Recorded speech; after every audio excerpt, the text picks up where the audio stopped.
This is Audible.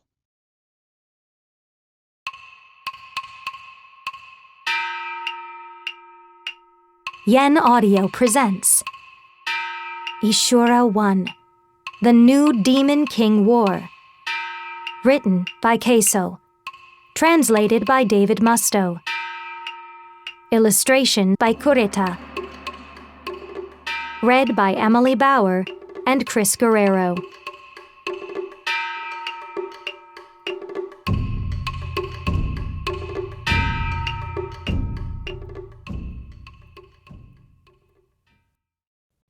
Chapter 1.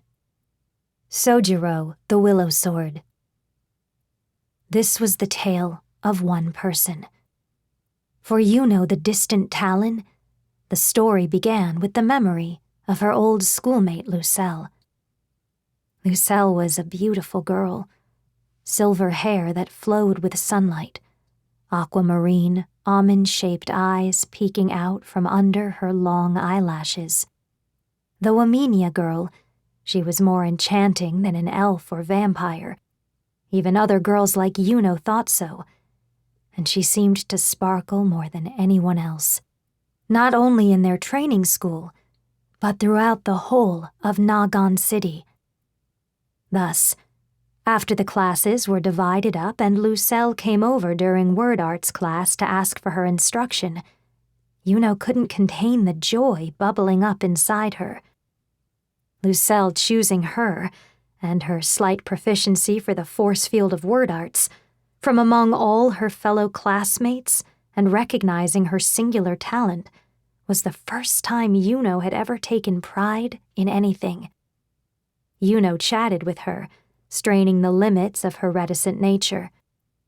In their conversations, Lucelle was surprisingly timid, in contrast to her glamorous appearance. Additionally, her poor grades plagued her mind with worry, the same as any other girl her age. However, her consistently thoughtful and kind manner of speaking did not betray Yuno's adoration. Before long, Yuno realized that the two shared uncannily similar ideas when it came to the field of botany. They found themselves unconsciously spending time together more and more often, teaching each other about the names of newly discovered stars, annexations by the kingdom, and which of the boy cadets caught their eye. Nagan City was a place of learning, built around the great labyrinth at its center. It was also home to many residents with complicated personal histories. It was possible that Lucelle, too, having left her home far away and applying to the Explorer Training School, bore some complicated personal circumstances that were unknown to Yuno. Nevertheless, even without ever broaching that subject, the two were able to remain friends. Within the great Nagan labyrinth, created by the self-proclaimed Demon King Kiyazuna, remained innumerable relics and secrets, more than could ever be fully uncovered, even by the time the two girls reached adulthood. In this city, one's race or past would not be determining factors in their potential to seize honor and glory. With the death of the true Demon King, the age of terror had come to an end. Without the fear of death and destruction hanging over every head, it was possible to dream of a peaceful future. And that future was now. Ugh! Lucelle's body was trampled underfoot on top of the cobblestones of the flame-wreathed Nagan City. Looming over her slender back was a massive and hollow suit of armor, its metallic luster tinted green, limbs thick and heavy. Its head was mostly buried within its body, with only the glow of a singular blue eye visible, a cogwork golem. Before Yuno's eyes, Lucelle's beautiful arm was casually twisted twice around before being ripped from her body. Lucelle!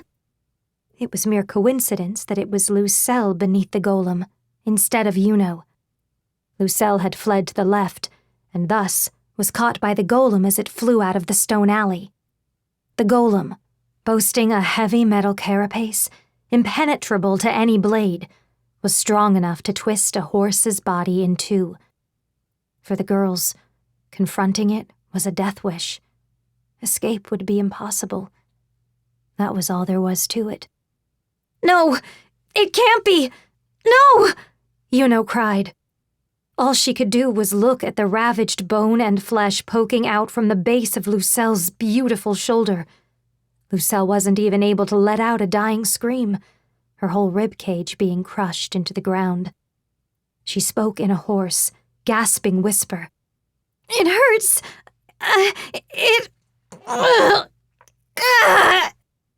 Was there any greater despair than being powerless while watching a loved one die a slow, agonizing death? Though, perhaps, it wasn't despair Yuno felt.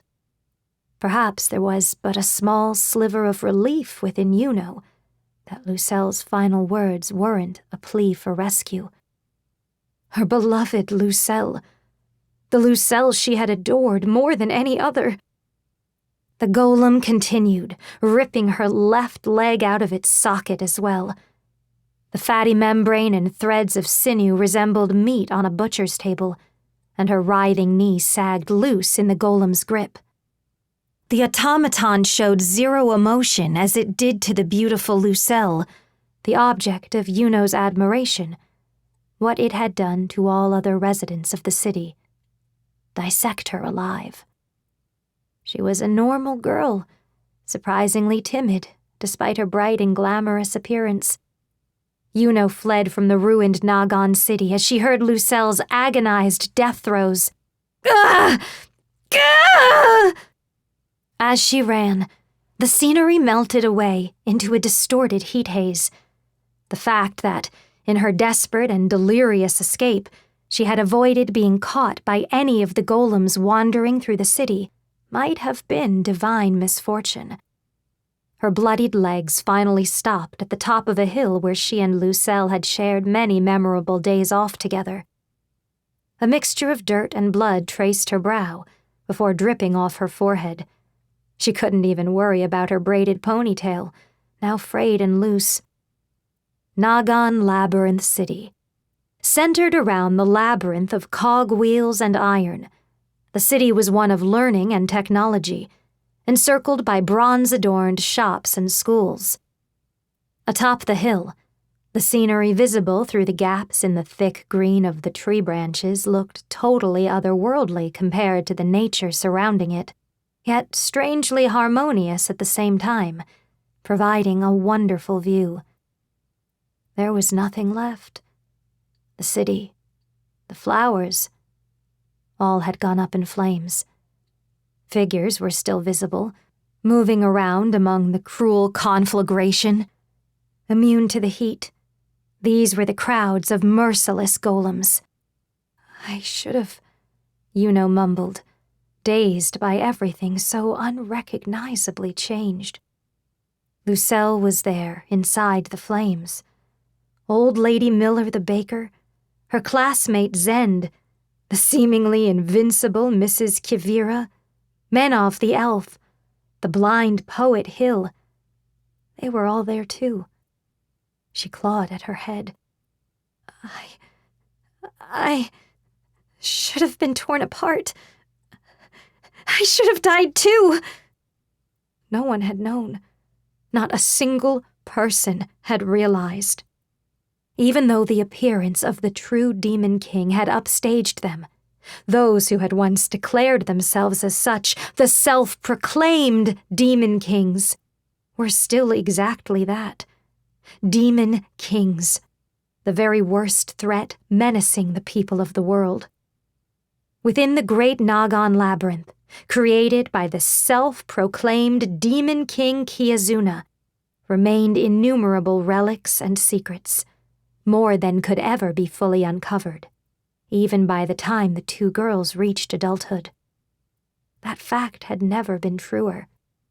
That day, The labyrinth, generating golems on an unprecedented scale, sent Nagan City into ruin in a single morning. The citizens weren't even allowed enough time to wonder what was happening and why. Her instructors, the ones who should have known the truth of the situation, were burned alive first, before they could even escape their staff building. Qualified explorers, a status that felt totally out of reach to Yuno and Lucelle, had gone out to face the golem throng as it swarmed like ants, only to be mowed down with unbelievable ease. First-class explorers, second-class explorers, it didn't matter. Yuno saw even the 24th-class explorers, barely half her height, get dissected alive as well. I can't take it. The blue glow of the golem's eyes shined through the copse of trees. They were this far outside town. Not even a girl as broken as Yuno was safe.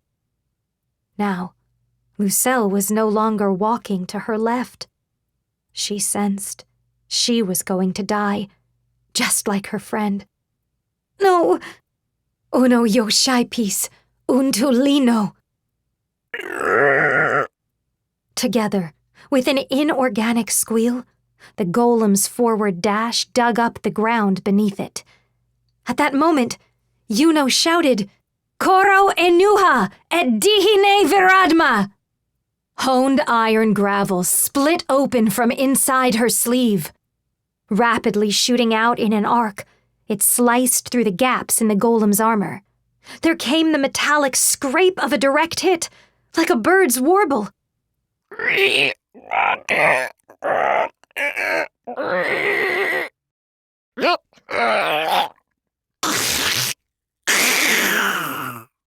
Having been pierced in some fatal inner part, the giant body stopped moving. The golem was an elaborate mechanized doll, brought to life through word arts, engraved into a seal, the location of which differed from golem to golem. Yuno had learned that in school. However, her daring feat was little more than a coincidence, and a miraculous one at that. She hadn't been aiming for any point in particular, nothing more than the force arts of a girl who had all but run out of options. She could grant speed to pebbles she had sharpened herself. Her second name was Yuno, the distant Talon. Why? Why? Using her technique to narrowly escape with her life, Yuno nevertheless recoiled in bewilderment and despair. Among all word arts, she was only slightly skilled with force arts. That was her one redeeming feature. Why? How could that kill you? Back there, I could have saved her? Yet, when Lucelle was in danger, Yuno had been unable to do anything. Despite believing her only way to atone for escaping was to be torn apart and die just like Lucelle, she had nonetheless just used arts to try to survive. How shameful. How base, Yuno the distant Talon! Was that all your feelings of friendship toward your precious Lucelle amounted to?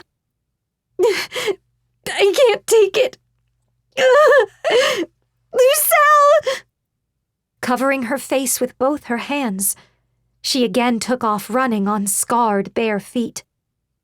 No matter where she tried to hide in the forest, slowly being encircled by the blaze, she was sure to run into the terrifying golems. Still, living on, burdened by this sin and regret, was itself just as hellish.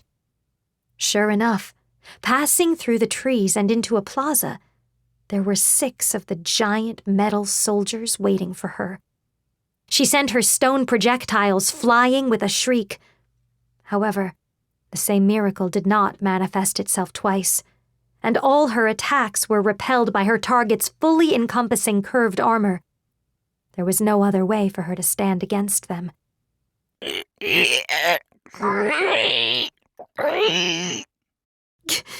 Kill me! Hey! No matter what I say, you're going to kill me, right? It'll all go exactly as I want it to. I want to die! Just let me. The cohort of Reapers ignored Yuno's incoherent rambling and made their move. The directive engraved within the golems of the great Nagan labyrinth was an extremely simple one: to advance on anything that moves within their line of sight and dismantle them. The 6 golems, following said directive, tilted their bodies forward. At the same moment, the golem farthest to the right slid to the ground. At least, everything from its waist up did. Burning leaves on the ground scattered. Everything below the golem's waist remained upright. The heavy armor that no blade should have been able to puncture had a clean and parallel slice cut through its middle. What? Something flickered between the trees. The speed made it seem like an illusion. Was it light or shadow? When Yuno finally tore her gaze away from the inscrutable phenomenon, she saw that the remaining 5 golems had been felled as well. One had been split in 2. Another had been stabbed through the shoulder. Another still was missing its head. Their severed cross-sections were as smooth as a mirror surface, clearly reflecting the red flames. The cuts were too sharp. Then, Sup? Eek! The sudden voice came from right beside her. Yuno wasn't sure when he'd appeared. A hunched and short-statured man crouched at her feet. He carried a single-bladed sword, one of the cadets' training swords, on his right shoulder. Clearly, the weapon had belonged to someone killed in the sea of slaughter. Oh, what's your deal? Trying to die or something? The suspicious man continued, with his back still turned to Yuno. All of it. The common sense Yuno had developed throughout her life rejected the reality in front of her. It's all a dream. The 6 golems had been laid low in an instant. It shouldn't have been possible for a cadet's practice sword to bisect the armor so cleanly, when no cadet or any qualified explorer had been able to scratch it. The golems didn't stop moving even when their heads and arms were amputated, and for them to be cut down so effortlessly, as if it were inevitable, when even Yuno herself couldn't comprehend the absurdity of how she had felled one, was wholly illogical. It's all been a dream, from the moment the labyrinth first came to life and all the golems appeared. All of it. Hey, you listening? I asked if you're trying to die or something. Yes, no. The hell's that mean? The man chuckled to himself, standing up from his crouch. Even after rising, the man's back stayed unusually bent, so his eyes didn't quite meet those of the 17-year-old Yuno. He was clearly a Menia, but his smooth features and goggle eyes gave his face a reptilian appearance. Dying be a real waste, you know. Being human gets a lot more fun from here on out. More unusual than anything else, though, were the clothes the man wore. A subdued red color. The velvety fabric had an elastic flexibility to it. On them was a white line that seemed to run down his arms and legs. Fun? Yep. In my experience, anyway. Losing absolutely everything's the best place to start. Then, you get to decide where you're gonna go and what you're gonna do. It's great, let me tell you. Absent-mindedly listening to the man's words, Yuno recalled the name for the man's attire that she had learned in class. It belonged to a different culture, from somewhere far, far away from her own world. It was called a tracksuit. A visitor. Come on. This town calls me that too. Whatever. Call me whatever you want. Someone who appeared from the beyond. A place with a different culture, a different ecology, where even the number of moons in the sky differed from Yuno's world. A rarely seen outsider, introduced to this world from the beyond, who sometimes brought prosperity and ominous tidings to others. An individual from a far-off world distinct from this one. These were known as visitors.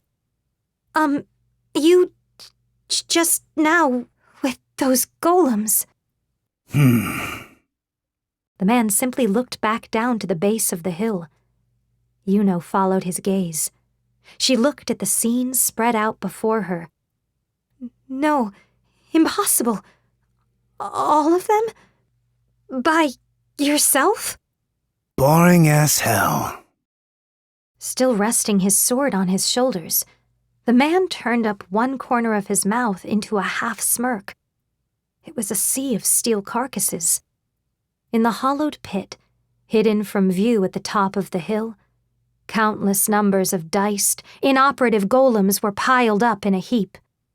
Their cores, hidden within their armor and with no two golems having them in the same place, had been unwaveringly and cleanly cut through, ending the creatures' animatronic existences. It was impossible to reason out where a golem's weak point was from the outside. Was such a feat even possible? Didn't think you guys have machines in this world too. What'd you call them again? Golems? I've cut down a hell of a lot of them by now, but they don't put up much of a fight. Didn't put up much of a fight? Yuno blankly murmured, looking down at the carcasses.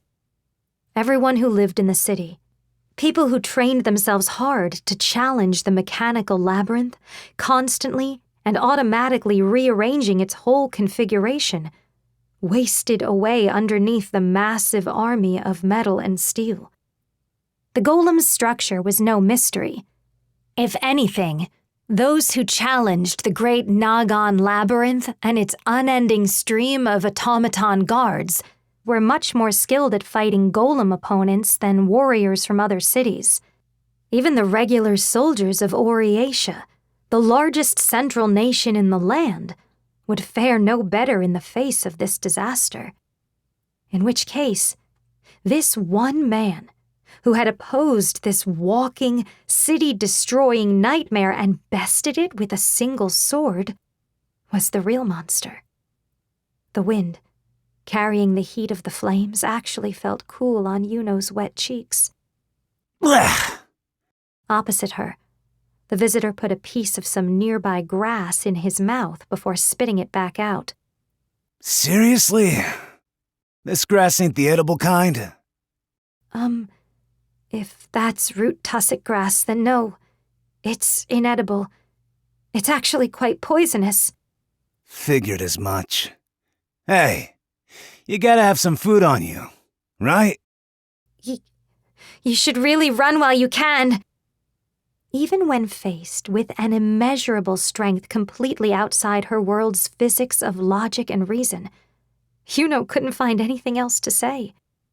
She already knew the truth. The great labyrinth, created by the self-proclaimed Demon King Kiazuna, and the town where she and Lucelle had lived together, had become the very definition of a living hell. No matter how strong you may be, this city, it's impossible. Whoa now, no need to get upset. What's so impossible, huh? What? Don't you see it? Yuno pointed down toward the scene of Nagan below them. She didn't point toward the endless swarm of golems, the horde of destruction, blanketing the city. Her finger was directed at the far end of the fiery haze. You think you can defeat that with just a sword, too? An enormous shadow, larger than any of the city buildings and closer to a mountain in height, was swaying back and forth. It was shaped like a person. Yes, this was the real nightmare. Looking out over the city where she had grown up, she saw looming above it an impossible fantasy. The great Nagan labyrinth had started to move, and a huge swarm of golems had appeared. This was a fact, not a metaphor. No one had known. Not a single person had realized. Perhaps the structure had served to show enormous military might. Maybe it had been created in an attempt to defeat the true demon king, who'd plunged every corner of the world into indiscriminate fear, including the legendary golem creator, the self-proclaimed demon king Kiazuna. At the far end of the blaze, the great Nagan labyrinth roared. It was a noise as resonant as the raging sea. Hey. Without answering her question, the man pointed his sword straight at Yuno. The inexperienced girl couldn't yet detect another's urge to kill, but nevertheless, with the sword pointed straight at her, she had a sinking feeling death was imminent. The sword's tip grew hazy. Here! Behind Yuno, a golem was skewered. He had bent down even farther, stepping forward and going through Yuno's legs to make his thrust, piercing the golem's core from a position invisible to his opponent. He had kicked the pommel of his sword hilt up through the golem. Why did you use a move like that? She didn't feel any sense of shame in having him dive in between her legs. It was over before she could even register what had happened. His sword skills were not normal. There was no world out there, let alone Yuno's, where his system of sword techniques made any sense. She was terrified. Terrified at this presence before her, whose existence was far outside her realm of comprehension. Skillfully flipping up the tip of the hilt with his toes, the visitor once again slung it on his shoulder. Are you sure you don't have any grub? Grass? Bugs? Anything's fine. I haven't had breakfast yet, you see. I have a packed lunch, but, it doesn't have much flavor. Damn, you sure know how to make things difficult. Fine. We'll trade. You, fork over the food. The swordsman stared off at the other end of the haze. In exchange, I'll go ahead and handle that giant dude over there. I was thinking of cleaning him up soon anyway. Yuno looked at the sword. It was the same kind of worn-out, light practice sword provisioned to her. It was indeed the only weapon with which the man was equipped. What exactly could this man do? Did he have some brilliant strategy in mind? Maybe some mighty strong allies lying in wait somewhere? Maybe he had at least one kind of offensive word art at his disposal? Time to take him down. Sound good? Bet it'll be a hoot. You're enjoying yourself. Battle. Bloodshed. Being brought to the brink of death.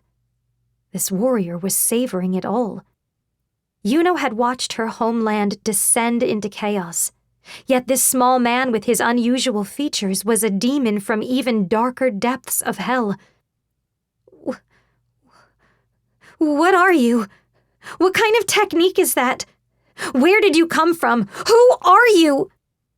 At Yuno's deranged questioning, her companion's mouth twisted into an uneven smile. This is how he replied. Yagyu Shinkage Ryu. What would happen once she knew about this man's otherworldly origins? Was his self-description really true or not? Yuno had no way of hoping to understand one way or the other. Sojiro Yagyu. You're looking at Earth's last Yagyu. He came from a world other than this one. The beyond. A rarely seen outsider, introduced to this world from the beyond, who sometimes brought prosperity and sometimes ominous tidings. This master swordsman brought with him the most ominous tidings of all. Hey, let me ask you something. That technique you used earlier, was that one of them word arts I've been hearing about? How'd you do it? What? That thing you did, where you throw stones. You can teach me that, right? Yuno recalled the difference between visitors and the people of this world. She had learned about it in class. The force arts Yuno used must have looked unusual to the otherworldly swordsman. It might have been the only real reason he had saved her life in the first place. I learned that visitors, or anyone else not born of this world, can't use them. The world of the visitors communicates through a sound language, so their cognitive abilities can't keep up. Sound language? Yeah. I guess it makes sense. Not like you guys are speaking Japanese here. We're able to communicate like this through word arts. For force arts and thermal arts, you use those word arts and ask to move things, burn things, ask the wind and other physical objects directly. The Japanese Sojiro referred to was not a language as Yuno and the people of her world would define it, but more of a technique that required different tones passed through the air to be used effectively. It was true that sound was a necessary intermediary for conversation. It was possible to communicate with other races no matter what words were contained within those sounds, even when those sounds were the roars of beast folk. Any sentient creatures within this world were able to do this, but Yuno had heard this was different in the world from whence visitors hailed. That's so. Forget it then. Looks fun, but sounds like a pain.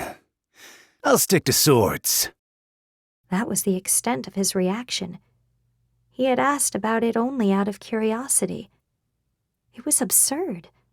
Neither big talk nor a bluff. This man intended to take on the boundless dungeon golem with nothing more than a single practice sword. It'll kill you. Doesn't matter. What? No amount of slicing and dicing is going to affect that thing. Even if you beat it, no one will thank you. You're just an outsider who blew in from parts unknown. Isn't it better to run away? Why? I mean, if you die, that's it. Is it now? Sojiro plainly questioned. If you're up against some unbeatable monster, you just give up? But what could I do? That thing, it's a walking disaster. I can't fight something like that. You ain't got anything to do with it. I'm gonna fight it because it's fun. That guy's definitely gonna be a ton of fun to fight, don't you think? The red flames tumbled and rolled in the sparkling reflection of his round eyes.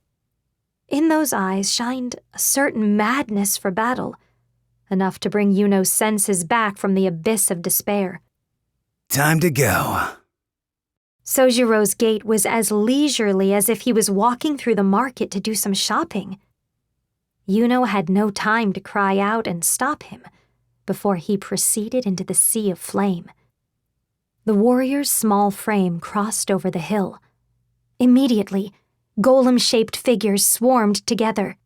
All of them were cut down by his blade, flashing around like refracted shimmers of light. His diminutive outline disappeared in the elaborate city streets, and Yuno quickly lost sight of him. Many golems gathered at the spot where she last saw him, but they would be unable to lay a hand on Sojiro. She knew that.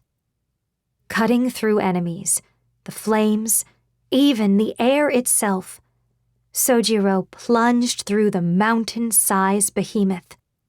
The sparkling blaze was bisected, a dark, thin path advancing through it.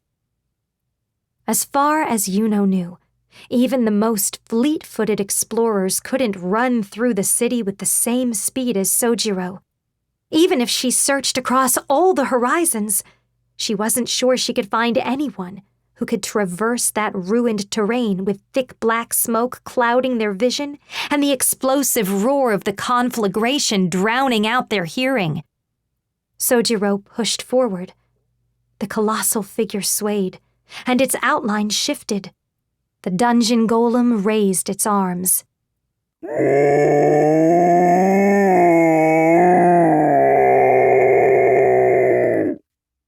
The golem's rumbling roar caused the very hilltop to tremble.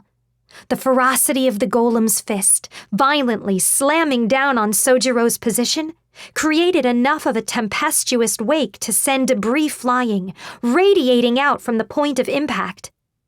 It stood to reason the pint-sized Minia Sojiro must surely have become dust in the wind. But no. At that moment, Sojiro was running up the golem's colossal left arm, still thrust into the earth. It wasn't an impossible task, theoretically speaking. However, the incline was, from the perspective of a Minia, a sheer cliff, if not steeper. The small silhouette ran upward, using the golem's jagged body for footing, and the unwavering speed of its ascent was nothing short of extraordinary.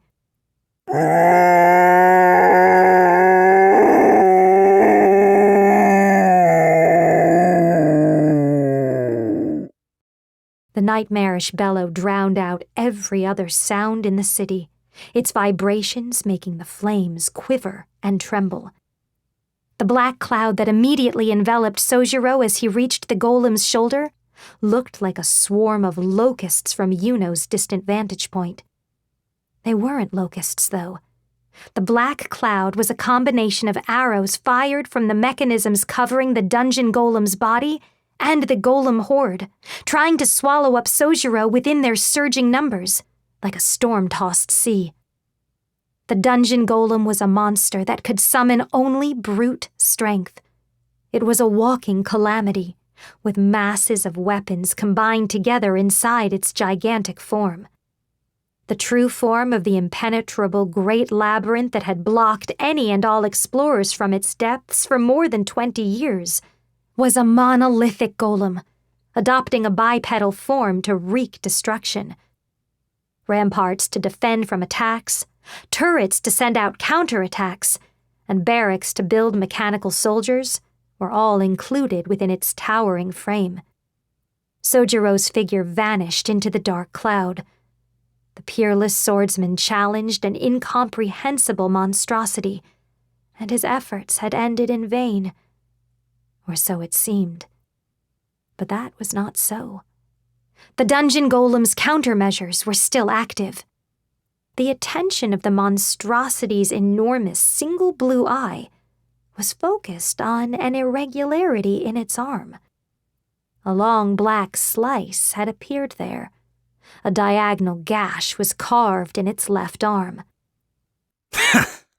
With the practice sword still stuck inside the tip of the wound, Sojiro gave a bestial sneer.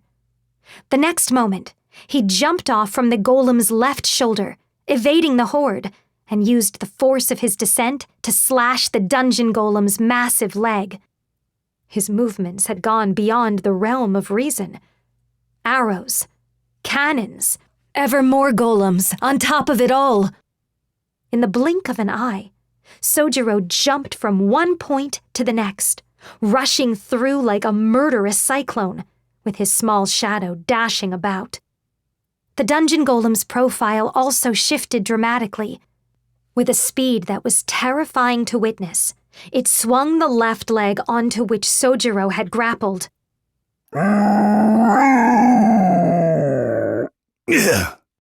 The fierce centrifugal force launched Sojiro and the whole golem horde up into the deadly open air.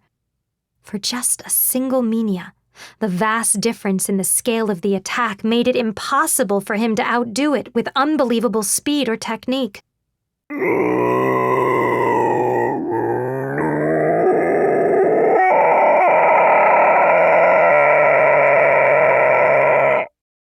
The dungeon golem's howl was clearly distinct from its previous bellowing roars, which had lacked a brass tone.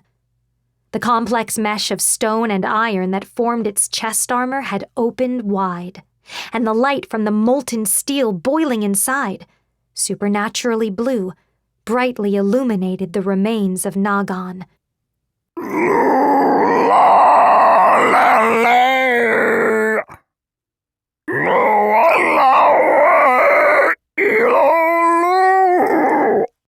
Yuno, together with a kind of resignation, watched the ending before her. Oh, there it is. It was the light that had burned Nagan to the ground. The dungeon golem was a weapon the self-proclaimed Demon King Kiazuna had devoted all their skill and magic to creating, built to defeat the true Demon King. It could think, deal with the incomprehensible martial mastery of Sojiro, and its intelligence even allowed it to use thermal arts. The metallic brass tone was an incantation.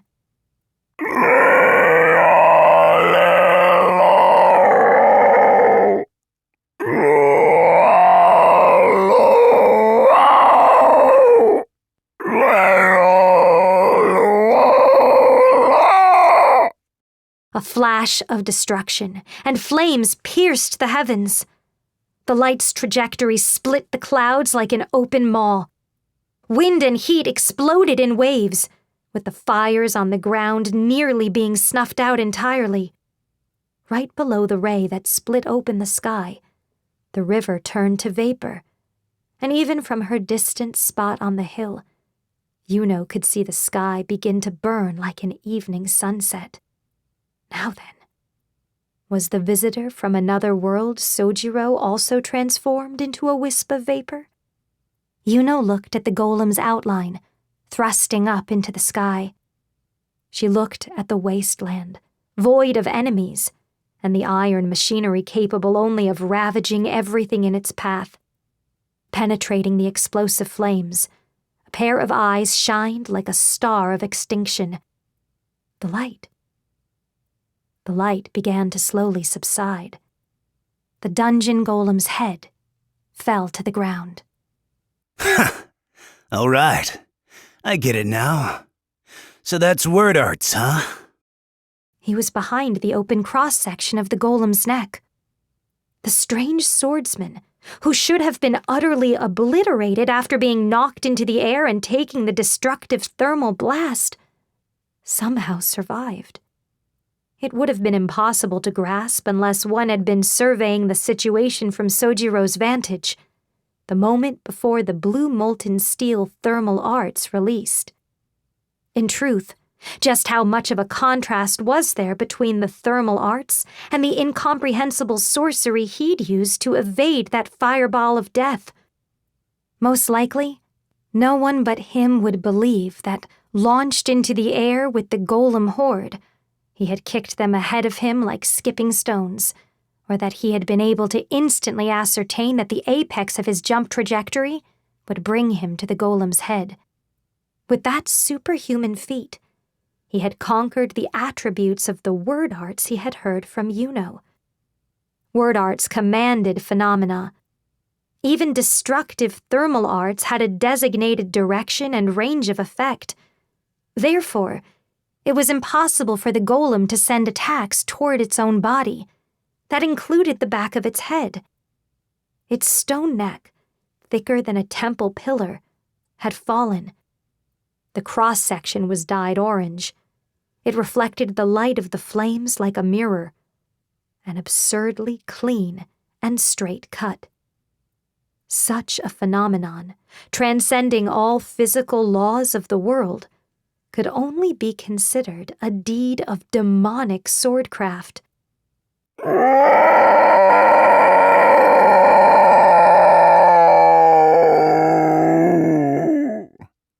It came the moment Sojiro again rested his sword on his shoulder.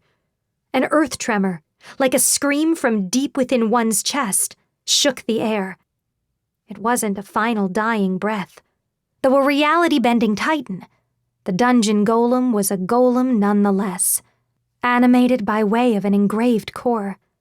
Such a lifeless giant weapon couldn't experience death.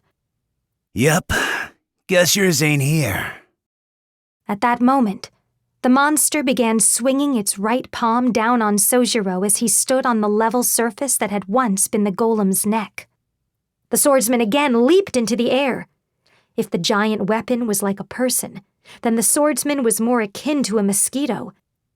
The nimble speed he used to avoid the massive strike only underscored the comparison. Without its head, its vital operational organ, the giant weapon tried blindly to knock off the enemy perched on its right shoulder. The vast difference in the scale of the attack made it impossible for Sojiro to outdo with unbelievable speed or technique. There's that life of yours. 1565. The 8th year of Eiroku. Kami-Izumi no Butsuna, purported to be the master swordsman of the era, visited the Yagyu lands together with his disciple, Jingo Izunokami. At the time, the founder of Yagyu Shinkage-ru, Yagyu Muneyoshi, took Jingo Izunokami on as an opponent, and after defeating him with the so-called Muto Dori, disarming and stealing your opponent's sword with your bare hands, Kamizumi bestowed the Shinkage-ru school to Muneyoshi. Some theories suggest that when a master swordsman swung their sword, it could reach speeds of close to 130 kilometers per hour. Additionally, the average blade length of a sword at the time was 0.8 meters long. Now, with that in mind, was it even possible for an unarmed person to dodge through a 0.8 meter radius faster than a 130 kilometers per hour sword swing, restrain the opponent's sword hand, and instantly disarm them? In reality, the Mutodori doesn't refer specifically to this technique, but instead collectively to unarmed defensive techniques utilized against an armed opponent, though it has also been explained as a simple mental attitude that a sword, brandished in opposition, can in fact still save one's life. There are even some who see the above-mentioned Mutodori as an over-exaggerated and made-up anecdote. Was it really possible to dodge with such speed and disarm an opponent within so short a window? Found it. There's your weak spot. Sojiro, who had been standing on the dungeon golem's shoulder just moments before, was now in the air, reading the movement of the golem's left arm, coming down to knock him away. He evaded the attack and jumped forward. With superhuman leaping power, he seemed to have turned himself into a human missile with his slashing attack. That's it. There was a loud crack, the sound of something rupturing. It rattled out from the straight chasm sliced into the dungeon golem's left upper arm. He had been aiming for the dungeon golem's weapon from the very start. Its left arm itself. Just the same as before. He lengthened the initial slash he had carved into the golem's left arm even further. He had made only a notch on its surface. It was impossible to sever the entire arm, thicker than a city spire, with the blade of a practice sword. However, things were different right now, as it swung its left arm down. The added stresses from the straight incision came with the tremendous centrifugal force of the golem's colossal body weight. There was an explosion. The giant weapon's left arm, aimed at Sojiro as he jumped off its right shoulder, split apart at the laceration under the enormous weight of its own body. With this, the fractured end of its left arm sailed forward, piercing its own right shoulder like a bomb dropped from above and crashing deep into its body. Sojiro's true target wasn't just the section of the left arm he had crippled. It was the dungeon golem's life core, hidden deep within its thick frame, far beyond the reach of a direct strike from his sword. The inner mechanism of its right shoulder, blown apart under the gigantic weight of the golem's own left arm. He had disarmed his enemy. Were all the legendary tales of swords and swordsmen truly nothing more than conjured-up fantasy? It happened as the golem's arm, nearly 100 times his size, rushed down to crush the swordsman. Was it really possible to dodge with such speed and disarm an opponent within so short a window? Mutodori. Yes, it was. The eccentric swordsman didn't see the results for himself. He slid off the golem's unstable torso, down its core, and past its waist. He continued hopping down the titanic mechanical body, unharmed as if by some natural and foreseen divine providence. Shortly after Sojiro's small figure moved, all the mechanisms in the bigger figure began failing, the golem collapsing and sinking into the earth. Even the dungeon golem, created by the self-proclaimed Demon King Kiyazuna, reacted like any other golem robbed of its word art's core. It had taken less than a day for the dungeon golem to bring ruin to the Nagan Labyrinth City, and less than a day for it to be destroyed. Dust and ash spouted up into the air, like an inverted waterfall. The distant Talon drank in the scene before her, dumbfounded. He really took it down. Returning to the hill unfazed, Sojiro looked like a Minia, not a gigant or a dragon, just a Minia, the same as herself. Got him. That was even more fun than killing those M1 guys. How, Sojiro? How did you do that? I didn't think anyone would be able to stop a monster like that. Huh? Just gotta put yourself in the shoes of whoever made the thing. Its feet didn't reach straight down to the ground. Too much weight on its waist. A weapon that shoots fire in its chest. It used its left arm first to attack. Only thing left was the upper part of its right arm. It was clear the man had read and made the same sort of judgments about every single enemy he had cut down that day. They weren't hunches or speculation. They simply came from the instincts of a savage killer.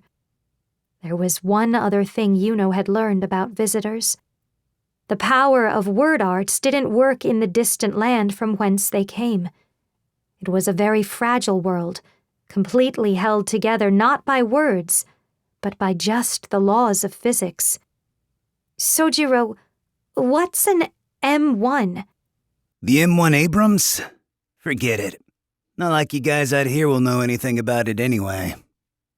It was those individuals who possessed power that deviated too severely from the natural laws of the beyond, unable to exist there any further, who then drifted to this world as visitors. It was possible the ancestors of the elves, dwarves, ogres, and dragons of this world also came from sudden mutations first born in the world of the beyond. Okay, I'm out of here. Wait! Called out to the departing visitor. The swordsman, a deviant from another world, was quite far removed from the normal young girl He took the form of a Minia, but he was a monster, far surpassing the dungeon golem that had laid waste to Nagan. Sojiro, here? It's just a packed lunch, though. Oh yeah, that's right. I was hungry. I was having so much fun I totally forgot. Thanks. Ominous, dreadful, terrifying. Nice. This is delicious. Way better than bugs and grass, that's for sure. This world ain't too bad. Still, after seeing the battle and having her life saved many times over, finally understood the emotion welling inside her. I get it.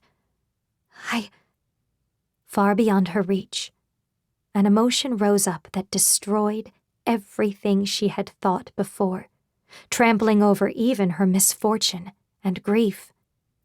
I can't stand this man.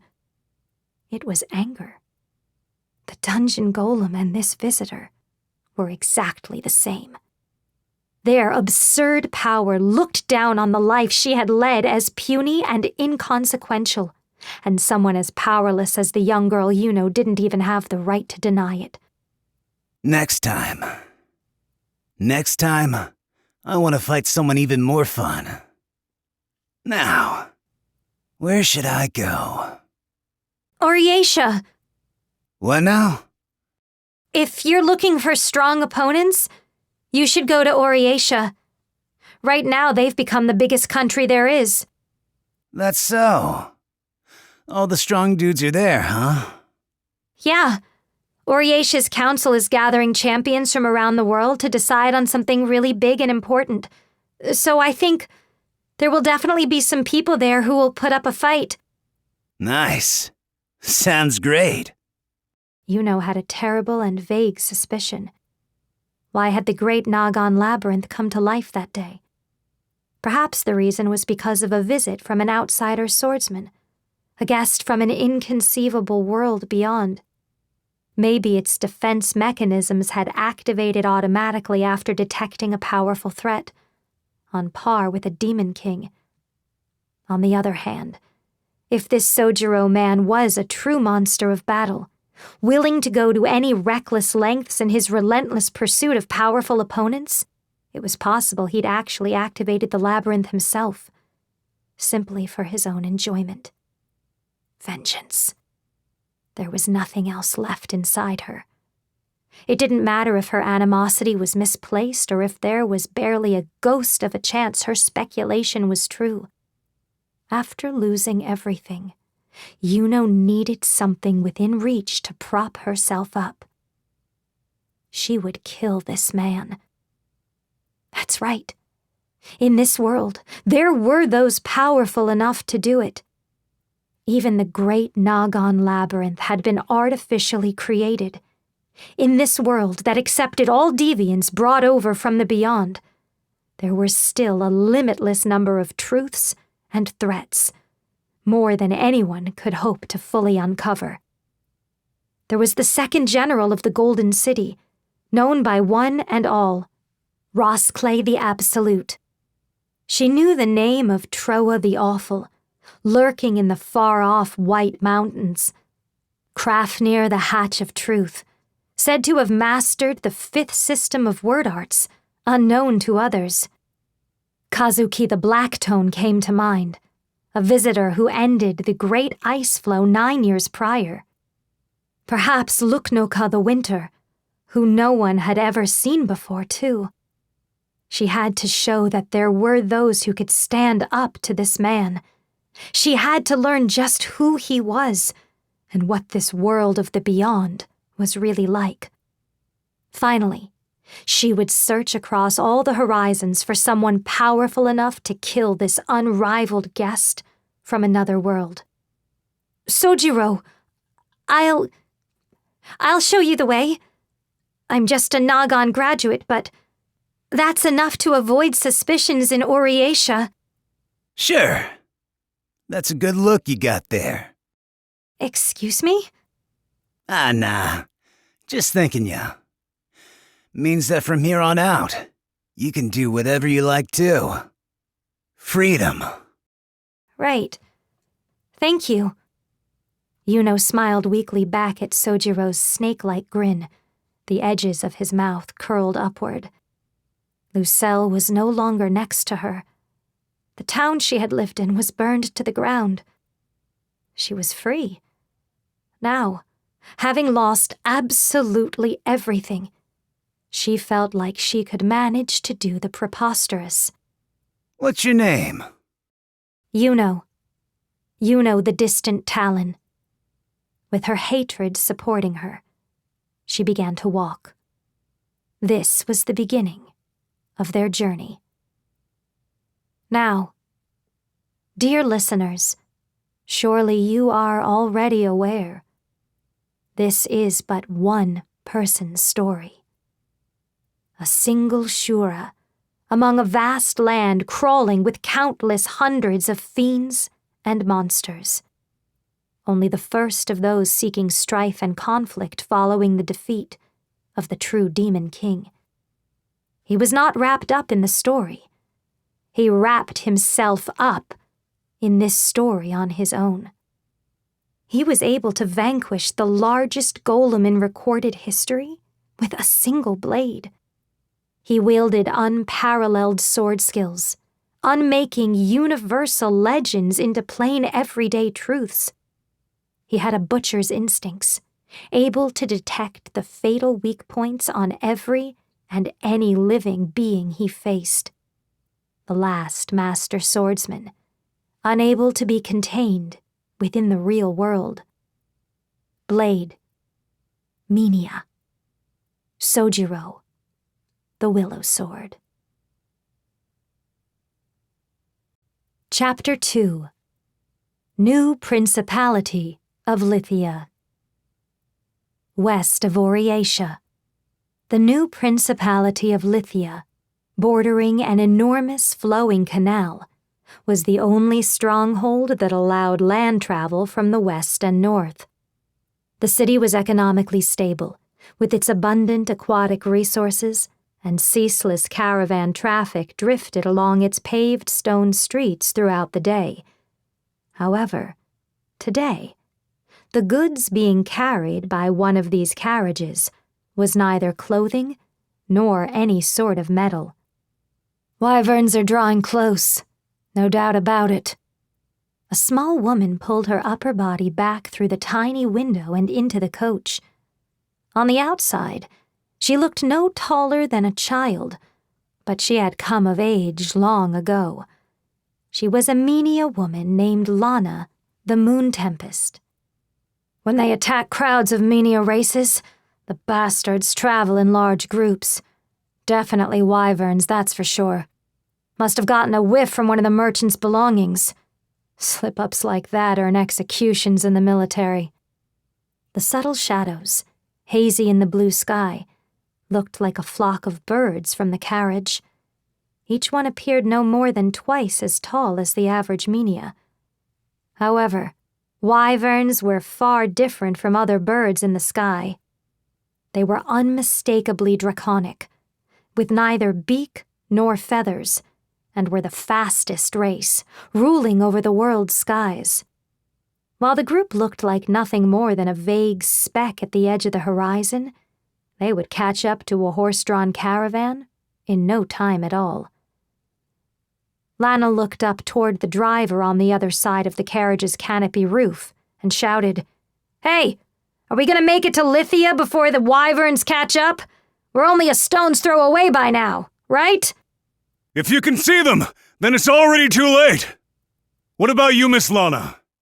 Can't you get those mercenaries to do something about it? Lana looked at the others sharing her carriage. Including herself, there were only 3 people in the coach. "Let me go ahead and ask. Higuara, confident you could?" "Of course. I could very easily wipe them all out." The body inside the coach replied flatly, without a stir. The mercenary, named Higuara, was not a Minya. He was a curious creature, his true form hidden underneath an elaborate cloak of what appeared to be tree roots. The tangled mass of vegetation was sitting just like any other Minya race might. "However, may I inquire something of you beforehand, regarding this self-proclaimed Demon King?" The gleam of his eyes flashed from gaps in the roots covering his darkness-cloaked face. The sentient vegetation, beast folk known as mandrakes, inhabited the deepest recesses of the forest, and were an extremely rare presence to see in areas occupied by the Minya races. "I have heard such things regarding the ruler of Lithia, Master Taran. Even I myself am aware of the terror and atrocities committed by the true Demon King. Is this new master of mine a wicked person?" What? You came without even knowing about all that? Higuara was a mercenary who Lana had invited to the new principality.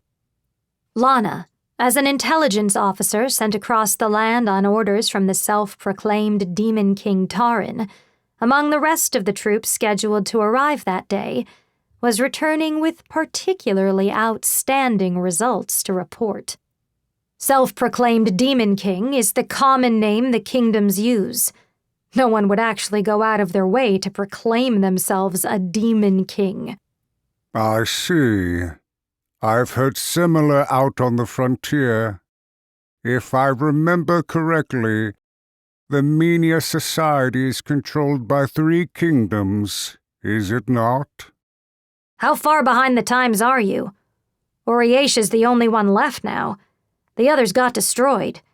The true Demon King's handiwork. From Oriesha's perspective, they are the one true king. Those who call themselves rulers without any legitimate royal blood in them are referred to as demonic monarchs, self-proclaimed demon kings, in other words. Individuals with too much organizational power and word arts proficiency. Monsters that try to establish new races. Visitors who brought heretical political concepts to their world. There was an era when all those with power declared themselves ruler, claiming territory and self-governance for themselves.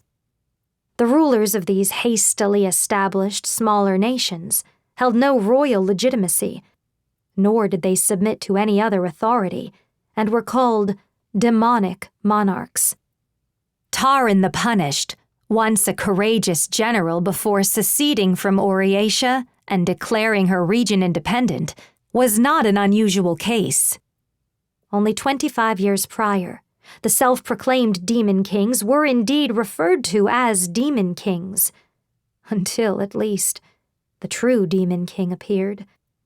Was this true Demon King not a self-proclaimed one? Well, see, they were the real deal. No one else could be called a demon king compared with them. I've heard of your skill, but you don't know much about the world, do you? Why don't you start going to school in Lithia? Now, everyone was keenly aware that all the demon kings who had come before were nothing more than self-proclaimed. Menia races, monsters, even beast folk and dragonkin had all been affected by it. The terror and malice. The true Demon King had been the only true evil. The 3 kingdoms, perpetually locked in conflict, were forced to dissolve and unite under the threat of the true Demon King.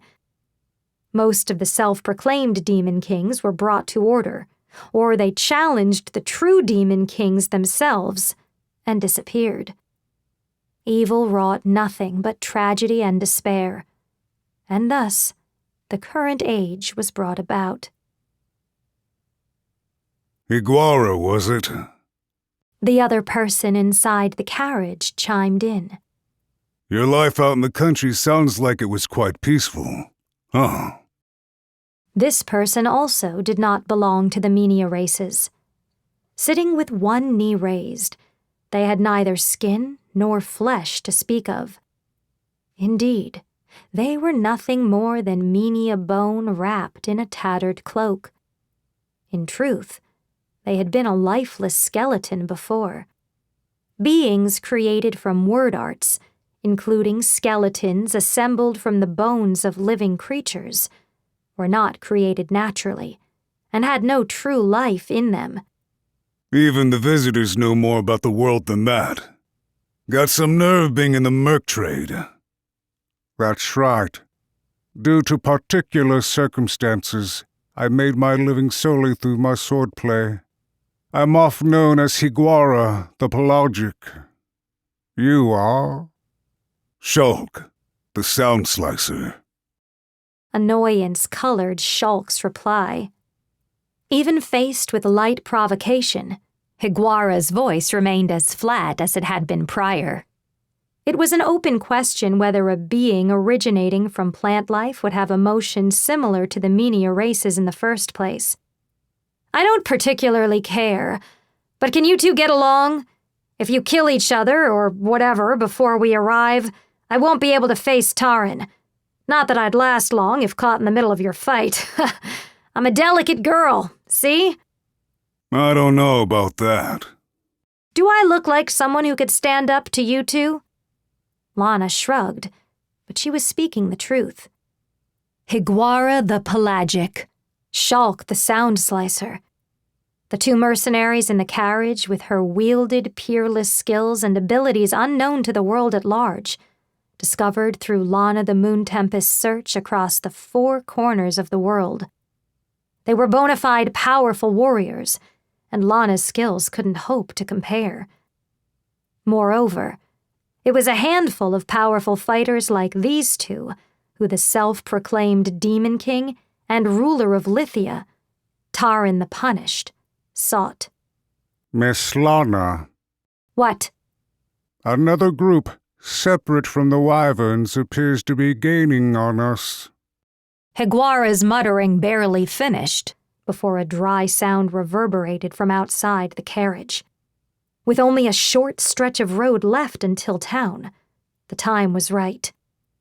Stop the carriage! Start shooting the ones who don't give up the goods! Anyone who resists is getting dragged out and killed! Line up everything you got! And I mean everything! Lana peeked out from the carriage canopy to see a line of horsemen hot on the caravan's heels. Equipped with bows and muskets, they kept their faces hidden to mask their identities. Bandits after the cargo. The city was right in front of them, but that meant it was also where the guard was lax.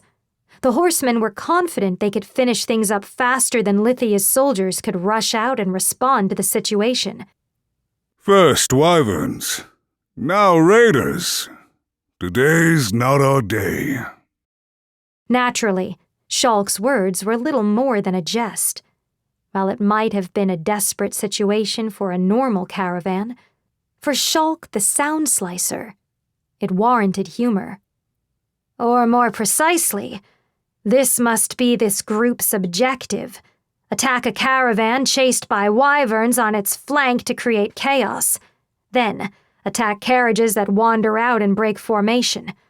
For instance, they might have stolen something at the last relay station and chucked it into the wyvern's nest. The wyverns chasing after our scent must have been their doing.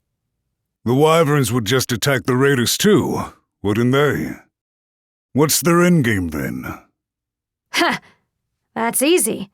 They just gotta create fresh corpses for the wyverns to feast on. I see. What an awful way to go about it. They heard a blast. A group of bandits was using explosives to spook the horses. The carriage transporting Lana, Shulk, and Higuara also began quaking under their feet, and the canopy lurched back and forth like it was floating along roiling ocean waves. Lana was held fast by her passenger strap, and she maintained her ground, despite her diminutive and easily tossed frame. "Whoa there! No need to worry, you two. This isn't your time." She saw one of the raider-led horses start to run alongside the carriage now that its movements had broken into chaos. The brigand fixed his crossbow's aim on the driver. Not yet. Before the trigger was pulled, before the bolt flew, the raider's horse vanished. At least, that's how it would have seemed to the average eye. Still seated in the carriage and looking down at the floor, the mandrake Higuara muttered, Above us. At his words, the raider was in the air. A wyvern, descending faster than its own shadow, snatched the hapless soul in its claws and lifted him into the air, horse and all.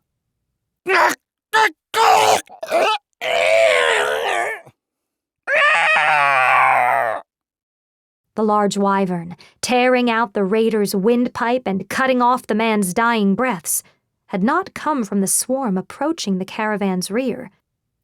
The beast wore plate armor, like a Menia soldier, and there was a crest stitched in the fabric on its back, revealing its origin. But most surprising of all was the fact that it had swooped in from the direction of Lithia City. No! You gotta be kidding me! What are you doing? The wyverns from behind! The masterminds behind the assault saw their horses panic, and many of them shouted in confused anger one after another.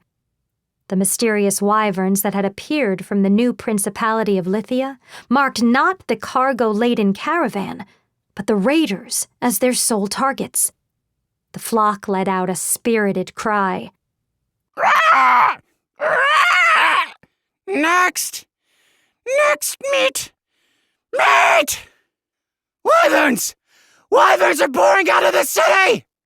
Wyvern soldiers? No! It's impossible! Listening to the bewildered cries that spilled into the carriage from outside, Shulk muttered with suspicion. Lana, what's up with these guys? The situation was just as unbelievable by the standards of the peerless mercenary Shulk the Sound Slicer as it was to the raiders under attack. Despite being far removed from the Menia races, even he found it odd. I can't believe I'm asking this, but these aren't wyverns domesticated by the Menia races, are they? Huh, and if I said they were? I'd say you were out of your mind. The word arts of this world made it possible for the Menia-like and other intelligent races to communicate with one another indiscriminately. Even beast folk, like Higuara the Pelagic, and their markedly different appearances, through their word art's commonality, were clearly differentiated from the actual beasts of the world, like the horses pulling their carriage.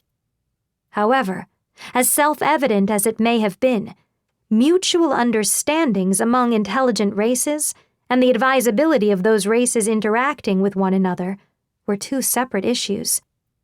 Wyverns were an extremely savage race, obeying commands only from the leader that ruled over their flock.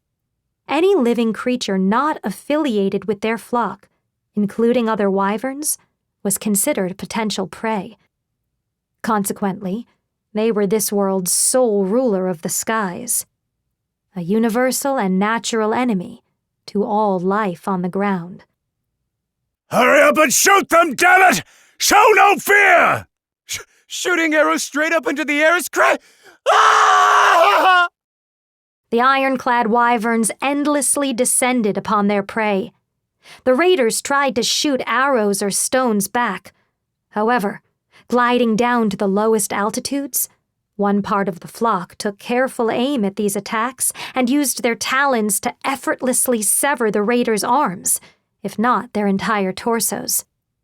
With the bandits forced to take defensive measures against the raid from above, the wyverns made a surprise attack from their victim's blind spot as they looked up in the air, having determined the bandits' firearms most threatened their air superiority. One of the wyverns cawed, Roar!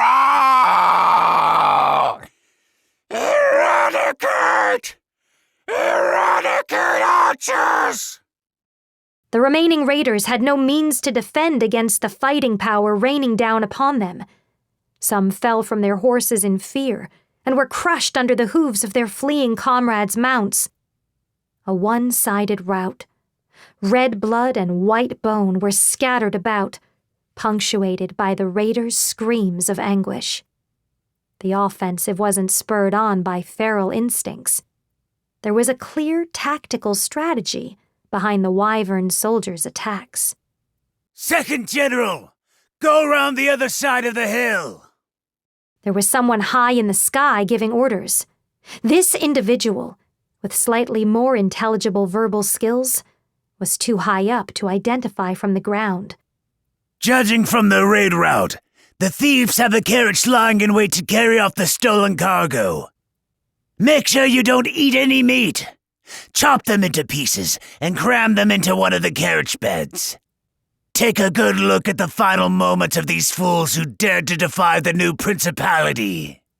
Women, children, elderly. It doesn't matter. Don't leave a single one of them alive. 4th Squad, 5th Squad, and 7th Squad. Prepare yourselves to engage with the oncoming feral flock.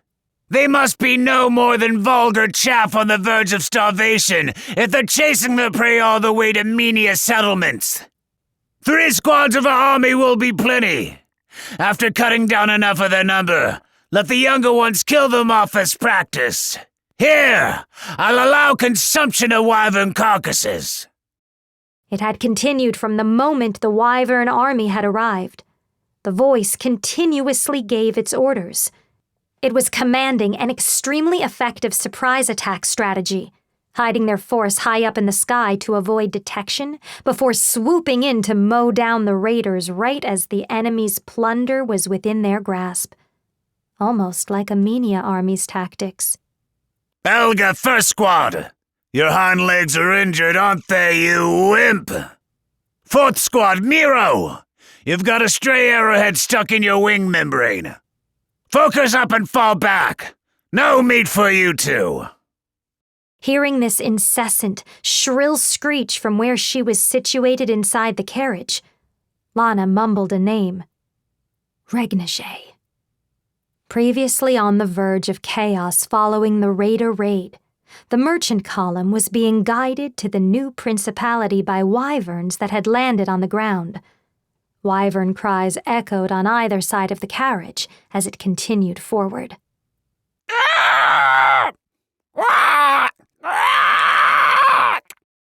The wyvern flock, though formed into an army, followed its instincts, rending flesh from the still-living raiders, and those long since perished, and gouging out their eyes.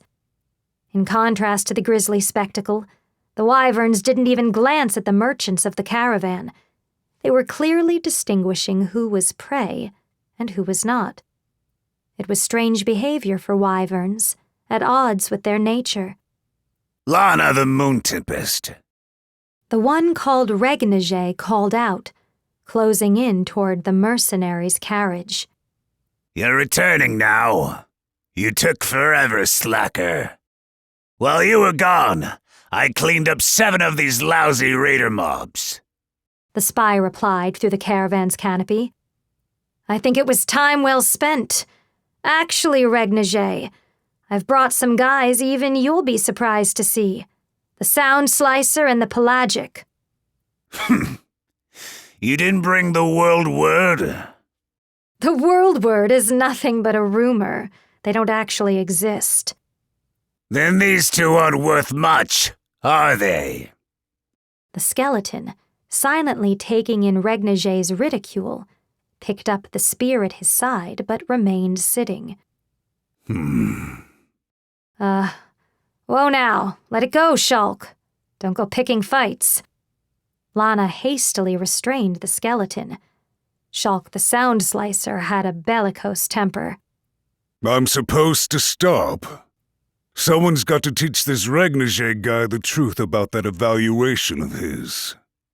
That's just how he is. He's like this with everyone. On the other hand, the other mercenary, Higuara the Pelagic, stayed as he was, looking down to the floor. Higuara was awfully quiet, unlike Shulk, but Lana still found it unsettling. Regnage's orders to the army echoed. The feral ones are here. Don't let up. All you've done is finish off some lousy raiders. His interest appeared to have already drifted away from the mercenaries in the carriage. You fool! Attack! Prepare for air-to-air combat! The air burst open with a crack. The electric, thunderous sound came from the wyverns, each flapping their wings and taking to the skies at the same time. Those on the ground watched the 2 great airborne hosts fly next to each other. One consisted of feral wyverns. The other was a military force. As the glaring gaps between trained soldiers and amateurs were evident among Minya, so too was the difference in fighting strength between the 2 wyvern flocks clear from the start. The wild wyverns that led their group forward to challenge the soldiers, despite their overwhelming advantage in numbers, had their necks severed by the soldiers, whose advance remained unhindered. Some of the feral wyverns ignored the soldiers entirely and tried to eat the people on the ground. In the middle of their descent, they were attacked from their blind spot overhead, falling to the ground with their skulls gouged out. A flash of conical red light wove multiple times through the flock. Wyverns along the flash's trajectory burned up and dropped to the ground, and though the giant clumped-together flock slowly fragmented, there were only feral wyverns falling from the sky. It was precisely managed word arts, performed at the speed of battle. That red light? That's Regniger's thermal arts. Is Master Regniger a wyvern? Yeah, there's always a leader in every wyvern flock. Regniger's theirs. I've been thinking he seems to be the very cautious type, yes? He's always within a close order formation and manages to keep his exact position hidden. Higuara, you haven't looked outside the carriage at all, right? That's right. I could tell by the sound. Only the flowers scattered across the quietly seated mandrake's body showed any movement. Anyway, with them protecting us, the new principality's defenses— Interrupting her words, a sizzling roar of the air igniting echoed. Lana stuck her small frame outside the canopy and squinted up at the heavens.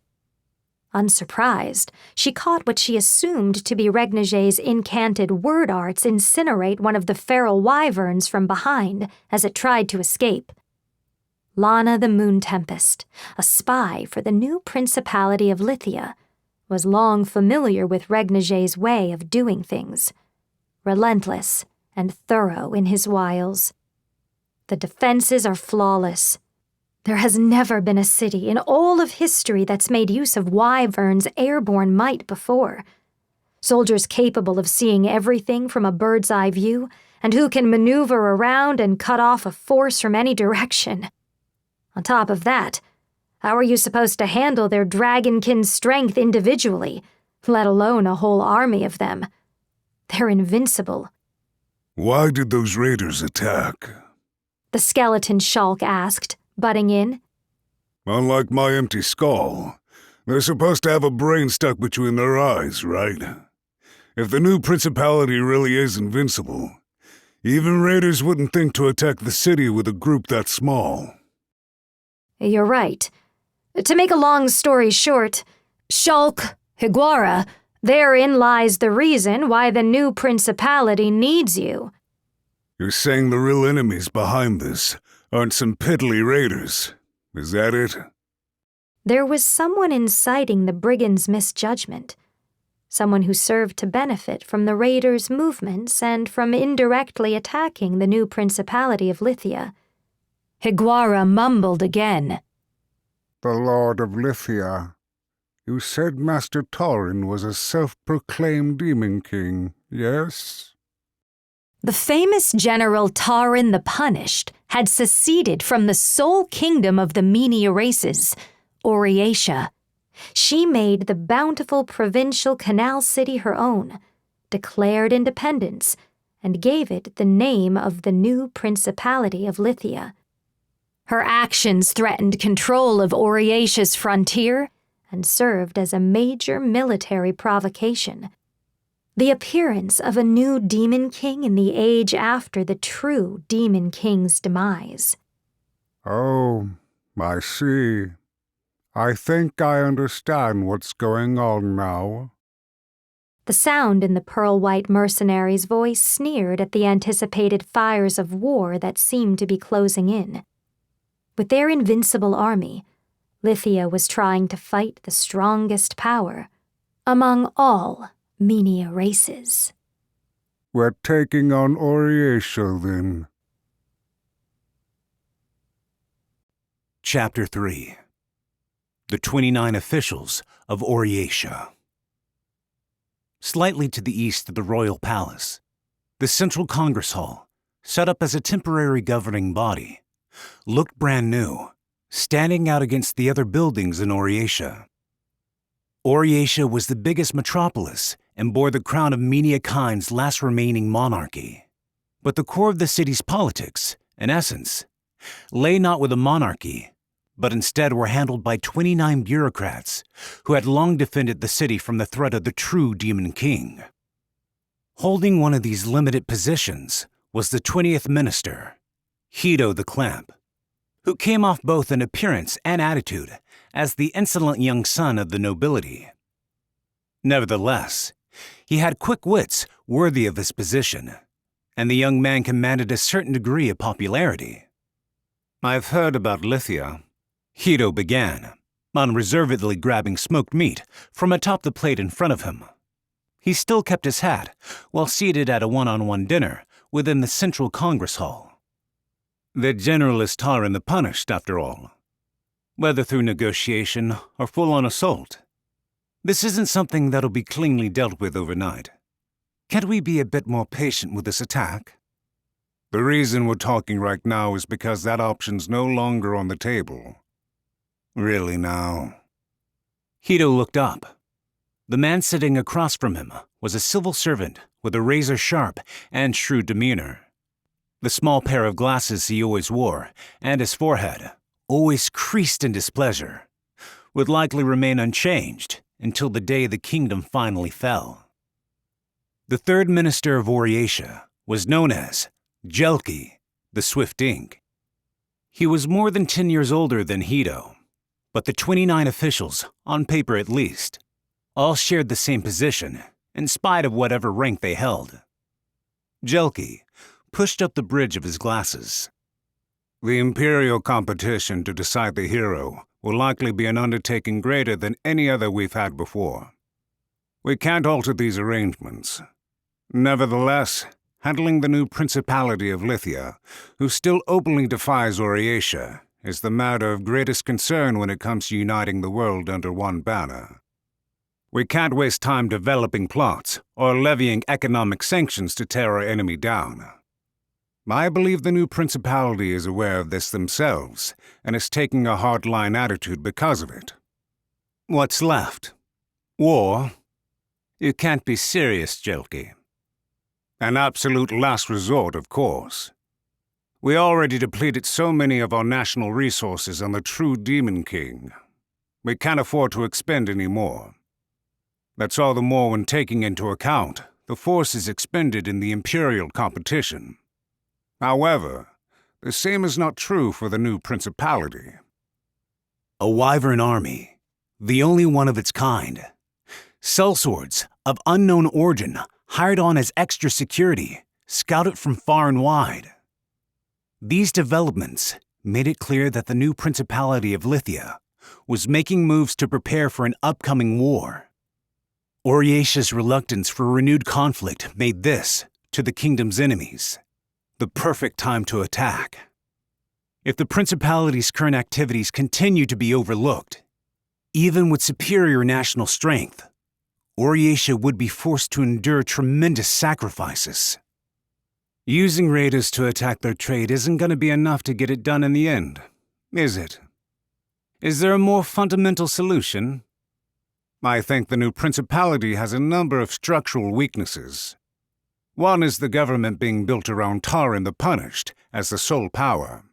Still a young nation, they haven't managed to properly train government officials and successors. Seems like we're on the same page here. A small number of assassins sent after Taran. Avoiding war being paramount, we can't allow a large-scale commitment of troops. Furthermore, if we are going to plan this on our end, it will have to be done in secret. Do you think that's possible, Hito? I see what you're getting at. In my opinion, there's another exception to add in there. Hito skewered a selection of roasted vegetables on his fork. If they attack us first, then we're free to attack them head-on, right?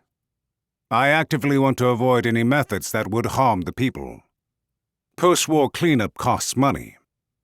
I know. We need to think up a way to get through the new Principality's impregnable defenses with as minimum of force on the front lines as possible, and take Taran's head directly. Is the 17th Minister's alias Assassin Squad already working on it? Hito, in part because of his youth, was not in a position among the 29 officials to have control over a specific division of his own. However, among the 29, there were some who bore responsibility for divisions dedicated to assassination and espionage. Her spies have been undercover in the city for quite some time.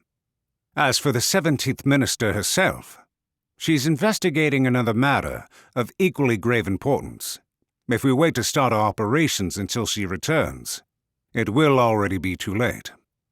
As for subduing their wyverns, that duty falls under the 6th General Hargent's forces' specialty. But... No, you don't have to tell me. I know. Better to have Old Man Hargent stuck doing something else anyway. I feel the same. He's currently forming a dragon subjugation force. A dragon? Obviously not possible. The fool. Hito spit out a laugh, bordering on a deep sigh. The 6th General was clearly on the decline. His efforts weren't wanted for the operation to begin with. So now it's being passed to me, then. Additionally, the remaining 2, both Hito and Elia, were the youngest and the most prominent among the 29 officials. Youth also meant they had not accrued many public accomplishments to their names. Bringing the new Principality of Lithia to its knees would surely give them sway during the upcoming imperial competition to decide the hero. Additionally, the 3rd Minister Jelki was currently distancing himself from 17th Minister Elia, and Hito could see that Jelki didn't seem keen on giving her any credit. Hito the Clamp didn't crave these achievements or authoritative power. In fact, he thought that raising his status any higher than it was now would only bring him more trouble. That said, if I'm going to push my ideas forward, this is the time. He glanced sidelong at Jelki's glasses, reflecting the evening sun. It's fine if whoever I use isn't officially involved with Oriatia, right? I'll leave it to your discretion as much as I can. Who do you plan on using? You say assassin, but that doesn't mean it has to be a cloak and dagger affair. For example, having the target get caught in a big accident is a possibility too, as long as it doesn't get traced back to us. This was a complex and dangerous matter, where failure was absolutely not an option, and where he, as the younger man, would need to take sole responsibility. From a certain perspective, that was all there was to it. However, Hito understood this was how political tides moved. Before he had been called to meet that day, Hito had already been searching nonstop for the most suitable asset to handle the current situation. The state of affairs meant a normally unthinkable and dangerous solution was the most optimal. Ready the vortical stampede. Chapter 4. Alice, the Star Runner. Even a man like Hargent the Still, 6th General of Oriatia, in rare moments, pondered the definition of evil. A definition of evil to put a stock in during the current age, with the soul and absolute evil of the true Demon King now defeated. To betray oneself. This was what Hargent thought. With the ruins of the 3 kingdoms being unified under the Oriatia name and the political system on the verge of major change, he had still not cast aside his personal desires. Now was a perfect and unique opportunity to claim new achievements for himself. Though bit players spoke ill of him behind closed doors, though the schemes and treachery wore at his soul, it was all a necessity to maintain a power and authority beyond his station. Further treasures, higher fame, and a stabler life.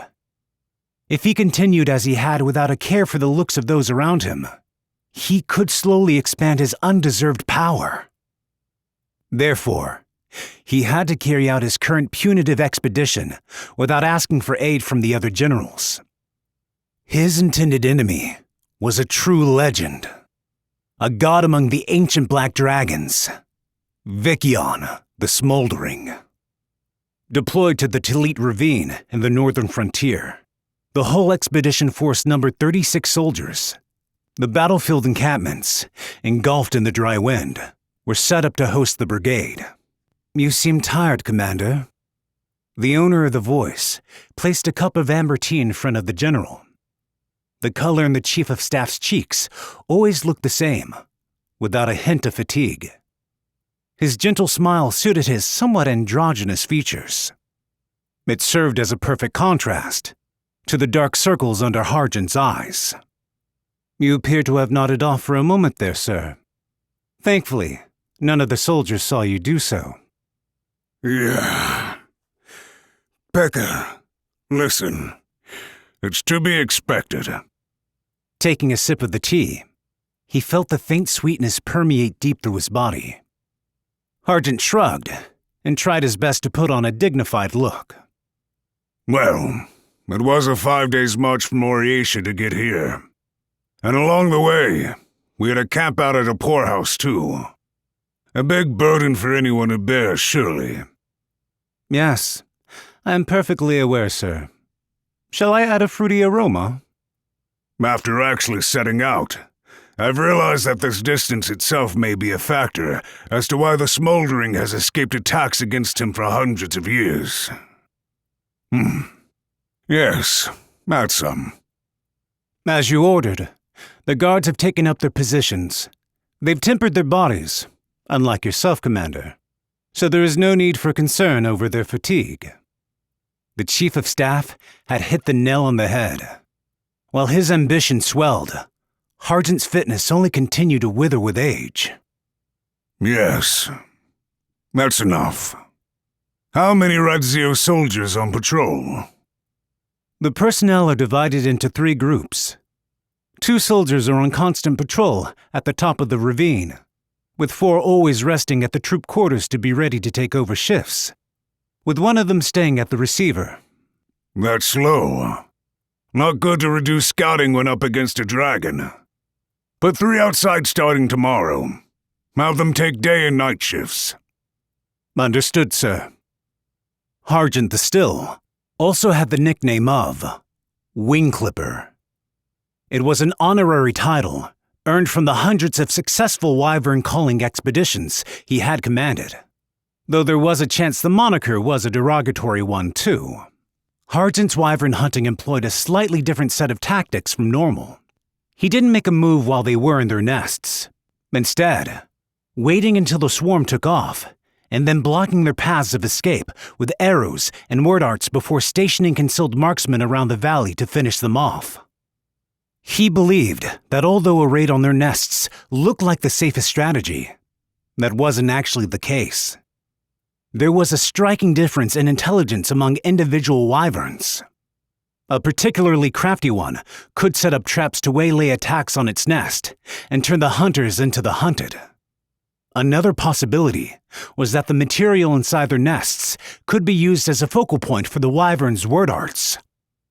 Given their opponent was Vikion the Smoldering, an evil dragon known for his tremendous power, the natural course of action was to take even more precautions than when going up against flocks of wyverns. Vikion is wounded, is he? I haven't heard such a rumor in my 20 years of life. I'm 55. This expedition's happening after investigating the filings of the survey troops and getting proof. This is a golden opportunity to wrest the advantage before the other generals catch on. Left eye's clouded, left foreleg's gone, and something that looks to be a long spear is stuck in his gut. His tail is decomposing. Very hard to believe. Supposing all this is true, do you think he'll show his face while he's in such a state? The terror of Talit Ravine. Burning down human villages on a whim. Massacring 10,000 mighty adversaries in a single breath. And hoarding inexhaustible treasure for himself. Vikion, the Smoldering. He was calamity incarnate. Save for being blessed with a 1 in a million opportunity such as this, one could never hope to best such a mighty opponent. If the expedition succeeded, Harjin's name was certain to be preserved in history forever. Additionally, back in the unified Oriatia, the achievement would earn him a coveted position of power. No longer ridiculed as a small-time wyvern hunter, he would become a true dragon slayer. Pekka, this is similar to a castle siege. The black dragon's leg and eye injuries aren't easily healed. The provisions in his lair aren't limitless either. Hunger will eventually drive him to the skies. No doubt, provided this information is reliable. Additionally, the troop numbers being flaunted in the ravine were in part to put pressure on Vikion. The aim was to provoke him with their brazen presence, forcing him to stay on guard in case an attack came, and draw himself into their hunting grounds. Pekka's apprehension also served as an indirect word of caution and a reminder that by waiting for the perfect opportunity, they would deplete the patrol's morale. However, Harjant was thinking about a dragged-out battle. In fact, believed the time would come soon. Sure enough, before the sun had finished its descent, Harjant was proven right. Rushing into the expedition headquarters, the Radzio soldier's face was deathly pale. "Chief of Staff! Commander! I have urgent news! 6 of our marksmen are dead!" No one had even announced that they'd spotted Vikion. The bad news was very hard to believe. What did you say? "We need communications first. Set up a link. Hurry!" Following the Chief of Staff's orders, the soldier activated the Radzio. The machinery employed a complex pattern of wires enclosed around a translucent stone. Radzio troops and their usage of long-distance communications were a vital part of Harjant's battle strategy. "It's Harjant! Give me the situation! As precise as possible!" "This is Dio, on surveillance at the left cliff. Black smoke is shrouding everything. It's spread over the bottom of the ravine. Unable to confirm the status of the 6 marksmen deployed below the cliff. It's likely the smoldering is creeping along the ground and advancing toward the command headquarters." Along the ground? The haughty Vikion the Smoldering, who used to burn everything with great gouts of black smoke billowing from the sky and look down on the rabble crawling on the ground below. Rather than flying out from his lair, he was weaving his way through on the surface of the ravine. It was unthinkable for a dragon to use his breath to attack soldiers from their blind spot, while crawling along the ground like some common lizard or snake. Why? Why is this happening? Vikion the Smoldering! Have you lost your pride as a dragon? Harjant had thoroughly researched the topography of the Tulit ravine. The sky was a blind spot. So, by using the elevation to guide the target's path, he could slay the enormous dragon with minimal losses. He had also secured paths of retreat to line up with the opponent's movements. It was the ultimate anti-air formation, one that Harjant had compiled from his decades of combat experience. Yet, because of his long years of experience, he couldn't help questioning how sound his tactics were. What was truly terrifying was his own inability to account for all possibilities. "Commander, please fall back. We failed. I don't believe anyone knows how fast a dragon can move across land. But right now, these headquarters are in danger. Luck wasn't on our side." You think I'll let things end like this? This can't be happening!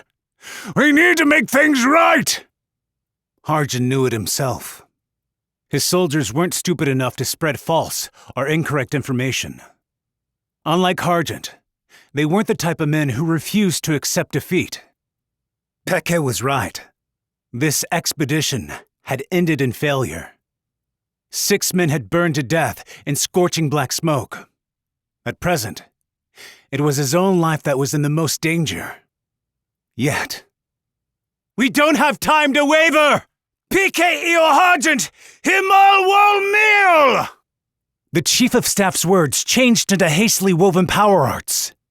Before Harjant had a moment to realize what had happened, the invisible force from the power arts buffeted him away. What in the... A harsh wind blew through. It was a smoke, black as pitch.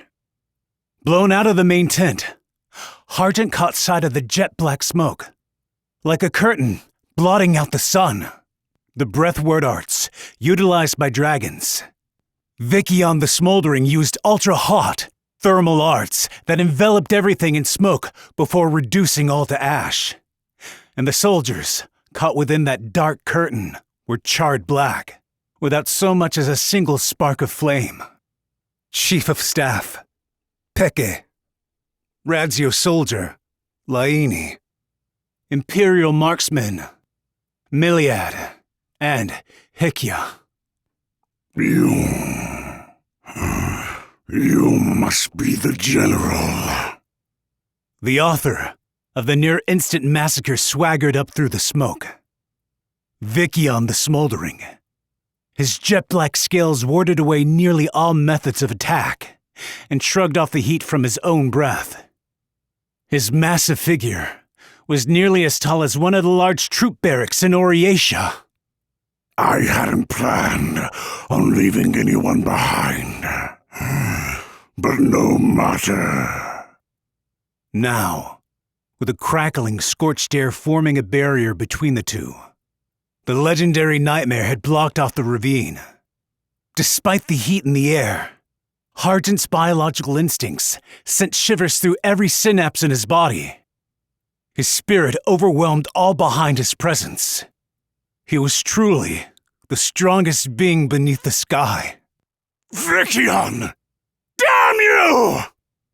Even with his right eye clouded over, his left front leg severed, a long spear sticking out of his gut, or his tail rotting away. His existence was different on a fundamental level when compared to the wyverns Hargent had hunted for so long. I shall let you respond. Are any more of your subjugation expeditions around? What's this? Afraid of media hunting parties, are you, Vikion? You shall be the laughingstock of all dragonkin for the rest of time! It seems your spirit has withered as much as that body of yours! Go! Gibyaris! Jigurek. A lethal black cloud passed over Hargent's head. Vikion had missed on purpose. Answer me. Are you the only expedition? If you do not answer, you will not burn. You will suffer a slow, agonizing death. What? There was an uneasiness in the Black Dragon's words. Vikion's tactics were very unusual for a dragon. Wounds covered his body. He was said to be the evilest of all the ancient dragons, having lived through hundreds of years of failed expeditions to slay him. All alone, and standing face to face with a dragon, Hargent asked, What's happened to your body? Smoldering!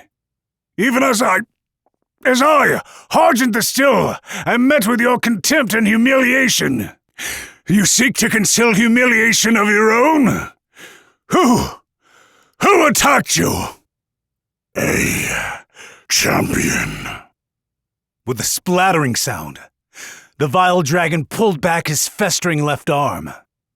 The injury seemed to embarrass the dragon. A champion. Have you seen such things with your eyes, weakling Hargent? A rare mutant strain, a numerical oddity from among the masses. They serve none but themselves, their damnable greed. Their appetites lead them to amass power, and then that hunger leads them far away to murder the powerful life forms in our world. You're saying a mania champion attacked you? Arrogant fool! Vikion roared with disdain. No, not disdain. Even Hargent understood. What he heard was not hatred, but fear. Mania heroes! Ha! I've butchered more of those than I can remember. Ages pass, challenges appear. That brazenness has bestowed lives and treasure to me throughout the ages. Greedy and arrogance, hunted down and killed. That is all heroes are! All are but feed! Trifling feed to sate my hunger! Vikion! Oh, Menia! Foolish Menia! That perception of yours is itself an incurable brazenness beyond even us dragons! Are there no other groups that give birth to heroes beyond your own? Are there no other places these powerful beings, blessed with talent and strength, appear besides those inhabited by you media races? As he howled in fear of his memories, groaning in pain from his injuries, the dragon's single fiery eye glared at Hargent, the terror of Talit Ravine, burning down Menia villages on a whim, massacring 10,000-strong armies in a single breath, and hoarding untold wealth for himself. This was Vikion the Smoldering. There was someone out there who had already defeated this creature, a nigh calamitous power. No matter what Hargent tried to say, he could no longer avoid death. What Vikion had made clear was that he would not back down from one pint-sized Menia, the last shred of the ancient dragon's remaining pride. All are powerless. Know the truth, Menia! Heroes favored by fate are not limited to the Menia. There are those just as powerful among the wyverns! Hargent knew. Why hadn't he realized it before? From the very start, as far as he knew, there should be only one singular creature capable of doing this to Vikion. He hadn't realized it because, for the general who had slain close to 100 wyvern flocks in his time, it was the name he loathed most of all. For example, the wyvern hero, Alice, the Star Runner. One creature had done all this. He had stolen the sight from one eye of this ancient dragon, a giant when compared to a wyvern, severed his left arm, pierced his flank, and caused the dragon's tail to fester. Unlike the Menia, who couldn't even hope to challenge the dragon without him being wounded and overwhelmed by numbers, a certain individual wyvern, surpassing all his fellow winged creatures, was able to do it. I have spoken of my humiliation. Hargent the Steel. The expedition ends with me. After my army, no more soldiers from Oriatia will come trying to exterminate you. Everything came from my foolish judgment, based on personal utilitarian value. There, I've answered your first question, Vikion the Smoldering. Good. Then I shall feed your soul to the fire and forgive your Menia folly. I won't let you. You can't even imagine how many wings I have plucked from the heavens. The skies above my head are quiet. I shall teach you the power of the 6th General of Oriatia! Together, with his word art's incantation, he brought melted steel material together. The material of the temporary operation headquarters was still carried from Hargent's homeland in Oriatia, and therefore he was able to communicate with it, to forge weapons with his craft arts. His second name was Hargent the Still. The craft arts he prided himself on could create mounted mechanical bows, similar in size to a horse-drawn carriage. It was his ultimate anti-air weapon, the Dragon Slayer Ballista. He understood that there was no telling if it would be enough to finish Vikion without trying. Nevertheless, for Hargent, Betraying one's own self was the ultimate evil. The black dragon opened his maw. Weak. All is weak! The battle would be over in a single breath. Vicyon could change the mere act of exhaling into a powerful thermal arts breath that burnt everything in its wake. However, the evil dragon gulped back his exhalation. He was looking behind the frail Menia's back, to the ravine winding away behind him. There, the crimson evening stretched out before him. The edge of the horizon hosted the sunset, and the scene of the swollen sun flickering in the lingering hot air. He saw a shadow, silhouetted by the final moments of the setting sun. Why did you come again? Why? The lithe shadow was at the top of one of the summits of the ravine. Without a word, it spread out its wings. The ominous shadow was like the incarnation of folkloric demons and monsters. Moreover, to the ancient dragon god Vicyon the Smoldering, this singular winged creature was Star Runner! The biggest difference between wyverns and dragons is their forelimbs, or lack thereof. Dragons, possessing 2 arms in addition to their wings, meant their physical makeup had already surpassed other creatures significantly. But it could be argued that in this way, the wyverns, having lost their front arms and reducing their body mass over the generations, had recovered their true evolutionary path to improve their flight. Additionally, similar to how the large reptiles of the beyond replaced their bodies with avian forms, in this world, it was not the dragons, but the wyverns who enjoyed prosperity. Even while dragons were individually the strongest race of all, wyverns flew longer distances, energetically secured food, and adapted to their environment to reproduce. In this manner, just as with the Menia, the birth of an exceptional individual among the prosperous species was an inevitability. The wyvern had 3 forelimb-like growths from birth. In adolescence, they were thin and slender limbs, like a bug's, without any nerves running through them. Reductive evolution was a curious thing. Similar to the Menia, who had diverged from their ancestors and begun walking on their hind legs, this wyvern naturally grew able to touch objects, manipulate them, and feel the tactile stimuli that resulted. Therefore, he had been unable to tear off the meager organs, which only hindered his ability to fly and survive.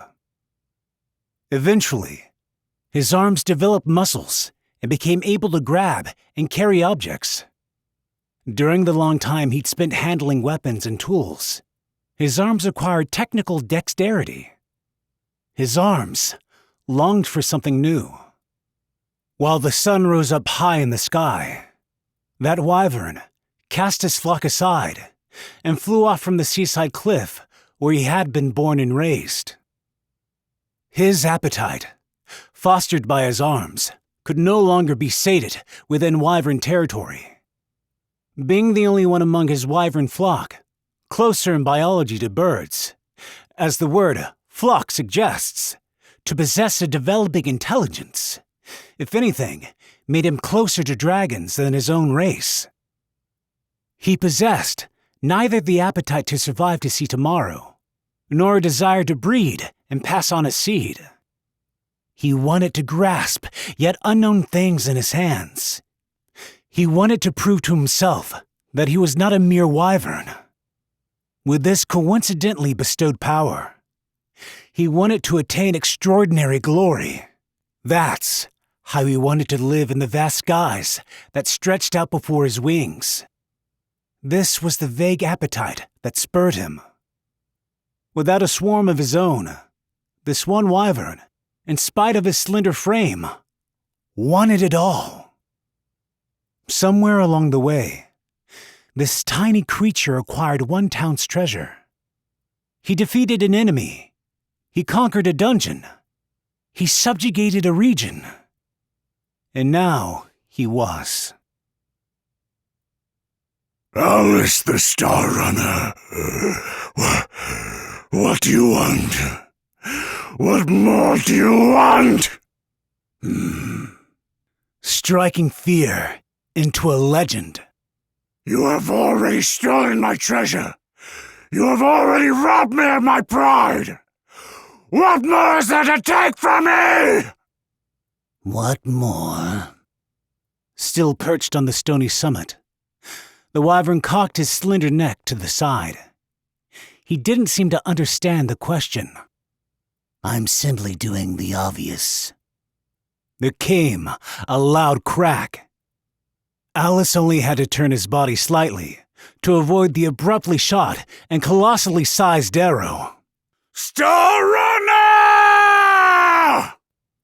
The deadly shot had come from Hargent the Still's Dragon Slayer ballista. Incapable of successive shots, he nevertheless released the bolt not at Vikion the Smoldering, but toward the interloper. You! Don't you dare interfere! In response to the man's voice, the wyvern simply lazily shook his head and took flight. A sack was tied around his body, as if he were a menial traveler. Damn you! Damn you to hell, Star Runner! As Hargent spouted resentful curses, Vikion looked up at the sky. The wyvern had just taken off, but his silhouette was already disappearing. Vikion couldn't follow him. Alice's speed far surpassed that of a normal wyvern. The dragon attempted, using his incendiary black smoke breath, to intercept the champion.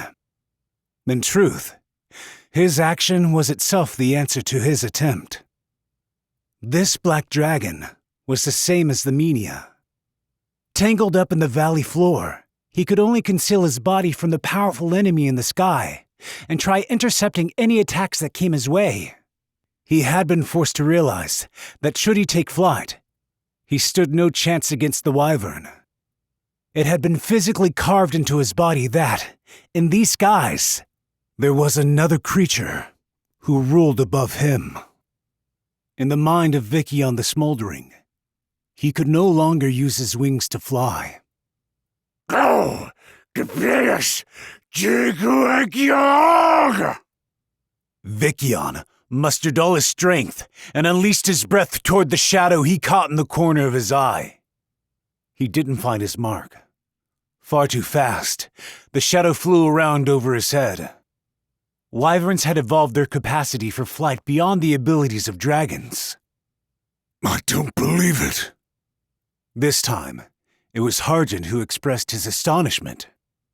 Coming to a halt directly over Vikion's head, Alice the Star Runner gripped in his hand an inconceivable weapon for a wyvern. An iron gun barrel, a wooden stock. He saw it for only a moment, but for someone like Hargent, who led rifle troops of his own, there was no mistaking it. The wyvern held a piece of technology that had been brought to the world by the visitors, known as a musket. A wyvern holding a rifle. In the fleeting moment as the dragon switched to the defensive, a bullet flew.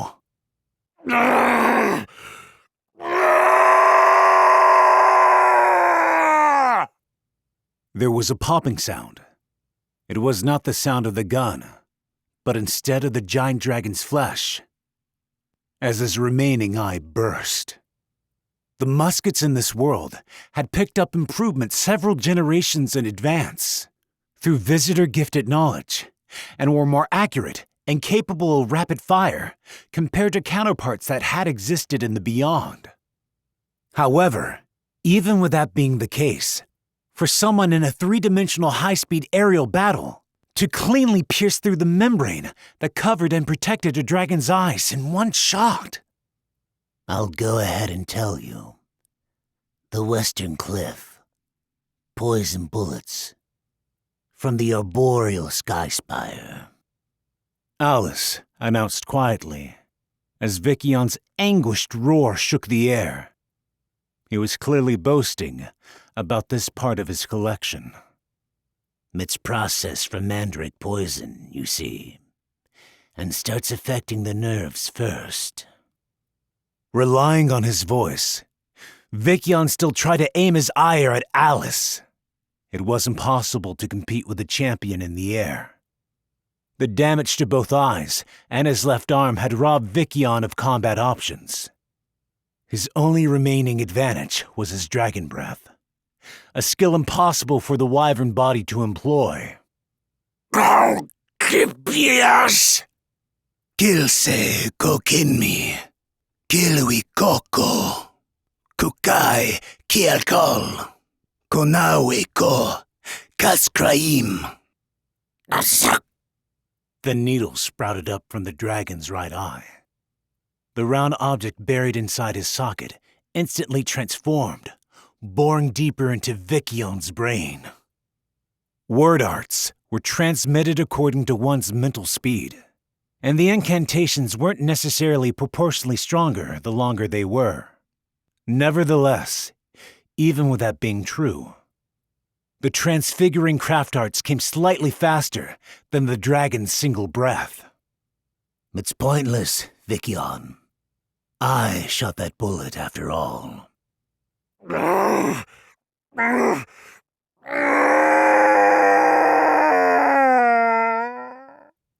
"You're going to listen to me now. After all, I did the same thing with that spear sticking out of your side, right?" "Enough!" Harjant shouted, while letting another arrow fly. Once again, the shot was aimed toward Alice, but he avoided it with ease. A foolhardy attempt. "That's enough, Star Runner! My mortal enemy! Why did you steal my quarry? You intend on saving the life of a man like me?" "Argent, you know, you ask some strange questions." The wyvern looked down at the dragon, writhing in unbearable pain. An evil dragon, a feared calamity, who had warded off many expeditions against him for hundreds of years. A single wyvern, deformed and slightly smaller in stature than an adult Menia. Finally, the sole reminder of his lost forces, the sixth general of Oriatia. It was plainly clear who was in control of the current situation and who among them would meet their end. The one at the apex of this three-person food chain answered. "Of course, I'm going to try and save my friend," with a reply Harjant had known for a long time. He was right. To the general, who had slain hundreds upon hundreds of wyverns, his should have been the name he reviled above all others. Alice, the Star Runner. Harjant loathed his existence more than any other. A being such as him should have never existed. "I'm not your friend. I'm an Oriatia general! That wyvern-slaying wing-clipper Harjant! Past or present, I'll never give a damn about someone like you!" The black dragon was dying. Harjant watched him slowly perish before his eyes, the dragon's muscles trembling, the strength draining from his wings. It was almost the same death as a wyvern's, as if he shared the same lifeblood. "I see. You mean to become the king of soldiers, then? Good for you." Alice simply looked on, as drearily as usual, as the light faded from the old legend's eyes, as if neither joy nor pleasure existed within the wyvern's heart. "That's right! To rise up the ranks, I killed hundreds of your brethren too! Even at my age, I want for even more prestige! Which led me to enact this foolish and hopeless expedition." Killing a dragon should not have been possible. It was a childish dream from the start. That day was not the first either. Up until that point, many of his men and fellow citizens had died for the sake of his short-sighted dream. He had earned the scorn of many. He had elevated himself to his lofty position at the cost of countless lives. I know. That's why I respect you, Argent. Alice rested his sack on the ground. All the treasures he had gathered during his travels around the world jangled within.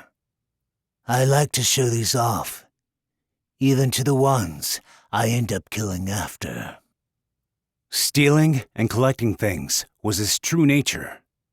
Alice the Star Runner was no longer a wyvern, and instead was closer to a dragon, greedily collecting treasure. A shield from the Central Mountains briar marsh. A whip I picked up in Keiso. I even have plenty of magic bullets. The many triumphs of Alice over the years had made their way to Hargent's ears as well. As he was consumed by a terrible struggle for power, awkwardly clinging to his own authority while nothing ever went his way, he had heard rumors about the star-running wyvern's adventures and treasure collecting. But I won't show them to you. Hargent desired even more riches, further heights of fame, a stabler life. That really wasn't it, though. The only thing he wanted. After all, you're an impressive man, Argent. If I show my hand, you'll gain the advantage. Was to best Alice, who was different from himself in every possible way. Best the only person, different in race, who would affirm Hargent's ugly greed. His old friend. You're wrong. I haven't been able to get a hold of anything for these past years. I've only idly watched. I heard. There's some huge imperial competition in Oriatia. They're all searching for the hero, aren't they? With the three kingdoms joined, eventually some new form of government would try to emerge. The monarch could no longer serve as the sole national icon to maintain control over the citizenry. They were searching for the stalwart champion who had slain the true Demon King. They needed a hero. At the moment, most of the generals were working toward that goal. Being the one to bring forward the hero meant becoming the patron sponsor of a new national icon. Even if, for example, that heroic individual was of unknown origin. I should enter. Yes, Hargent was certain that Alice would naturally usurp that honor. This wyvern had traveled the world by himself, managing to seize everything he desired with his hands alone. Hargent knew how many impregnable dungeons Alice had conquered. He knew he had amassed rare and wondrous treasures from far and wide. He knew he had bested enemies previously believed invulnerable, even having lost a majority of his troops. If Hargent could simply back Alice the Star Runner, who was sure to win the Imperial competition. Oh. Alice's calm murmur made Hargent take notice.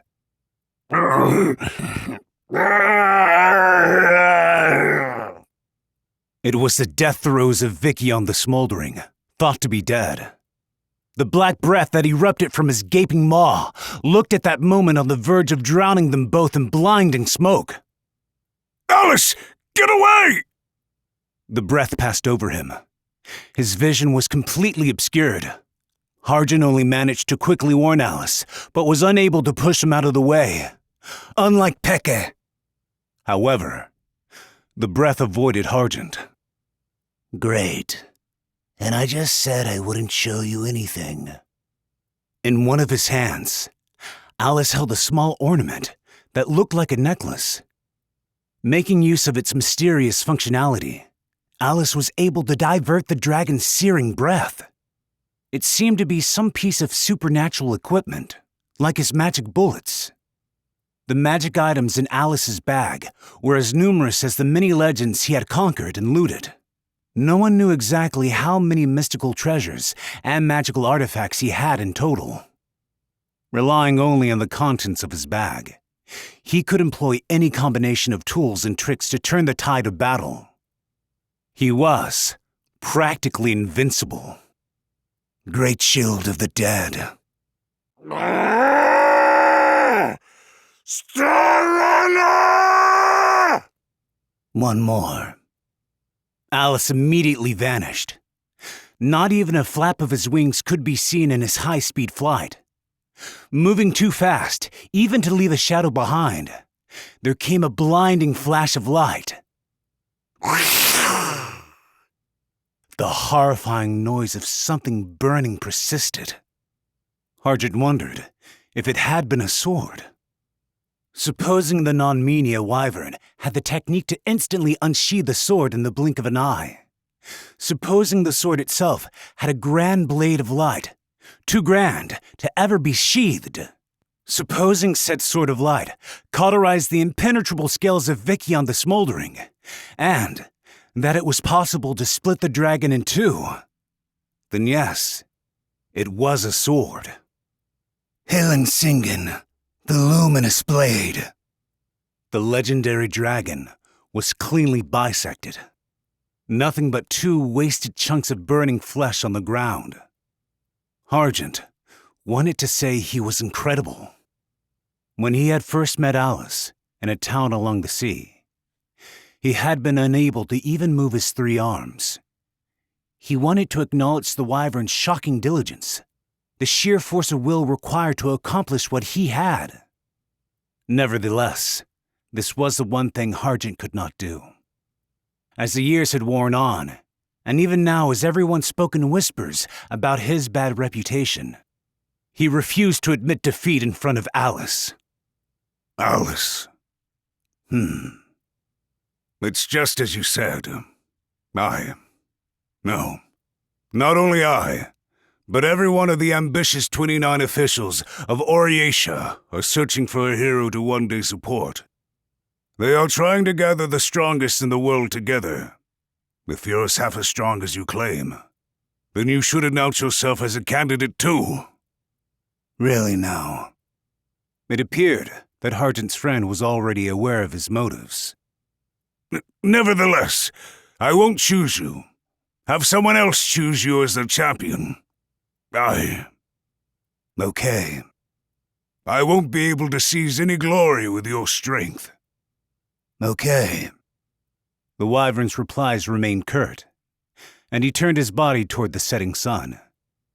His voice was low, but there was a haughty edge to it. To me, that hunger of yours is truly admirable. You have my respect. Someday, you'll become someone much more amazing than myself, Harjot. Did he mean those words? Could Harjot truly reach the same heights as the wyvern champion, who endeavored to claim all this world had to offer? Having lost everything, did he even have time to reach that peak? Alice! The wyvern took flight, soon fading into the setting sun. He was off to find a new object of pursuit. Perhaps he would fly to a whole new world.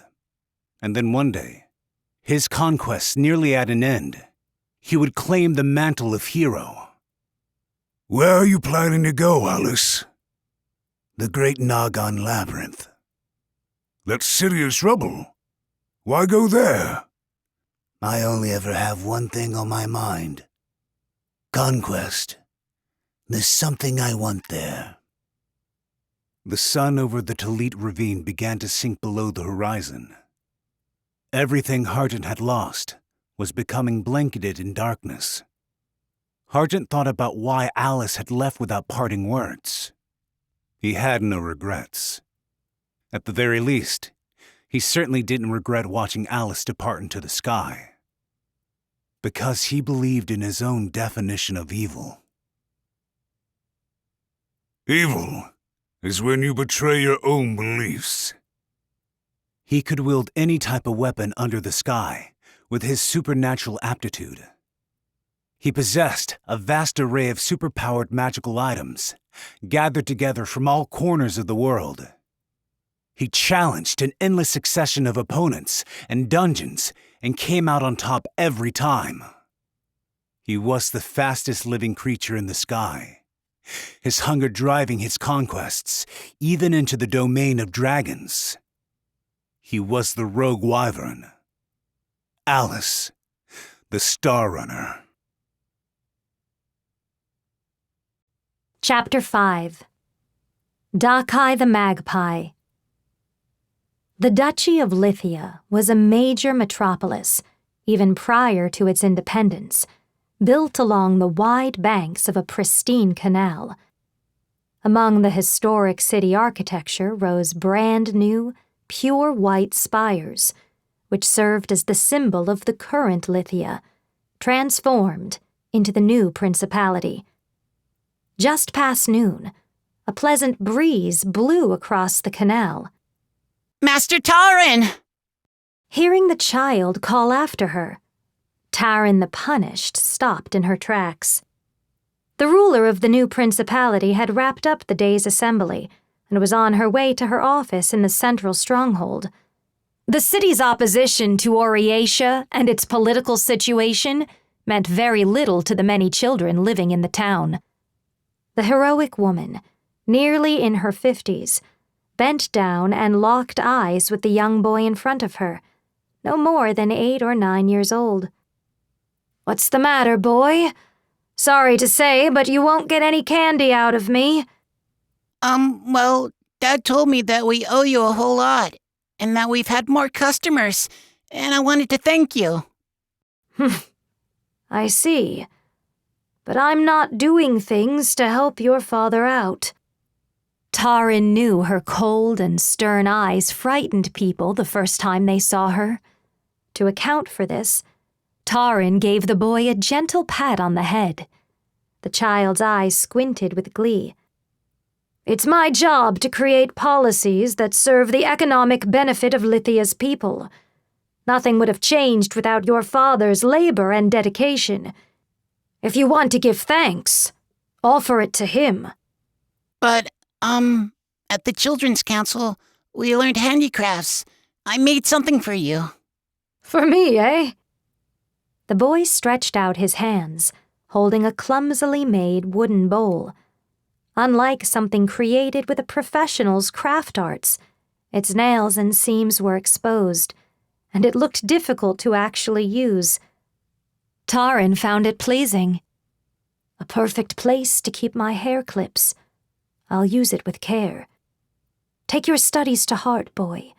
Become a good Lithia citizen, like your father." Yes, ma'am. Taran the Punished was a seasoned military officer, formally given the title of 23rd General among the 29 officials of Oriatia. With her talent in martial, intellectual, and political pursuits, she proclaimed her region's independence just as the true Demon King was defeated. Despite being recognized as a self-proclaimed Demon King, she used her thoroughly laid groundwork during her time as the 23rd General and the geographical importance of the region as weapons to maintain friendly relations with Oriatia from the waterfront. The land had always been rich with resources. The various rights they had won, along with their independence and their freedom from their tax obligations to Central Oriatia, meant a substantial boost in quality of life for the Lithia citizenry, at least for the time being. A unified nation rather than 3 separate kingdoms. Resistance to this proposal is to be expected, I suppose. Oriatia's answer to the developments in Lithia was clear as day. Taran assumed there was someone behind the scenes, pulling the strings during the days of unrelenting raider attacks against the merchant caravans coming and going from the city. It worked to restrict the flow of resources in and out of the new principality. Oriatia's silent economic sanctions. War with Oriatia would come eventually. Thus, She needed to act with haste to ensure their chance of victory didn't slip away. While officially working to negotiate with Oriatia, her preparations proceeded apace. Taran's shoes echoed harshly on the floors of the central stronghold before arriving at her empty office. There, she opened her mouth and said, "Dakai, you're back, aren't you?" Come on. A lone young man silently dropped down from the ceiling crossbeam. Though he appeared to be a Menia, his agility rivaled that of a wolf. His long hair, uniquely dyed at the tips, fluttered down shortly after him. Until then, there had been no hint of his presence, not a single breath. Even Lithia's most elite soldiers would have been unable to spot him. How'd you know I was there? Lucky guess. Taran removed her two-handed sword from her waist and reclined in her chair. Despite the smile that found its way to her face, her piercing gaze was unwavering. "Those are the first words I say whenever I return to the office. Judging by that reaction of yours, I'd say it was worth it, wouldn't you?" Sheesh. You're something else, Taran. I'll give you that. We've known each other a long time. I've simply come to understand your preferred methods of playing tricks on me. You've retrieved what I requested from Nagan, then? I wouldn't be back if I hadn't. Despite wearing a fully formal outfit, similar in style to a butler's, the young man wore no shoes. He was completely barefoot. Rudely sitting down on top of one of the desks, he tossed something Taran's way. Big enough to fit in two hands, the item, with its built-in crystal lens, served an unknown purpose. This is what you wanted, right? Undoubtedly. It fits the record's description of the cold star perfectly. Your resourcefulness is second to none, Dakai. Personnel wasn't all the new principality was after. They required weapons like this one as well.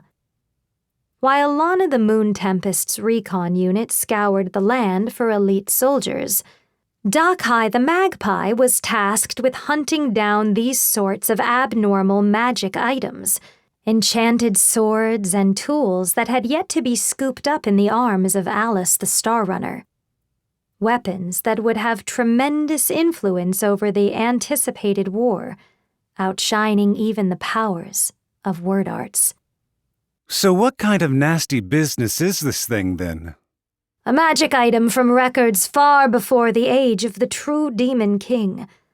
Light from the sun that's passed through the central crystal and built up over years, gets converted to an explosive beam, capable of bombarding an entire city. I saw that the self-proclaimed Demon King Kiyazuna used it as one of the power sources for the Great Labyrinth, and it looks like I was right on the money. Frightening stuff. Indeed. Nothing cast out from the beyond is ever gentle. Magic items and enchanted swords, intolerable to the beyond, these perverse oddities all flow into our world. The only explanation is that this is the purpose for which our world was created. Hey now, is that a dig at me? Nonsense. Surely you don't think of yourself as gentle. The sword strapped to Dakai's waist, a thick-bladed scimitar, similar in shape to the Liuedao sabers of the beyond, was one such supernatural magic item called the Magicked Blade of Razukort. It was an enchanted sword that possessed the ability to see through every attack and respond with blinding, cutting speed, always taking the initiative against its foes. What about the other magic items besides the Cold Star? Did you have time to check if they were there or not? Yep, but your suspicion proved right on the money. Alice the Star Runner made off with most of them. If only I had started working on this a bit faster, I probably could have taken him on. At the very least, as long as I have the Cold Star, we can consider the matter dealt with. No need to act outside my words. Oh, you sure I shouldn't have brought that dungeon golem back with me? That was my first time seeing it, but that self-proclaimed Demon King lot sure made some crazy stuff. Indeed. Tarin had also heard about what happened to Nagan City, that the Great Labyrinth had come to life as a golem and raised the entire settlement. It was an unprecedented situation. Ever since hearing the report from her subordinates, she had assumed it had something to do with the grave-robbing mission to extract the Cold Star. I heard that the dungeon golem got put down the same day it came to life. I assumed you were the one who defeated it. Did you now? Well, there are others besides me who could have taken it down. Somewhere out there, I'm sure. Dakai then lightly tapped on his right shoulder. Its core was located right around here. Am I right? I haven't heard any of the details. Oriatia ended up securing the remains, too. Nevertheless, Tarin was sure there was no mistaking guesses from a man like Dakai the Magpie. Her previous praise had not been flattery.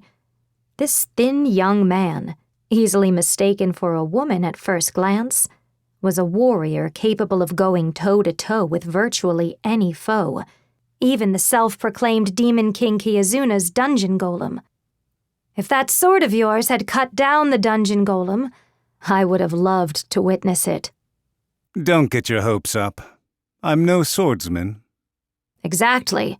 Now, given that you've managed to obtain this magic item, I can put you in charge of another job without worry. Tarin folded her hands together over her desk. For the past 2 months now, caravans traveling in and out of Lithia have been getting attacked. Most likely raiders under Oriacia's direction. I've heard. However, Regnage's protecting the skies over Lithia, right? Bandits traveling by land aren't anything to be concerned about in the first place. Of course, if their movements were limited to the area around Lithia. However, a wyvern army can do nothing when goods are being plundered from towns along the way to Lithia. We have suffered losses, few though they may be. On top of that, there lies another problem with the thieves infesting the countryside around Lithia. And what is this difficult problem then? Our enemy is using these thieves to get an idea of how consistent we are at dealing with them. They're watching for the times when our wyverns don't sortie as quickly. They're taking note of the high-demand goods that the wyverns immediately set out to secure and defend. As long as these raids keep happening, we'll be feeding this intel straight to the enemy. Basically. Still perched on the desk, ignoring all etiquette and courtesy, Dakai swung his feet. You're saying there's someone in charge of leaking what goods are coming in and when there are communication delays?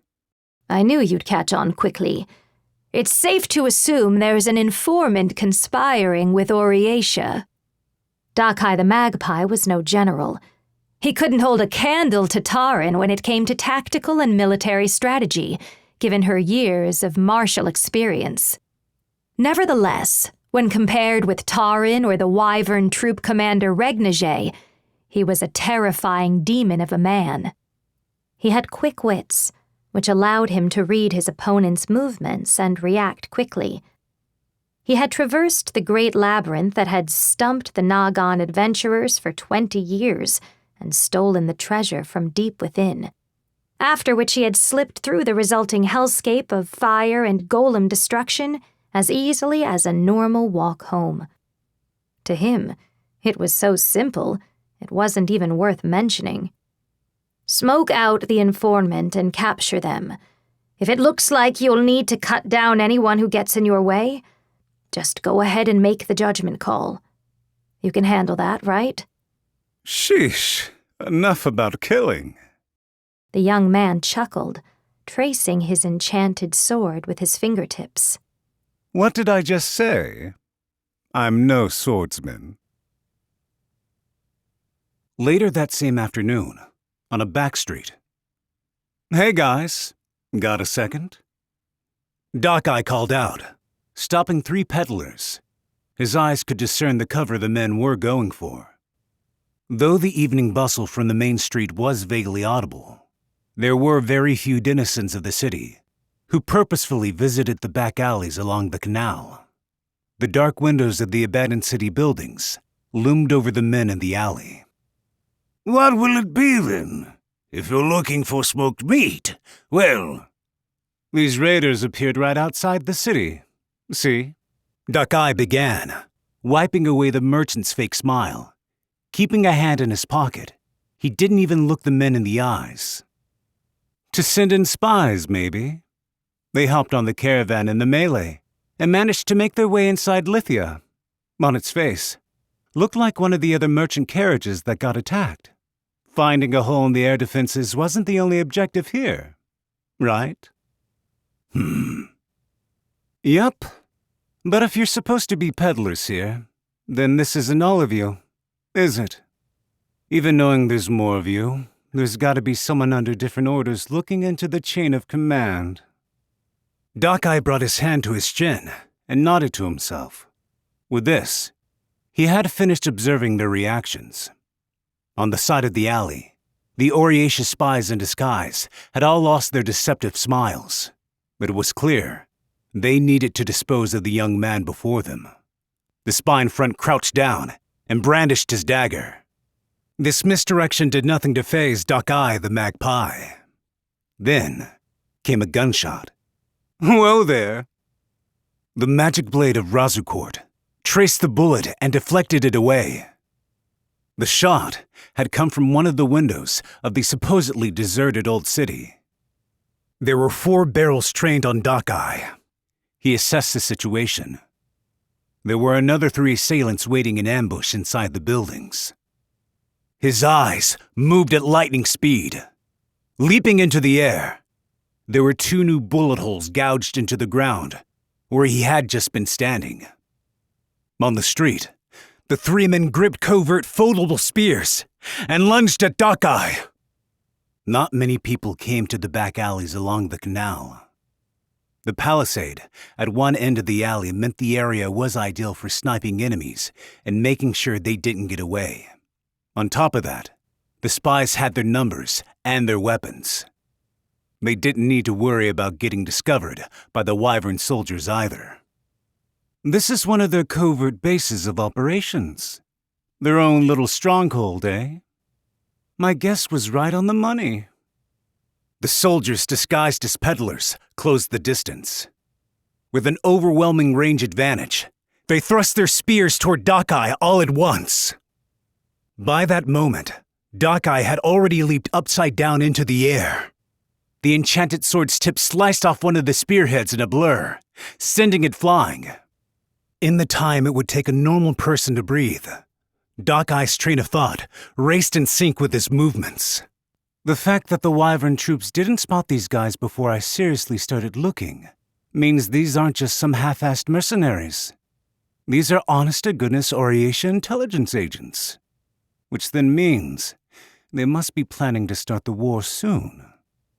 A metallic clang resounded.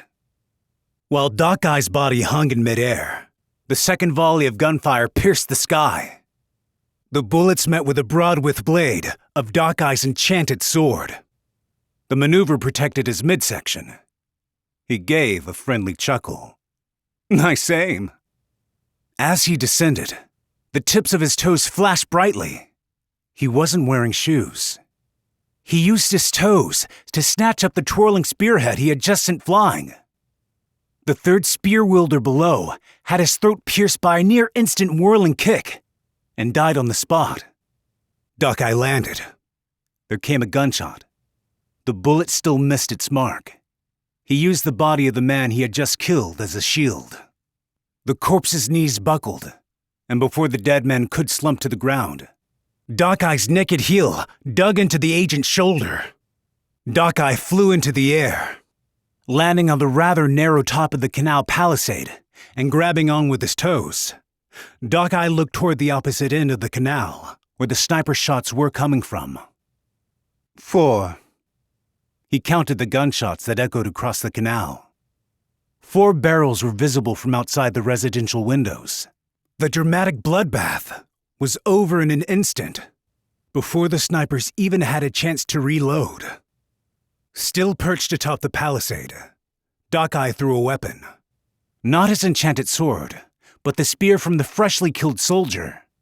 Hurled with incredible, Herculean strength, the spear pierced straight through the face of the faster reloading sniper, killing him. Doc-Eye the Magpie jumped. A rupturing concussion resounded as the canal palisade was crushed under the recoil from Doc-Eye's legs kicking up into the air. Crossing over the length of the canal, wide enough for 2 warships to pass by each other, his speed had him trace a nearly parallel line across the water surface. Even a shadow reflected on the canal's waters for only a mere instant. Grabbing the first-floor window frame with his free hand, Doc-Eye used his finger strength to launch himself up and into a third-floor window. Inside, he sliced the gun-wielding soldier to pieces, turning their body into a scattered spray of blood. Doc-Eye the Magpie was a Menia. Definitely neither ogre nor gigant, despite how preposterous and abnormal his physical abilities were. All right, that leaves 1, 2, and those 3. 5 then. As he counted the remaining adversaries on his fingers, he sliced up the spy on the communications device deeper with his enchanted sword, without even looking. The agent's head had been severed with such extreme speed that it crashed into the clay wall, the force causing it to burst open like rotten fruit. 4 left. He returned to the window he had just flown through, suddenly realizing something. Dropping from the third window, like it was a slight dip along the road, he split the head of the person right below him clean in 2. Spies tried to escape from the first-floor entrance, having been alerted to Doc-Eye's infiltration. In his hands, Doc-Eye twirled his enchanted sword around. Covered in his victim's blood, he gave another friendly smile. Okay, so you and you. That's 2. Just 1 left then.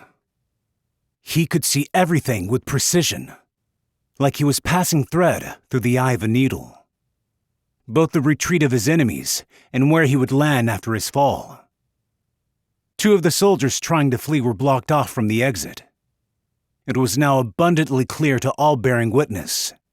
An Oriaceous spy group, capable of infiltrating the new principality and avoiding the eyes of the wyvern troops patrolling the region, had been completely wiped out from what had clearly been an advantageous position, at the hands of a single young man.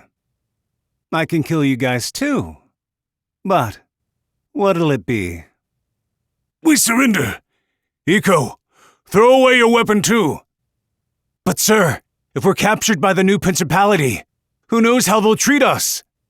You're no match for the swordsmen. This guy's... Before the senior soldier could finish speaking, his severed head sailed into the air. Ah, sorry. I had it all wrong. Begging for your lives was to buy time for the one left over inside to get away. Right. I know all about that stuff. Doc-Eye took out a bundle of parchment from his coat pocket and showed it to the remaining spy. Also, to be honest, there's no reason to throw your life away just to let that guy escape. All the records are written down right here, aren't they? Due to this world's low literacy rate, trained spies left ciphered records behind in their own unique code. The papers in Doc-Eye's hand had been pinched from the soldiers who had been dispatched. The young man possessed the skill to perform impressive sleights of hand, while simultaneously eliminating his enemies at blinding speed. I give up! Please, swordsman, have mercy! Don't kill me! Save your breath. The young soldier's body split into 5 pieces as Dakai walked past him. See? I'm not a swordsman. I'm a bandit.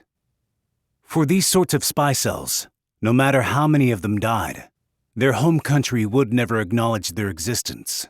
Thus, Dakai's slaughter, too, was nothing more than another chance for them to observe how their enemies responded to such situations. Let's see, then. Now, what'll you do, Oriesha? Factoring in his brutality and carnage, he could never follow the warrior's path. His magic blade and appetite for violence were little more than tools of his trade, means to an end. In the world of the beyond, their intolerable anomalies would transport it to this world.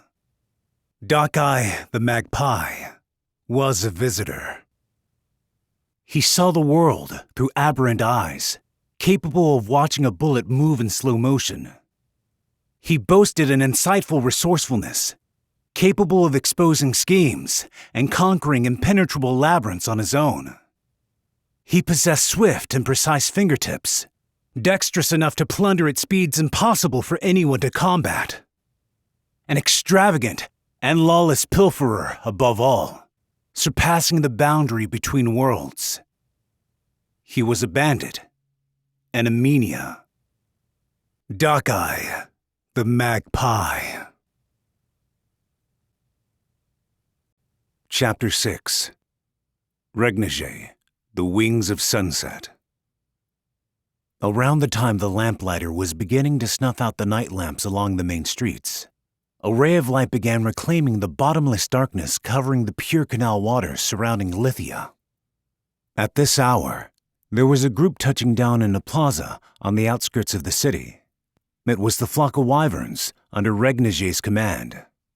A fantastic and non-mania army, both feared and relied on by the citizens of the city.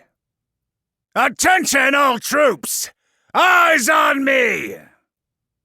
Having landed on the tallest lantern in the area, Regnige craned his neck from side to side restlessly, more to ensure no mania could hear his voice than to confirm that his entire force was present. Now then, we're here to expunge the filth.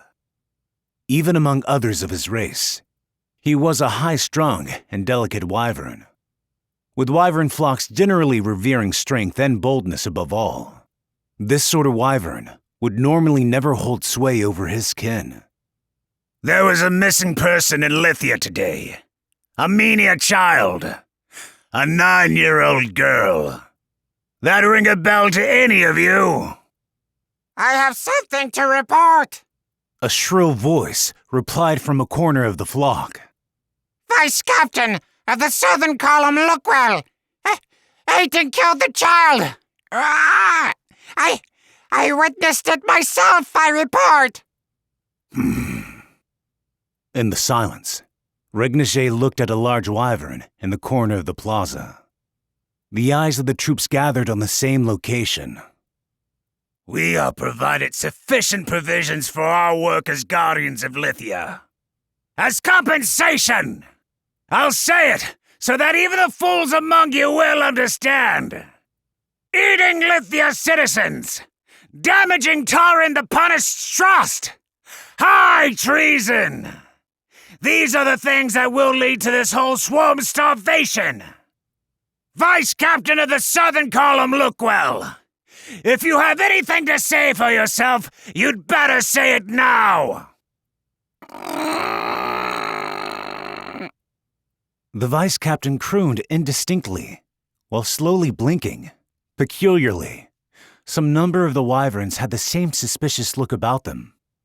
Although intelligence level varied from wyvern to wyvern, there was a bizarre atmosphere among Regnige's troops.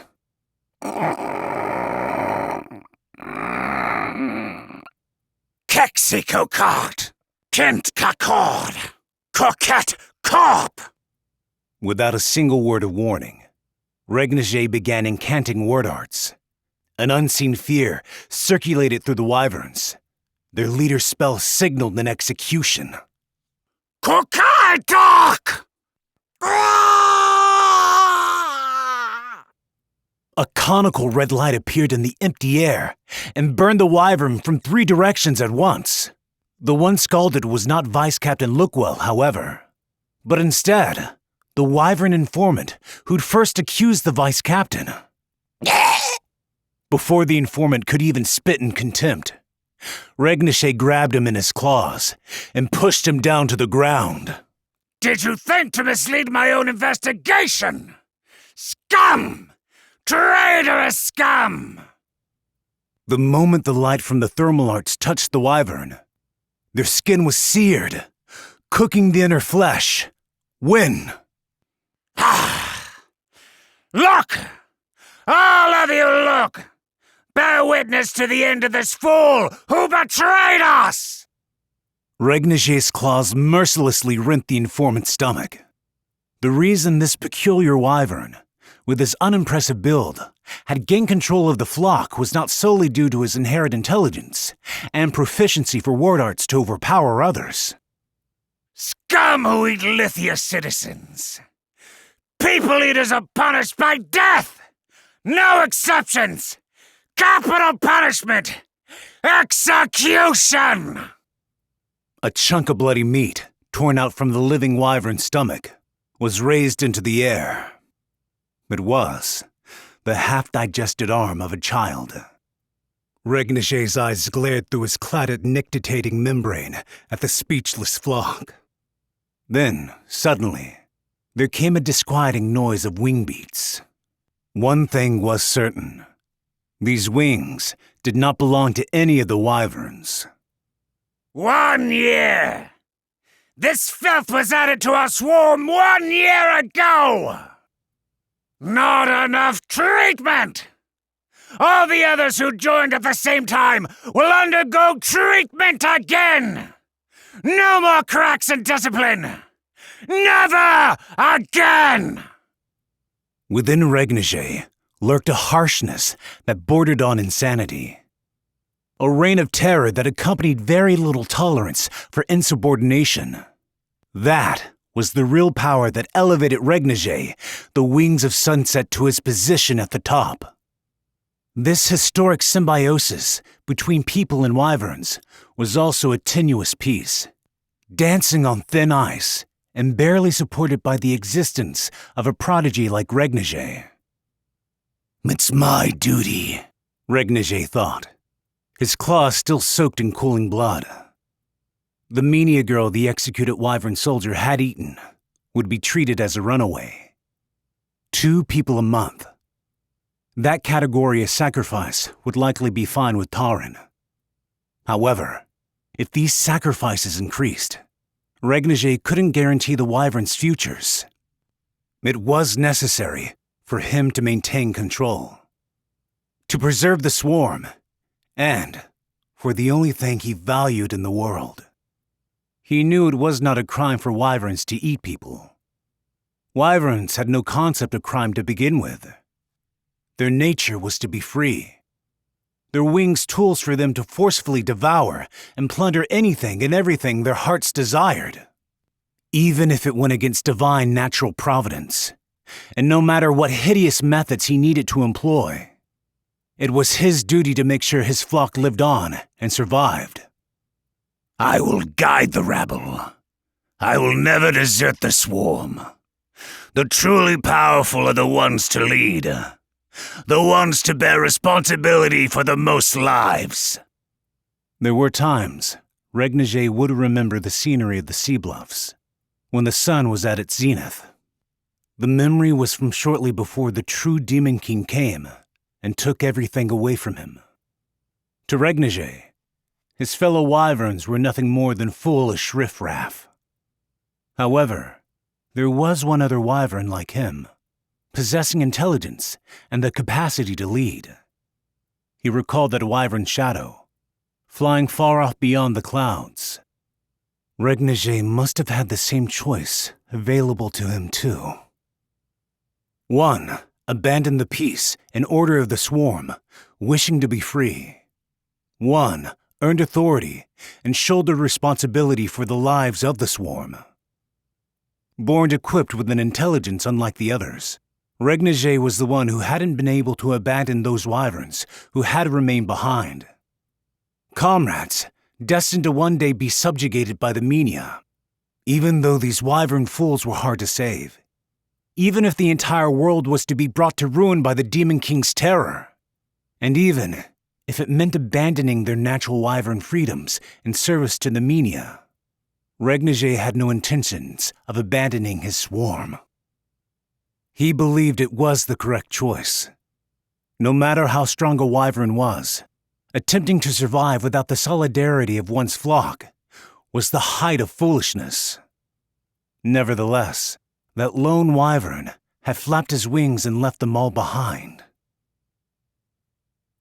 Compared with other cityscapes, what greatly distinguished the scenery of the new Principality of Lithia were the white spires that rose up like a forest. Each one served as a large residence for the wyverns who protected the city, and as eyes that continuously looked down from the skies on the citizens and outside threats against the city. However, within the spire directly connected to the central stronghold, there was a room prepared solely for a single Mania. The room was always kept tidy, filled with expensive furniture, and subdued sunlight shone over the white walls. Living there on her own was a young girl of 19 years old. Today was sunny. Regnier left early in the morning. She muttered into the book that lay open on her desk. Her lightly colored hair stretched down to her feet, suggesting she didn't spend much time outside her room. What are you mumbling about? The voice came from the window. She shifted in its direction. Regnier? She asked, turning her face to the window. Even with her eyelids open, the girl saw nothing. Her irises were clouded over with gray. Yeah, I'm here. Did you sortie today too? Just finished driving off a group of raider scum. I'm not playing all day every day, unlike you. I was writing in a journal. Nobles who can write apparently jot down records in these books every day. If I do the same thing, then I'll be able to remember my conversations with you forever. Don't be so foolish. You can't even see. How exactly are you supposed to write? I've been having fun with this recently. Her name was Kureta of the Fair Skies. Her relationship with the King of the Skies and Protector of Lithia, Regnier the Wings of Sunset, extended back to before the new principality had declared independence. It's still light outside, right?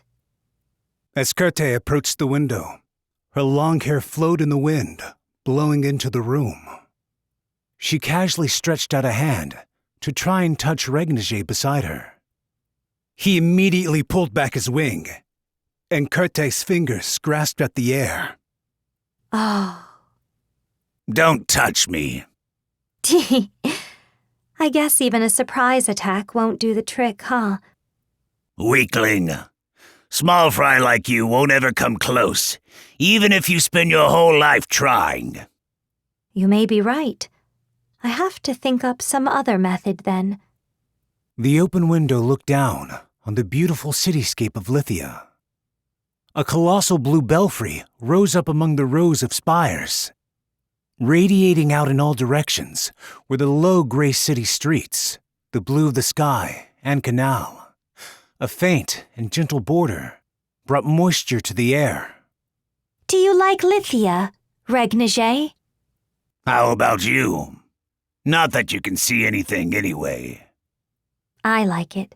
It's very pretty. Damn fool. If only I had it so easy. Kureta smiled. Regnier's words were always vitriolic and spiteful. However, the spectacle he had given the girl was not the cruel scenes of the wyvern fighting on the battlefield, but instead, the glorious and beautiful world visible only to the creatures that soared through the sky. Aren't you going to sing today, Kureta? If a song is what you want, you'll find many singers far better than myself. I don't care about the song. Really? Regnige replied, quietly squatting down on the floor. I want to hear your song. To Regnige and his fierce temperament, fierce even among the mania-eating wyverns, this was the only time he felt at peace. Looking down on the city, she couldn't see. Kureta began singing with a delicate yet resonant voice. The song was without lyrics, weaving only a melody. The girl, her vision lost, would still sometimes see waking nightmares of darkness. The day the true Demon King arrived and her birthplace along the sea was devoured in terror and madness. Kureta hadn't even directly seen who the true Demon King was or what they had done to her hometown. Even now that everything was over, there was no one anywhere who knew the actual form of the true Demon King. A passing visit from the true Demon King had plunged her home village into irrevocable annihilation. It might have actually been her destiny that day for Kureta as well, losing the light in her eyes from the indescribable act of violence, to linger eternally on the border of madness. A lovely song, Regnige quietly murmured. That day, she was the only person, with Regnige as the only wyvern, who didn't stay lost to the madness. She remembered being able to hear a song from somewhere, amid the eternally sealed darkness. Even if it was a mere auditory hallucination moments before death, she had still heard it. The angel's song spoken of in the old teachings surely must have sounded similar. She remembered it was without lyrics, only a melody. Regnige believed that song, unsure whether it really existed or not, had brought Kureta's consciousness back to this world. Hey, Regnige, what is going to happen to Lithia? The wyvern sorties were growing more frequent. Even with no knowledge of politics or government, Kureta could feel a vague foreboding seeping into Lithia. The lord of the seaside nest, Kureta's homeland, Regnige was a wyvern who had also been wrapped up in the true Demon King calamity. At the time, save for Regnige himself and some other wyverns who happened to be away, his first flock, which he had spent his long life cultivating, had been completely devastated by the true Demon King, as if they were nothing but a swarm of insects. Even if they differed physically, both Regnige and Kureta shared signs in their pasts of the worlds they had lived in beginning to collapse. They still did not know if the current daily decay would continue in waves of triumph and upheaval, or if they were on the path to ruin. Nevertheless, they knew the current tranquil days would inevitably change completely. What about you, Kureta? Planning on living on here in Lithia? My mom's the ruler after all. People die. War will start soon. I'm serious. I can tell. Kureta knew Regnige's words of warning were true. He had much deeper knowledge than she did regarding military tactics and strategy, and she believed his premonitions to be even more reliable than those of a general for the Menia races. Regnige didn't lie to Kureta. The fighting was sure to break out at any minute, and their enemy would be Oriatia, the world's largest nation. Even if it does, I'm not leaving you behind, Regnige. If war does break out, scum like you will be the first to die. Thin fingers tried to touch Regnige's wing. Regnige avoided them without even a glance in the girl's direction. Aww. Try all you like. It'll always end the same way, you dunce. Come on, just let me have a little touch. Kureta's fingers once again cut through the air. Knock it off, stupid! You're going to fall! It's dangerous, even for a dunce like you. His shrill voice made it clear he was not Amenia. Nevertheless, being blind, Kureta had never seen Regniger's true form before. Thus, she was unaware that he was a genius who commanded a wyvern swarm, who erected this world's air defense network, utilizing air reconnaissance and radio communication, and who eliminated and devoured anyone who stood as an enemy to Kureta. Her family and her friends were all dead. Right now, her sole parent was Taran the Punished, who had taken in the orphan girl, together with Regniger. Is it okay if I sing again? I don't care. Do as you please. In the corner of the room, Regniger silently curled up into a ball, until Kureta finished singing again, quietly and in peace. He was ever at the side of Kureta of the fair skies, together with his wyvern wings, allowing him to sail on the winds as far as he pleased, and with his outstanding intellect, surpassing any other member of his race. Hey, Regniger, did you know? At the beginning of this world, there were angels, and together with the Wordmaker, they created everything. She believed this legend, even if she couldn't see his face, and even though he wasn't Amenia, he was still a friend she could believe in from the bottom of her heart. Angels like songs, because the word arts began with a song. Kureta smiled. She truly felt that way about Regniger, who continued to look after her without expecting anything in return, sitting by the blind girl's side. If only you were an angel, Regniger. The word arts of this world made it possible for all races to communicate effortlessly. He held the world's sole flying army to do with as he pleased, and controlled the wide-open skies. He led a completely obedient colony of wyverns, willing even to die if he bade them to do so. It lived as if it were one singular organism.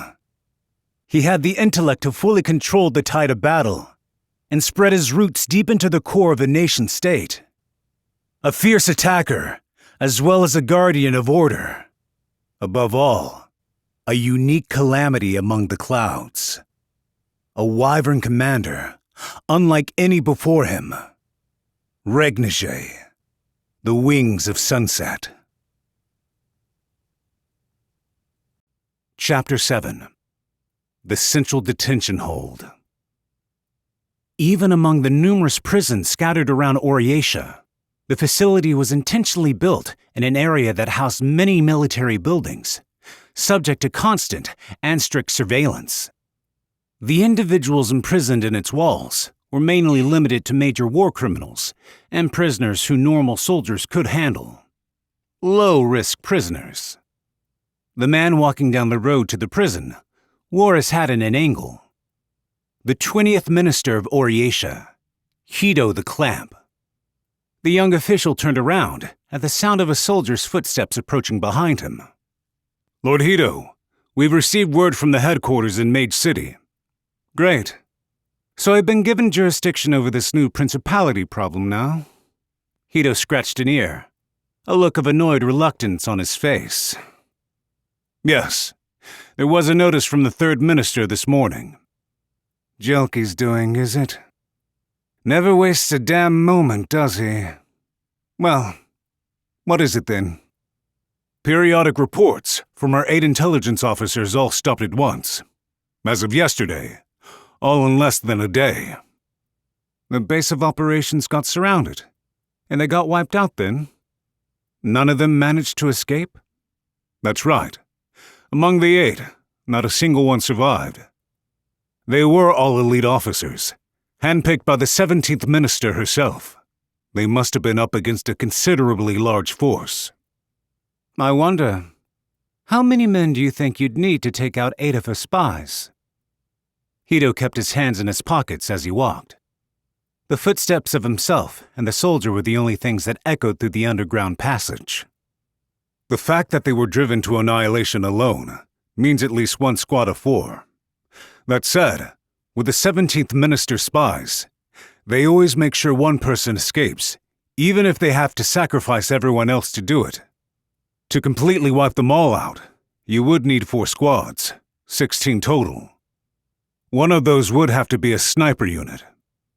They were the 17th Minister's troops, after all. Hito the Clamp's views more or less aligned with the soldier's assessment.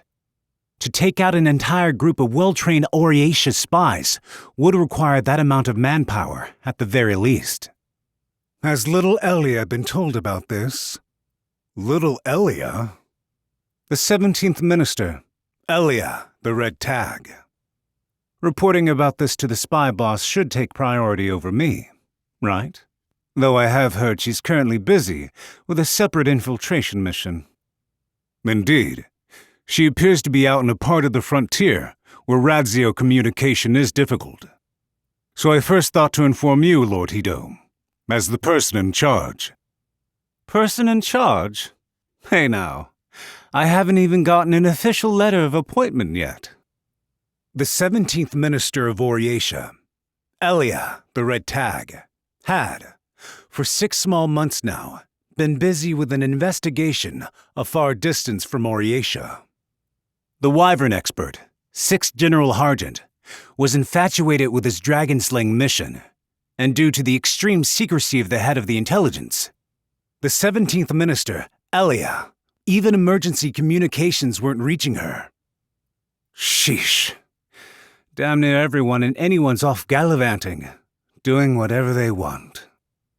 Naturally, I believe the command jurisdiction over the spy troops has been transferred to yourself. Shall we have more personnel infiltrate the city?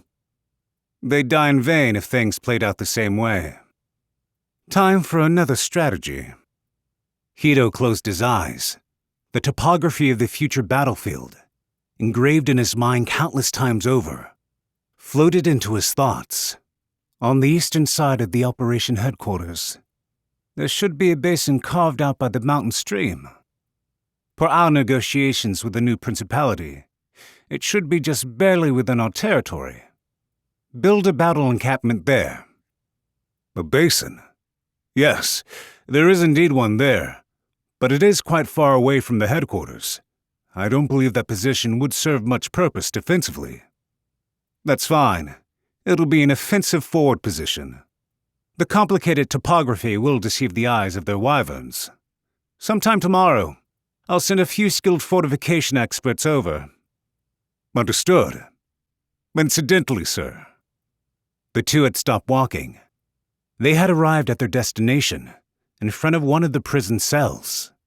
The corridor was always brightly lit, but the air was horribly still. The release of the vortical stampede. Well, is that your responsibility, sir? Yup. Move aside for a second. Hito tapped on the iron door.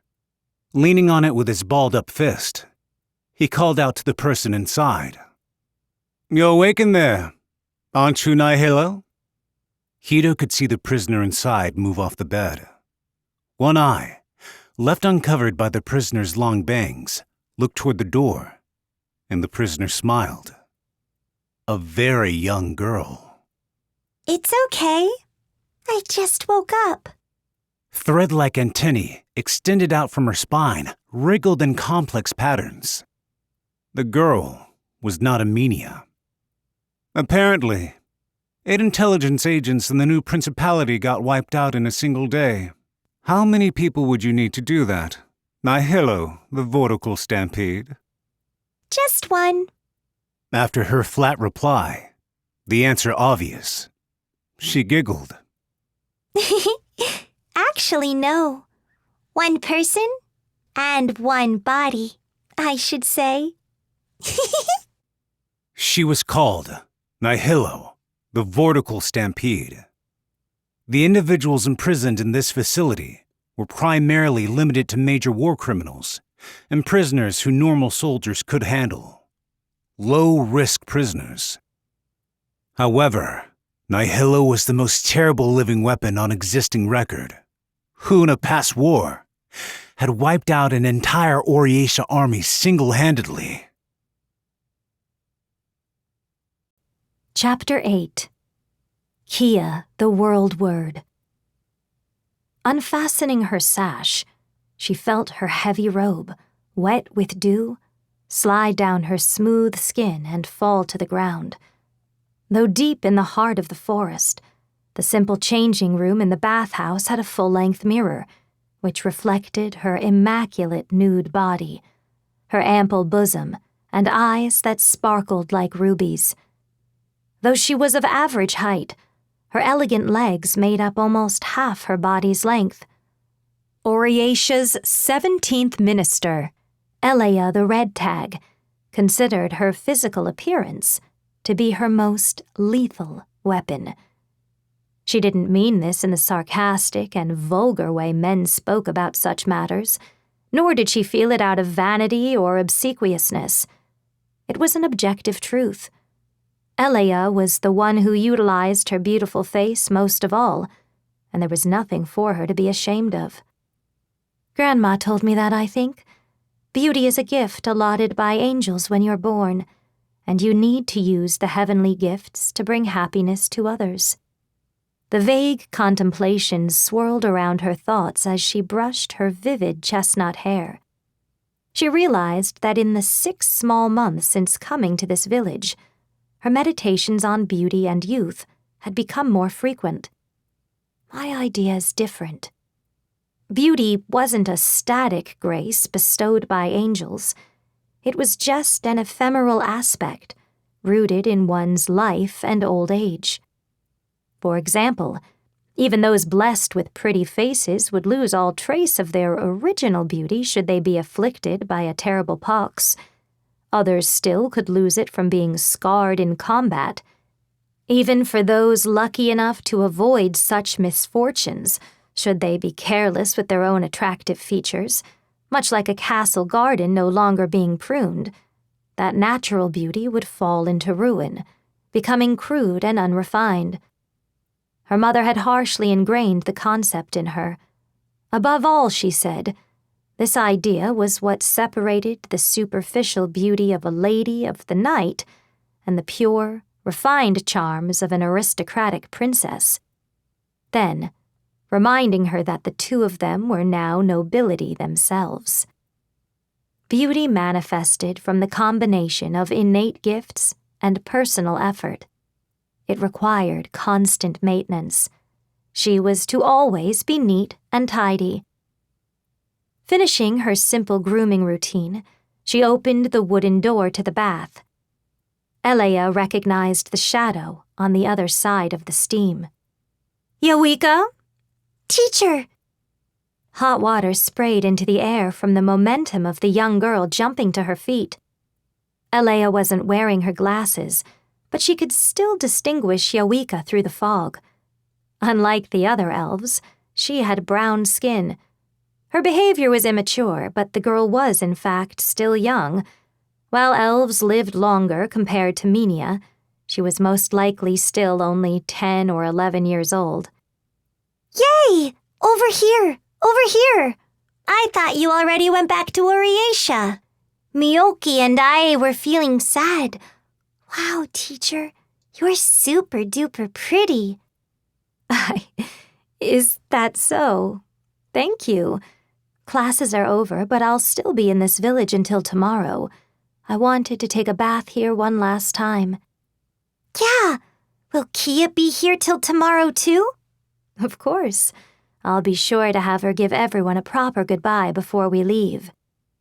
Admiring Yowika's velvety skin as she snuggled up to Elea, Elea felt the girl seemed to be built from entirely different material in comparison to Eminia.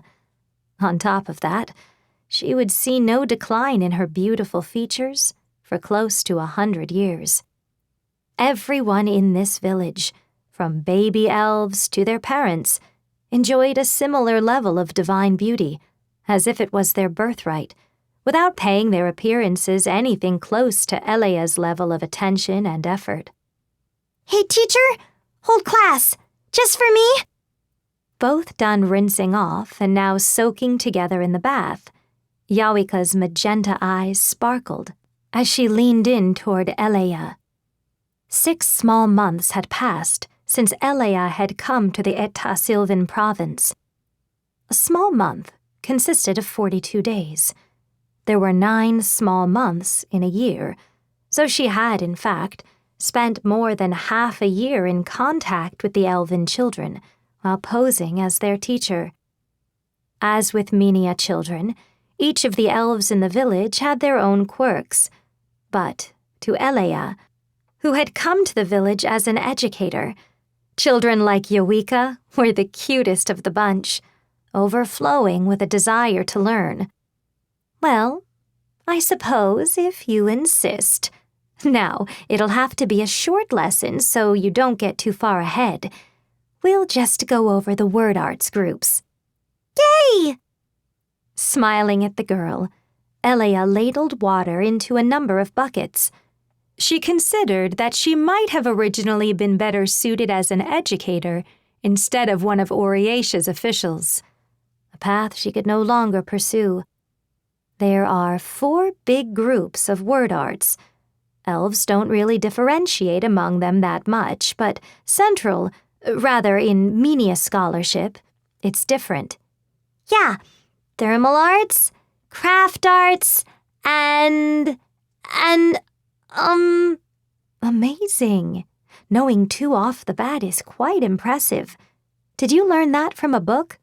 I heard about it from Muya next door, but I really know 3 of them. Thermal arts, craft arts, force arts, life arts. Those 4. Right. Life arts. I remember now. Good girl. Eleya stroked Yawika's long silver hair, and the young girl squirmed and wriggled her body with happiness. Of course, if she was to be precise, these 4 groups did not entirely explain all the word arts that constructed their world. For instance, the arts that gave golems and skeletons their own autonomous will and life were known as demon arts and didn't fit among any of the other 4 categories. You already know thermal arts, right? Remember the ability your mother is always using in the kitchen? I already know how to use those. Well now, in that case, think you'll be able to cook me a nice meal when I come back to visit? Woohoo! Leave it to me! While holding Yawika in her hand, Eleya dipped a finger into one of the buckets filled with water. Eleya yo yetar, sekatant, vekuans, eno kroa, quonox. What? The water surfaced and the bucket burst. A spray of hot water splashed up with force, drenching Yawika's face. Oh, no. I'm sorry. I'm not very good with force arts, actually. It's okay. I'm totally fine. Is that what that was? They're arts that move things or send them flying. For example, let's see.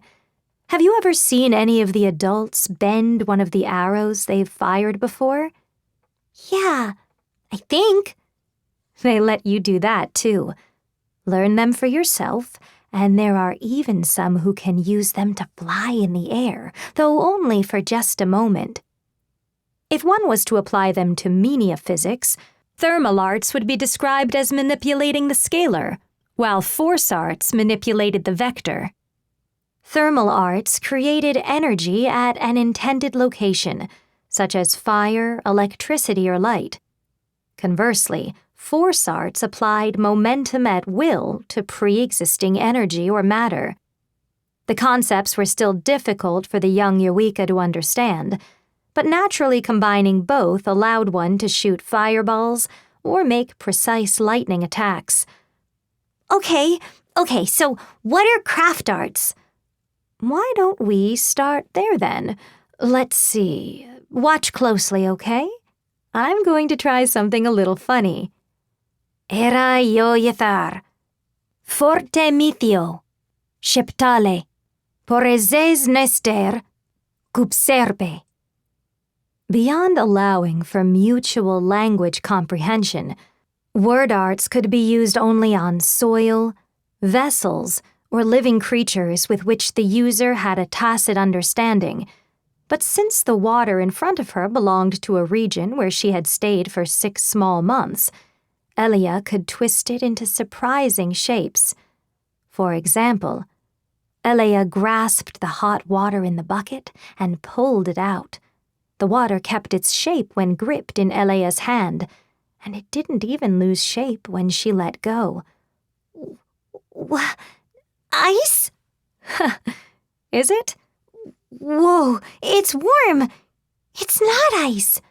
But how? Craft arts changes the shape of things. There are people in the village who make bows and tableware, right? Just as bending a tree branch can make a bow, you can even change the shape of hot water like this if you try hard enough. Amazing! In truth, turning a fluid into a fixed shape like this was quite an advanced level of word arts. It would be very difficult for someone without an affinity for craft arts to pull off. Naturally, this was nothing more than entertainment, and in most cases craft arts were used to turn materials from a familiar region into a previously determined shape. While it wasn't seen as an important group of arts to non-Menia races, the arts were indispensable when creating complex items and helped support the progress of civilization. Life arts are, to put it simply, the word arts of a doctor. You've had someone treat a cold or an injury of yours before, right? Grandma Michi does that. But I've been real healthy for a long time, and I haven't gotten any injuries either. That's right. But no matter how amazing Grandma Michi may be, she can't treat any of my injuries. Do you know why that is? Unless you've spent a long time sitting face to face with someone, it's impossible to know which words you can use in your word arts to directly heal them. The same way it works with the wind and water and the trees and metal. Of course, that goes for me and for you too. You and I can't do it either? Nope. But, unlike living creatures, water is very obedient. I'll teach you another thing you can do with life arts. Elia muttered another incantation, and this time she took her index finger that had been stuck in the bucket and had Eureka stick it in her tiny mouth. It's sweet. That's right. Life arts doesn't change the shape of something like craft arts, but instead changes the properties of things. It can repair damaged cells, heal wounds, and change water into wine. Really? Then can Grandma Michi do that too? I asked her once how she was able to heal people's wounds, and she just said she could do it somehow. Elves are quite gifted in the life arts, so that might be why. I'm most proficient with life arts too, actually. Of course, in Elia's case, her life arts were not used for healing the sick, but for making poisons. The fact wasn't limited to life arts, but if someone understood their target enough to directly use word arts commands, it was equivalent to holding constant life or death authority over them. Of course, societal trust meant people generally didn't regard their doctors with suspicion, but if an attending physician ordered someone to die, they could induce their patient's death. Anecdotes in Orietia were not uncommon about people fearful of assassination rejecting life arts, relying instead on technical medicine, ultimately shortening their own lives. Therefore, as a means to power, Elia had studied word arts, and life arts in particular, enough that she easily explained the theory of word arts to a bathing child.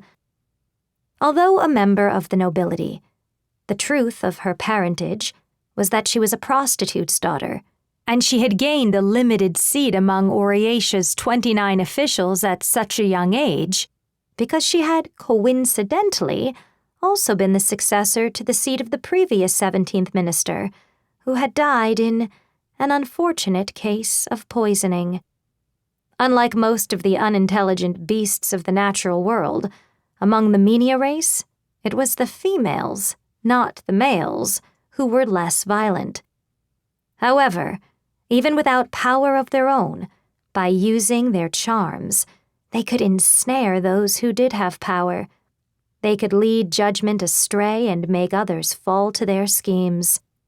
Even after the dust settled, the fools who realized their own immoral behavior were too deeply enthralled to raise a single cry of suspicion. Curry favor with her beauty and destroy from within. That was the power wielded by Elea the Red Tag. Now, no more class for today. I'll be sure to continue from where I left off the next time I'm here, okay? Yeah, teacher? Yes, what is it? Eep! Without warning, Eureka dived into Elea's chest, eliciting a strange yelp. With an impudence reserved only for children, Eureka buried her face in Elea's breasts, giggling.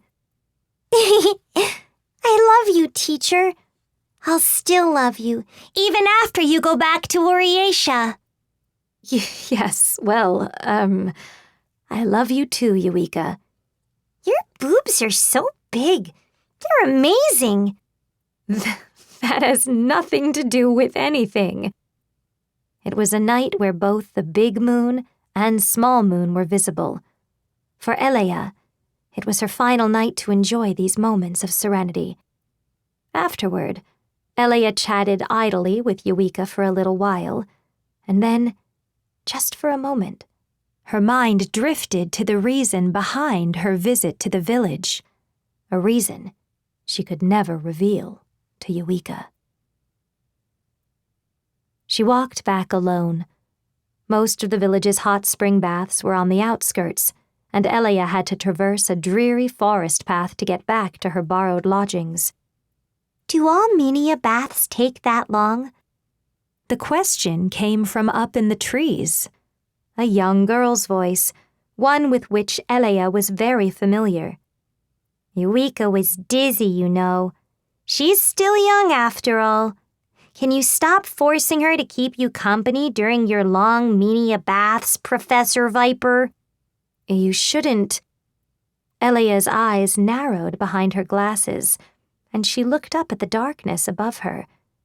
There, she saw a strange and unnatural construction.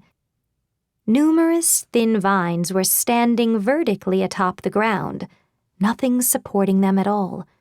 At the top, the vines wove together into a seat, and sitting there was a small young girl with blonde hair. Call people names, Kia. What are you doing in a place like this? What do you mean, a place like this? I wanted to jump in the bath after you were out, but you took so dang long. You shouldn't use your word arts to peep on people either. How? Don't make fun of me. Disgusting. There are just less bugs and stuff when you're up high. It's easier. What? Did you want to join my lesson with Eureka too? Blech! Like I want to study. Eureka's just a weird girl who likes school. Essentially Eureka's polar opposite, Kia had never once taken her word art studies seriously. If Elea was to give out a written test, she was positive that Kia would score the absolute lowest out of all the students in the Eta Sylvan province. Elea glanced at the vine supporting Kia. The tendrils, so thin the heft of a satchel would weigh them down, stretched straight up, maintaining an orderly structure. A pinnacle of life arts, twisting life and making it possible to imbue the durability of steel into a single thread of cotton. The fact that the construction grew up from the ground in opposition of gravity and continued to support the young girl's weight was the result of dexterously controlled force arts being used in perpetuity. Put me down in front of teacher.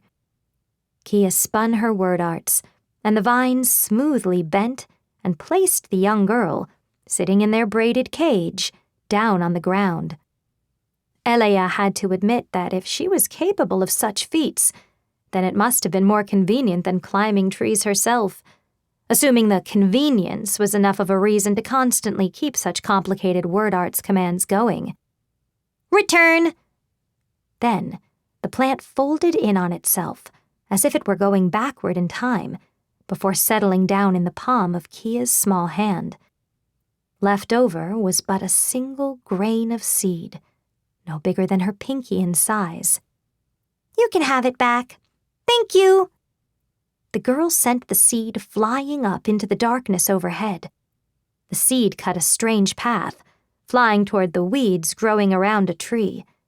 The seed was sucked inside a fruit, unseasonably ripe, before the fruit transformed back into a flower, followed by the whole bud disappearing, leaving only thick leaf growth behind. Kia, you really shouldn't use your word arts willy-nilly like that. Your power is a gift to bring happiness to others, right? This is ridiculous.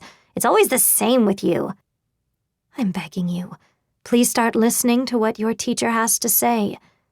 Your power is extremely special. Isn't it boring to always be putting it to such normal use? If I can spend my days having fun, I'm fine with normal. The world outside Etta isn't normal, though. After our stopping in the new Principality of Lithia, you'll immediately start attending school in Oriatia. It won't just be elves, either. There'll be all sorts of people, even dwarves and leprechauns. Some of the other students might think you're weird and say nasty things about you. There are people like that at school in Oriatia? Word arts were classified into 4 categories, with a user's individual skill and racial aptitude adding specific strengths and weaknesses into the mix.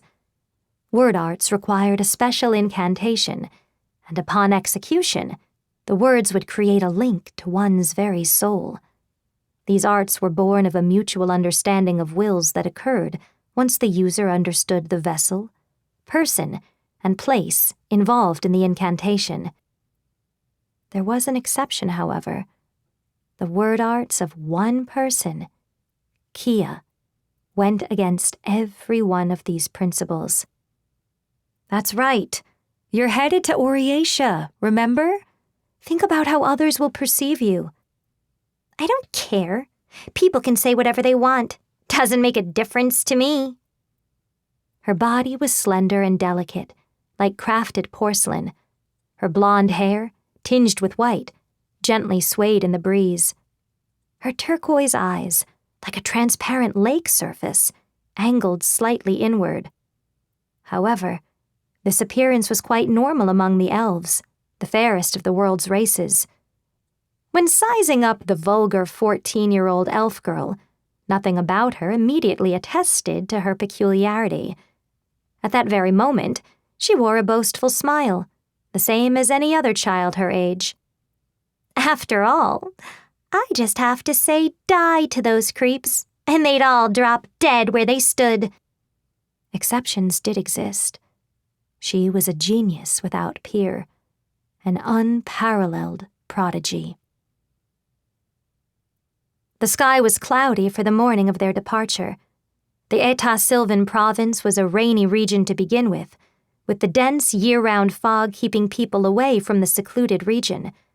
The cloudy weather was commonplace.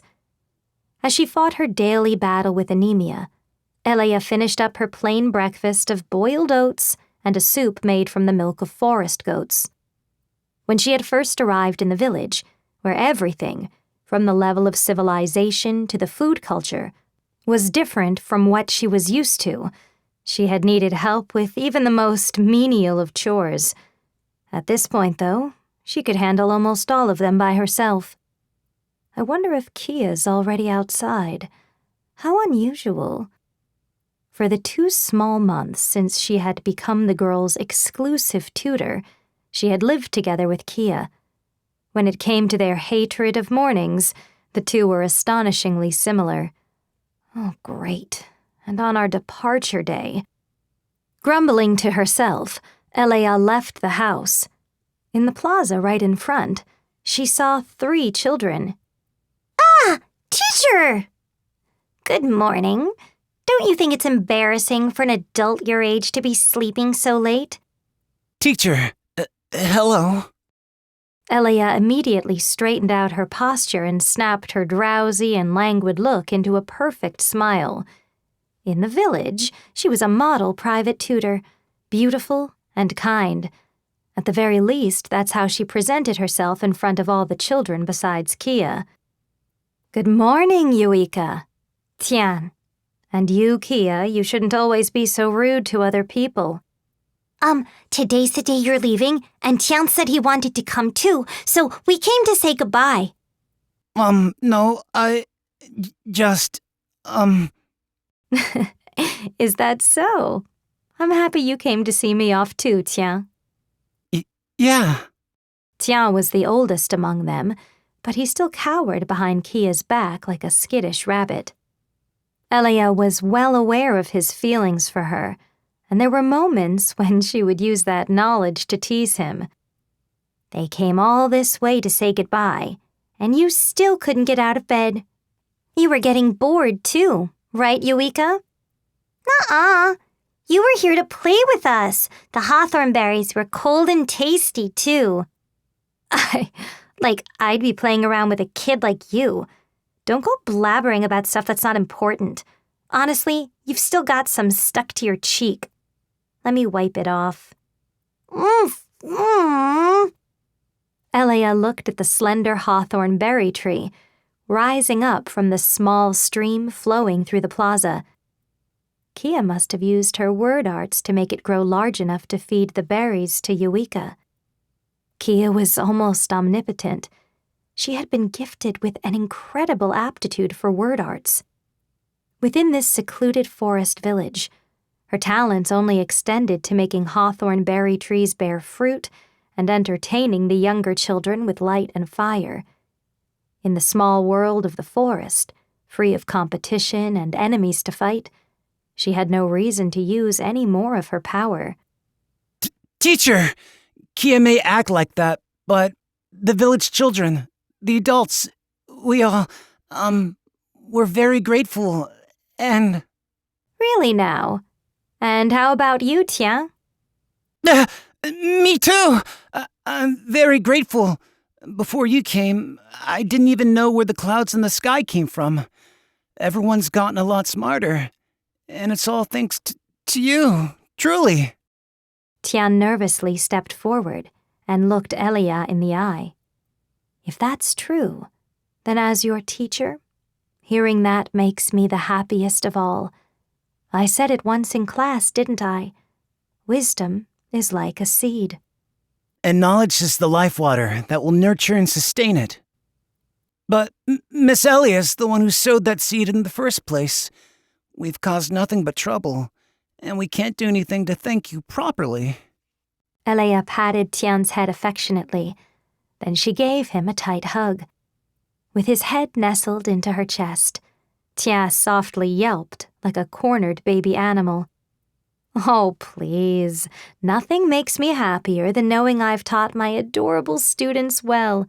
Right, Eureka? Yeah, I love teacher. You're so shameless, honestly. She's the bad kind of adult. She managed to trick Mom and Dad, too. And you too, Eureka. You can't keep cozying up to her forever.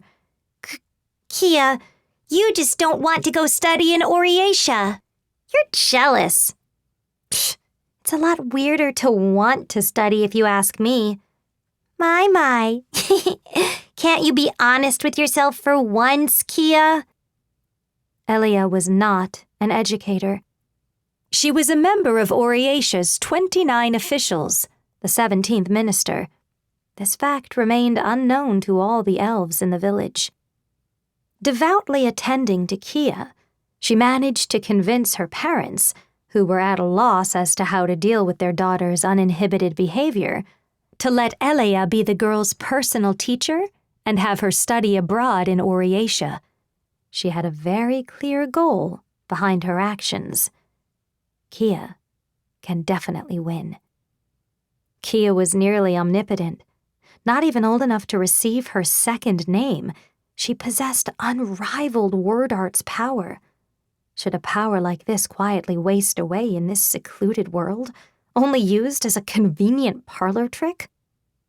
In the small world of the forest, free of competition and enemies to fight, she had no reason to use any more of her power.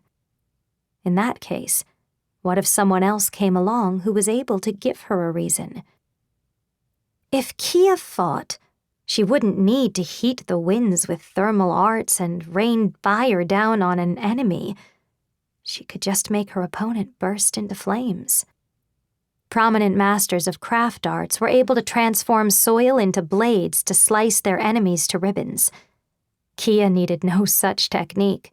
She could shape and rework her enemies' very forms in any way she desired. At the imperial competition to decide the hero, if such an overpowering existence, yet unknown to anyone and unheard of, even within the realm of armchair theorizing, suddenly showed up to compete? What would the other candidates' expressions look like then? No matter who her opponent may be, the world word is going to win. Even Second General Roskleigh would be no match for her power. What Elia the Red Tag was after was power. All the truer after gaining her seat within Oriatia's central governing body, she wanted absolute authority, not as a single functioning substitute among the other 29 members, with no one able to threaten her or disdain her for the circumstances of her birth. She didn't care if that meant trading in her endless toiling efforts to achieve the innocent trust placed in her to get it. Kia! Let's go to our spot! We're not going to see each other for a while.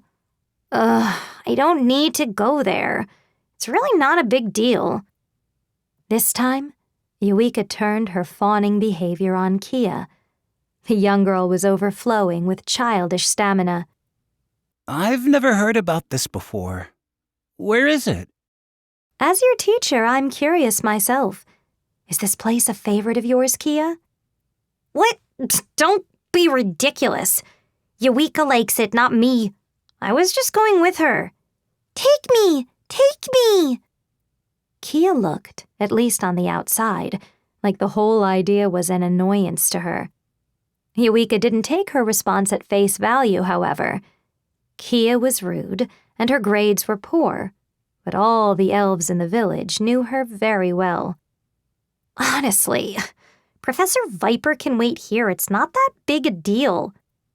Fine. But maybe I'll just tag along anyway. Just stay here.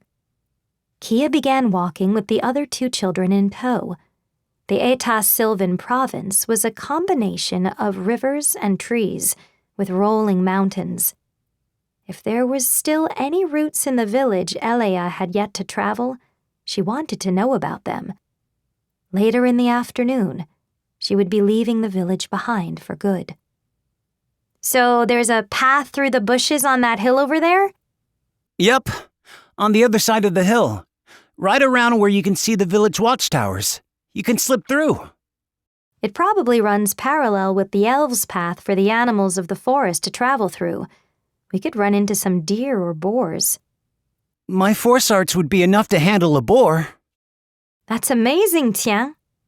Well, I could grab the whole group at once and hang them up at the very top of that tall tree over there instead. You're amazing too, Kia. Come on now. Don't leave your teacher behind.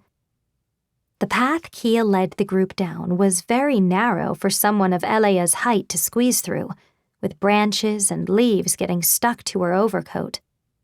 Both her hands sunk into the dirt each time she passed under an arch of trees.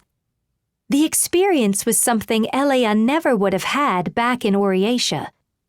The 17th minister put all her attention toward her appearance and behavior during her schemes and intrigue, and only in this village were there times when she'd embrace her inner child.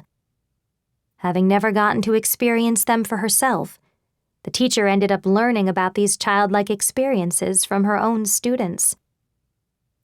Finally. This will work. A Menia adult could advance through here in a single file without issue. Judging from our direction, we'll come about midway up the 4th mountain. The people of the village don't know about this route. Plenty useful. Elea's mind was always taking such things into account. If there were still any routes in the village Elea had yet to travel, she wanted to know about them. During the harvest festival, when she'd stood with her students and watched the adults perform their flame dance, she had let out a sigh of admiration at the display of fire and beauty.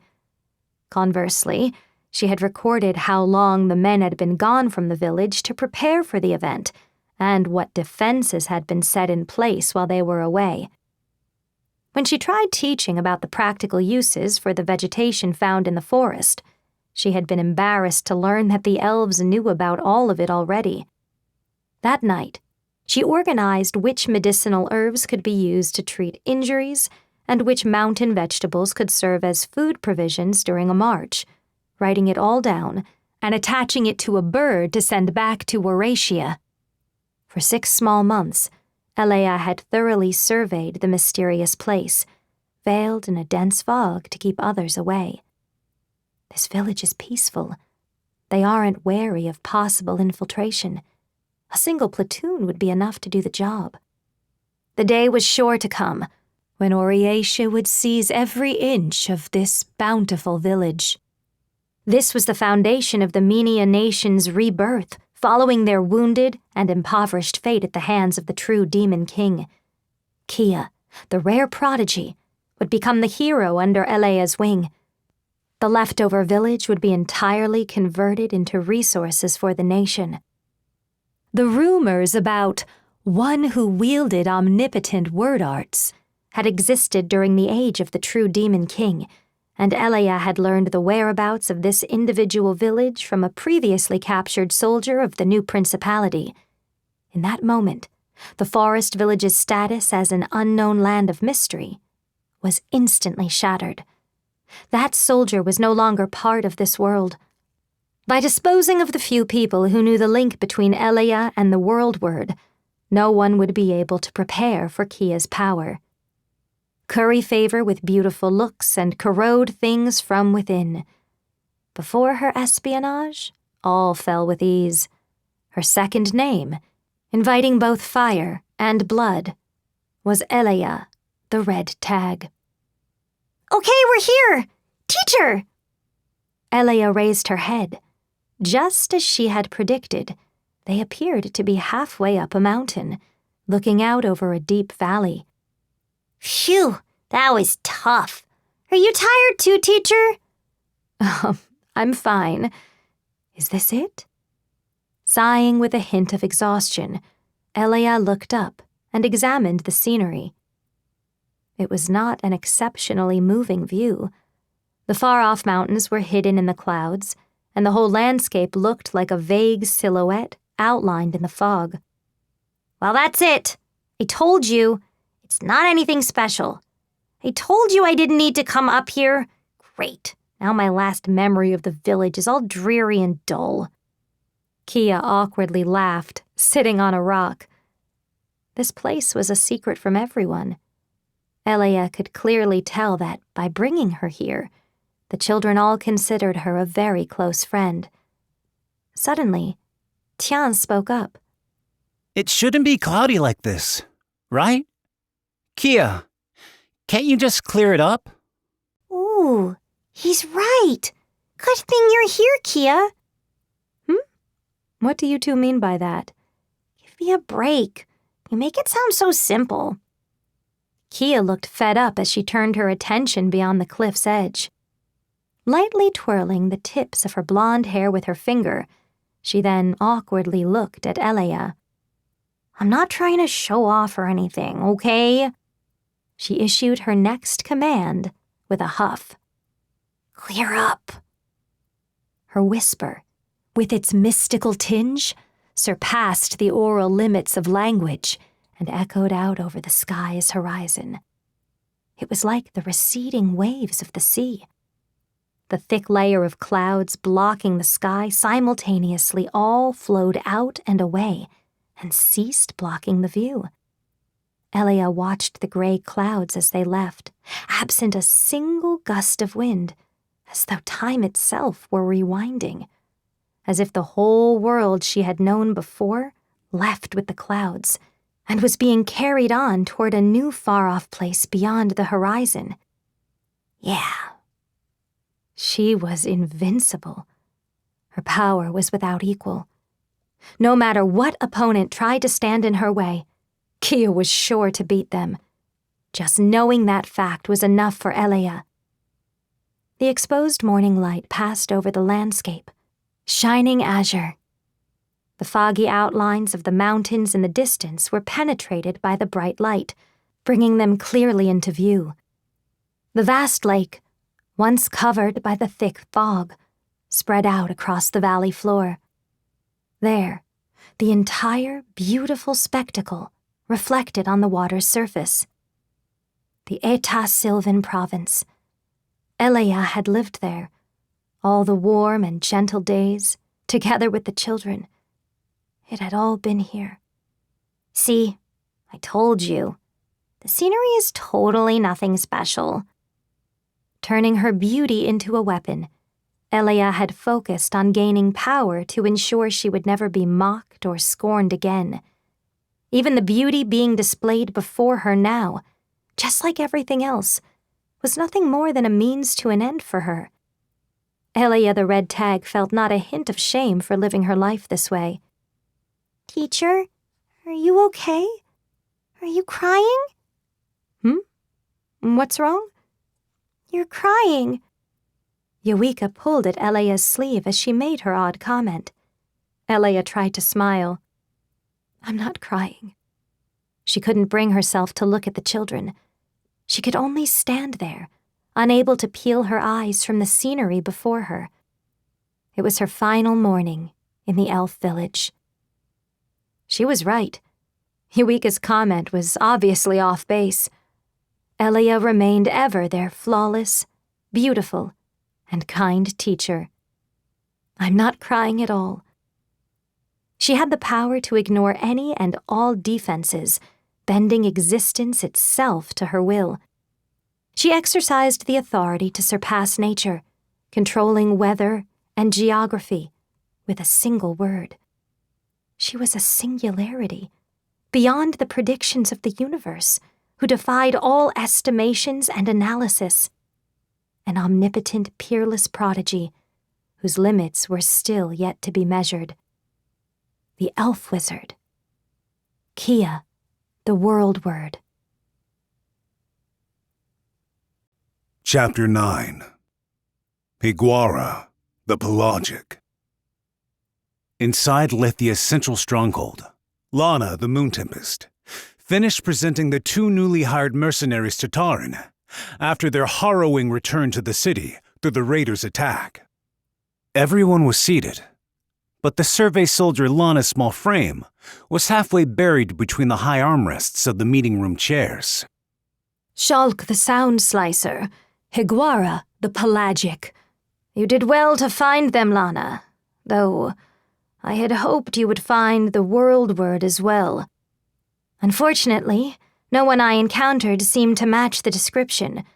Surely it must have been an exaggerated rumor of some sort. Though if there was someone with almighty word arts like that, hell, it'd make any battle a breeze to win. If they do exist, our first step should be thinking up measures to keep such a dangerous person in check. A skeleton and a mandrake. While they certainly wielded tremendous fighting strength, they were unusual figures that the Menia kingdoms, including Oriatia, didn't commonly employ. Nevertheless, what Taran sought were outstanding champions, capable of routing 100 soldiers single-handedly. To her, their race was of little consequence. In this land, it was possible for deviations to far exceed all known common logic. This was no more clearly proven than by the boundless legends and realities. Most of all, the previous existence of the true Demon King. First, I've heard the rumors about you, Higuara the Pelagic, an undefeated duelist on the frontier. That's correct. I've been fighting for a fairly long time. In menial years, I believe it adds up to around 13 or 14 years' time. Slave fighting, then? Shulk questioned, cocking his skull to the side as he gazed at the spires outside. Taran answered in Higuara's stead.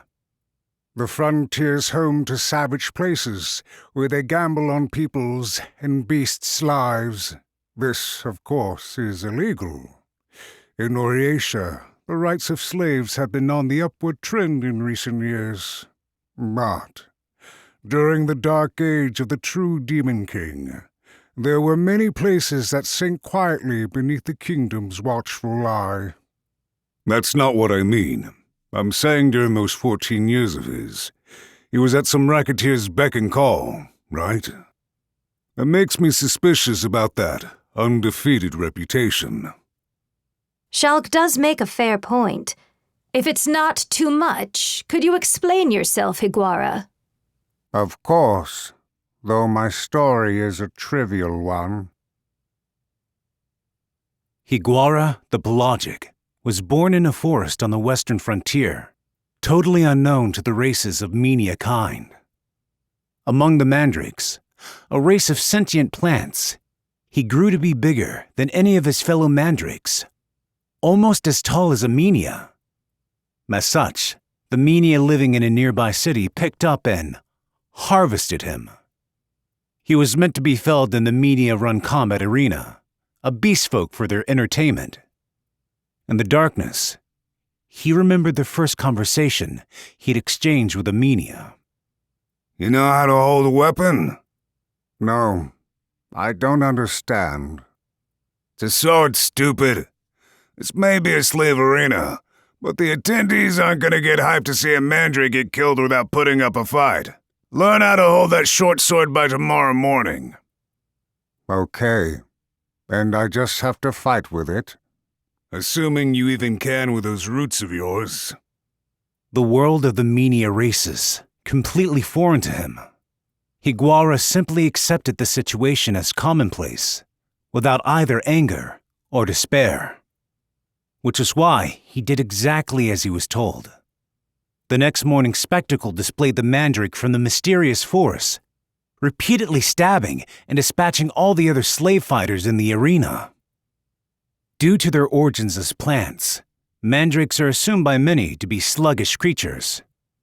However, their flexible tendrils are equipped with strength not unlike a steel coil, and the speed with which they can burst out of their bodies, depending on the individual's physique and skill, make them even stronger. Additionally, all mandrakes are poisonous.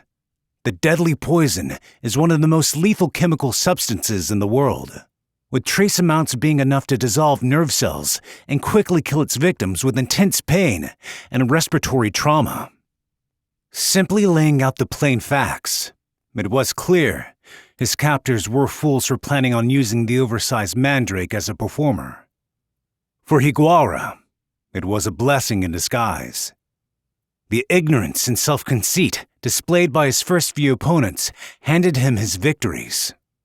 Who will be my opponent for my next match? Match? There's no way in hell we're putting something like you in a one-on-one fight. Instead of the worthless slaves you've been fighting, you're going up against 3 top-ranked fighters. And just to be clear, it ain't a match. They're putting you down. Go out there and give us an entertaining death. But I do not wish to die. That's too bad, Higuara. In this arena, it's either kill or be killed. Kill or be killed. Higuara was obedient. In the following day's match, he killed his 3 opponents.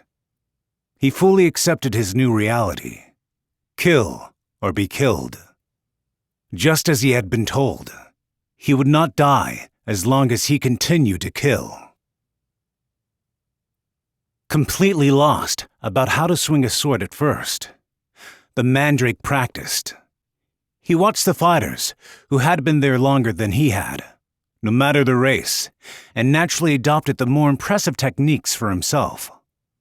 While defeating his opponents with his lethal poison and the cutting slices of his vines, he still observed how many other fighters drove their opponents into a corner, avoided danger, and formed their battle strategies, all being forced to fight with their lives on the line. If there was a single talent of Higuara's that was purely his own, and not an innate part of his mandrake heritage, it was his obedience. No more matches for you. I sold you off to another city. The person he conversed with that day appeared not to be the guard who had always handled him, but instead the promoter and owner of the arena. With the public procurement of slaves being banned by the kingdom's laws, Higuara, who continued to single-handedly kill any opponent he faced, had become a fighter who was too much for a small city's arena to handle. Understood. A new master, then? I wonder if I'll be fighting even stronger opponents. I assume so. Whether you've got intelligence or can use word arts, you're still a beastfolk, all told. Next fight, you're gonna end up dead. Why is that? I was born a beastfolk, so I have no control over it. It looks better to see monsters getting killed by the meanier races. That's why. Reason's that simple. No, I don't want to die. If there was a single rebellious will within Higuara, it was his will to defy death. That will solidified with each match he fought, with the mandrake himself unsure why. Do I want to live? What meaning is there in life like this? He had no attachment to life. He simply didn't want to die. Once, a captive regular soldier of the kingdom challenged him with a tempered and well-polished blade. Higuara, don't hold it against me! I'm gonna cut you down and get back home! I understand. I don't bear you any ill will. Not only is he spinning from his waist, but he's using his spine like a bow to shoot himself for a quick opening strike. If I was to replicate that with my body, I'd interlock my internal fibrovascular bundles. Another time, an ogre, who had eaten 12 village children, challenged him with a large hatchet, requiring more strength to wield than any of the meanier races could muster. What a good day! These menial worms will watch this battle and tremble. If they're gonna look down on races like ours, then we gotta show them just how terrifying we can be. Eh, Higuara? Indeed. Though I'm faster, his strength overshadows mine. I don't have the power to push him back. If I send several vine slices at the precise moment, then... Once, he had been brought out and used as target practice for a group of gun-wielding executioners. Higuara, you've battled real hard up until now. Today's your last big performance. Thank you very much. I'll watch the muscles in the fingers. I want to test if my slashes will be fast enough to match the speed of a bullet. If I use the recoil from launching my vines to disappear outside their field of vision, then, assuming these executioners react the same way slave fighters do...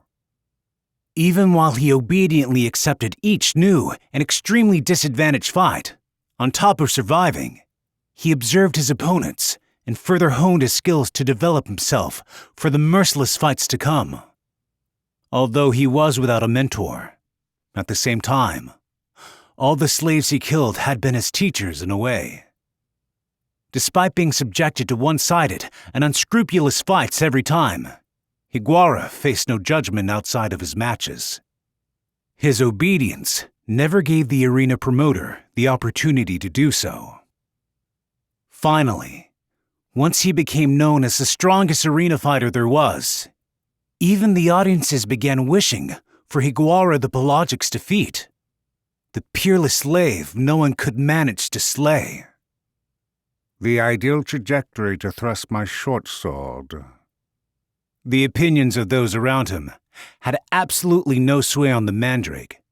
He continued his unending sword-wielding in his underground cell.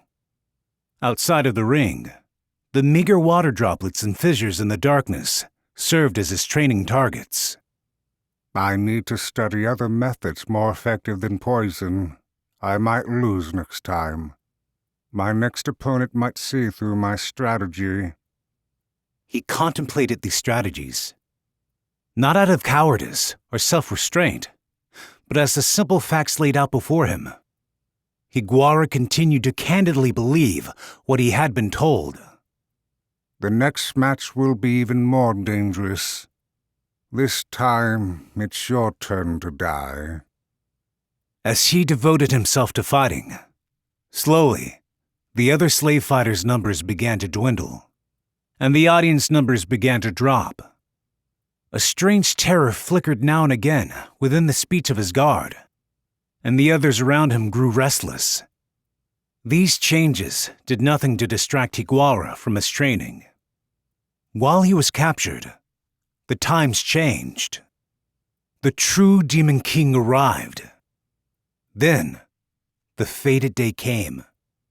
Suddenly, Higuara the Pelagic was a free being. The underground prison was thrown open, and all the slave fighters were liberated. The true Demon King's army was at the doorstep. There were flames. He saw Mania killing each other. The madness of the true Demon King's army was blanketing the city. A question came to Higuara's mind as he advanced against the crowds of people fleeing the madness. Why didn't they fight back? He slayed the deranged enemies who set upon him like they were nothing. Thrusting his short sword between their ribs, he twisted it before pulling it out. The people who had lived in the outside world died, just the same as the warriors he had fought in the arena. I see. He couldn't help but mutter to himself. After delivering death to someone from the outside world for the first time, he finally came to understand. Even after gaining freedom, nothing about the world had changed. Kill, or be killed. The very first lesson he had learned, and dutifully followed his whole life, had been true. Well then. He continued to win. To live meant trampling over the hopes of other creatures, to survive and to stand strong within the world.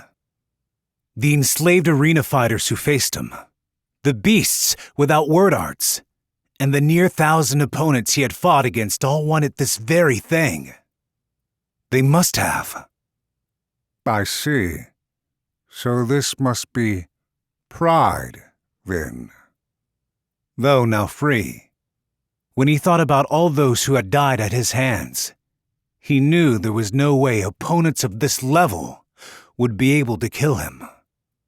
Higuara, the Pelagic, was an unrivaled fighter and never lost. He had wanted to live.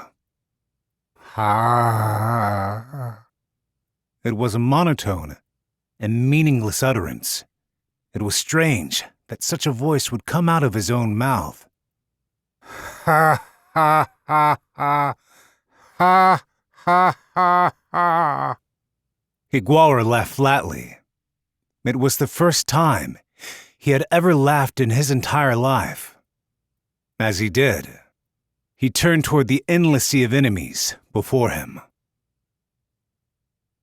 Time passed, landing him in the present. Since sprouting his mandrake resolve, he knew no life other than that of the sword. Now, becoming a soldier in Taran the Punished's army. When we discovered him, this guy said he had been battling the Demon King army. I'm not kidding. The tiny Lana told Shulk, amused. Shulk asked in earnest, Has this guy met the true Demon King before? Of course not, come on. Still though, we're talking about that army here. No one would ever expect to hear something like that. I wouldn't be surprised to hear this guy was the hero. If that's true, it is quite the feat. So he's faced off against the Demon King army, huh? Even now, with the true Demon King defeated, almost no one would purposefully mention the Demon King army. Its lingering existence, the weight of the words alone, was enough to strike fear into any heart. More so than the deceased true Demon King, their true identity still shrouded in mystery. It was the Demon King army itself that was the ubiquitous terror, emblematic of the times. Yo! Right as the talk about Higuara ended, the inner door opened, and a young man returned to the room. Looking across the faces gathered there, he spoke. I see you found some more strange fellows, Miss Taran. Introduce yourself, Dakai. The visitor acknowledged the two guests and approached the mandrake with curiosity. That skeleton's a spearman, huh? As for this mandrake, I can't really gather what he's about. Can't even tell where his face is, for starters. Shulk the Sound Slicer. Though I believe you were the one told to introduce yourself, the skeleton muttered. I heard right, didn't I? Forgive me. Senses haven't been the same since I died. I am Higuara, the Pelagic. Nice to meet you. I don't know. Are you two really that strong? Dakai questioned as he held one of Higuara's weapons in his hand, sizing it up. Just a normal dagger, far as I can see. How many does he have stashed inside of that body of his? Taran elected to answer Dakai's question herself. They're powerful mercenaries and worthy of trust, just like you. I believe we need individual power to fill our enemies' armies with dread, like the true Demon King. Assuming it will come to armies, but I want a symbol of fear that will stop soldiers in their tracks, long before a drawn-out war fatigues the soldiers and the people. That sort of deterrence effective in times like these, huh? You confident you can manage that, Shulk? Hate to break it to you, but I don't plan on living up to those expectations. Shulk responded calmly. Unlike Higuara over there, I'm just a mercenary. No matter how cheap it may be, I don't work until I get my advance. I know. A survey of the final land, where the true Demon King died, right? Until we get word that the survey's finished, you're free to remain on standby, to a degree. You don't plan to keep avoiding the issue like this, do you? I could ask you the same thing. You don't think we expect the dead to work for free, do you? If you want to see for yourself, I'll pay you from my own coffers, right here, right now. I can turn a blind eye to a dual contract. Sounds great. I like big talkers. What about that one over there? As the conversation continued, Dakai took a piece of fruit off a plate on the table. A hawthorn berry. He tossed it toward Higuara. Oddly quiet, aren't you? What do mandrakes eat anyway?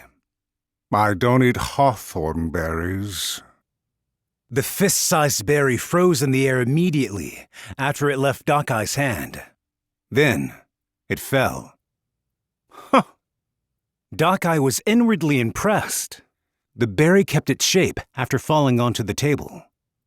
Cut through, without leaving a single trace behind. It was sliced up so cleanly. Each part of the berry still remained in one piece. If you'd like to see my capabilities... The berry split. 2 pieces. 4 pieces. 8 pieces. Each fragment immediately began corroding away. With each of his vine-like arms holding a short dagger, he had sliced through the air 3 times, Not only that, but all the blades were covered in lethal toxins. Then I've just shown you. Taran smiled fiercely, leisurely clapping her hands a few times. Masterfully done. The new principality under her control was power. That power, gained through independence from Oriatia's control, served as a unifying force to gather powerful beings from all across the great wide world. Brought together in Lithia was a handful of these individuals, a special selection of great talent. Closely observing Higuara's movements, Lana, the Moon Tempest, offered her own perspective. I get it. So, a mandrake can use a sword in 3 arms at once, then? From that distance, though. And then add in the mandrake poison. Yeah, that's some supernatural skill. It was truly some fantastical swordsmanship. Totally impossible for a Menia body to imitate. So this was how Higuara the Pelagic had managed to stay alive. No. For more than 14 years, those who had misjudged the extent of Higuara's abilities had had their lives taken from them. To be supreme in the world of Shura, it meant one was a monster far beyond normal comprehension, further still than the realm of fantasy. I have 42 of them. He possessed dueling skills, honed through the colossal amounts of blood spilled in the arena of life and death. He concealed fatally lethal poison that nothing living could resist. He boasted innumerable and abhorrent sword strikes made extreme through his grotesque body. The ultimate slave through his own will, obeying everything but completely free from the control of others. The gladiator mandrake. Higuara the Pelagic. Chapter 10. Nastique, the Quiet Singer. The trade caravan had set out from Oriatia for the new principality of Lithia. Moving along a roundabout route through smaller-sized cities in an attempt to hide from the new principality's defense network. They had a minimal bodyguard presence as well, with only a select few among the traders even aware of what was being transported in the massive wagon, besides the colossal food provisions necessary to keep the Gigong wagon pullers fed. The 20th minister, Hito the Clamp, was tasked with overseeing the entire caravan operation. Thus, he had numerous similar heavy carriages traveling parallel along different routes, each with a varying number of guards and goods being transported. The plan was to buy time for the true caravan by making the new principality guard against any sudden attacks. The transportation operation was large-scale, but fell far short of a true military undertaking. None of the other officials was involved with these operations either. He needed to make Taran's assassination succeed and prevent all-out war through his efforts alone. They were in a small mountainside city. By the time the final wagon had arrived, the sun had begun to dip, and a light rain was falling. In the tiny city, the problematic heavy carriage could only be lined up with the other carriages in the town plaza, with a guard posted on watch. This heavy cargo's really slowing us down. At this rate, it'll take about a day and a half to get there. Kuze, are there enough beds for the whole unit? Opening up his umbrella, Hito posed the question to the man behind him. Well, I've been told there's an order poorhouse that has empty beds. As for food, well, I'm sure you understand the difficulties there, Minister Hito. The man named Kuze had the second name of the passing disaster. Approaching his late 30s, he was a man with little light left in his eyes. He was a paladin of the Order, which once had territorial claims all over the world, and his long black vestments stuck out among the other merchants' dress. Belief in the Order, which worshipped the creator of the world, the Wordmaker, along with its unifying presence, were both further casualties of the true Demon King calamity. Charged with teaching simple literacy and giving aid to the poor, adherents of the order now suffered harsh discrimination and persecution within most territories. Like hell are any of my soldiers pitiful enough to beg for scraps from the order. The foodstuff included in the cargo will cover it. It'll delay us a bit, but I'm going to have those merchant sheets washed too. Thankful for that. If there were more people like yourself back in Oriatia, Minister Hito, then our futures would look much brighter, I believe. You think that flattery will get you anywhere with me? Oh, whoops. Sorry if that's how it came across. Even without the Oriatia's government's trend toward full expulsion of the Order, Hito's impression of this paladin was very poor. Someone with a seat among Oriatia's highest authoritative power, directly working with a man like Kuze, meant Hito had considerable trust in his skills. Kuze, the passing disaster, was one of the Order's few military assets, having no large martial force of their own, and was also an immortal cleaner for the organization. Extremely powerful, both within and outside the Order. Let me be clear. I only came to you out of necessity. The thing we're escorting here is a lot more dangerous than it looks. On the record, we need strong people unaffiliated with Oriatia on this project.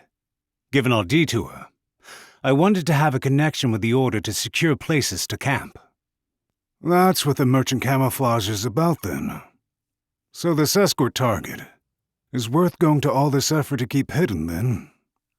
You just need to keep that in mind. That's it. So, how about yourself, then? Hito kept his umbrella open, fixing Kuze with his sharp stare. If there's anything else you're after outside of your reward for this escort mission, then now's the time to talk about it. One-on-one, right here, far from Oriatia. What ulterior motives are at play here? Aren't you worried about getting assassinated? I'm a cleaner for the Order, you know. As if I hadn't already made plenty sure you're not the type to do anything that stupid. Otherwise, I wouldn't have even brought you along. In truth, the move by the member of the 29 officials to set off with his favorite trade caravan strategy was to contain any danger of being discovered by the forces of the new principality.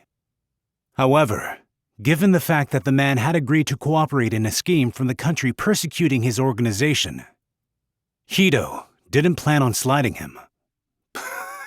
How kind of you. Oh, no flattery there either. Kuze let out a wretched, dry chuckle. The roadway, visible from the town, was lit up by the lights of the trade caravan, lined up together.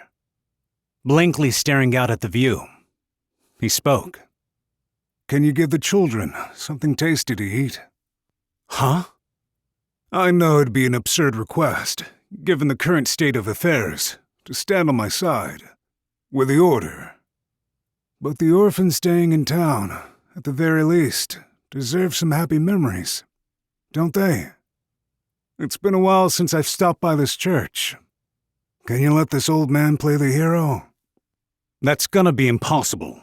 For starters, I'm leaving the city sometime tonight. The young civil servant felt around in his pockets. Producing an expensive leather wallet, he disdainfully tossed it over to Kuze. When Kuze's big hands caught the wallet, the heft of the coin stuffed inside rattled together. You do it. Hito the Clamp, still in his early 20s, was a genius, occupying a space among Oriatia's highest power of authority. His appointment came with vast power and riches, though he had no interest in either. So the money he just tossed didn't even amount to an expenditure to him. However, it was the opposite for the children, who Kuze the passing disaster looked to protect. Thank you very much, Minister Hito. May the Word Maker keep you. Save it. Forget bribes. This is the first time I've seen a priest extort money without any hint of shame. You know, talking to you directly has made me realize something. Hito looked Kuze over. Kuze's long black robe seemed to stand out, despite the nighttime darkness. Even a civil servant like Hito could see Kuze was a superb and well-trained fighter. But he couldn't come up with any explanation as to how the man had single-handedly annihilated the number of Demon King Army and Order extremists on his resume, nor how he always fought alone. None had ever seen the truth behind his fighting abilities. You really are strong, aren't you? But of course, Kuze, the passing disaster, laughed, and his eyes were neither flames of passion nor tinges of self-conceit. Instead, they reflected only fatigue and resignation, completely unbecoming of one confident in his absolute strength. I have an angel on my side, you see.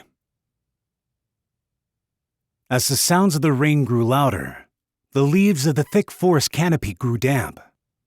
After parting ways with Hito, Kuze arrived in front of a building outside the town, cracks running through its walls. He'd heard that the priest solely in charge of the poorhouse had collapsed with pneumonia 2 small months earlier and was still in the middle of receiving treatment in a neighboring town.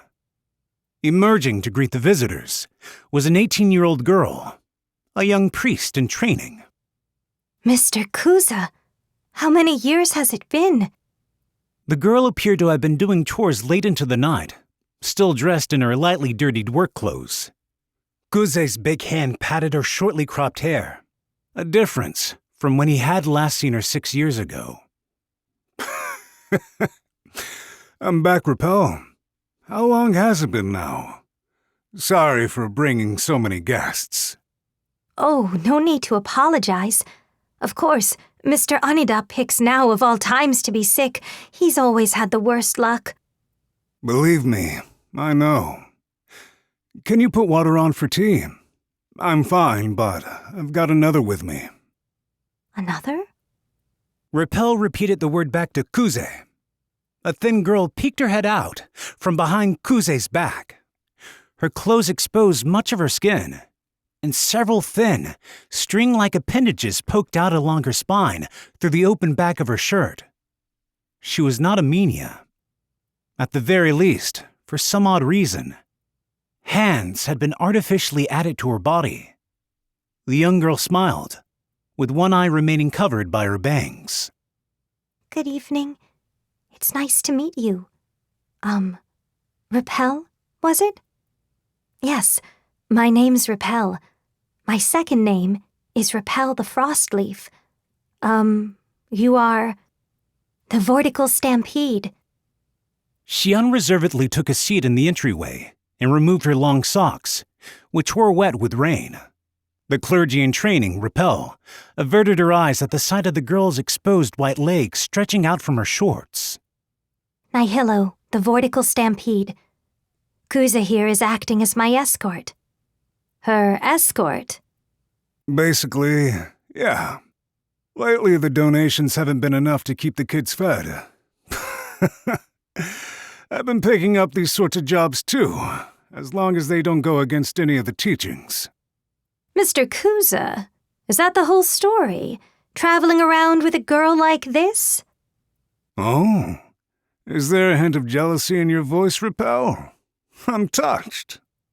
That's not what's going on here, okay? Would you like me to show you around, Nihilo? Oh no, don't mind me.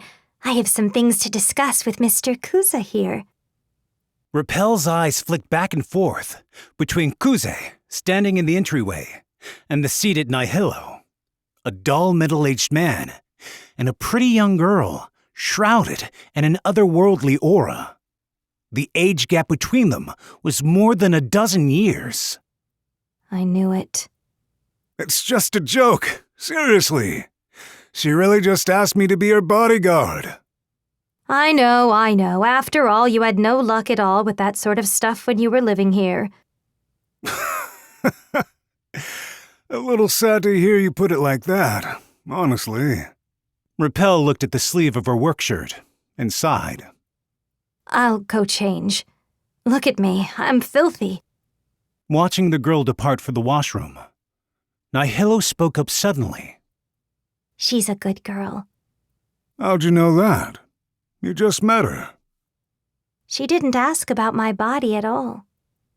Nihilo willfully and systematically swayed her spider silk-like appendages extending from her back. Kids from all walks of life come to the Order. Even I used to be an orphan with no relatives before they took me in.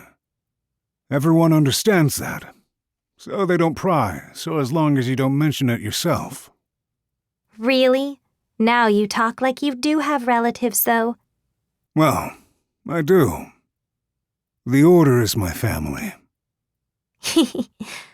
I'm jealous. The girl laughed, one eye still covered. Nihilo, the vortical stampede, was not a mania. There is a technique used by self-proclaimed demon kings that shares a resemblance to those used to breathe life into skeleton bones, where one works with the leftover flesh and organs of a fresh corpse to revive it as something yet different from when it was alive. Nihilo was a race of constructs known as a revenant, imprisoned as a war criminal in Oriatia. She was a weapon of mass destruction. You haven't asked me about my origins either, have you? Not once since we left Oriatia. Nihilo took a seat in one of the chairs by the entryway, swinging her bare legs back and forth. Kuze faced toward the shoe rack and looked over the low number of shoes collected within. Where'd that come from? Do you want me to ask? What if I asked you to ask? The paladin scratched the back of his neck, turning toward the girl. He bent down. Then, naturally, I'd ask. I'm not officially a priest, but hearing confession is a duty of all who serve the Wordmaker. It's not that big a deal.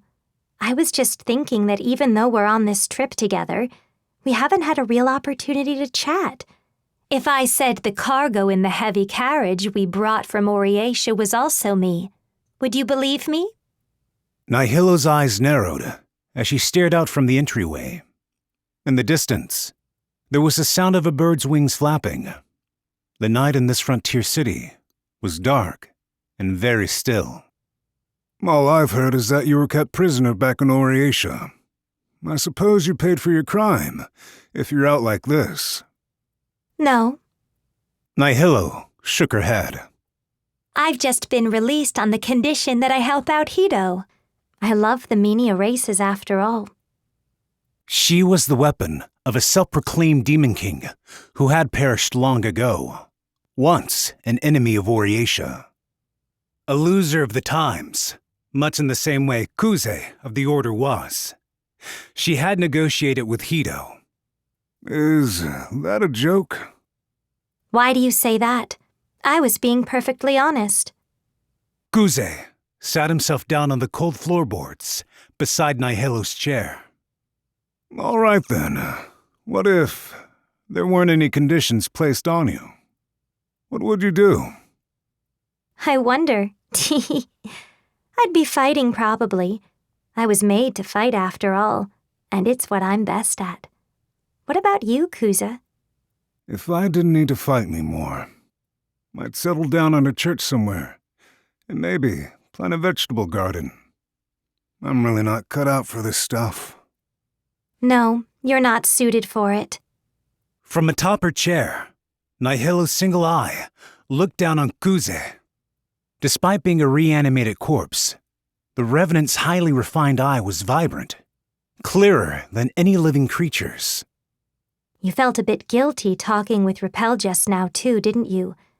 I wonder if she knows that you go around disposing of the Order's enemies. Oh, now, you're embarrassing me.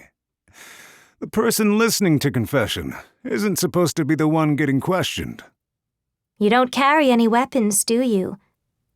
The girl looked at Kuze's gear, plopped down on the floor. It was a large shield, close to Kuze's height and size, with an abstract angel design drawn on it. There were several nicks and scratches etched into its surface. You seem like you're actually scared of hurting other people. Hey, come on. Try not to tease this frail old man too much. Kuze raised both his arms in the air in a gesture of surrender as he remained seated on the floor. That's how it is, huh? I look like that much of a pushover? From a girl built to be a weapon, I probably look pretty half-hearted about it. Oh no, not at all. Rather, I'm curious about the strength you must have had to survive this long with that mentality of yours. I mean, you also fought during the age of the true Demon King like I did, right? How many did you kill? How strong were the opponents you fought? What techniques did you use? Where did you learn them? None of that stuff's really anything worth boasting about. Kuze gave a simple reply with a pallid, weak smile. He wasn't looking at Nihilo, but instead fixated on some point in the space in front of him. I just have an angel on my side. The angel's watching me so I don't die. That's all. Really. That's all there is to it.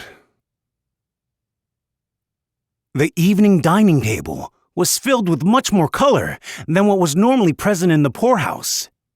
Meat was divided up among everyone's plates, and the bread wasn't the normal hard preserved stuff, but soft bread that had been freshly baked that afternoon.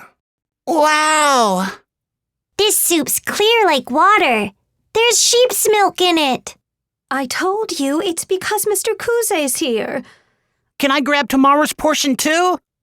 Okay, everyone, quiet. If you keep being rowdy, this feast'll disappear too.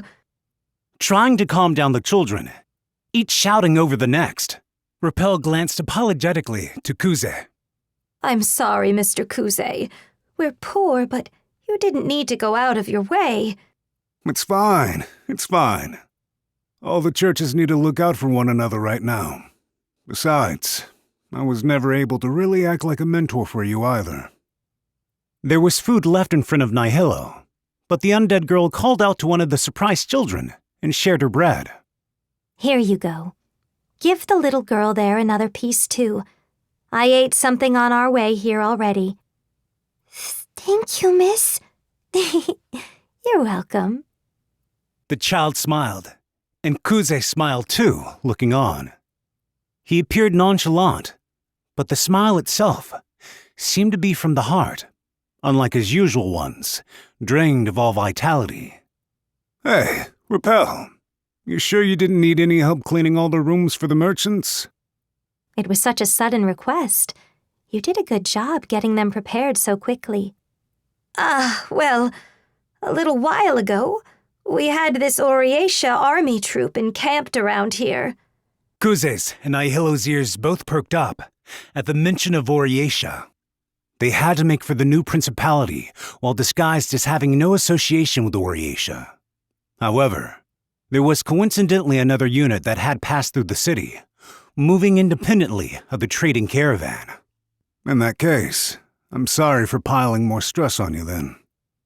No, it's fine. These merchants are much better behaved than the soldiers from Oriatia.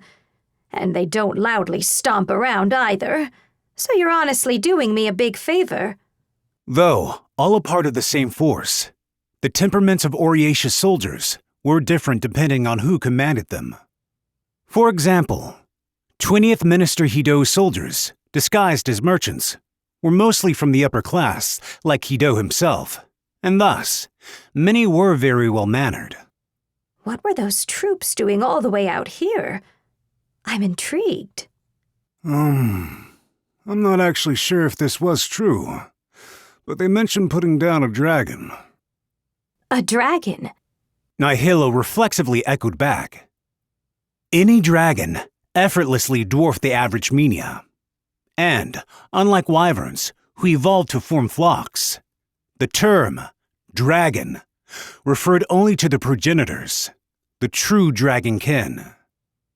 These transcendent beings were equipped with impenetrable dragon skills and breathward arts of calamitous power. Naturally, they were not something that normally could be put down by the likes of a Minia army. The troops were under the command of 6th General Hargent of Oriacia's 29 officials. I heard from the man himself they were going to kill the infamous Vikion the Smoldering. Though I'm not sure if something like that's even possible. Kuza, who's Vikion? A black dragon from the Age of Legends. He's reduced entire countries to ash. That's the one. I remembered him from one of the old stories you used to tell me, Mr. Kuze. Did I tell you about that stuff?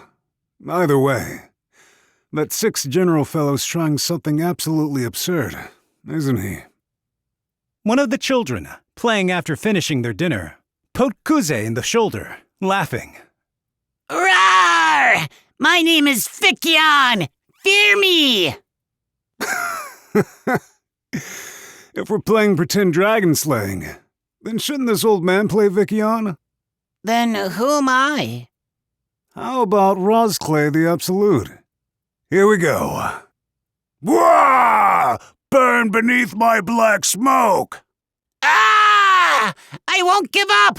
Rosclay is here! Watching Kuze join in on the children's games, Repel sighed, a twinge of loneliness in her breath. Mr. Kuze hasn't changed one bit. He's always been like that? Yeah, laid back, without any sense of dignity, and I've never seen him mad once, even when shouldering the Order's troubles. He's always smiling. Repel was unaware of what Kuze was going to be doing after he left.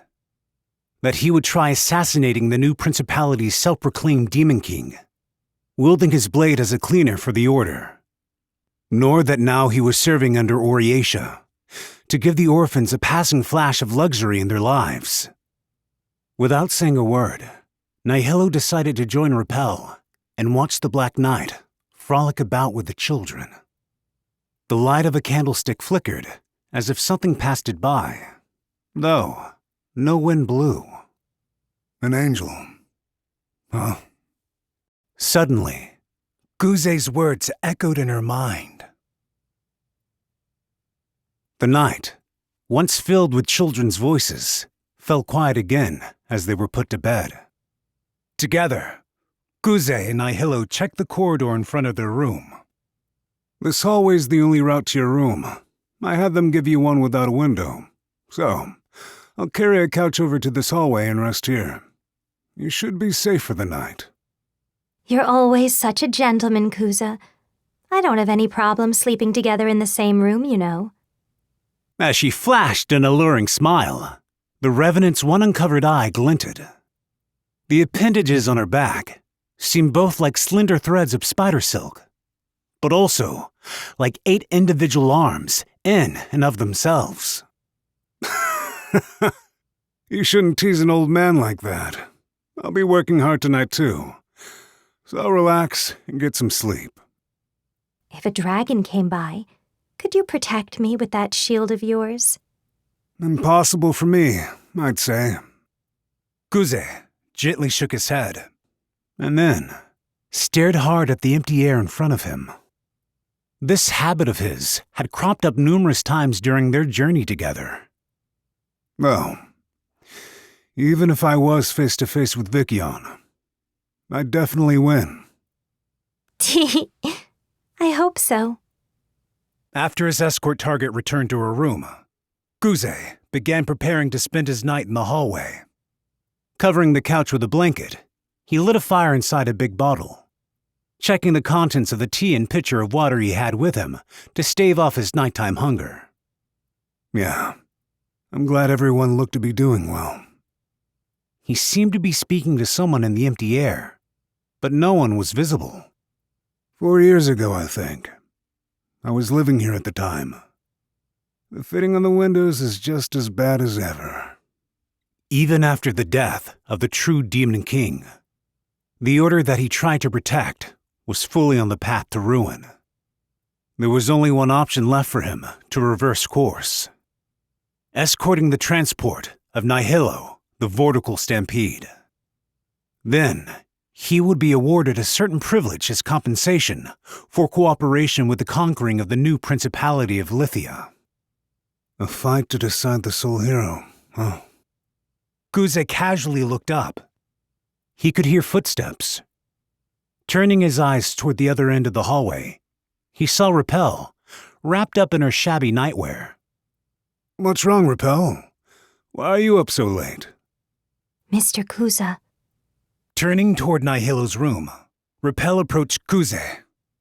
I have a favor to ask of you. Please save us. And that's something you can't say in front of everyone else? He could tell from the serious look in the girl's eyes.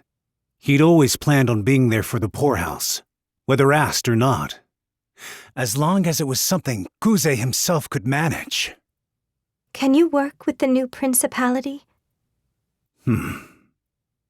Kuze was silent. The new principality had cast a wide net. It was reasonable to believe they were reaching out far and wide. Similarly to how Oriesha had entreated Kuze for help.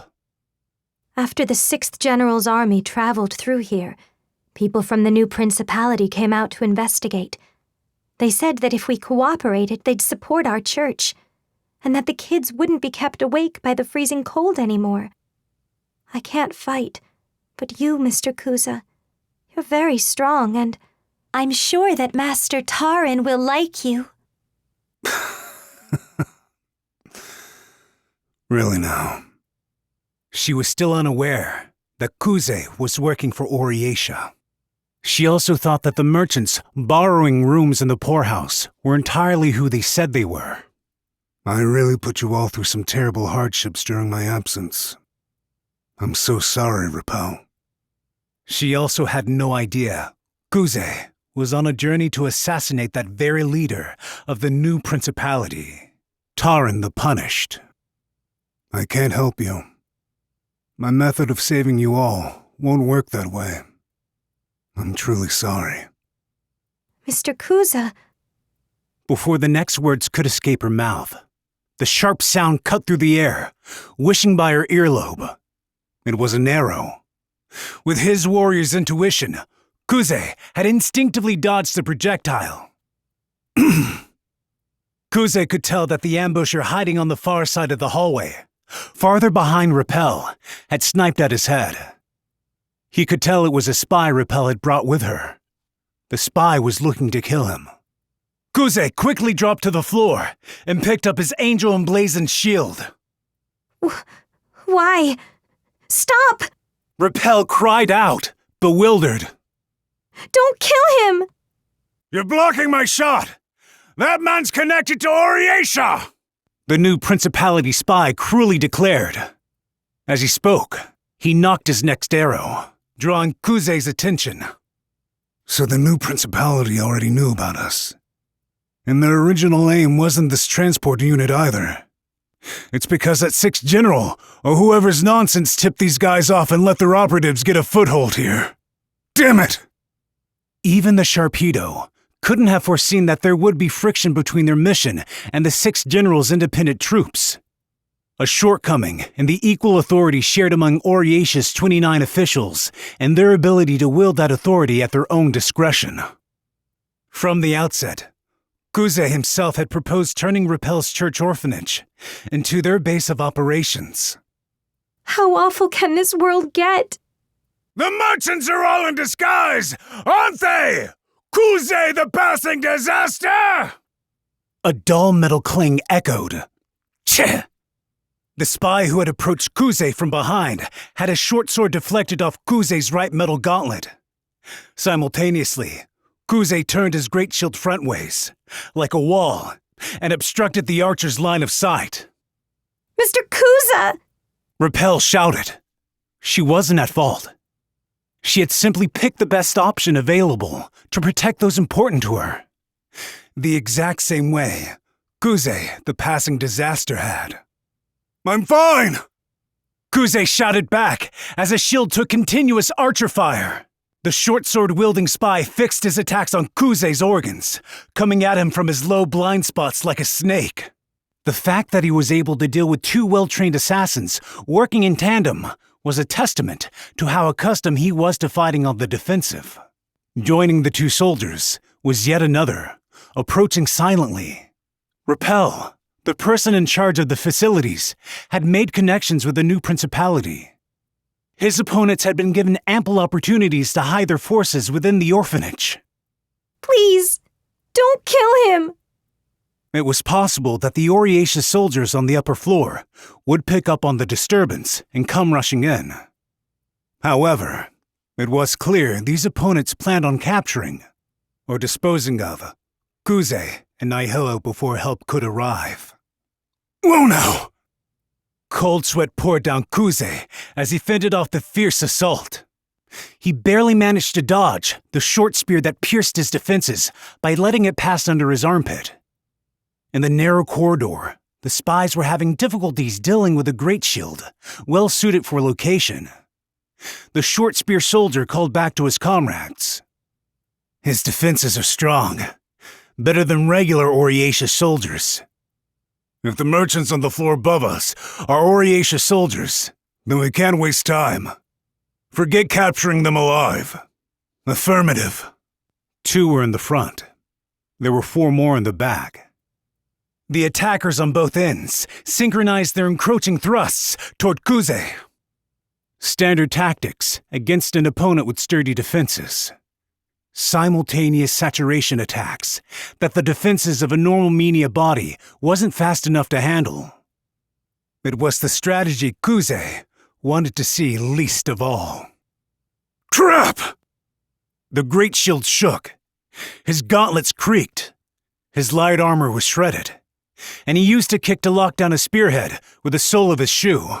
With astounding reflexes for a lone Menia, Kuze managed to protect himself. Nevertheless, one longsword evaded his defenses and reached his body. Or at least, it should have. The longsword-wielding soldier dropped to the ground.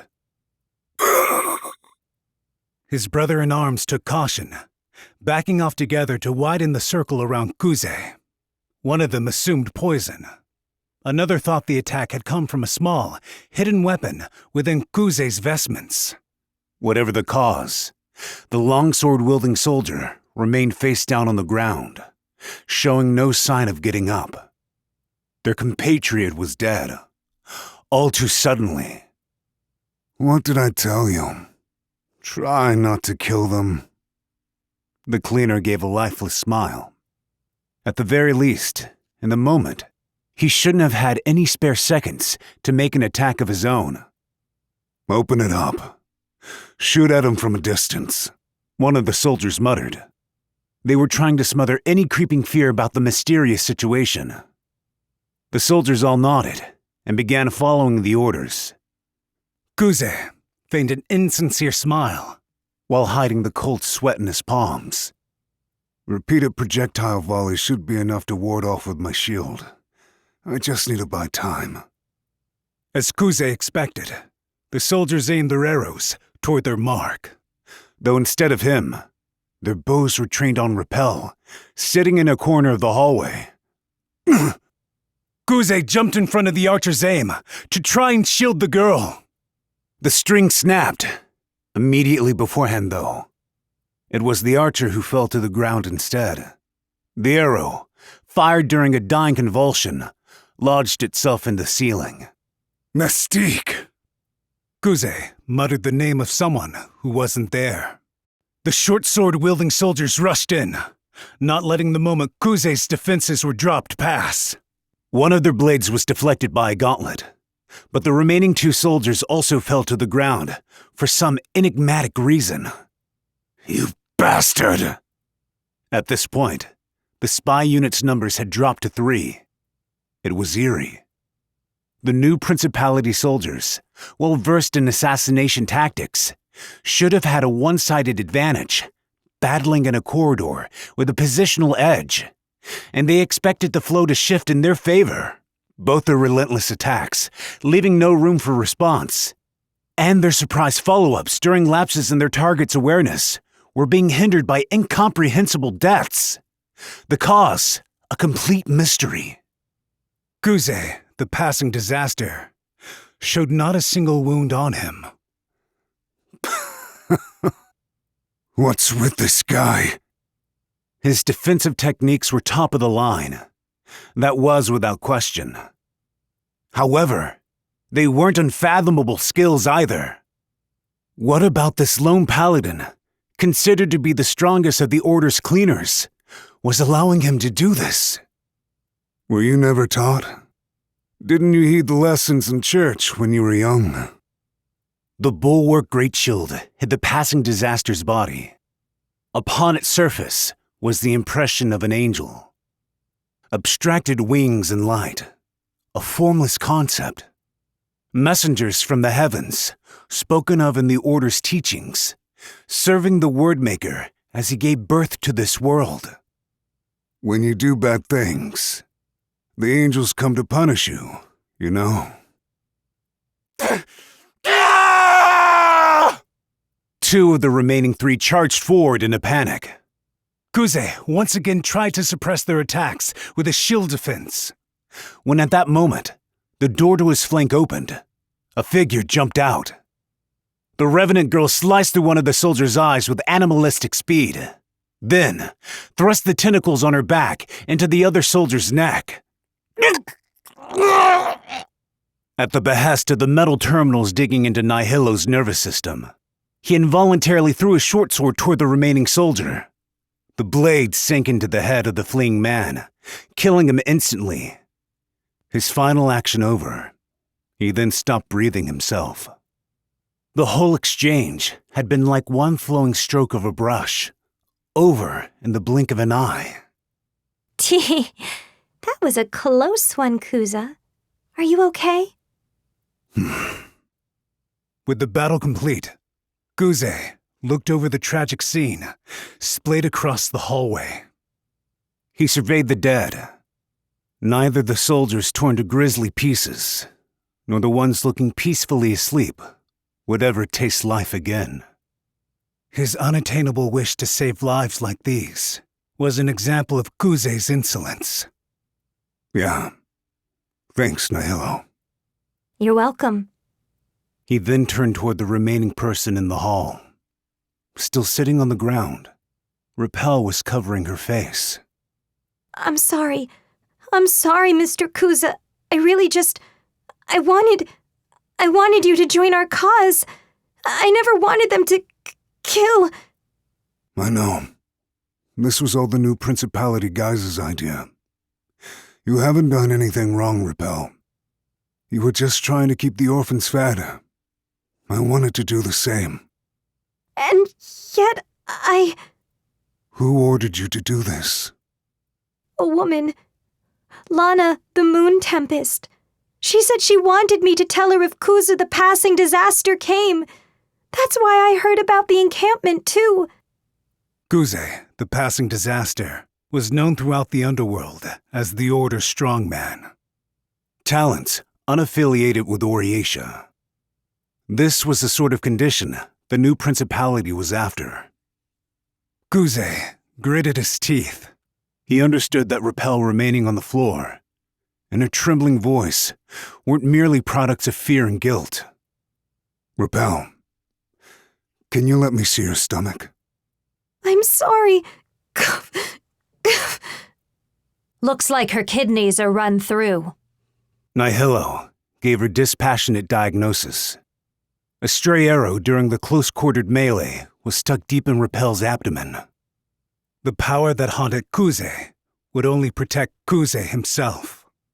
And those without such power were painfully weak in comparison. If everyone was happy, I wanted to be like you, Mr. Kuza. Repel, I'm sorry. I'm so sorry. The Order was a dying institution, used up and cast aside. Kuze, the passing disaster, could be present only to watch people die. Repel was buried the next day. Nihilo, you died once, right? Kuze began, looking down on the white grave, bathed in the morning sun. There's one thing I'd like to ask you. When you died, Did you see an angel? The angels the Order talks about can't be seen with the eyes, and they don't speak to other people either, right? Not just that, but the Order's teachings don't say anything about angels coming to greet you when you die either. I'm pretty sure that's nothing but a fantasy someone tacked on. Well, yeah, you got a point. I think the same thing, to tell you the truth. Kuze gazed at the empty air, up to the blue sky those angels looked down from. Still, the angels are real. At the end of his gaze was one. An angel only Kuze could perceive. Pure white hair, pure white clothes, pure white wings. Her soft, short hair and slender physique were almost like a young boy's. Her expression rarely changed. Even Kuze himself knew nothing for certain about what she was thinking, or why she clung to Kuze's side. You know, I think even angels get lonely. It was at the time of creation, when numerous visitors came and this world began, that the Wordmaker's authority to manage the world had been distributed among the angels. When the time of creation ended, their purpose ended with it, and they faded with the march of time. It was possible the people had stopped trying to see them for themselves. The lost angels, even within the teachings of the Order, existed only in legends, passed down over generations. Kuza, have you... Nihilo followed Kuze's eyes. She saw nothing, only empty air. been looking at an angel this whole time? I wonder. It was clear the angel commanded power over death. The short sword she carried in her hand, Death's Fang, was a deadly enchanted blade, capable of bringing swift death with the smallest scratch. By the way, the angels are watching over us. The angel hadn't saved anyone else. She had killed those who tried to kill Kuze. That was why Kuze didn't carry a weapon, an attempt to stop the angel he believed in from killing others. He chose to fight solely by keeping death at arm's length with his great shield. The purpose of his shield was to protect his enemies.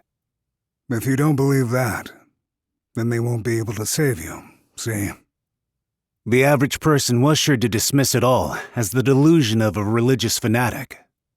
Nevertheless, it was this impossible abnormality alone that made Kuze the passing disaster invincible.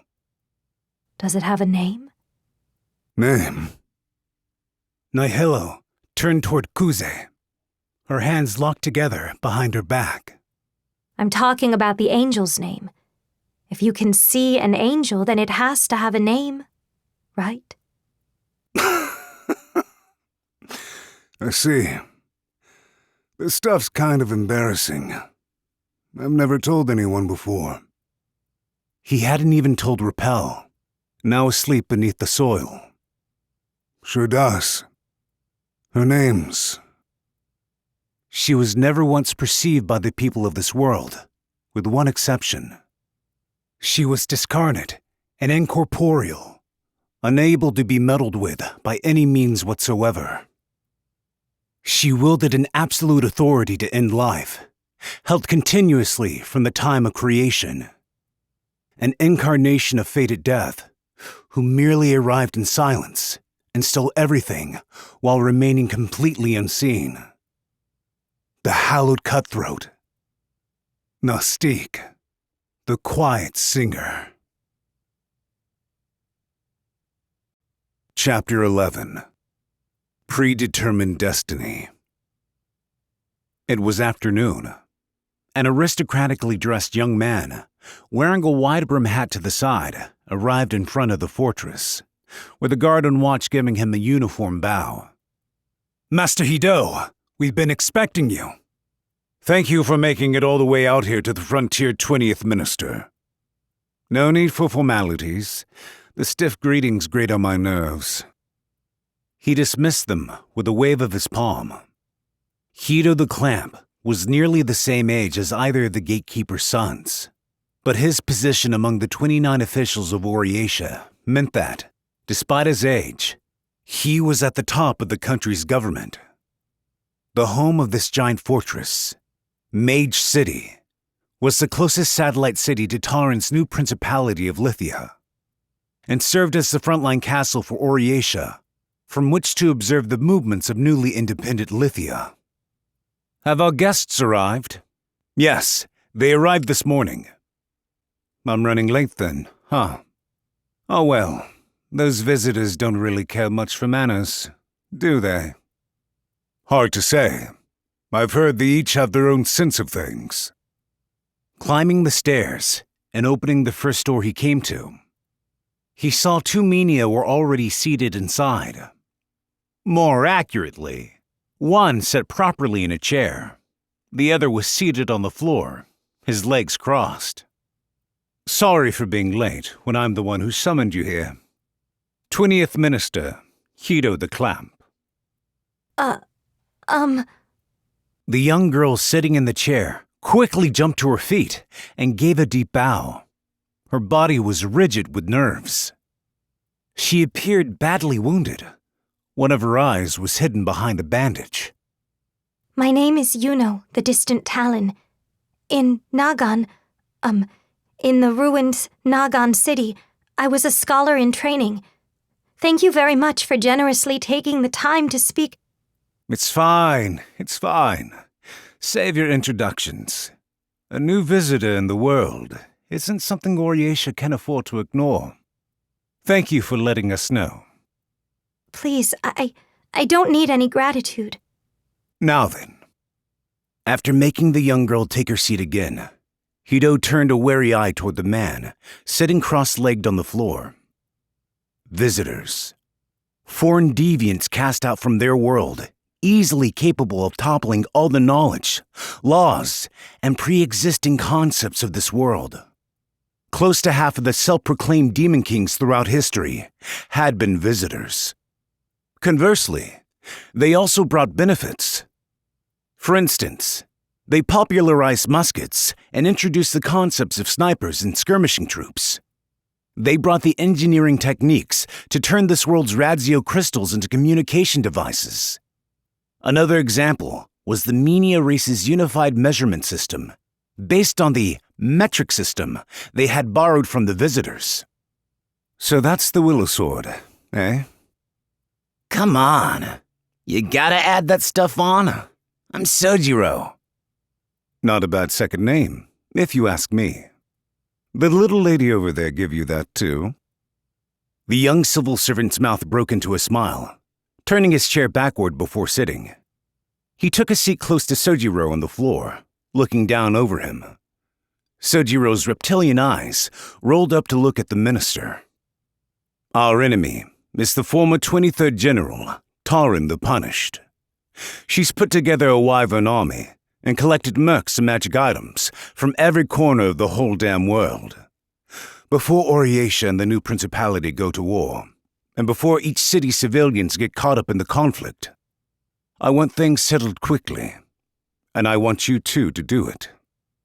Naturally, there was a reason the largest nation of the Minia races was delaying their enemy's trade and trying to get a handle on their internal affairs. They wanted to delay open hostilities and to convince their enemy they'd fall if it came to outright conflict. Oryasia's strategy was to pretend they were avoiding any preemptive strikes, to retain their moral high ground, while actually using assassination to make the first move. What? So you mean this game to choose a hero ain't starting yet? That's more than half a year away. Oryasia's the largest nation in our world. Naturally, participation in such a grand event will require an equal amount of prestige. Understand what I'm getting at? There were an endless number of people who were confident in their strength and had declared themselves as candidates for the imperial competition. This Sojiro here was another of these hero candidates, just like Kuze, the passing disaster. This'll be the test to see if you got skill worthy enough for candidacy. The preliminaries, if you will. If you're able to make big moves against the new principality, then one of the 29 officials will sponsor you. That I guarantee. Doesn't make a difference to me, as long as I get some fun fights out of it. Who they got? Safe to assume you can kill them, then. Seated next to Sojiro, Yuno looked extremely on edge and furiously whispered something. Sojiro, Hito is a really, really important person. You need to be more polite, okay? Huh? Then what do you want me to say? Let's see. Allow me to express my deepest gratitude for concerning yourself with a wandering visitor like me, or just don't be so rude. Okay. Sojiro lazily replied, his mouth hanging open. Pointing at Yuno with his thumb, he again addressed Tito. Can we keep going and pretend I said all that? I heard all of that, you know. You two would have been in a lot of trouble with anyone else. Hito chuckled. Since acquiring his position among the 29 officials, there were fewer and fewer people with whom he could openly converse, like any other young man his age. However, Sojiro's status as a visitor, guaranteeing his abilities, was the only thing allowing such impudence. Hito the Clamp had bestowed charity on Kuze, the passing disaster, on a whim. But he wasn't especially tolerant of rebellious individuals either. Though lionized as a genius by the citizens, he was aware as one of the 29 that there was a fundamental line he couldn't cross. You know, I also know this fight has some importance to you too, actually. Have you been upfront about that with Sojiro? Yes. Yuno glanced to Sojiro beside her. What? You didn't forget, did you? Yeah, I ain't that smart, see? I've been leaving most of the negotiating and guiding to you, right? Hey, you sure this guy's okay? Yes, I promise he's very skilled. Very, very skilled. Seated next to the yawning Sojiro on the floor, Yuno spoke, as if she were mainly trying to convince herself. The hellish sight of Nagan's ruination had been neither illusion nor a bad dream. Nevertheless, looking at Sojiro's moronic nature, she couldn't help but feel like his horrifying and ghoulish swordsmanship had actually been a lie. Master Hito, this self-proclaimed Demon King Tarin, is the information that one of her subordinates was there that day at the Great Labyrinth true? It is. You have the right to know the truth. Hito's smile disappeared, and for the first time, he looked Yuno straight in the eyes. His name is Dakai, the Magpie. The innermost part of the Great Labyrinth housed a valuable magic item, the Cold Star, that served as that monstrosity's power source. Dakai traversed the labyrinth all on his own, and stole it. That's the same day I killed that giant dungeon thing, huh? So someone else was there. We don't know exactly why the dungeon golem started moving, but it's possible this Dakai man activated it when he set foot in the labyrinth's innermost chamber. That's what you're saying, then? This is purely my own speculation. Yuno lowered her eyes. She continued seeking targets for her vengeance, much like she had with Sojiro. She didn't want that day's tragedy to be written off as a simple disaster. Her desire to pin the responsibility on someone was intense. It was a twisted sort of hope. Even a young girl like Yuno knew it. But if I gave up my search, what am I supposed to do? Was she supposed to accept that nothing could have been done? That it wasn't someone else's fault, but her own for being too weak to stop the tragedy? And continue down life's proper path, having come to terms with the tragedy? Master Hito, how exactly? Yuno was a powerless young girl on the outside of Oriesha's strategic operations. Nevertheless, she had a question. Did you come to find out this information? Is this reliable enough to be considered factual? Oh, I wouldn't press that point any further if I were you. Understand? Okay.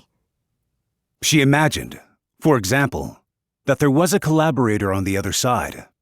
Whether or not assassination would bring about the most ideal situation, or if Taran had a body double or powerful next in line. The answers to such questions were things Oriatia needed to look into ahead of time. This was what making an enemy of the world's largest nation-state entailed. Is my word not good enough for you? No, Please forgive my misgivings. What did Sojiro think about this? She didn't give him a second thought. Having lost everything meant she was free. If this Dockeye man was the rightful recipient of Yuno's and Lucelle's hatred, then she felt it was necessary to ask him about it directly. I'll go too. Why not? Let's go for it. Hito earnestly listened to the words of the commoner girl, far removed from his station. Chapter 12. Suspicion. By the time Regnige had returned to the central spire that day, Kurte's room was cloaked in darkness.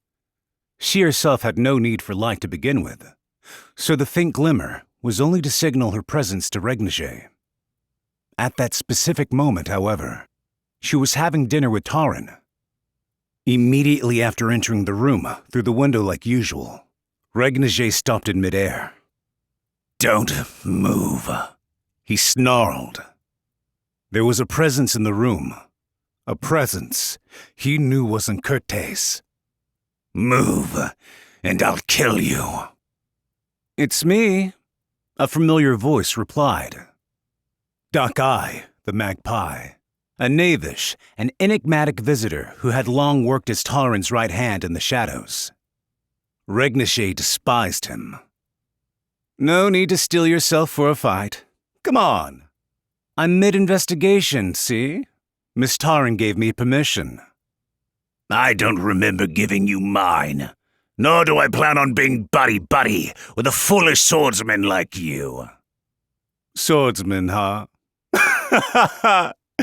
What a coincidence. I don't see myself getting along well with a wyvern like you either.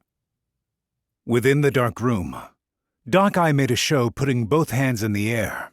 Naturally, he was capable of switching to the offensive, even in a pose like this. This man of superhuman ability was capable of controlling every part of his body, down to his 2 bare feet, as sublimely as the tips of his fingers and faster than the high-speed word arts invocations on which Regnige prided himself. Dockeye blurted out a question, his eye still not directed at the wyverns. "Do you know about the diary?" Diary? Our diary is not that popular in this world. You write down a daily record in a notebook. Did you know Kurete was writing in one of those? Regnige knew. She had mentioned recording her memories together with Regnige. Not at all. So, that's what these menia fools do to pass the time. Really? Seems like Kurete truly enjoyed herself with it, though. Dockeye didn't move, but instead used his eyes to indicate a book sitting on the desk. He had been reading it moments prior. Regnige settled on the window frame and glared at Dockeye and the book. What is that? There are no letters written in here. Holes punched open in set intervals, so you can read what's written by passing your hands over them. Your little princess put down the time you spent talking together, the weather outside. What are we gonna do if she actually marked that stuff down in here? You didn't think she could record that stuff either, did you? How could she write down words when she couldn't even see? After the wyvern troops had finished their sorties, Regnige always returned to this room and chatted with Kurete. Since she was completely blind, he would tell her the time of day and what the scenery outside looked like, the days they sortied and the times they returned to their nests. If the enemy's forces acquired information of that magnitude, they could extrapolate the time needed to counter their aerial defense network. That said, you're not careless enough to talk about the full extent of our forces, right? Oriesha's side should have scouted that information out already. There must be a main culprit they dispatched here to set up the scheme. What about it? The wyvern leader's anger intensified. With his heightened intelligence, he picked up on what Dokai was implying, the true identity of the informant Dokai was investigating. Just try. Laying a hand on Kureta. I'll cut you into 9 pieces. Whoa now! Dokai gave a weak laugh and turned a sidelong glance toward Regnige. You feel like you have a chance against me? Fool! Regnige spread his wings, and with the action came a loud buzzing sound. Decidedly not wyvern in nature. He observed the visitor before him. He had no weapon in either of his raised hands. Regnige considered if his thermal arts incantation would be faster than the man's hands reaching for the enchanted sword on Dokai's hip. No. He couldn't glean Dokai's true intentions from his expression. When it came to acts of deception and exposing the truth, there was no greater monster the new Principality of Lithia than the man in front of him. Say, Regnige, there's a question I've had for a long time. That flock of yours, what's up with it anyway? What about my flock? Your flock got wiped out by the true Demon King once before, right? The same time, Kureta lost her eyesight. That was just 4 years ago. How did your flock grow so much in just 4 years? What would a menial worm like you do with that information? The man was always in long-sleeved black clothes. It was possible there were assassin projectiles hidden up those sleeves, and Regnige had simply never seen them before. Cheap tricks Regnige could easily deal with from an ordinary soldier. Could prove lethal if executed by Dokai. For example, Dokai's bare feet seemed to be floating slightly above the carpet. If he was hiding a tiny wood chip or something similar under there, he might use it to pierce Regnige's throat before the wyvern could fly away. A projectile hurled with Dokai's leg strength, even a tiny splinter of wood, was capable of becoming a deadly weapon. Even before any of that, though, Regnige's perception of the man's reaction speed was that it would always surpass his own. If Dokai could touch the hilt of his enchanted sword with his fingertips before Regnige finished his incantation, then his response would be impossibly fast. Thus, the wyvern contemplated using his final trump card then and there. You. Seeing Regnige open his mouth, Dokai slowly lowered his hands. Calm down. I don't plan on doing anything yet. Not to you or to Kureta. If you want to interrogate Kureta, then I'll be there as a witness. Look, there's no point to that anyway. Any spy who's given everything to set up a plan this daring isn't going to disclose a thing, no matter what we do. The bandit shrugged. And even if someone tricked her into doing this, it's not like she saw who it was. Waving his hand behind him, Dokai disappeared. It was as if he melded into the night. Left behind, Regnige silently looked down at Kureta's diary. Glancing over the cover, he recalled the image of the young girl's smiling face, happily relaying the contents of the journal back to him. I won't throw it away. The flock he led had been turned into a military force and could no longer return to the life in the wild. They needed the new principality's protection. His responsibility for his flock's survival, or his sole source of tranquility in the world. I'm making the right choice. Always. Soup simmered with beans, wheat, and a variety of spices. Freshly smoked horse meat, piping hot rice porridge, raw vegetables in a fruit and honey dressing, and finally, white wine obtained from the faraway Itarki highlands. Taran the Punished was not at all the type of general who enjoyed the finer things in life, but when it came time to share a meal with her adopted daughter, she always made sure to prepare a repast more befitting her station. Gourmet food was one of the joys Kureta could still appreciate, even having lost her eyesight. And then, when Regnage went to leave, his legs got caught on my shawl. Isn't that awful? I mean, I couldn't even see where it went. I spent so much time searching my room. Quite a disaster indeed. It's Regnage, after all. I'm sure he was brazenly defiant about it all too, yes. Just forgive him. Oh, I know. Taran carved up and distributed the smoked meat to Kureta's plate. Kureta noticed and skillfully cut the serving with her fork and knife before bringing it to her mouth. Taran didn't particularly mean to dote on Kureta, but whenever she watched the girl's everyday behavior, her table etiquette, manner of walking, the way she went up and down the stairs or got into the bath, her heart filled with admiration. Kureta was a girl with an exceptional memory. When it came to memorizing and reproducing the things she was taught, it wasn't an exaggeration to call her ability to absorb new information superhuman.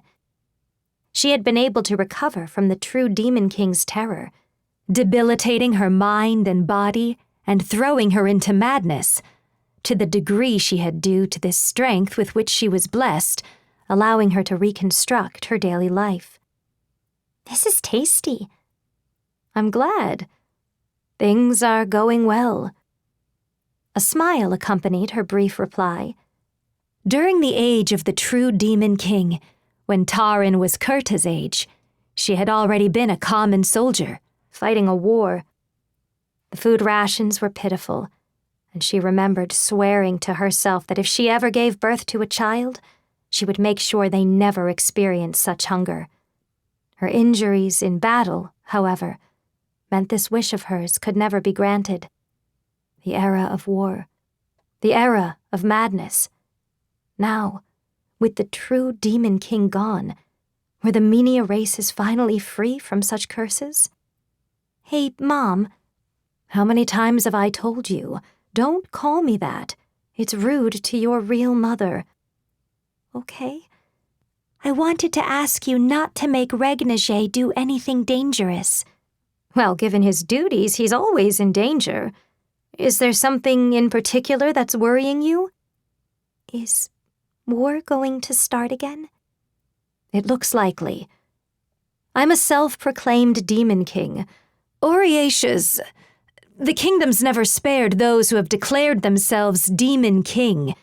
They move to subjugate them without exception, in which case, it's my duty to defend this city. This, too, was the forward-facing attitude she showed to her people. Taran didn't plan on elevating their fight to some noble cause. Otherwise, it would be impossible to win against an enormous power like Oriatia. Oriatia is a Menia supremacist nation that's persisted from the Age of Kingdoms. If Lithia yields to them, Regnage and his flock's way of life would be lost to them. Kureta and Regnage had always been together, ever since Taran first discovered the pair. Kureta believed Regnage was an angel who saved people. The belief was precisely why the sighted Taran would never reveal Regnage's true form to the girl. He was a wyvern, a predator of the Menia, and impossible to coexist with. It's okay. I know. I'm just acting spoiled, but... Kureta brought her spoon to her mouth. She hadn't made much headway on her meal. I wanted to know if you really only gave Regnage and me shelter just to fight for you, Mom. My answer's the same as always.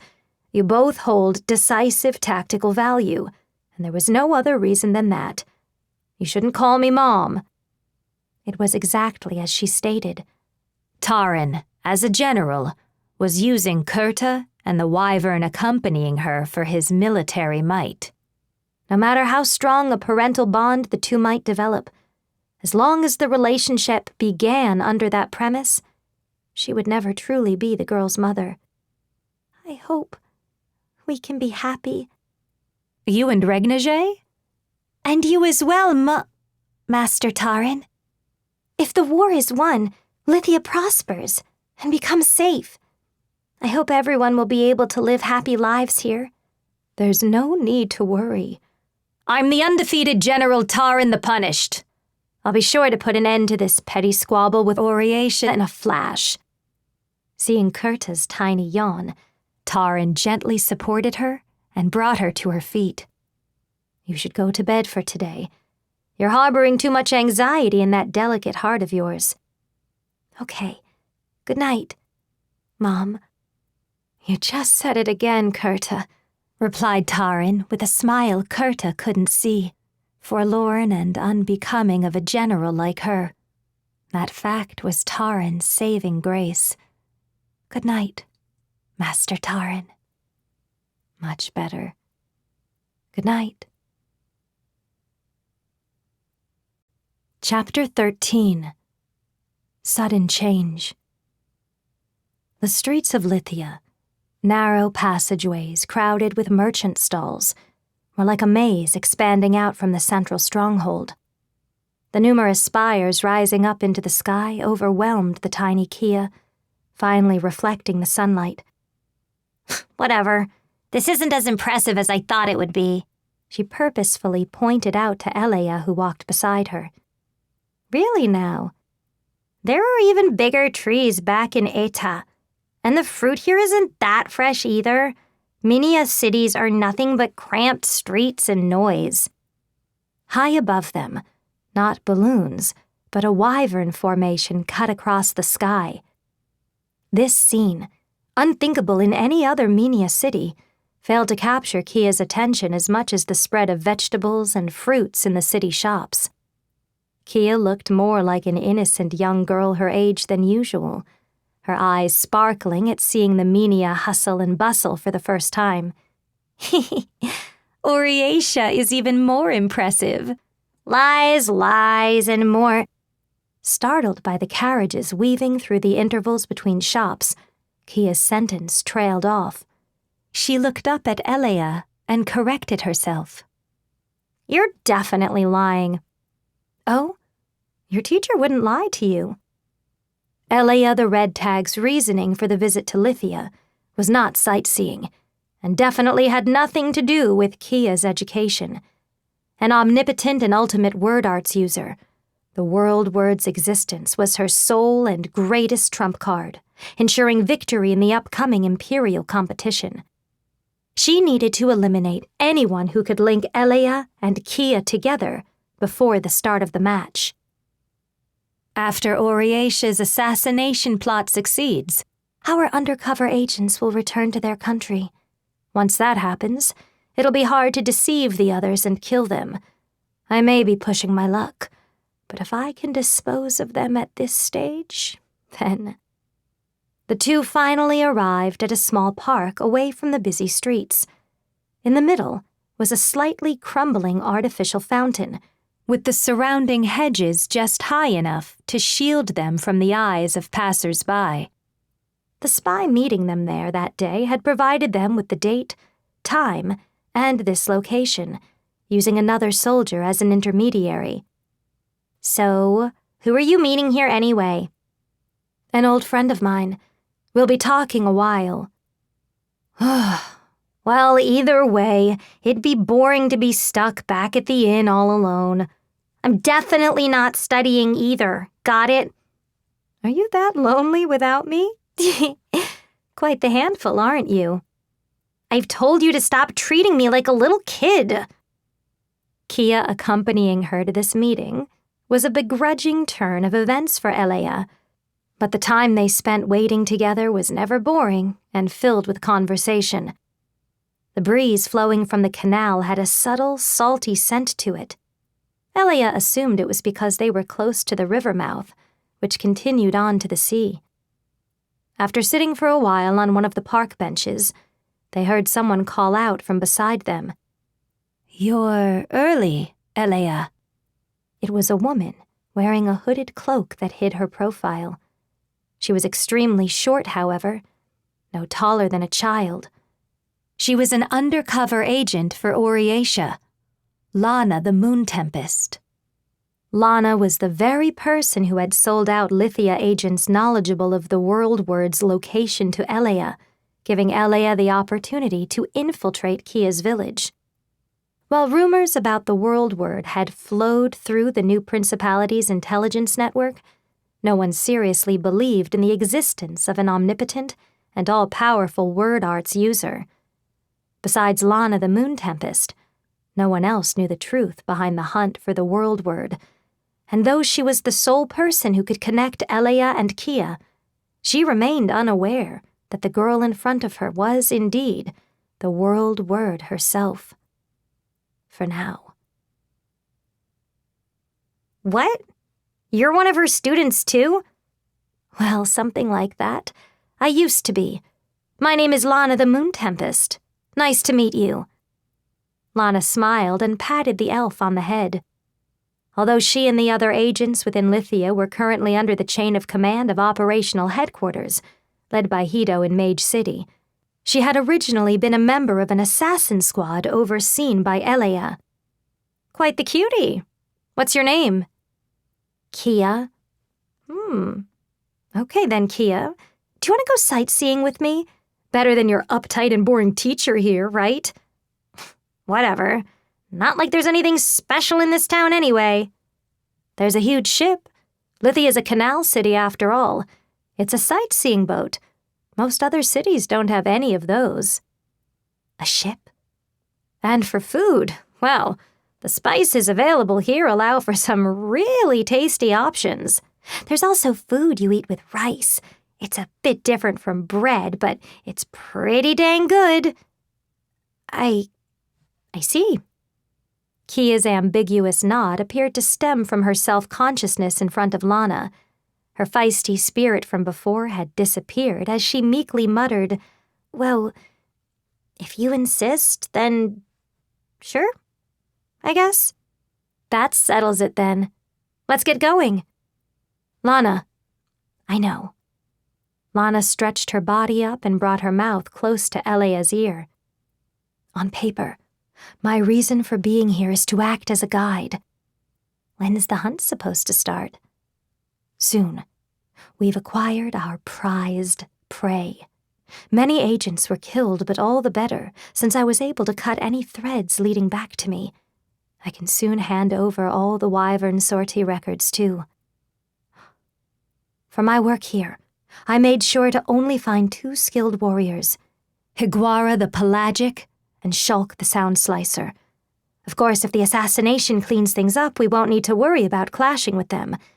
Also, in the event the plot fails, we can sow internal strife between the mercenaries. That's a good way to lure them to our side." Oriatia's 17th minister reflected for just a moment. At this point, Lana's operation was progressing smoothly. It wouldn't be advisable to dispose of her right away. She needed to time her move to line up just before Oriatia made their own, and have Lana continue executing the original strategy until then. Then, just as they set out to leave from Lithia, she would have Lana go missing. By the time any investigation got back to Elea outside the city, the chaos from Taran's assassination would sweep it all under the rug. "Understood. Is it all right if I come with you?" "I don't care. You can go back to the inn if you want." "You don't get it, Kia. She may not look it, but your teacher gets lonely too, right? It seems you haven't fixed those loose lips of yours, Lana." "What? That's what makes me so good at my job." "I'm grateful for you, Elea." Lana smiled affably, not the guileful smile of a spy, but of someone who truly felt those words from the bottom of her heart. "Kia, are you awake? Sleepy?" I'm totally fine. She's a goner. Kia rode on Elia's back, looking totally worn out from all the fun. It was evening. The line of the market's lamps formed a path. Though not to the same degree as Oriatia, this was an economically bountiful city, animated and with rows of after-hours stalls and all-night lamps. General Taran seems to be quite the statesman. Pretty much. Probably all the more reason why she feels so responsible and like she has to do everything herself. If she was just a little less popular, things wouldn't have ended up like this. You think so? Being here so long made me understand. Lithia's independence and Taran declaring herself ruler started because her citizens wanted it that way. She fits the role. They wanted their own country. Hell, maybe that's just how all the self-proclaimed Demon Kings started out. There were those with more outstanding intellect than Oriatia's 23rd general. More popular and more martially skilled individuals, too. However, she was certainly the only one among them capable of breaking free from Oriatia's structure and keeping a nation moving all on her own. Did you hear what those guys at the tavern said? Everyone thinks a war with Oriatia is going to be a party or something. They assume they're going to win with the unbeatable Taran and her unequaled wyvern army. The battle reaching their front door isn't even a possibility to them. If I were General Taran, I'd probably look to quickly topple Mage City in the Flatlands. If she used that as a foothold to build a wide-reaching air defense network with her wyverns, then with Oriatia forced to advance by land, they'd lose their way to make their advance. Huh. That's some impressive strategic talk coming from a civil servant. There were a number of things Taran taught me, though I was never able to properly thank her for any of it. A little late for sympathies, isn't it? If we don't kill her, we'll have full-scale war. With the true Demon King finally dead, there's nothing to gain from such a conflict. She needs to disappear, no matter what. You're right. Lana, too, had previously stained her own hands with many a dirty job as a member of the spy guild Obsidian Eyes. She betrayed the organization she had once belonged to, ending up in Oriatia.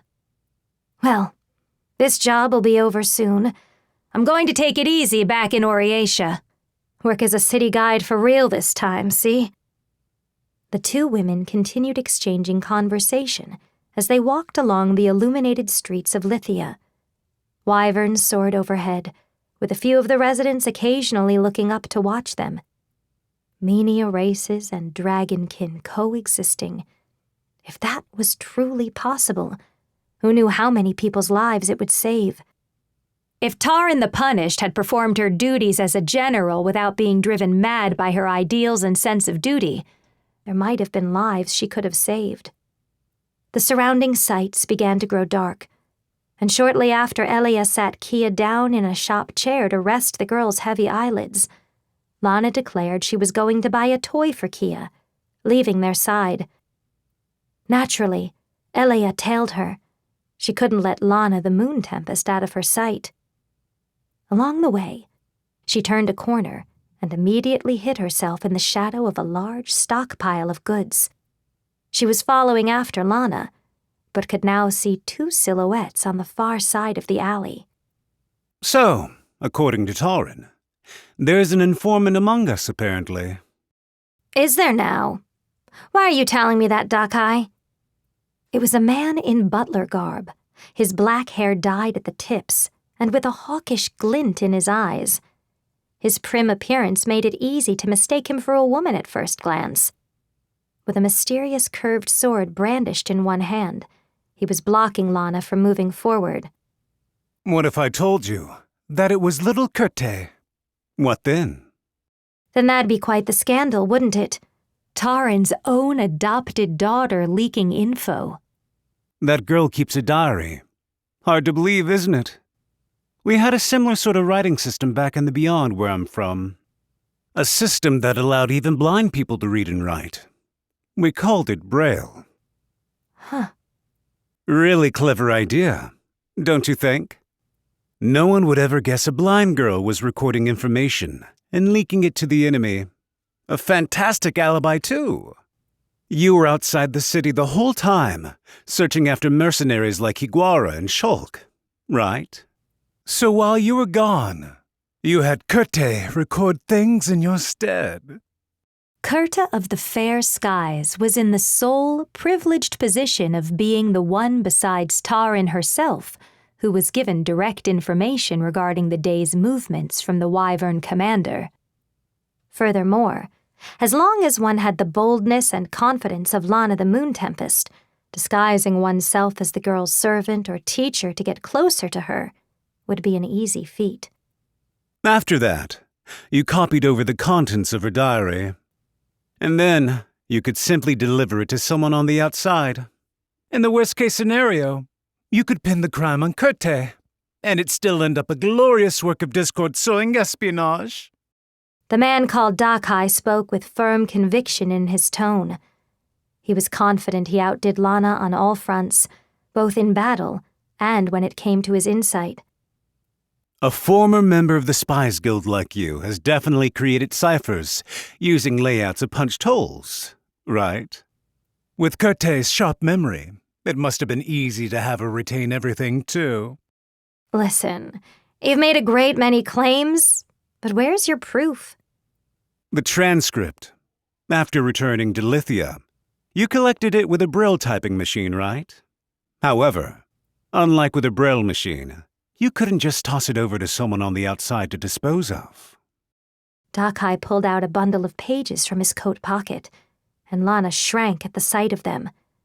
The pale light from the night lamps reflected eerily on the cold sweat running down Lana's brow. How? How?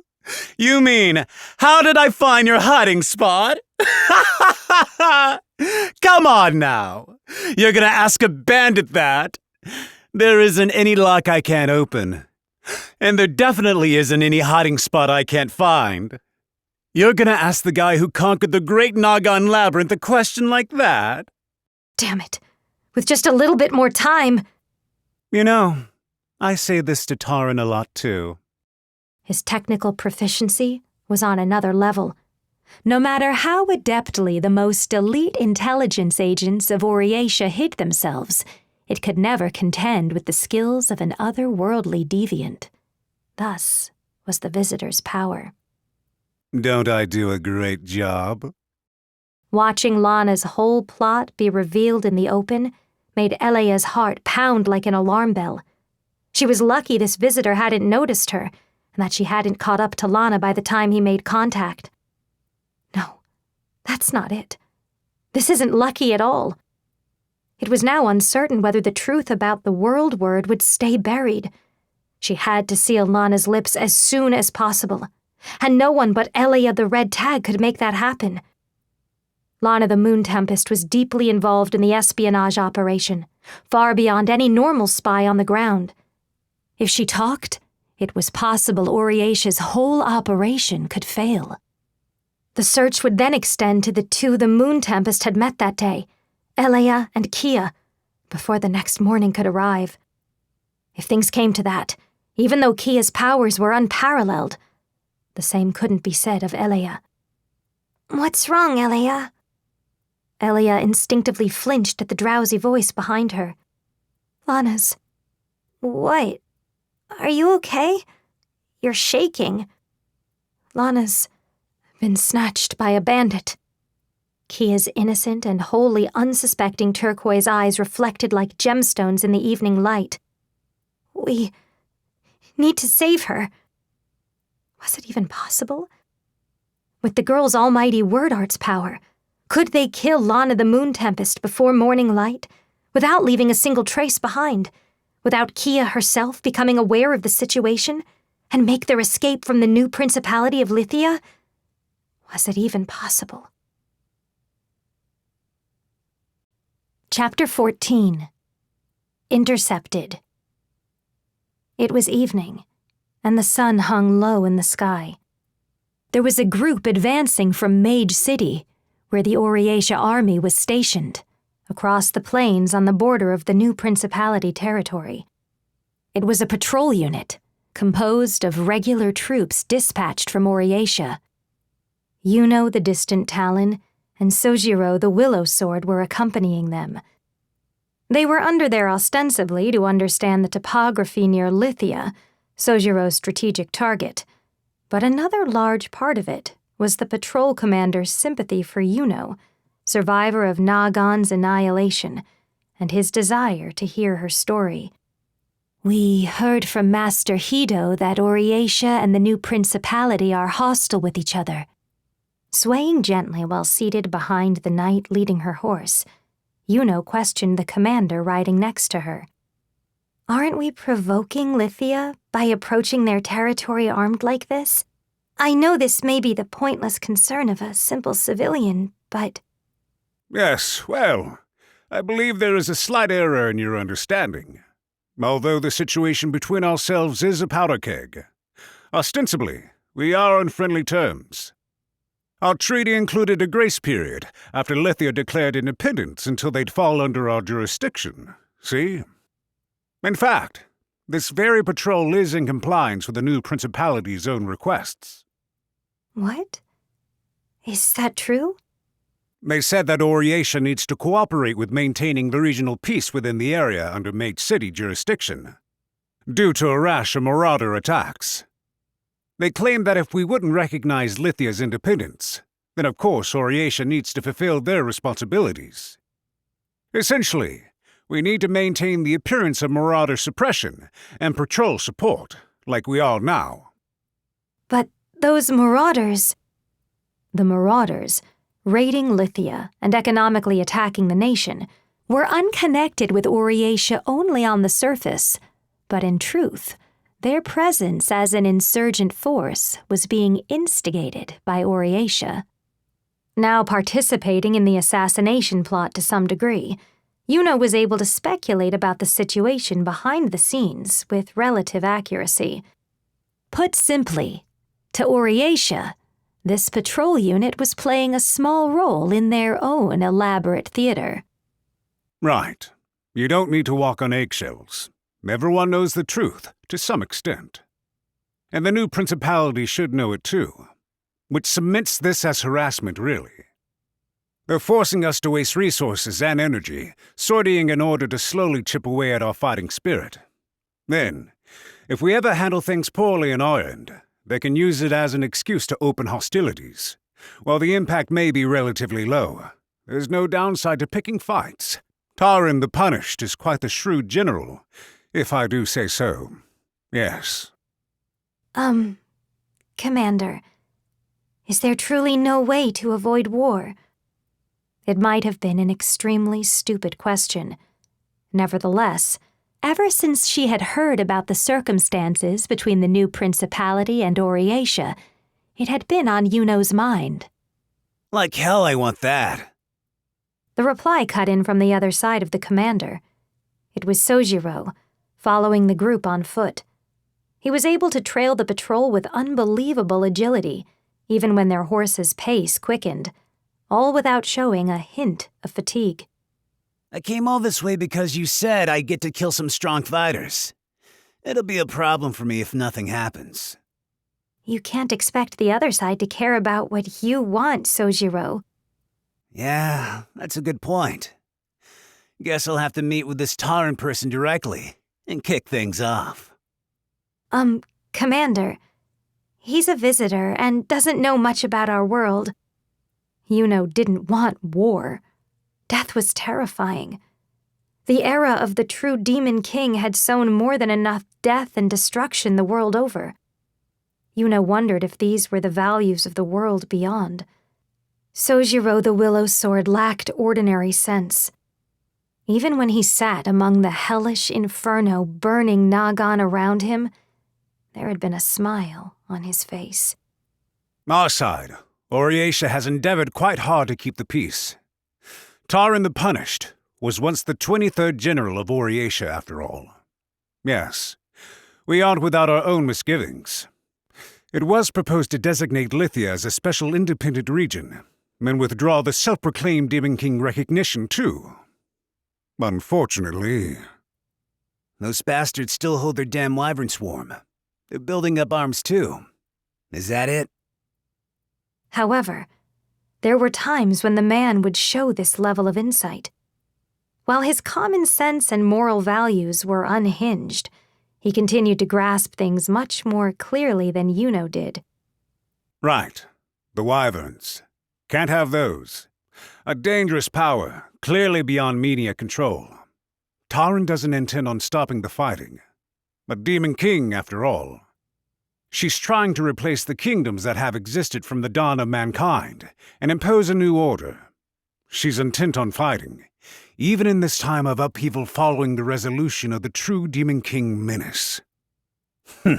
Ishura, possessed by battle. Yuno kept silent and recalled what Lucelle had asked her in the past. What would the kingdoms do going forward?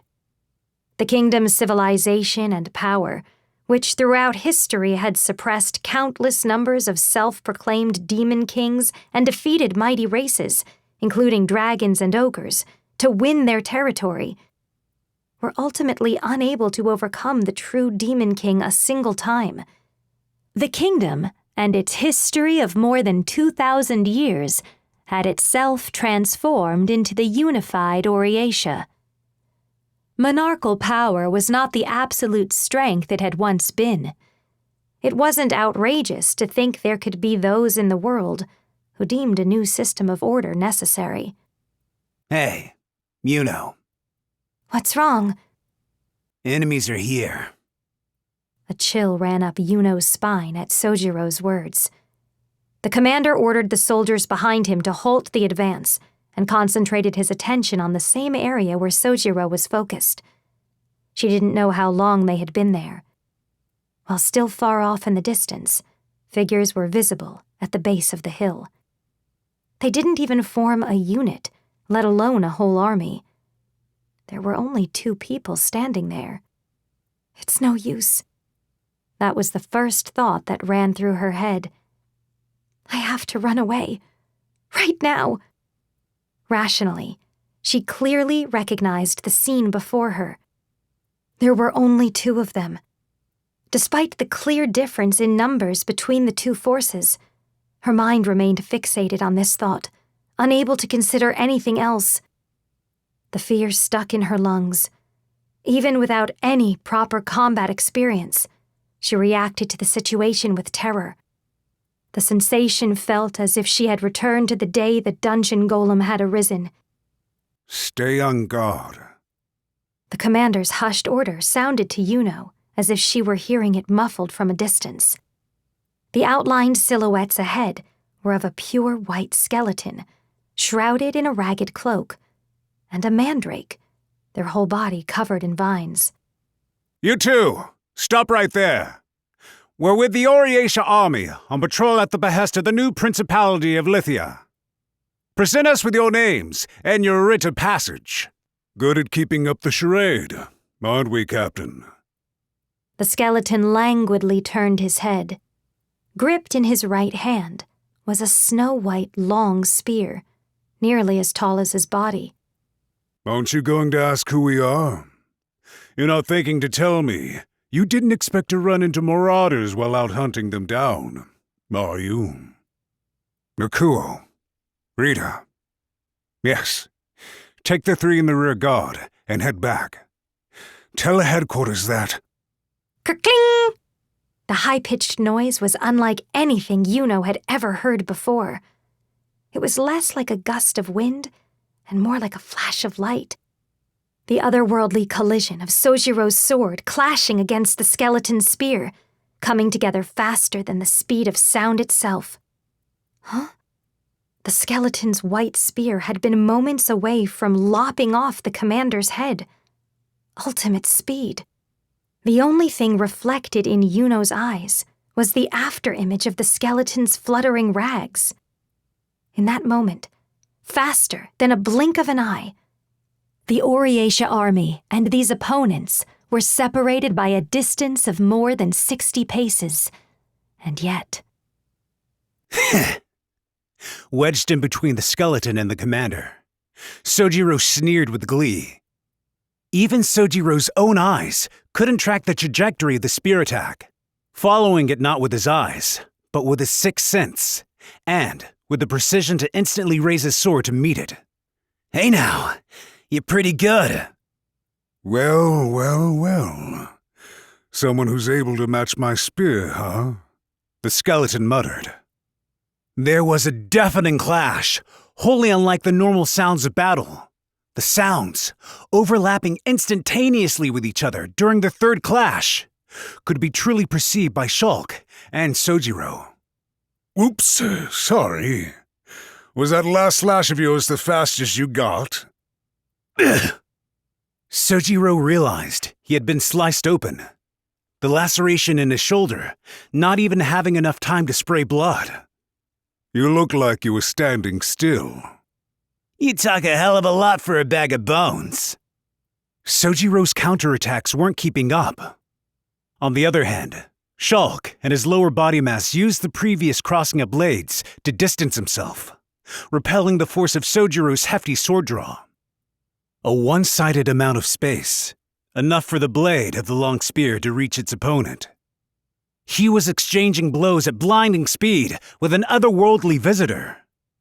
Shulk, the Sound Slicer's spear, was impossible to see. Upper brachium. Collarbone. Sojiro saw it. By the time there were signs of Shulk's movements or initial motion in his main spear hand, it was ultimately too late to react. Instinct and experience. He used battle logic, with nigh precognitive accuracy, to see through his opponent's next move.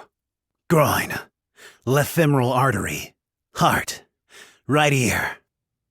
The air burst open in an instant. His offhand left his sword hilt. Sojiro's sword deflected the white spear, aimed at his upper right arm. The spear cut an imperceptible arc and moved to his collarbone. He diverted it with the tip of his hilt. The spearhead reversed in midair and cracked like lightning toward his groin. He predicted the attack. The spear continued a shallow cut toward his left thigh. Barehanded, his sword gone, he used the back of his offhand to hit the spear on the side and deflect the swipe. His opponent opened up space. Each and every move was faster than a bursting spark of flame. Hiya! Sojiro charged forward with a rasping gasp of breath. At the same time, Shulk stabbed toward his heart, due to the shorter than expected range of the attack, missed its lethal mark. The skeleton twisted his body. Sojiro slashed in a deep, diagonal arc down. No response. The space between his ribs, huh? He had passed through the bones. The underside of the skeleton held none of the internal organs normally expected. You got some grit, I'll give you that. Shulk joked, as he poised himself again for his extremely agile chain of attacks, capable of slaying the average person many times over. You're grinding me to bone here. Awful. I'll break them for that. Behind the heroic scene of battle, the commander gritted his teeth and shouted back, Keep those hands moving! Target your shots! Not at the skeleton! Aim for the mandrake! Meanwhile, Sojiro planted his feet and forcefully slashed his sword, causing Shulk to once again recoil and fall back. Yeah! Higuara, I'll stop this swordsman. Seize the horses. Where speed was concerned, Shulk was overwhelmingly the faster of the two. Nevertheless, Sojiro the Willow Sword's battle sense undermined that contrast. Even with his extreme agility, Shulk couldn't continue to fight at an advantageous distance. Both possessing martial prowess that usually robbed their opponents of time to defend themselves, the two fighters were locked in what appeared to be a physically impossible conflict. Crossing swords with this guy is gonna be a time sink. You go on first, Higuara. Okay. Shulk's mandrake companion slowly walked forward. While the abnormal speed of the skeleton and visitor's battle held their rapt attention, the reaction of the Oriatia soldiers was not at all slow, They were part of a well-tempered Oriatia regular army force. At that point, they had fully prepared themselves to meet the unsettling mandrake's advance. Their fingers felt the arrows in their quivers. They gripped their spear shafts. Others still tried to reverse their horses to act as messengers. I will be seizing your horses. You're still within range. His vines burst forward all at once with a loud whip crack. Fire! One of the Oriatia soldiers yelled. The countless vines formed into a single roiling billow and engulfed the soldiers. The murderous wave, coupled with the mandrake's transcendental skill, was far quicker than the speed of the horse's gallop or the arrow's flight. All while Higuara the Pelagic remained at a distance of close to 40 paces away. The soldiers tried to parry or cut down the deluge of vegetative whips. However, the vines seemed to have complex nerves running through them, and they circumvented all the soldiers' defenses, weaving themselves between the gaps in their armor and rending their flesh.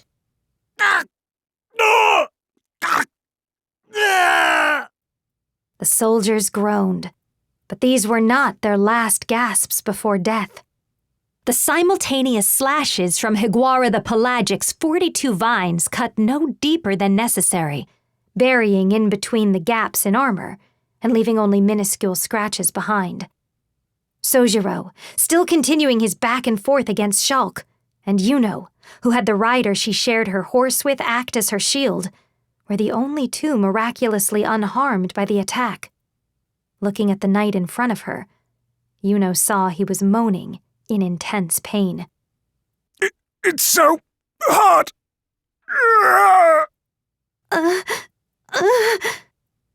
Yuno was terrified. The sight of the rider, suffering before her eyes, was ghastly. Was a scrape on the chin really enough of a wound to send a sturdy grown man, a soldier of Oriatia's unrivaled army, into moans of agony? Yuno quickly looked back at the commander. Commander, are you okay, Commander? The wounds. Not fatal, yes. He aimed at the gaps in my armor, but... Commander? The commander coughed, and fluid leaked out not from his mouth, but from his eye sockets. An unsettling milk-white liquid. Mandrake poison. His nerves were dissolving. A scream got stuck in the back of Yuno's throat. Then, the armor of the rider seated in front of her slipped from its mount. She could tell that the body inside had lost its shape, oozing across the ground. He, too, was melting. From what Yuno could see, all the troops had similarly dissolved. Not a single one had managed to escape. The previous wave of vines had been a true tsunami of death, swallowing everything in its path. What little of the event could be called a proper battle ended with the mandrake's attack. Yuno! Sojiro shouted as he continued fiercely trading blows with Shulk. Although he had been able to cut and fell the poisoned blades Higuara sent at him, he was still incapable of moving an inch, as though nailed to the ground at his feet by his opponent's attacks. The otherworldly blade himself, who knew no fear and had slain the dungeon golem in Nagan, even he was backed into a corner. Hurry up and get out of here! They'll kill you! But I... He's right. You will leave. The voice sounded like rustling leaves. Yuno heard the reply right beside her. Higuara the Pelagic held on to the body of Yuno's horse, his roots coiling around it. Help! Yes, I will help you, but I need to withdraw from this area. Yuno was terrified. The unidentified skeleton, boasting speed faster than even Sojiro, was a threat that defied her darkest imagination. But this mandrake's fighting prowess was even more absurd. Could anyone ever hope to beat a monster capable of going up against an entire patrol from the world's largest nation and poisoning them all to death in a single attack, Faster than any of them could react? Please ride this horse to Lithia. I am unable to direct horses, so I'll need your assistance.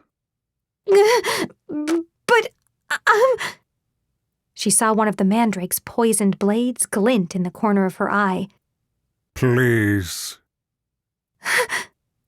She wasn't the sole survivor by coincidence. Guerrero was simply obediently carrying out his order to return to Lithia. From the beginning, he'd made sure to leave behind someone capable of riding a horse, killing the rest. The one quickest to buckle under fear, and who held no strong sense of loyalty to the cause. Yuno, the distant Talon. Yuno shed tears at her own miserable state. She was weak. Those who didn't possess Sojiro's level of supernatural power had no choice but to be crushed under the irrationality of the world. Coerced, she drew back the reins and sent the horse running, leaving behind Sojiro, still locked in battle. Yuno bit her lip in sorrow over the scene that had just played out before her. Why am I always begging for my life? Chapter 15. Thunderclap. The showers that had begun in late evening had intensified.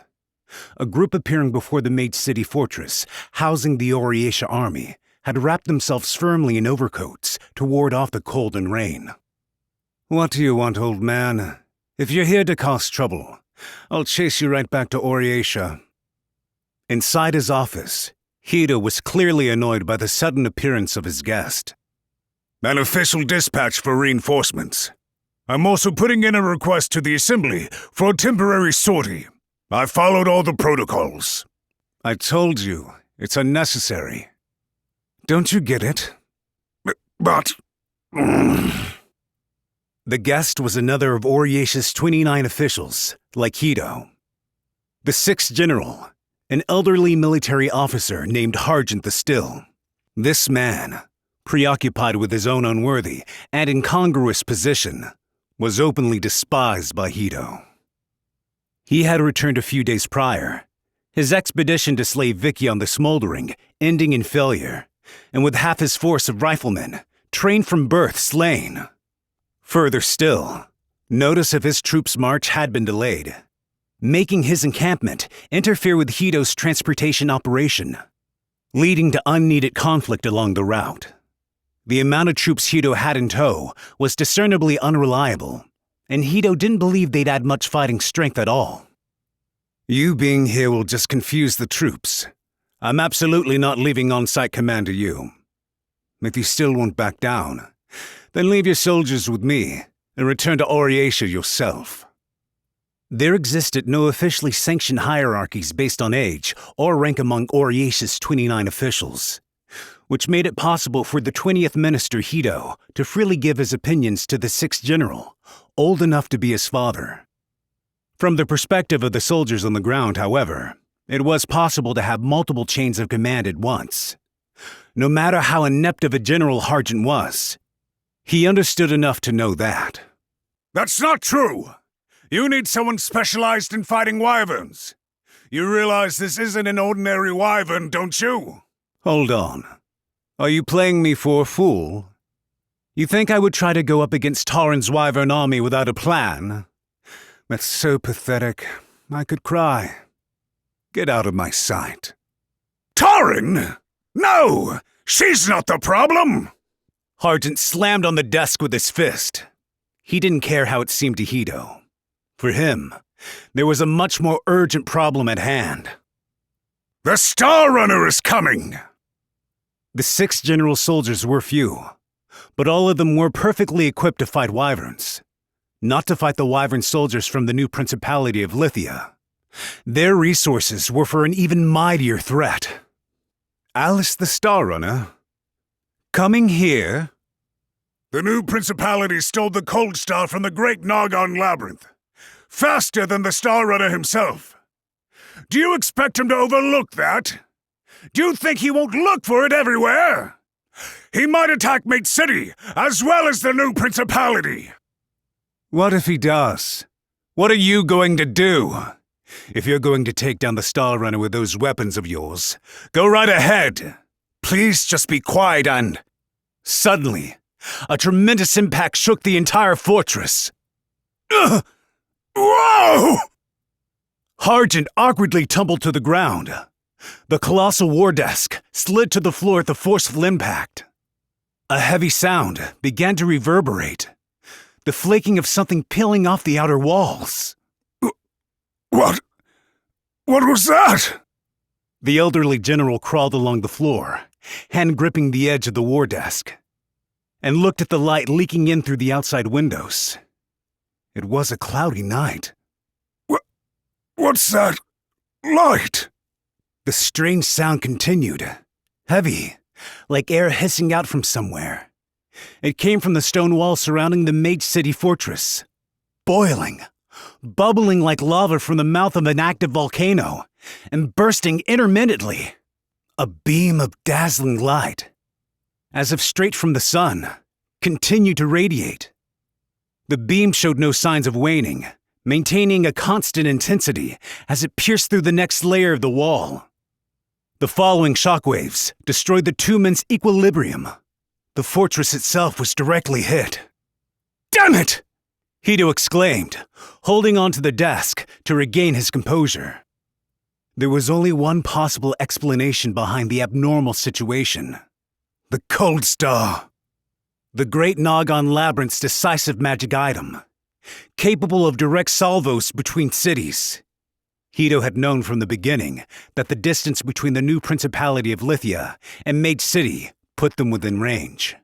Be that as it may, they're launching it at us now! Has Taran lost her damn mind? There hadn't been any declaration of war, despite the Cold War situation with Oriatia. Currently, on paper, Mage City was on friendly terms with the new Principality. There was no moral righteousness on the new Principality's side. Hito had a hard time believing the Taran the Punished he knew lacked the power to provide some justification for starting an outright conflict. If she was to choose the path of war to secure her authority, and there was no morality or justice on her side, then she would be unable to preserve a rightful leadership. In other words, this means it's just as I expected. This is her answer. What if the most powerful and wisest self-proclaimed Demon King was able to cast even her righteousness aside? What if the leaders of Oriatia had misread just how low Taran the Punished would stoop? Lord Hito, we've received a report! What? You're talking about that salvo just now? Hito could tell the messenger had urgent information, rushing into the room without a single knock. No, sir. The patrol unit hasn't returned. According to the scouts sent to check up on them, everyone was killed by some kind of poison, and that there was no survivors. Damn it! Why didn't you inform me earlier? A little sooner before the attack, and we could have... That wasn't true. Hito knew it too. The enemy had exterminated the mall to ensure no one got the message out or alerted Mage City that something unusual was happening. Not only that, but the dead patrol weren't easily replaceable Mage City soldiers either. They had been Oriatia regular troops. It took time to confirm the safety of personnel with whom they'd lost contact. It took time to redeploy troops to account for a large number of filled casualties. Then, after buying all that time, they had initiated a surprise attack. All the strategic movements had been thoroughly woven together. Entirely wiped out. Everyone? Even Sojiro the Willow Sword? Yes, sir. No one has returned. We couldn't identify any survivors. Hito! Hito the Clamp! Do you have a plan? Hargent was in utter disarray, anxiously looking toward the window. He seemed terrified of the next attack. Hito cradled his head in his hands, in insurmountable frustration. Sojiro wasn't the only piece in the assassination plot. There's still another. Kuze, the passing disaster, should be in play by now.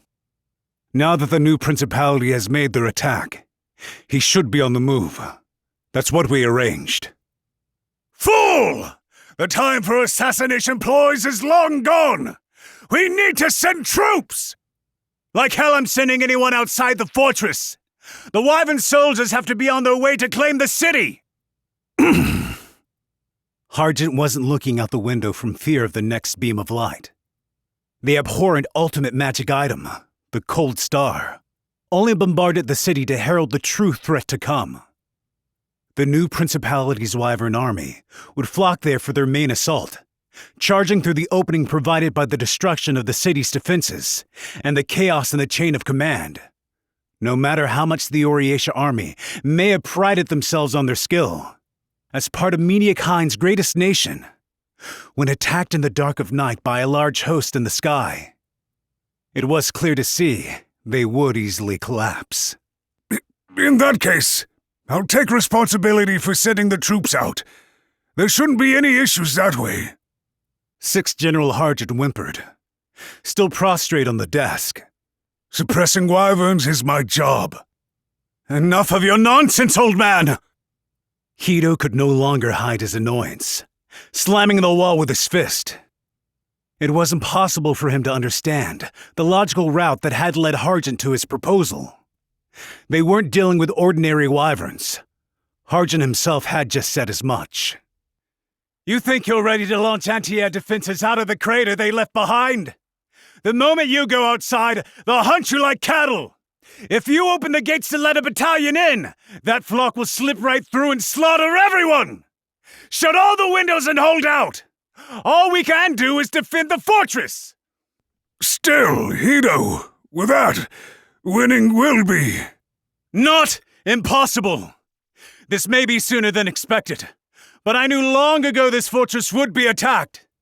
In a position outside the city, I have a detached force on standby. We can use them to draw the attention of those flying lizards. But still, even then... Harjant balled his hands tight and looked out the window again. As long as they were being targeted from the skies, as long as they didn't know when the next attack from the Cold Star could come, standing at the window was sheer lunacy and needlessly exposed him to danger. What will happen to the Mage City soldiers down below? While they die defending the lives of their citizens, you want the 29 officials of Oriatia and the Monarch Authority to curl inward like a turtle and watch everyone perish? The warning bell continued to peal from a tower, lurched by the impact and ready to crumble. The Mage City guards seemed to have moved into action. Their bows and armor were clearly inferior in quality. Naturally, their proficiency and dexterity were far below the level of Oriatia regular soldiers, too. I'll go. I have never backed down from a wyvern threat. If I don't go out to fight them now, then everything's lost! I won't let those bastards devour anyone! Hey! Incensed, Hito grabbed the elderly general by the collar. If that splendid attitude was enough to get it done, then great! But do you know what everyone says about you, old man? Listen, you fool! You're not sending out a single damn soldier! That goes for your own troops, too! You could be some distinguished Oriatia soldier, and it'd be the same story. I'm not going to join you as you die a dog's death, drunk on your own opinion of yourself! Fine. Fine, then! In that case, I don't need any soldiers! Even while the menace of the young man, more than a decade his junior, sent a cold sweat pouring down his brow, Harjant proclaimed his resolve. Evil was betraying yourself. I'll go by myself! Even as a member of the 29 individuals sitting at the summit of Oriacia's authority, the man was nevertheless still the type to make such foolish decisions. Damn it! Hito cursed, now left alone. In certain aspects, Harjant's judgment was correct. In the face of the new principality's unprovoked and preemptive attack, should Oriatia appear to back down from the fight, It could transform into a point of criticism from the citizenry. That's only if we can win, though. After watching the shrinking figure of the 6th General flying out of the strategic stronghold alone, and without any of his crack, personally trained soldiers, Hito wondered, what were the enemy's intentions? What were they looking to achieve from this attack? They targeted this small city, even launching a preemptive strike without any declaration of war, and forfeiting their position of moral superiority. But why haven't we seen any ground troops deployed to occupy the city, or any movements against the city itself? The object of the attack wasn't occupation. It's nothing but a one-sided massacre. Damn that Tauren. Is she planning on turning the whole place into a nest for her wyvern pets? His thoughts remained nothing more than vague conjecture. For the moment, he wasn't able to get a read on Tauren's strategy. Being unable to understand them was terrifying. The violence and destruction was horrible. Almost like the Demon King army. Tauren is trying to turn herself into a new locus of terror. So she's planning on making Mage City an example. Not a self-proclaimed Demon King, but the next Demon King herself. Is that her angle here? Remaining inside the fortress, Hito issued instructions to a staff officer during a strategy meeting. Protect the city's troops, and that old coot Halgent while you're at it. Connect me to the 7th emergency channel on the radio. The 7th emergency channel? Just who are you contacting, sir? Don't worry about it and get to work. Hito spoke into the radio provided by the staff officer. Are you awake? A young girl's giggle echoed from the radio. A sweet voice, incongruous with the current wartime tragedy. She was Nihilo the Vortical Stampede, the revenant girl, escorted by Kuze, the passing disaster, was currently with a detached force of the Orietia army, deployed in case of emergency. Time to sortie, Vortical Stampede. Get out ahead of the enemy blocking the 6th General's troops and annihilate them. Shoot and bring down every last one of the new Principality's wyverns. Until you're given orders, do your utmost to avoid harming any Menia soldiers. Are you sure?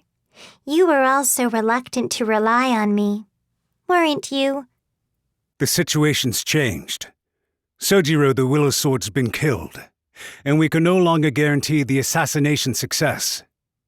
We're sending our troops into action too, if by any chance Kuze's mission ends in failure. Tauren wasn't the only side equipped with a weapon like the Cold Star, capable of vast swaths of destruction. The Vortical Stampede was Hito's true trump card, hidden away in preparation for such an attack. Then you're to eradicate the new principality. As long as ye held no fear of citizen sacrifices, and the lost moral position such sacrifices would entail, total annihilation was an option. The 20th Minister Hito from the very start had faced this upcoming battle with all the paths to victory prepared. Sure, that's easy enough for me. If you win this war, you'll grant my wish, won't you? Guaranteed rights, same as Amenia. An official Orietia citizenship. I'll get them approved without any fuss. Live however you'd like. My school enrollment, too. If the operation's a success. The tactical instructions, set to alter the course of the conflict, finished with terrible brevity. Hito the Clamp appeared calm and composed. The staff officer looked terrified, speaking up to try to gauge Hito's state of mind. Are you sure it's a good idea for us to use a monster like her? She's a weapon, after all. It's just like our little transaction there suggested, though. Hito's reasoning for releasing Nihilo was entirely because he judged there was room for negotiations with the Vortical Stampede, a dreaded and hideous weapon of war. No one else had even considered such an option. She wants to go back to being a Menia.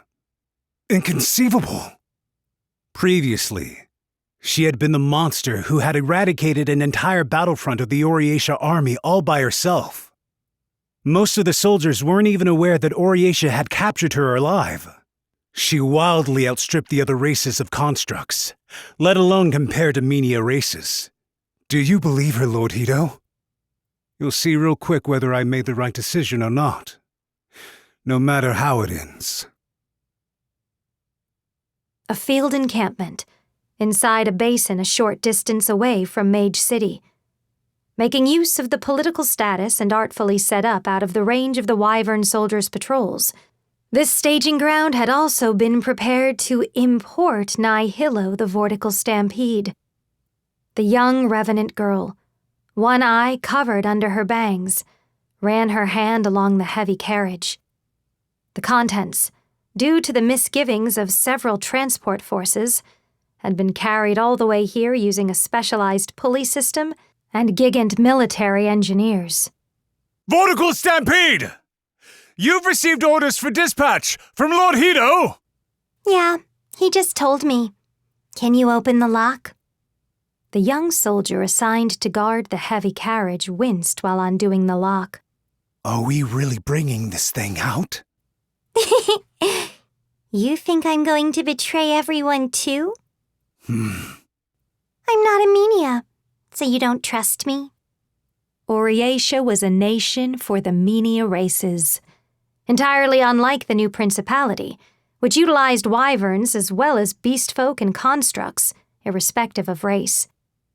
Examining it from another perspective, this Menia kingdom had such powerful unity among its people, it was able to dominate the world, and thus, throughout history, the non-Menia races were shouldered with a destiny of defeat and subjugation. The heavy carriage opened with a loud, grating creak. The giant silhouette contained within was not Menia in nature. The parts folded and fit snugly inside contained 8 massive arthropod legs. The monster, encased in metallic jet-black armor, had the appearance of a spider, but enlarged to abnormal size.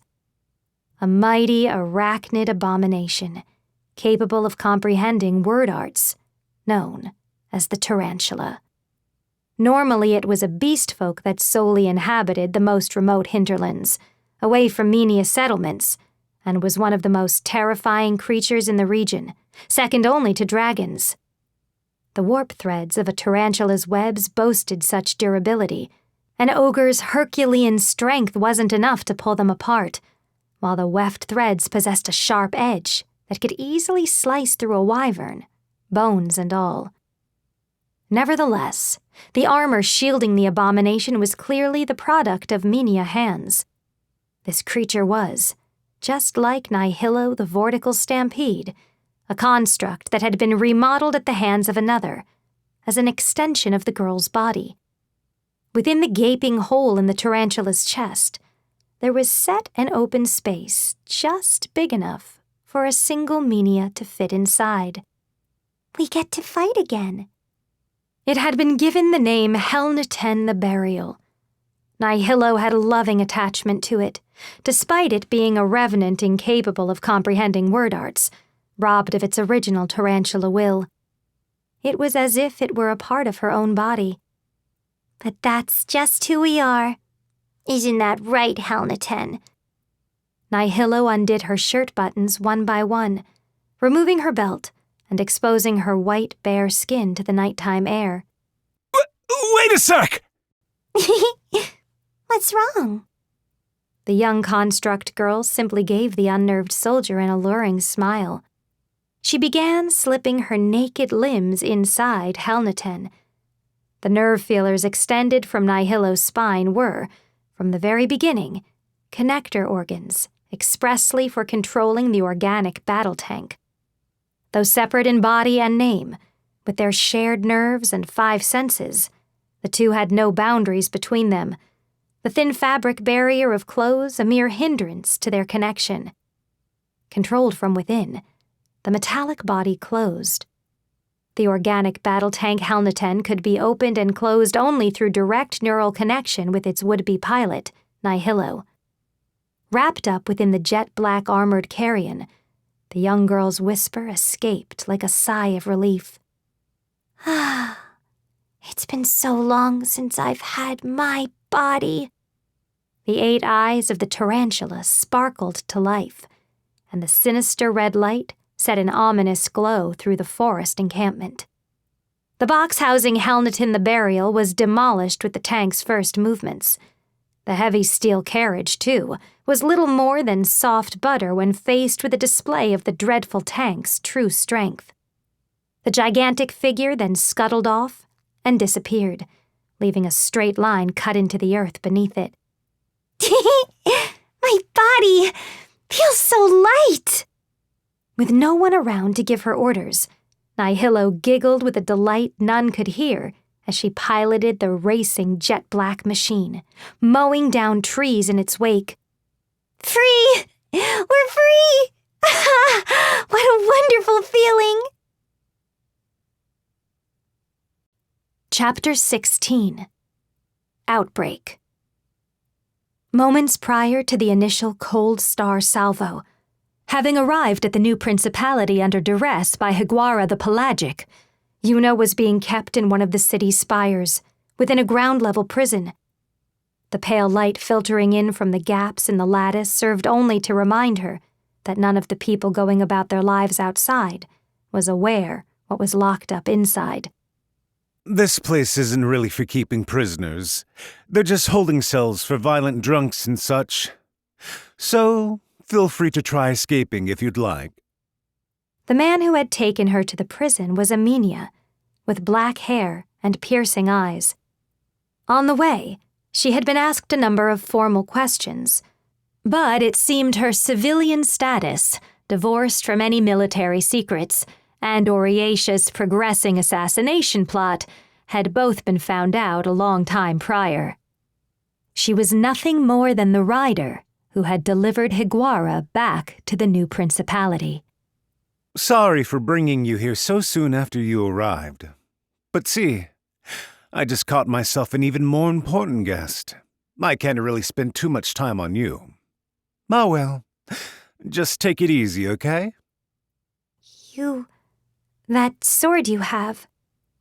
Yuno had heard about the man's appearance from Hido the Clamp, her mortal foe, the one she needed to find at all costs. Swordsman, you're Dakai the Magpie, aren't you? Well. Looks like I finally got some fangirls of my own, huh? I keep telling people I'm not a swordsman, but no one ever believes me.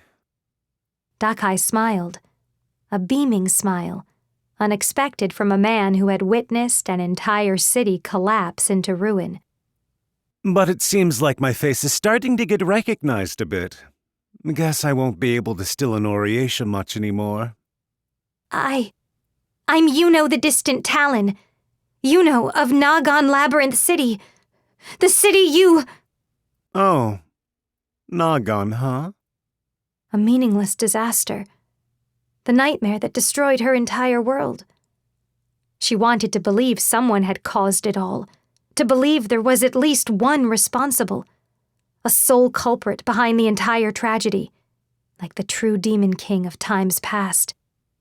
It's all because you solved the Nagon Labyrinth. That's why everything happened. All of us. Because of you. Hold on now. There's something off about those remarks of yours. The visitor cut off the girl's hateful shouts with a coldly serious look. Sure, the incident back in Nagon might have started because I cleared the Great Labyrinth and stole the Cold Star. But all you Nagon scholars and adventurers were trying to unravel the labyrinth's secrets to begin with. Am I wrong? What? Yet none of you could have predicted that the dungeon golem would have started up when someone reached the labyrinth's deepest section, right?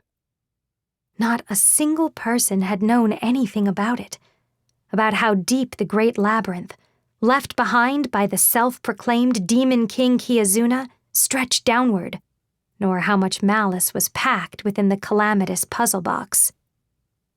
Then, what am I supposed to do? Are you saying You people could shrug it off if your town was destroyed and you lost your friends? Your family? Is that why you're so set on going to war? You've got it all wrong.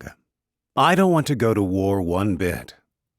Well then, don't you think there are others who feel the same way? I never wanted any of it. Doesn't matter to me. Like war or hate it. Everyone's free to decide for themselves. That's not the issue.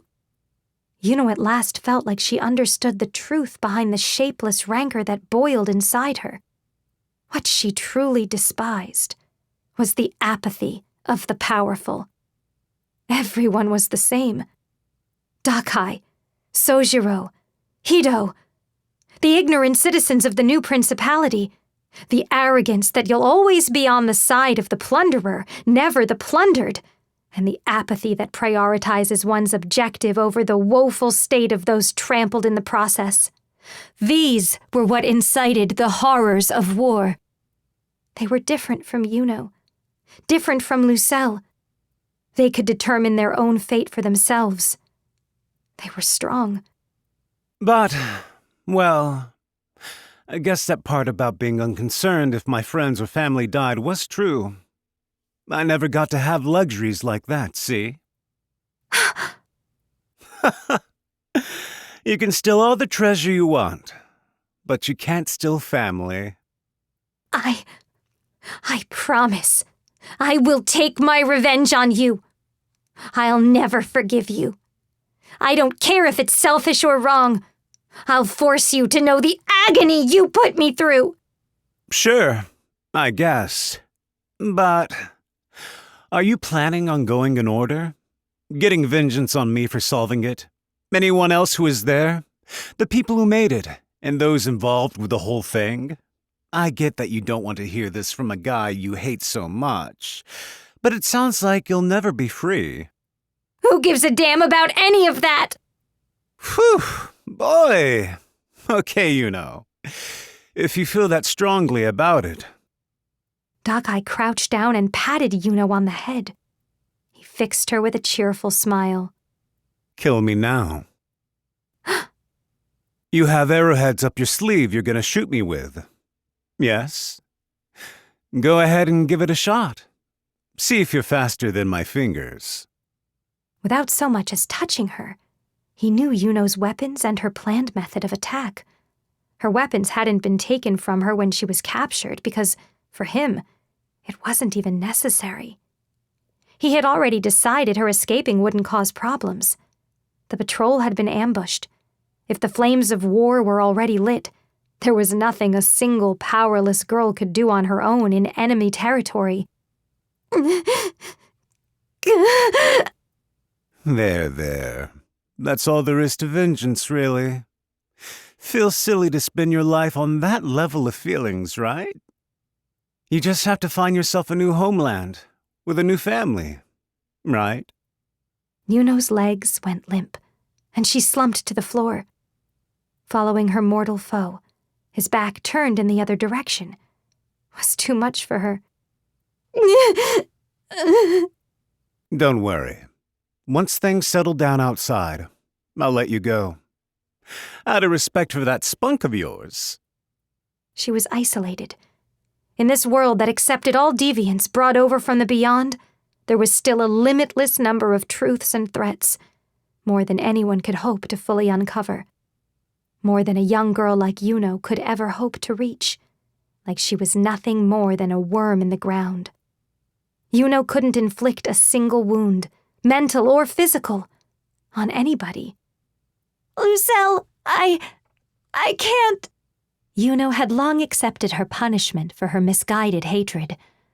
This powerlessness made her despair far more than being banished to the darkness inside enemy territory.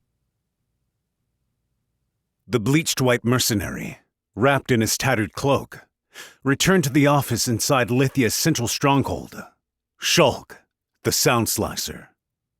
Through the window, he gazed down with his black eye sockets at the packed soldiers. Lots of guys down there. A festival starting up? I suppose that's what it feels like to someone like you. The unparalleled, elite soldiers of the new Principality of Lithia were gathered in the office together with Taran, Dark-Eye the Magpie, Regnage the Wings of Sunset, Higuara the Pelagic.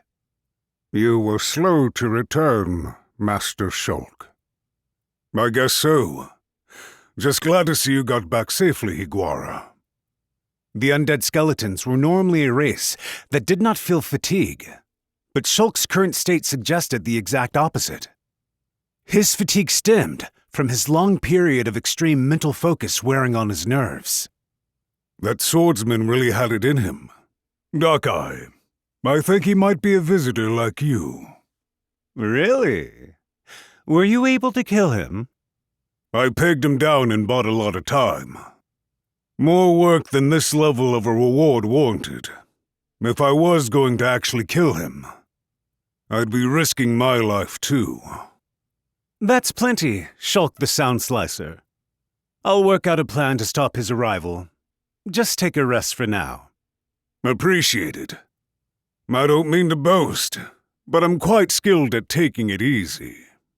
Shulk languidly slumped into a chair.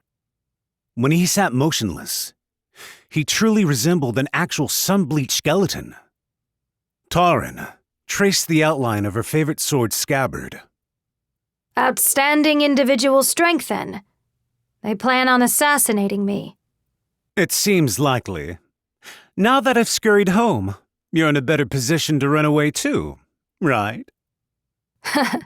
Don't be absurd. If I'm to become a ruler of fear, then I need to put that terror on display. Taran declared to all those gathered, unsheathing her sword. If only I could have ruled the world with honesty and benevolence. At that point, her words were little more than self-deprecation.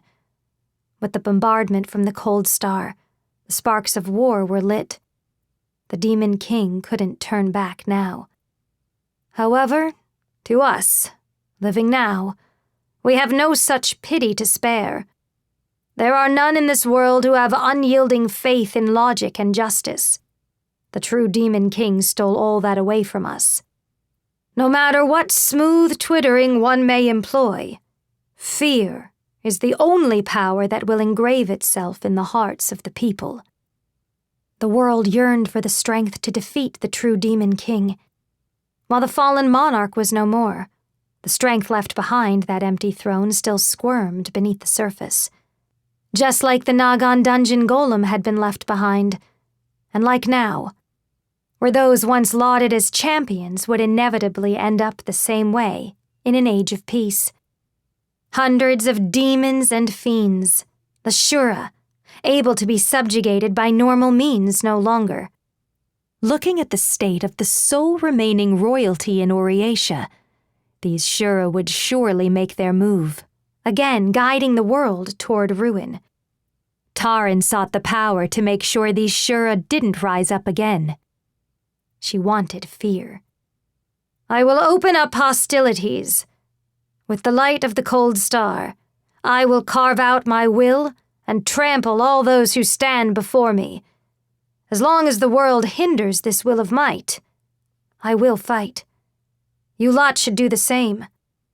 You all wanted this, didn't you? This world of Ishura, able to wield those weapons and talents of yours as you please? Assassins, eh? Could be trouble. Huh. They seem strong. The Menia bandit. Dark-Eye the magpie. I am simply protecting my new master. The mandrake gladiator. Higuara the pelagic. I'm ready whenever. The fools have but one fate ahead of them. The wyvern commander. Regnage the Wings of Sunset. Regnage, remove the barriers and topple Mage City. Destroy their supply lines and isolate them. We first need them to see the terror of your wyverns. Then you've agreed, Taran. All the Menia races of Mage City, I'll now pray for my swarm. The wyvern let out a shrill, laughter-like cawing. But, before that, there's another fool we need to take care of. An unending string of reports rang out from the radio transmitter hanging from Regniger's neck. Raising his head, he stretched out his wings. His defensive network had already sensed something appearing on the far side of the clouds. Are they Oriatia reinforcements, Regniger? We expected this. The wyvern unwaveringly declared. Having cast his own freedom aside, he had long looked forward to settling the score with this opponent. I'll take care of him before anything else. High in the sky, the wyvern descended through a break in the evening clouds, looking down over the lights of the city. The new arrival, associated with neither Oriatia nor Lithia, sharply opened up his wings and took in the wind. There were 3 arms on the wyvern's body. Chapter 17. Nightfire. Dusky streets, torched by the cold star, were under siege by innumerable sets of wings. The wings did not belong to any birds. They were fixed to creatures with the intelligence to comprehend word arts, and easily able to rend soldiers, horse and all, with their claws. A flock of wyverns. Keep your horses moving! Draw them as far from the city as you... Look out! What? Ah! The soldier, sending his horse into a gallop, collapsed with a dull thud, and the one looking back at the comrade's cry had his skull ruptured. They were part of a suicide corps, acting as bait to draw the flock away from the city. The new Principality wyverns were merely circling up in the sky. Damn it! There it is again! Another of those attacks! The wyverns haven't even dropped down from the sky! Damn it! If the soldiers peeked out from their cover, that same second, their bones would break, and they would perish on the spot with their skulls split in 2. While the soldiers thought it might be a sniper, they were having too much difficulty ascertaining the true origin of the attacks in the pitch-black night. Wait, the flames are spreading. Over near the granary. That blaze didn't come from that light attack. The wyverns? They're launching fire at us? Although plainly lacking the skill of Oriacia's soldiers, the Mage City troops had dealt with numerous wyvern attacks in the course of protecting their city. However, the new Principality wyverns were unlike anything they had ever seen before. They possessed both high intelligence and strong leadership. The soldiers could believe the outrageous possibility the wyverns were launching fire at them. Even if that was the case, though, they had no recourse. In this world, those not on the side of the powerful had no say in the choices before them. That's exactly right. The bastards are throwing fire. The man rushed over, without even a horse, from the collapsed doorway. The soldier was much older than any of them, but judging from his first-class equipment, the others recognized him as a general of the Oriatia army. Defenders of Mage City! I am Hargent, 6th General of Oriatia! Hargent the Still! The Wing Clipper? The 6th General is here! Hargent took out a blood-stained piece of rubble and showed it to the Mage City soldiers. This is the truth of their attacks. Throwing stones, or maybe dropping stones, to be more precise. There are wyverns that live in areas near the sea that do this sort of thing. They take shells and shelled creatures, drop them from high up in the air, and cause destruction that way. These aren't sniper attacks. They're throwing stones! Rocks? Everyone was killed by some damn rocks? In an age with the popularization of muskets, throwing rocks was still tactically effective in actual warfare. The Mage City soldiers, too, were well aware of this, but hadn't considered the possibility. Their misconception wasn't solely due to the darkness limiting their vision. They were all operating under the assumption that the only beings capable of using weapons to fight on the battlefield were limited to the Menia and monstrous races. Listen, this means the enemy has the smarts to utilize these things for air raid tactics. Numerous wyverns are bombing small ground targets with a large number of rocks. They aren't one-shot attacks. They're attacking in waves, with another similar battalion waiting in reserve. They're throwing fire at the city so that they can see us down here when we can't see them. It was the first time the experienced and long-active wyvern hunter Hargent had seen wyverns attack with such a tactical approach. Normally, wyvern methods involve their sharp and powerful claws, as well as dive bombs from above to utilize their mobility. In that case, that means the spreading flames. A planned attack. They're dropping pots of fuel, feeding the blaze to try to smoke us out from our hiding spots. Expose yourself carelessly in fear of the fire, and you'll be brought down on the spot. Even seeing through the enemy's tricks, Hargent had managed to reach the soldiers only thanks to some blessed good luck. Just as Hito had warned him in the fortress, a force large enough to be seen from the skies mobilized would be wiped out on the spot, unable to defend itself. General Hargent! Is that the new Principality's wyvern army up there? Why? What reason is there to attack us like this? I don't know. Nevertheless, that salvo just now was a one-sided strike, without any declaration of war. The new Principality of Lithia has broken the treaty. We can avoid conflict no longer.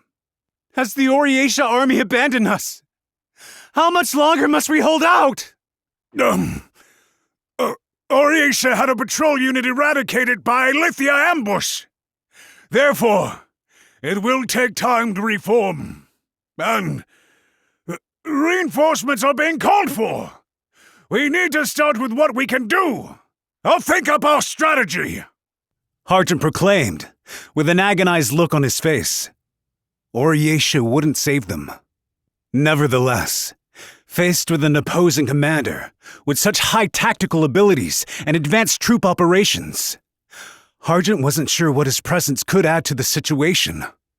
Consider the source and take countermeasures! Countermeasures! For now, focus on defense and think! What he could do now was stop the Mage City soldiers from dying in vain and buy them time. Though a general, he was still aware that he was not a peerless hero, but little more than the average man his age. Hargent looked up at the sky. If there was a single mind behind this faceless massive force, then there's a wyvern circling the rear of the front line. If that's the one using the radio to relay orders, then there's got to be a commander wyvern somewhere. They have to be somewhere. The swarm acted like a single organism.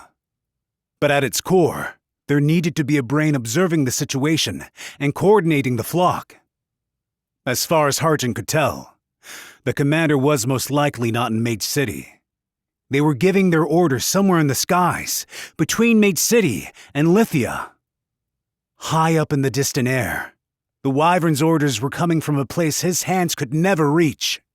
In the current battle scenario, being one-sidedly targeted and suppressed from the sky was outmatching such an enemy even possible. No, that wasn't the question Hargent needed to ask. Would he even be able to survive? A city guard looking at another corner of the sky spoke up. General Hargent, over there! What is it? Something's flashing. A delayed thud rumbled across the sky. The Mage City guard saw the preceding lightning split the night heavens. What? Hargent saw several of the wyvern soldiers become enveloped in bright flames and plummet to the ground. The flash of lightning was not natural. It swept sideways across the sky. A magic bullet of rumbling thunder, with a lethal area of effect the single-target Menia arrows could never hope to match. A magic bullet? Breaking through the clouds and appearing in the middle of the aerial siege was a thin pair of wings, a wyvern. A number of wyverns in the vanguard tried to rend the intruder with their claws. The glowing sword blade, cutting through the blackness of night, arced out and killed all the assailants before they could get within range of the newcomer. No. The wyvern army flock grew agitated and scattered. The intruder, with incomprehensible speed, cut down those who broke rank, shooting through in the blink of an eye and fragmenting the once regulated flock. The blinding, enchanted sword burned for the wyvern soldiers with one flash of its blade. Gunshots resounded through the night sky, and the dispersing wyverns dropped from above, one after another. An enchanted sword. Magic bullets. Of course. Argent thought. He was always going to be there. Argent had said it himself. Alice the Star Runner. Argent had never faced a greater humiliation in his life than relying on the power of a wyvern champion. However, he had also never wanted more for salvation. On this battlefield, the sixth general wasn't responsible for only his own life, but those of the Mage City soldiers. The wyvern troops had returned from their brief retreat to swarm the intruder. A whip, rushing freely through the air, pierced and chopped them to pieces. This magic item hadn't been shown to Argent on that fateful day. Light flashed, gunshots split the air, glittering blades danced, and the deceased wyverns dropped from the air like tree leaves in falling snow. The fearsome new Principality wyvern army looked like mere fodder before the exceptional individual, far superior to the average wyvern. The world's strongest rogue, trampling many legends across the land. That was Alice the Star Runner. We can do this. Argent mumbled to himself. General, what is that? How should we move? General Argent! Sixth General! Argent looked over the Mage City soldiers, bewildered. Hold on. First, everyone needs to calm down. As a general, his instinct would be to invade the new principality, together with the detachment that Hito had sent into action. However, he questioned if it was truly the correct course of action to send these soldiers, he himself having no troops of his own, who were merely clinging to his status as the sixth general, straight into the jaws of death? For them, stamped out without any resistance, and pelted by ludicrous aerial attacks. Even a general as scorned as the wing clipper Argent was enough of a presence for them to lean on as a crutch. Mage City is our homeland! We need a plan! We beg you! If this is the new Principality's doing, then they must pay! Let me avenge the family I lost in the salvo! Please! Argent looked at the faces of the Mage City soldiers. Deep in their eyes, he could see another emotion along with their resentment-fueled fighting spirit. Fear. The terror of the true Demon King lingered. One shape it took was madness to drive the mind to destruction. If I don't persevere, the resolve of these soldiers will wither. But what of myself? Can I assure myself that I haven't been swallowed up in the chaos of war? Peeking out, he constructed in his mind an escape route from the siege. Argent knew both the wyvern's strength and the range of their eyesight better than anyone. It would be next to impossible to lead such a number of soldiers through the raging battle. But the wyverns were currently concentrating primarily on the assault by Alice the Star Runner. These wyverns, the rulers of the sky, had judged the soldiers crawling on the ground to be powerless before them. Breaking through the siege wouldn't be impossible, so long as Argent's friend was on their side. Aye. Hunting wyverns is my mission. I will crush their commander without question. However, you all are entrusted with protecting Mage City. Nevertheless, those who insist on fighting shall march to the new principality. I, Argent the Still, to the best of my abilities, shall lead those men forward. High overhead, Harjan attempted to break the siege. Alice the Star Runner, alone, was luring in the wyvern force, stubbornly flocking around him and cruelly exterminating them. Eradicate! Focus on Alice the Star Runner! Hillensingen, the luminous blade, cut down 3 wyverns all at once and vaporized their bodies. Alice, puzzled over the peculiar ways the wyvern soldiers would single-mindedly swarm him without any concern for their own lives. It's strange.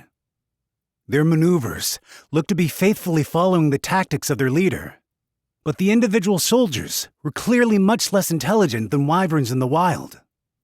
Although they hadn't acted a highly effective bombing strategy against those on the ground, they continued making the same meaningless attacks against him.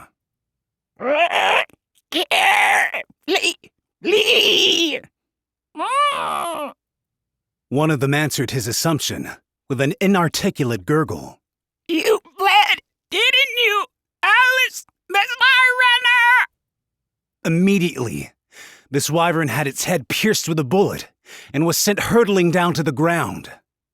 Alice's wing sliced the air, and he turned his body around. Keiso's hand. The whip extended from his hand with blinding speed, striking the wyvern soldiers around him as if it had a will of its own. One of them took such a severe hit that the shock tore him asunder, scattering his viscera. Alice opened up his other wing to stop his body from being blown back from the recoil. He took in the upward air currents from the burning mage city beneath him. What? He continued his fight. An inexpressible and uncanny sensation fell over Alice. Looks like you guys know my name, huh?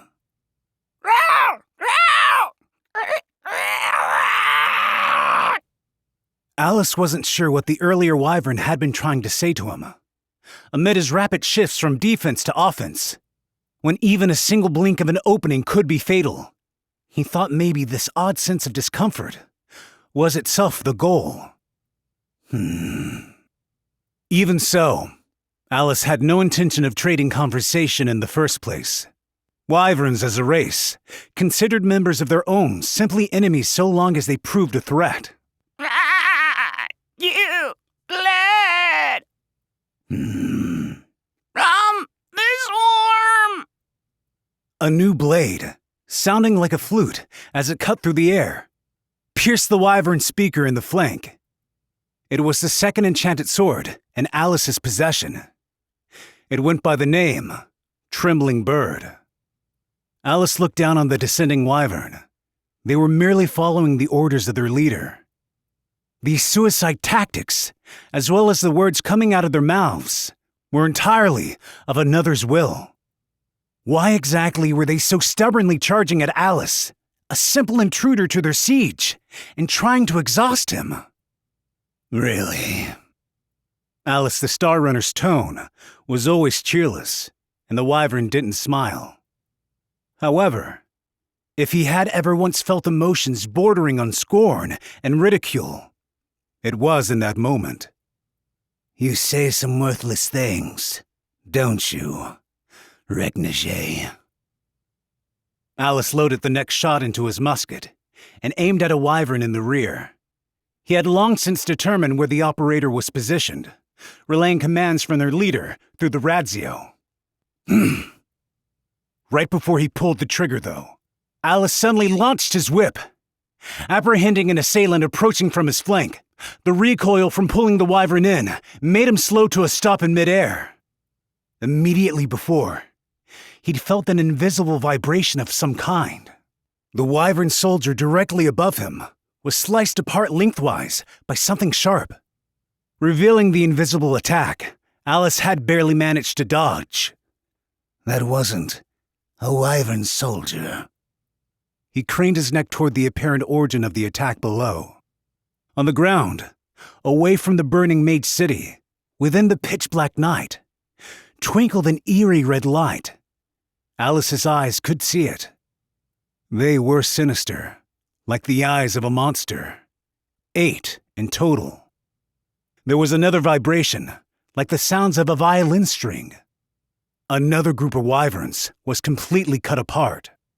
The true nature of the volley was impossible to see.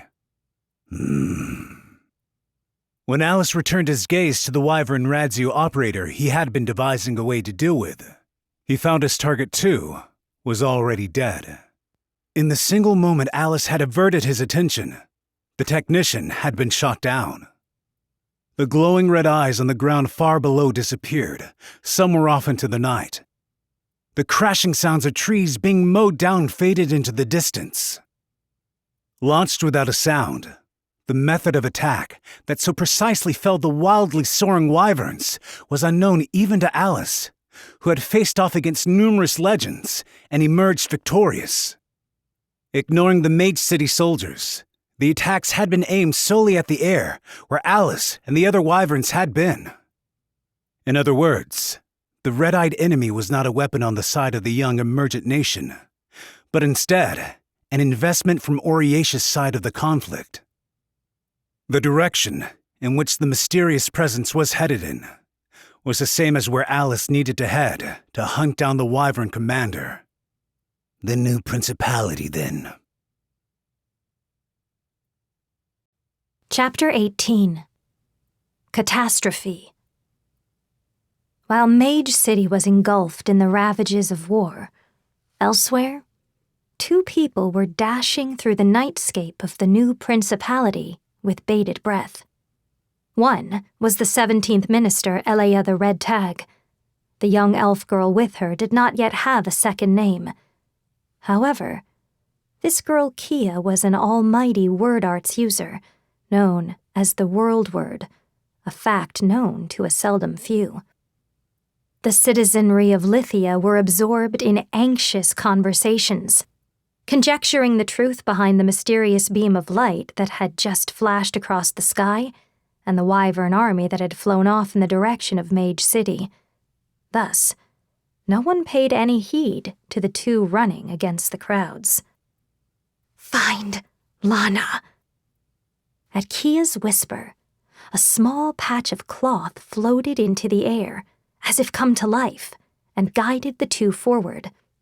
The sight, looking like nothing more than a child playing games, made Elea once again fear the power of the World Word. Her omnipotent word arts were even capable of revealing unknown things to Kia. "Kia, please don't use any powers that'll draw attention to ourselves. We're only going to sneak into the bandits' hideout and rescue Lana. If there's a fuss, it'll put us and Lana in even more danger." "Isn't Lana your friend? How can you say that at a time like this?" "Yes, well, I suppose you're right." The truth was quite different. Right now, Elea's top priority was snuffing out Lana the Moon Tempest. If she had been killed immediately after being captured, there wouldn't be any need to rush through enemy territory and brave danger. All she could do was make for the captive and ensure there was no chance Lana was left alive. "You two, over there! What are you doing? Right now the area around all military facilities is under high alert. Go back toward the city area "He's with the bandits. Knock him out." "What? Sleep."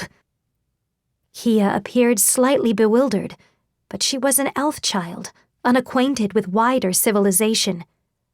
Pressured by Elea's tone, she made the two patrolling guards fall unconscious. A sturdy physique or technical skill with a sword or bow were all rendered meaningless before the power of the World Word. The power she held gave her the authority to negate such average ideas of strength through an entirely different axis. Elea didn't immediately follow Kia as she continued on ahead, instead stopping and crouching down by the two unconscious soldiers. "Elea, are you okay? So I'll knock out all the bad guys, got it? Hurry up, let's go! Nothing you need to worry about." "Yes, I'm fine. Sorry for slowing us down." Elea raised her head and forced a distressed smile. She needed to make certain to dispose of anyone who witnessed Kia's word arts. After making the two soldiers swallow poison capsules, she knew they would never be opening their eyes again. Kia's detection arts are guiding us down the shortest possible route. If that light earlier was a surprise salvo from the cold star, then most of these patrols should be rotating over to defend the city. It's on the other side of this wall. Open a path. Without a moment's hesitation, Kia used her word arts to create a passage that pierced right through the thick stone wall. Even with such a large-scale alteration, the phenomenon would appear before her words had left her mouth. From here on out, we need to make sure the bandits don't notice us. Can you make it so we're not visible to other people? I didn't consider that. Conceal us. From the shadows of the stone walls to the backs of the soldiers, the new principality's defensive and labyrinthine construction worked entirely to the two's benefit. Kia's word arts had cleared every road to be as short as possible, and Elea's skills as a spy got past any contact with the soldiers. The few she reluctantly had to repel were all expunged, away from the eyes of others. The pair continued through the military facilities, which were indeed on high alert, without being seen by anyone. It was an overly brash gamble, one that common sense would deem impossible, but what was truly terrifying were the world-word's word arts that made such an impossibility feasible. Kia issued a command and was easily able to reposition the buildings themselves, shutting the path behind them. Block the path. This way, we won't have to worry about anyone following us. Well, not like it'd be a problem for me anyway. When we head back, let's not close the roads behind us, okay? It'll cause problems for the people of the city. It's not like it's that big of a deal, though, right? They can just make new roads. Finally, the two arrived in the basement of one of the military facilities. It appeared to be a jail for serious criminals, with heavy steel doors all lined up in a row. Lana must be in. I know. It's this one. Cut it. With a single command, Kia sliced off the lock to the cell where Lana was imprisoned. We came to save you. In response to this sudden intrusion, the person sitting in the corner of the cell tensed and took in her visitors. Seemingly unable to believe her own eyes, she wrung out a timid question. Kia? Lana looked to have endured fewer wounds than Elea had expected. When she considered that the salvo had been fired not long after Lana's capture, she imagined Tar inside also felt it necessary to move things along quickly, before Oriatia realized their informant had been captured. Kia, I'll look after Lana. You watch outside. There's a chance a guard might come by. If someone does show up, please make sure to let me know. Okay. Lana didn't hide her trembling as she looked between the two in front of her. Elea, too. Why? Lana, can you stand up? No, wait. This isn't right. Right before she grabbed Lana's outstretched hand, Lana stopped moving. Both of you, how did you get here? Even if you mobilized every agent left in the new principality, you couldn't have made it through all their defenses. Why is Kia here too? No. Elea. It can't be. Lana's eyes were trained not on Elea, but Kia. Instructor Elea's small new student, with whom she had spent that afternoon playing. She was scared, terrified of the possibility that the all-powerful world word, the almighty savant beyond all theoretical understanding, actually existed, despite having gone undiscovered by the myriad search teams Taran had scattered across the world. No one knew exactly what sort of appearance the being had. Moreover, no one would ever imagine an unassuming, ordinary young girl like Kia would be omnipotent. You found her. Don't say another word. You'll aggravate your wounds. Elia the red tag locked eyes with Lana crouched on the floor. She realized that by choosing to brute force their way to her cell, she couldn't avoid exposing the truth to Lana herself. The possibility was unlikely, given Lana's mental fortitude, but there was a chance she had already exposed pieces of Oriesha's strategy, and it was too late to silence her anyway. It wasn't a problem either way. She had come to Lana's cell to shut her mouth for good. She had already prepared a way to neutralize her without Kia realizing. Elia stretched her hand out to Lana's mouth. "Someone's here," Kia whispered, standing just outside the hallway. Elia immediately looked toward her. The torch farther down the hall was extinguished, and she could just barely make out a silhouette in the darkness. It did not belong to Emilia. Covered in countless vines, it was the outline of a large mandrake. All the sentries on the route here were knocked out. The indifferent words echoed through the cold corridor. Lana the Moon Tempest groaned with desperation. "Wait! Higuara!" Yes? What is it? "These two came to dispose of me. I haven't told them anything. It's the truth. Did Taran order you to kill me?" There wasn't a shred of her usual aloofness in her tone. The world word may have possessed reality-bending word arts, the likes of which no one in their world could even imagine. Elia the Red Tag, the merciless intelligence commander, might even try to take the imprisoned Lana's life this very minute.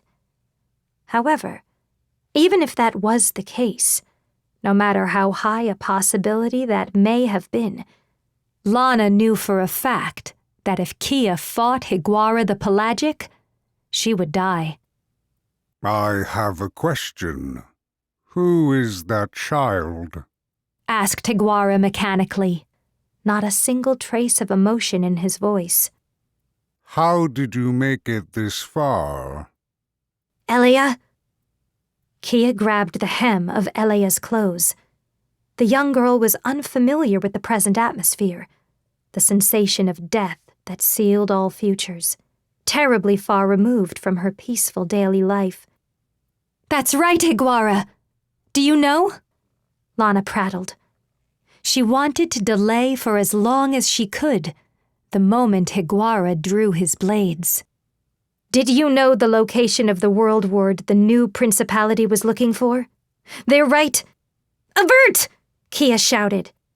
Higuara's enormous mass of vines burst forth violently, filling up the space of the corridor, now blocked off with nowhere to run, and were severed from his body. The surging waves stretched across their whole field of vision, with not only Kia, but both Elia and Lana standing farther back inside the cell, having nowhere to run. His second name was Higuara the Pelagic. No matter how many creatures he faced, no matter how much distance they tried to put between them, even if they hid behind cover, there was none who could survive being swallowed up in the middle of his slashing attacks. What are you? Higuara peered into the depths of the viney sea, filling the corridor. A pair of impossibly clear turquoise eyes stared back at Higuara, from over her shoulder, through the gap in her long blonde hair. "No, avert wasn't the right word." Kia gathered herself and took a deep breath. "Protect us from all danger." The vine's slashing attacks, which should have been impossible to evade, missed the three entirely. While the result of tremendously precise force arts interfering directly with the trajectory of the Mandrake's attacks, there wasn't a single person, including the World Word herself, able to perceive the entire process. The girl had simply given a command to ensure the attacks didn't hit them. I see. The gladiatorial Mandrake flatly and frankly accepted the facts before him, like he always had.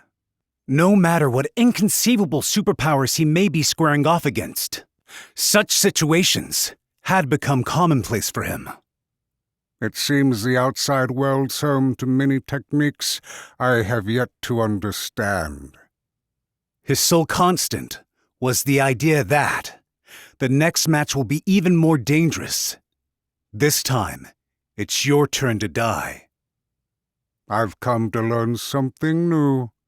Thank you.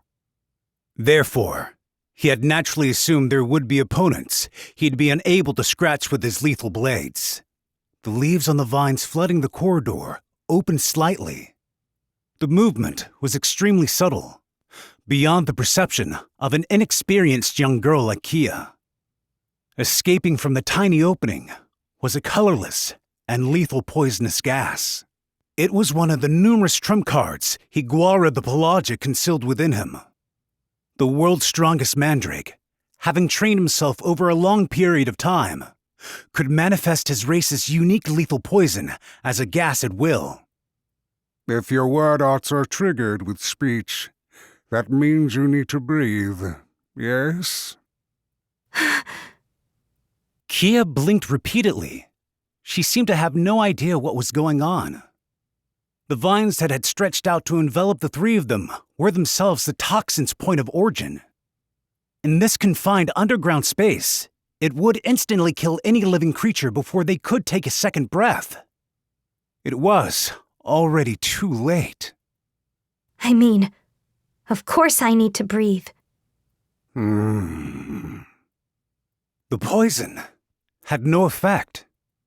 She opened her eyes and mouth in the poisoned air and spoke, as if nothing was awry. Didn't you hear what I said? Protect us from all danger. They might have been thermal arts that melted matter.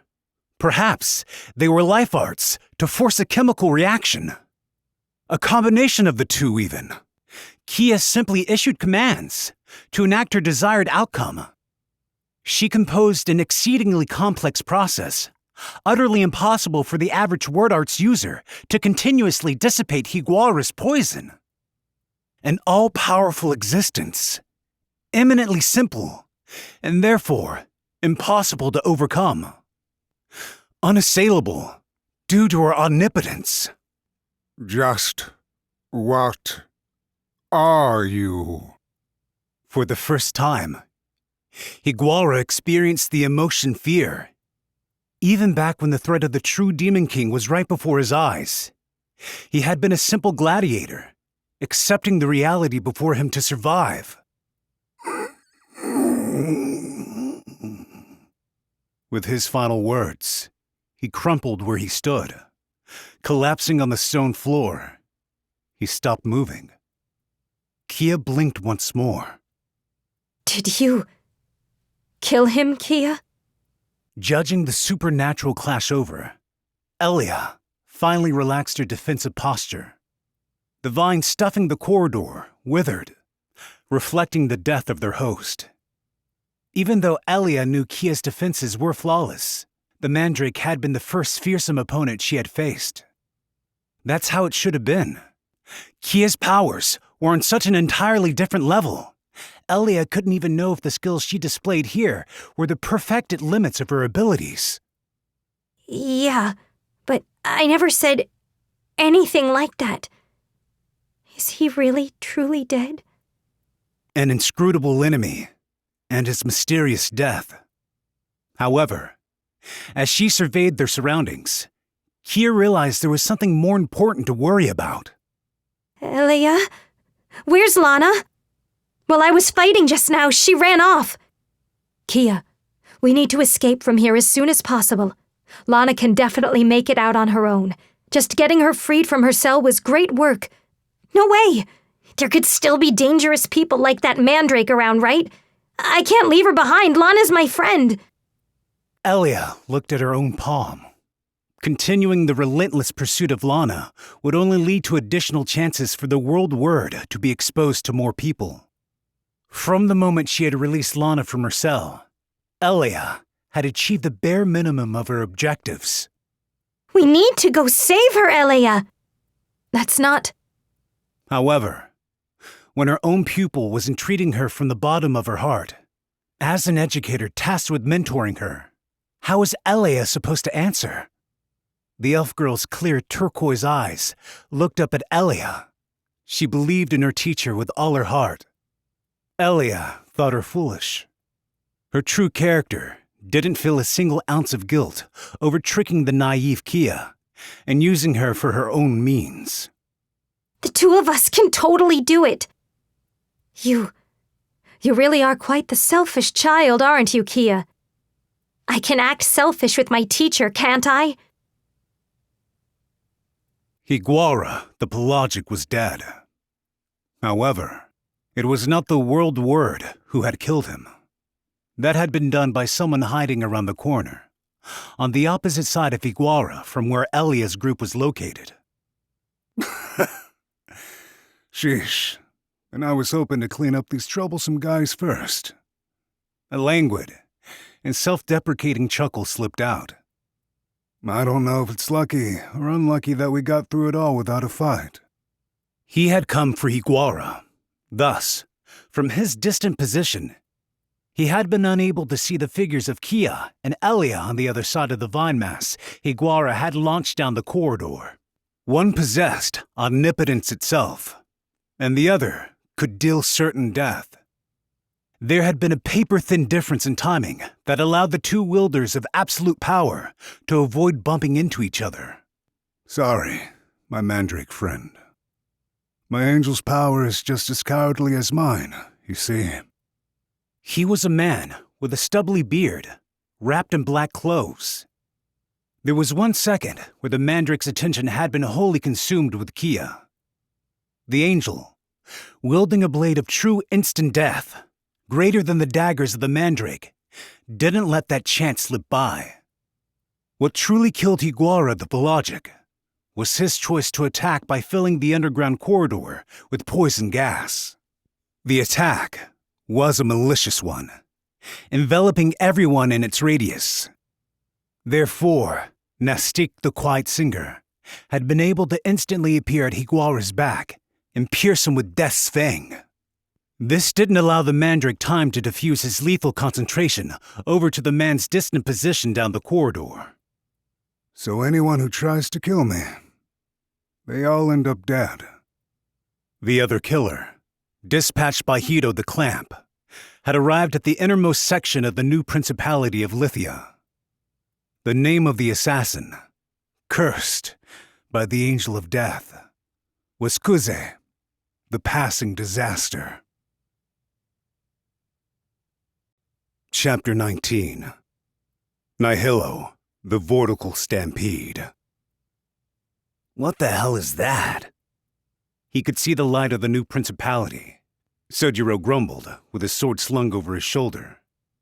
After his fight with Shulk the Sound Slicer across the plain, Sojiro was now headed toward not the main headquarters inside the Mage City Fortress, but instead enemy territory, the new Principality of Lithia.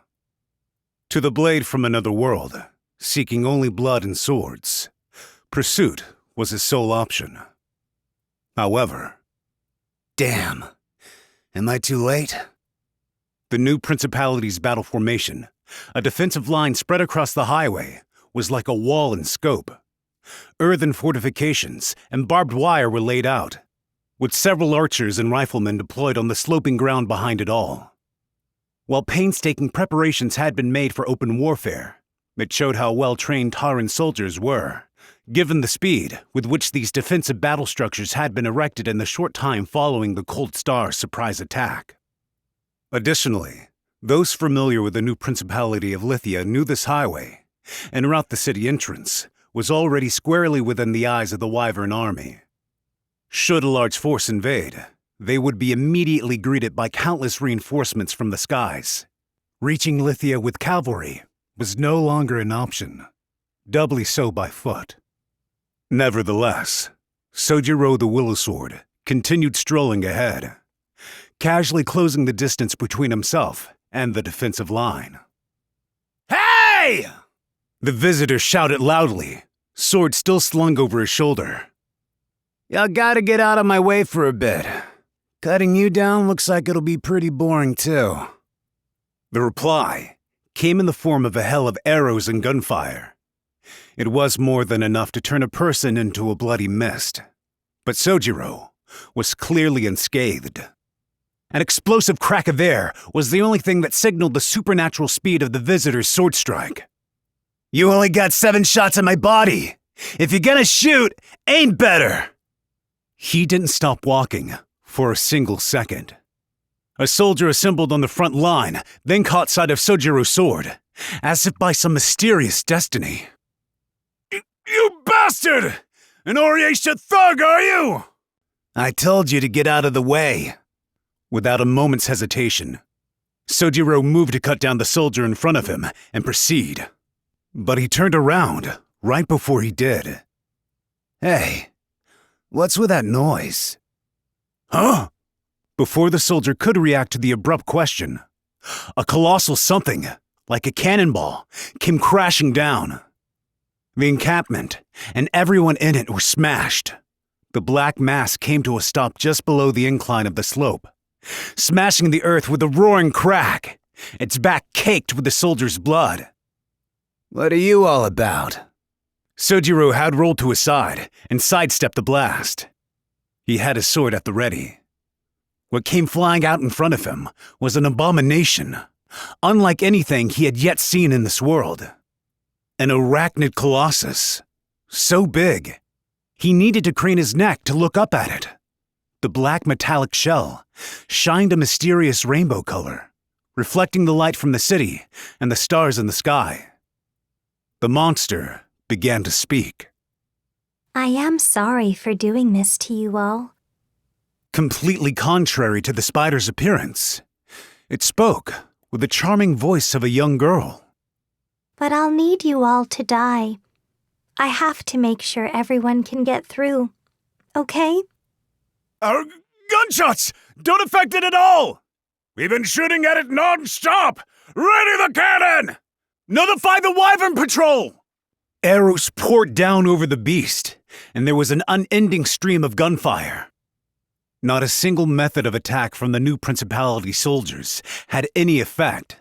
Neither did the behemoth use any supernatural evasion skills like Sojiro had moments earlier. The metallic armor was simply so abnormally strong.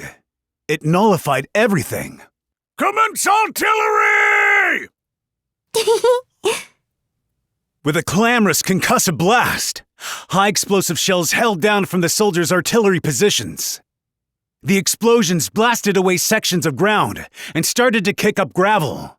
The tarantula giggled, showing not even the slightest movements. Helneton, the burial. The tarantula modified into an organic battle tank, piloted by Nihilo, the vortical stampede. Its armor was made from a mystical magic gem called Deep Celestial Charstill, and outside of direct processing by way master-level craft arts, neither normal force nor heat could even scratch it. Furthermore, its pilot, Nihilo the Vortical Stampede, was a lifeless revenant, able to withstand the sudden speed shifts from Helneton's unreasonable power output. This tank abomination, though requiring a pilot, didn't have any air holes to let in a minimal amount of oxygen, meaning it was covered in an impenetrable armor without a single weak point. The ultimate land tank, more impregnable than even the Nagan dungeon golem. It's no use! Defensive line retreat! Yeah! Yeah! Helneton caught up with a group of soldiers in the distance with a single jump and crushed them underfoot. The monstrous amount of power output that made Helneton's giant mass made its very form a murderous weapon. The red eyes looked up to the sky, and the young girl spoke coolly. Are the wyvern soldiers here yet? If I don't take them down, I can't be the The massive tarantula kicked the ground and fell back.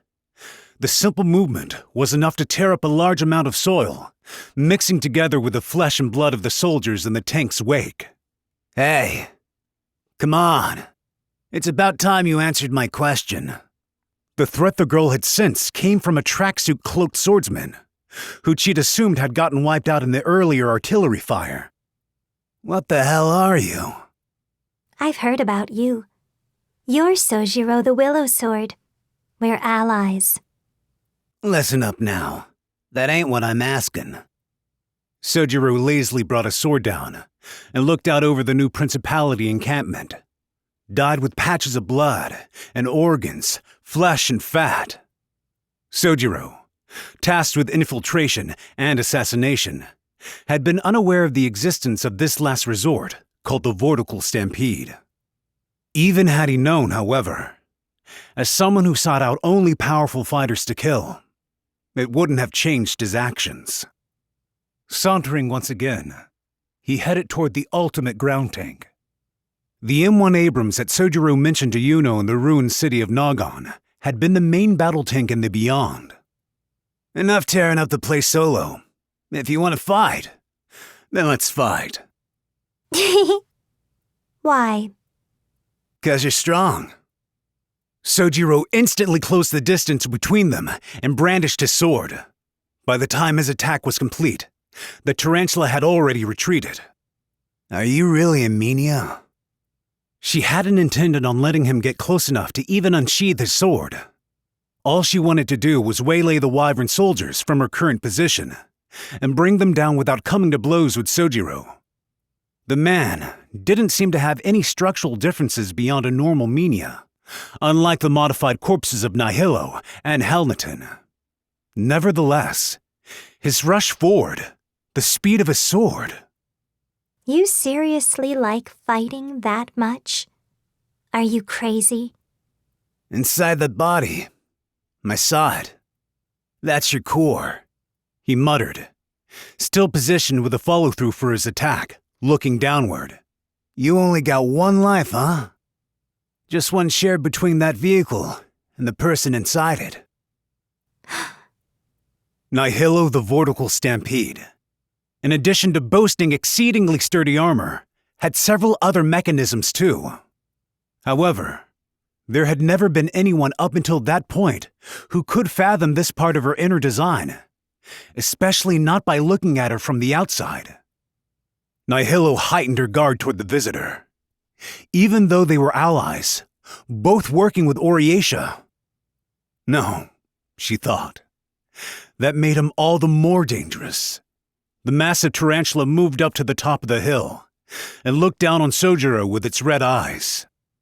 I don't intend on fighting you. Now that this encampment's... There was a plucking sound, like a stringed instrument, and a group of new principality marksmen was torn to pieces all at once. They were the last soldiers left over from the giant spiders massacre. all cleaned up.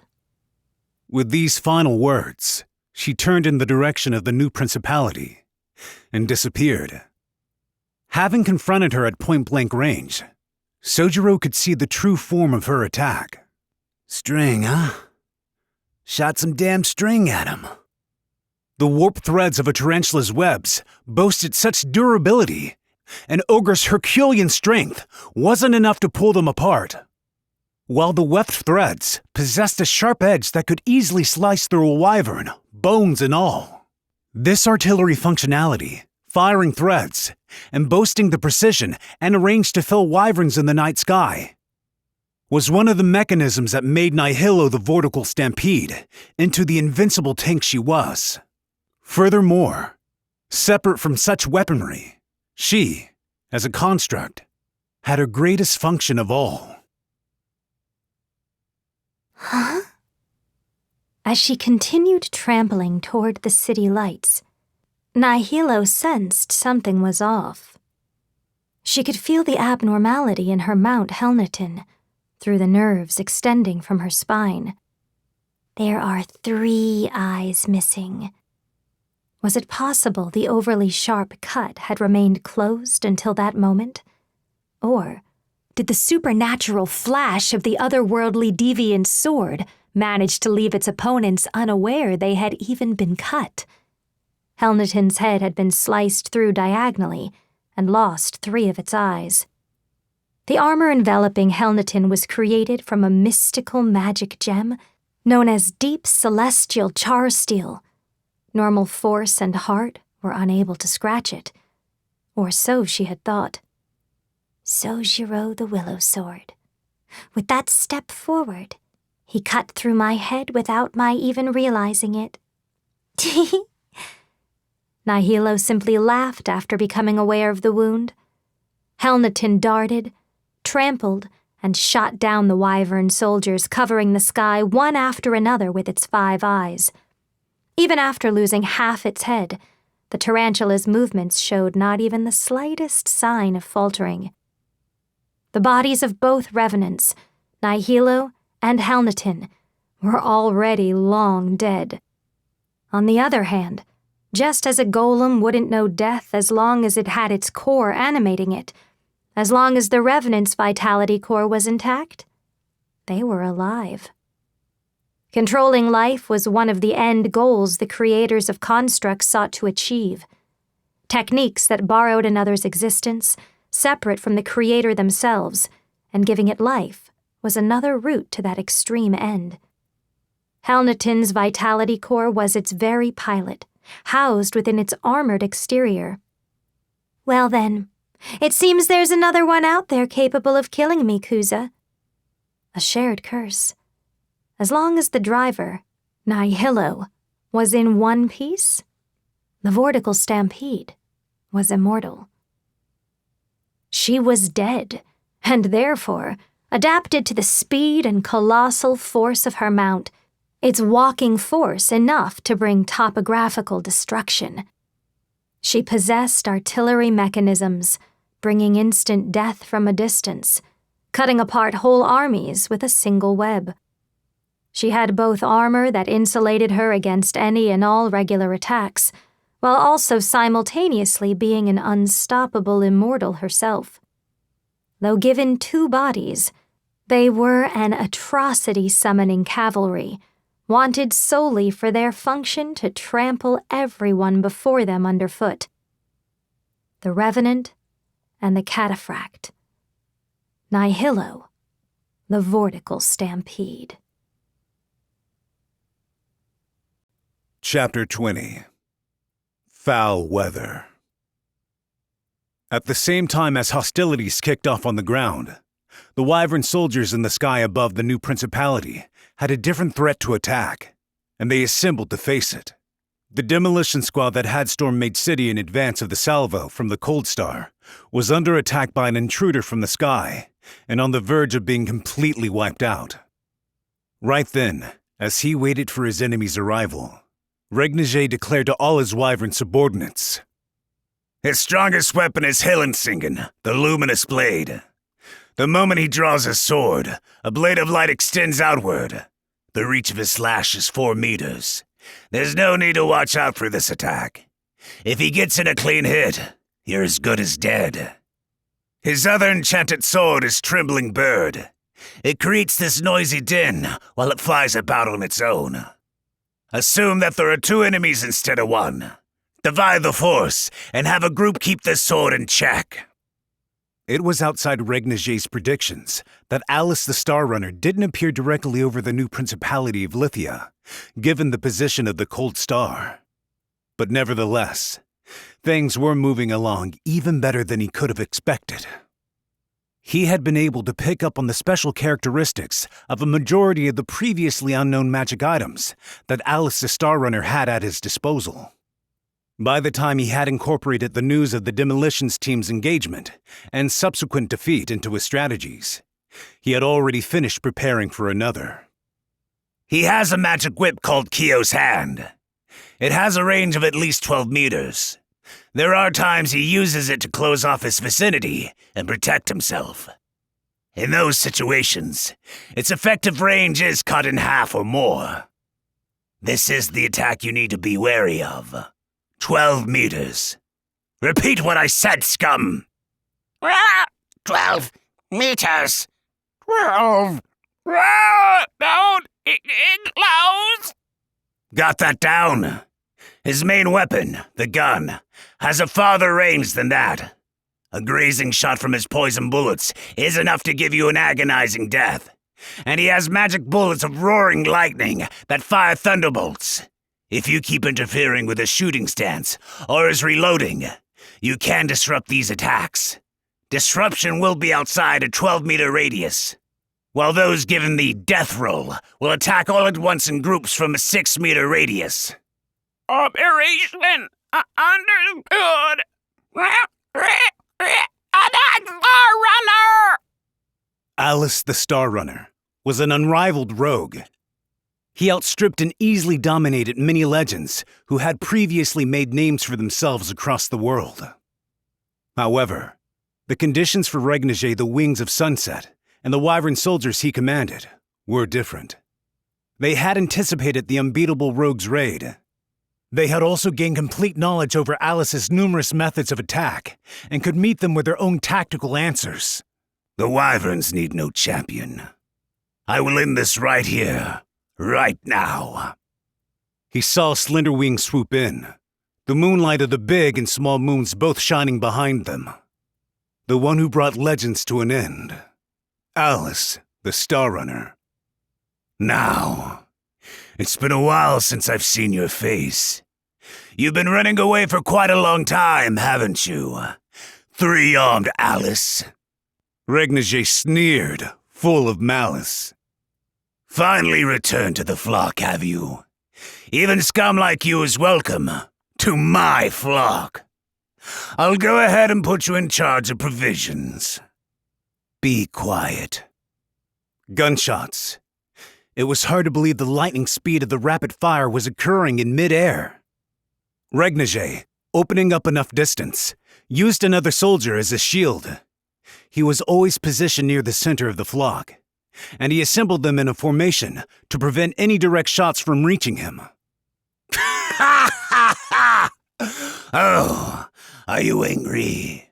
No, of course not, right? You don't have enough brains in there to be angry. Born that way. Stuck crawling on the ground, barely able to ride a wind current. A three-armed reject. That's what you are. I know all about you. Alice tried loading his next bullet. Several wyverns swarmed him, drawing his attention and interfering with his reloading. There was a group that dived down below and passed under him. On the backs of their armor, engraved with the new principality's crest, were burning bundles of straw, the acrid smoke blocking Alice's vision for a quick moment. He soared downward, diagonally, and escaped. Regniger's tactics had accounted for his path of retreat, away from the snare too. Why do you think we were waiting for you here in Lithia? Faster than Alice could regain his bearings, gunshots rang out in succession. He evaded by contorting his body, and one of the bullets just barely grazed his skin. The attack wasn't anything special. A simple volley of gunfire. However, it hadn't come from the wyverns in front of him. Looking downward, Alice saw the glint of numerous gun barrels on the spires lining Lithia. Only a fool would think of using a gun himself. You know that, Alice? Driven back by the enemy in the air, the sniper attacks could kill him from his disadvantageous position. An effective strategy. The wyvern soldiers again began dispersing smoke. The straw they burned also served as guiding lights to the soldiers on the surface, showing them Alice's position. The gunshots from the towers continued without pause, cycling out soldiers as they reloaded.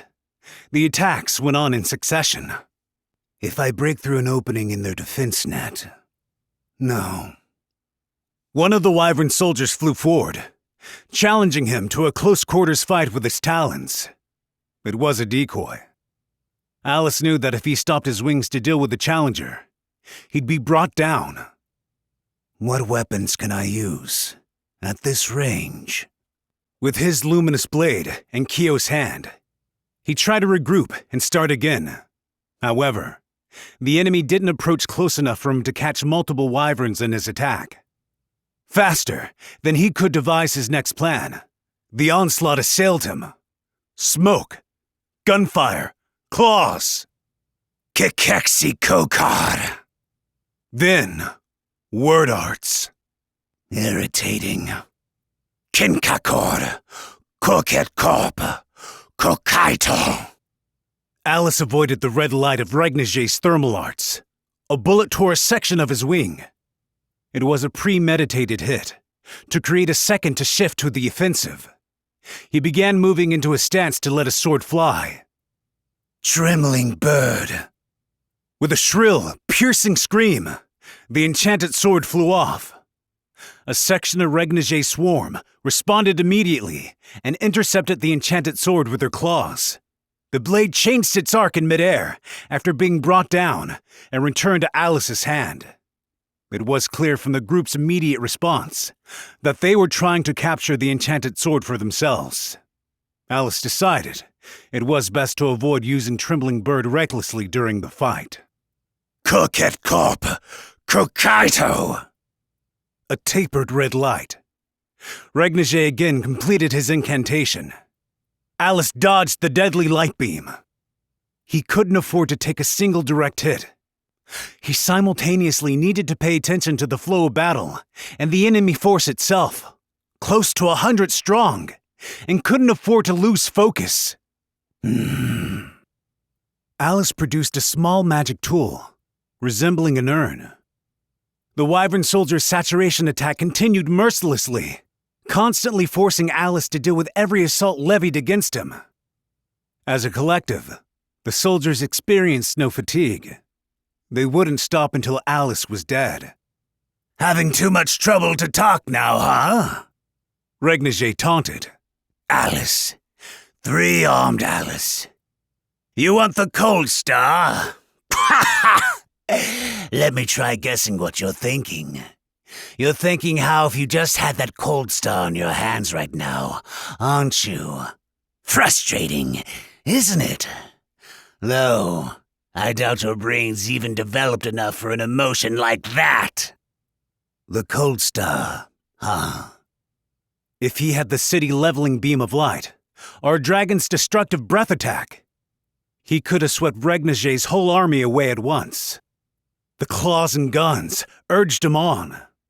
Alice evaded the attacks, using the recoil from Kyo's hand like a second tail. Although unable to catch and pull in mid-air enemies, by utilizing it this way, he was able to freely change his direction mid-flight. Kekeksi Kokar! Then, in the midst of his sudden evasive actions, something resembling small pieces of coal spilled out from Alice's urn and fell down to the new principality streets below. It was an attack of his own. Even without it. Flames rose up below his eyes. Kint Kakor! I can still wipe out a country. Ground runner. The line of flames ran a direct path forward. Regnagé looked down at what was happening. The charcoal that Alice was dumping below, bright fireballs that ran through the streets at high speeds, was spreading throughout the city. It was another of Alice the Star Runner's magic items, and one he had kept secret in Maid City. Flames that seemed to travel of their own volition, growing stronger as they fanned out over the city. Its name was Ground Runner. It's only the urban areas. There aren't any military facilities there. A meaningless attack. But, Kureta. Even locked in a desperate fight to the death, Regnagé's mind first turned to the one spire directly connected to the central stronghold. It won't spread to Kureta's location. Only ones who'll die are the meanest civilians. His sight relief was also an opening.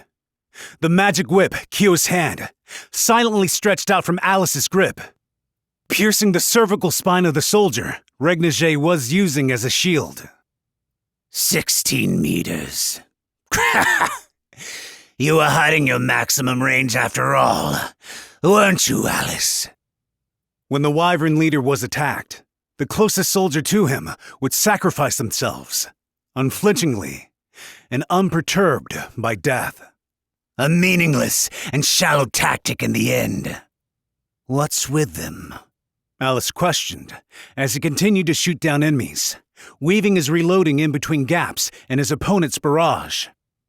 The hole from the lost individual would immediately be replaced by another wyvern, and Regniger's tactical operations were entirely unaffected.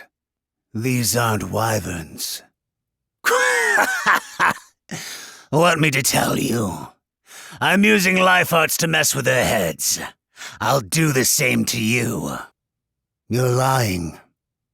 Life arts involved skills able to enact restorative changes on cellular and biological activity, but they couldn't distort the brain functions of advanced intelligences.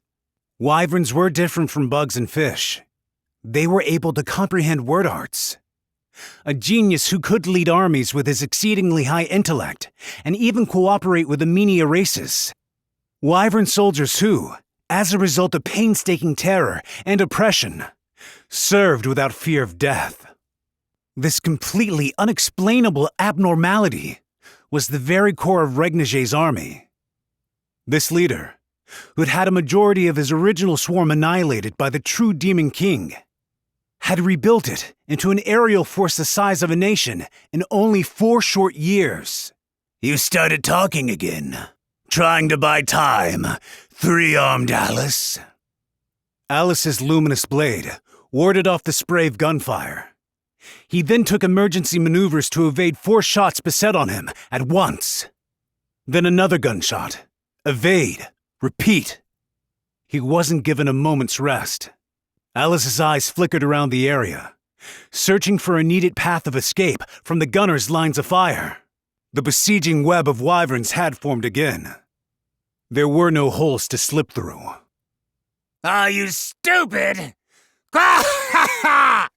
With every passing second, you take one step closer to your demise. This is the new principality. They can deploy as many menial marksmen as they need. They've been gathering in this area ever since you arrived, fool! You always talk so much, Regniger. Indeed. Repent. Accept defeat. That's why I'm talking to you, to make sure you realize how wrong you are and that you're incompetent garbage. Listen, Alice. Listen and really think it over. You were strategically outmatched before you even arrived. Up until that moment, Alice hadn't been able to topple the leader, Regniger. Neither had he been able to greatly decrease the Wyvern army's numbers either, as he had during his engagement over Mage City. Thus, no matter how much longer this went on, Alice the Star Runner couldn't overcome the current situation. The density of the long-range attacks from the surface was increasing slowly, and the Wyvern army restricting Alice's movements was cycling through its soldiers to rest and recover their strength. Meanwhile, Alice was constantly pressured to keep evading attacks, extremely taxing on his reflexes and concentration. And eventually, or even sooner, failure would come. Whether gunshots from average soldiers without any special proficiency, or talons of rank-and-file Wyvern soldiers, it didn't matter when a single direct hit spelled death. An army that crushed champions.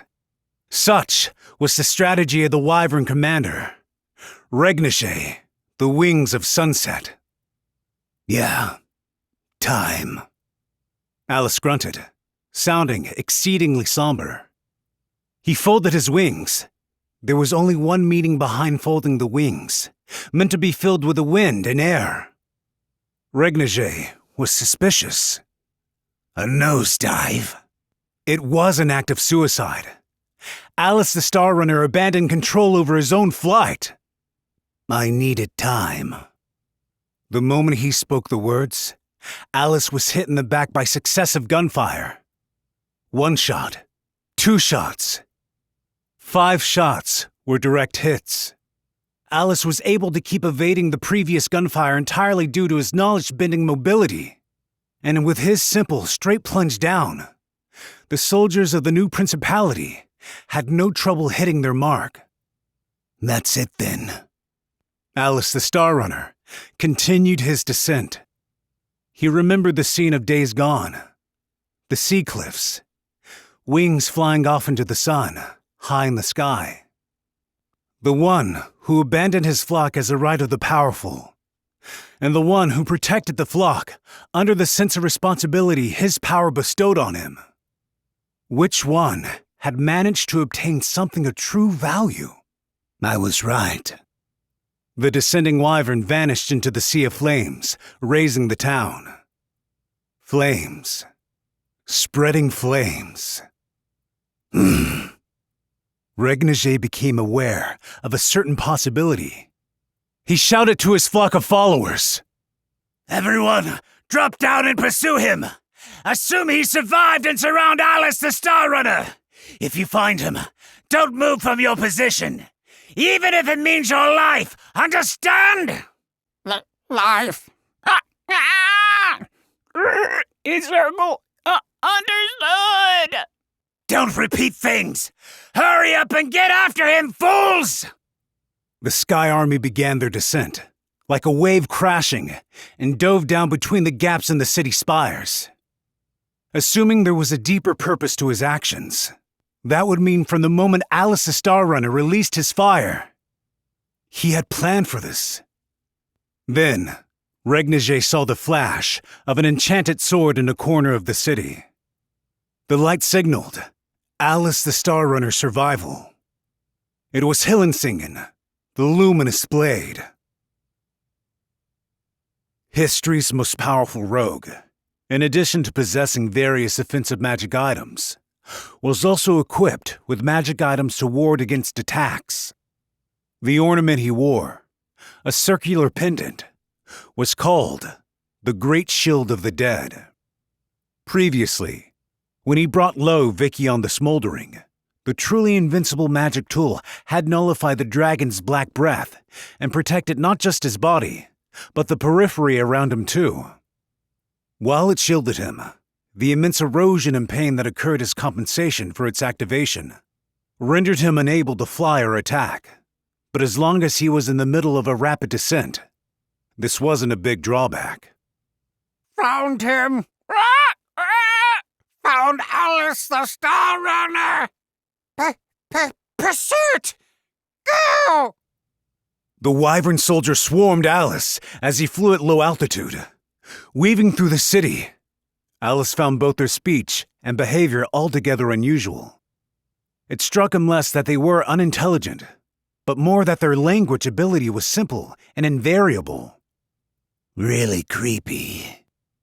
Kyo's hand, launched from Alice's hand, pierced through 3 wyvern soldiers simultaneously, sending them crashing into the river. The streets were turned into a sea of fire. Ethereal flames ran through the city. Alice controlled the ground runner, setting fire to more of the city and hindering the ground force's rapid response. That was his plan.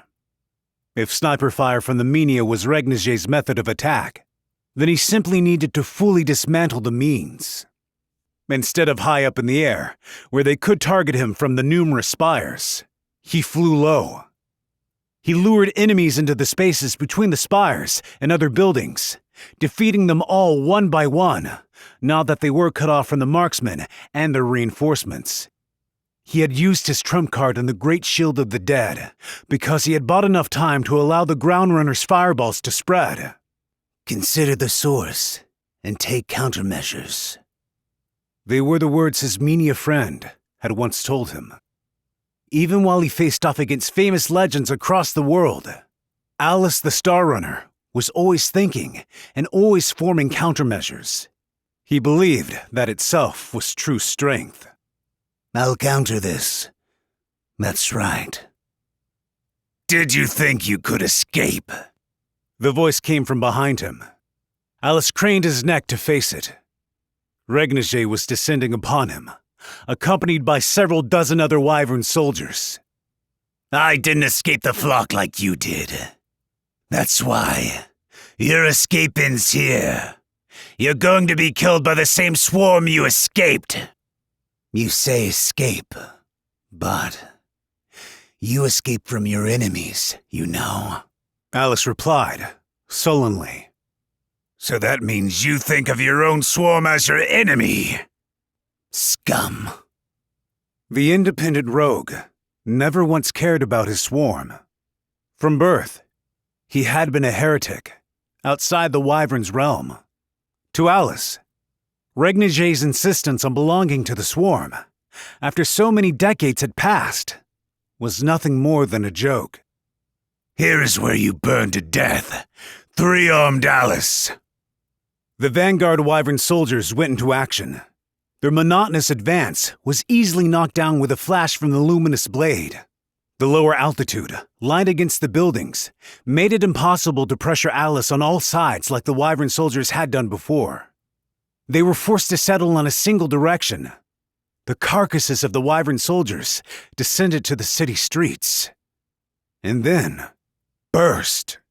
Explosives.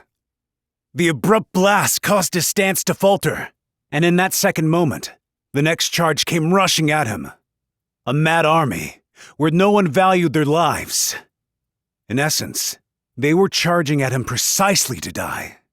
Diving into the conflagration, simply so Alice would be caught in the aftermath of their explosions. What is this? Alice spoke with irritation, while holding off against the nightmarish and relentless assault. This is absurd. These aren't wyverns. They weren't free. The soldiers had none of it. None of the traits wyverns possessed that made them wyverns. The explosions continued. The luminous blade glimmered, rending the air in a flash. That's right. They aren't wyverns anymore. There was a disquieting sound of wings that Alice hadn't heard until then. Kikeksiko, Kuyaka, Kirikikar, Kinhaora. Mixed up in all the chaos, a battle-deciding situation unfolded. At the center of the force, Regniger spread his wings wide. Kotastanan! There was smoke trailing up among the red flames. Though, this wasn't smoke, but an extremely small and fine type of swarm. Wyverns weren't the only things residing within the spires, towering over the new principality of Lithia. Regniger, the wings of sunset, released another army that lurked within the city. Fool! You're a pathetic idiot. Did you think you fled in this direction of your own volition? Why don't I tell you something interesting? Alice twisted his body in midair. The smoke was poisonous. He felt a definite foreign substance infiltrating his body with every breath. A certain species of pincer bugs is naturally attracted to the smell of burning pollen. These bugs are being controlled by my life arts. Back in Mage City, you burned through quite a number of my soldiers, eh? You've inhaled smoke from the kindled straw. The residue from those suicide explosions is stuck to your lungs too. Those suicide attacks led you here, to the bugs' hunting ground, flanked by their nests on all sides. Those puny thoughts of yours, from the very start, anything and everything has been entirely in line with my predictions. I don't need nearly as many of them compared to poison gas to be effective. The bugs noisily began overtaking Alice. The soldiers' forward charges had all been to pin Alice down at that location so the nauseating insect swarm could take hold of him. His mobility couldn't do anything to shake off the insects gathering inside his body. He couldn't incinerate them with his luminous blade either. Neither gunshots nor whip attacks was an effective solution. What do you think will happen? Regniger jeered, looking down from high above at the rogue, in agony, but still continuing to put up a fight. The new principality of Lithia's airborne army was a swarm of wyverns deprived of their own will. What exactly had the genius leader done to maintain his flock, despite having it taken from him during the true Demon King disaster? They'll bite through your palate and nostrils, before devouring the free will center of your brain. Regnige, the Wings of Sunset, was a genius beyond compare. A life arts prodigy, capable of conferring behaviors and traits to insects unimaginable in the natural world. That was the true form of his abnormal power to command a flock and make them transcend their natural instincts. By controlling bugs to debase other wyverns until they had truly insectal cognitive function, he was able to give them a life arts treatment, instilling a blind subservience within them. He absorbed a number of other wyvern flocks like this, thus creating his current army. A command of wyverns, also capable of ruling over a horde exceedingly animalistic in nature. A tamer. Let me guess what you're thinking right now. What? Think? That's right. Unlike earlier, I've come up to the front so my life arts can reach you. You think you can just use your last spurt of strength to attack me by surprise and cut off the head of command, don't you? Countermeasure. If the insects weren't blocking Alice's respiratory tract, making it impossible to breathe, that meant there was little time left before they tore through his palate and infiltrated his brain. Though, it was possible that, deprived of oxygen, the deluge of wyvern soldiers would tear him to shreds first. Draw your enchanted light sword.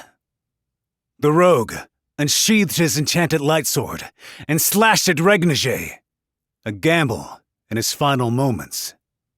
Regnige had seen right through this too. Using several wyverns as sacrifices, he escaped upward along the terrain. Meaningless? Come. Even if he managed to kill Regnige, it wouldn't change Alice's doomed lot. The bugs had already infiltrated his body.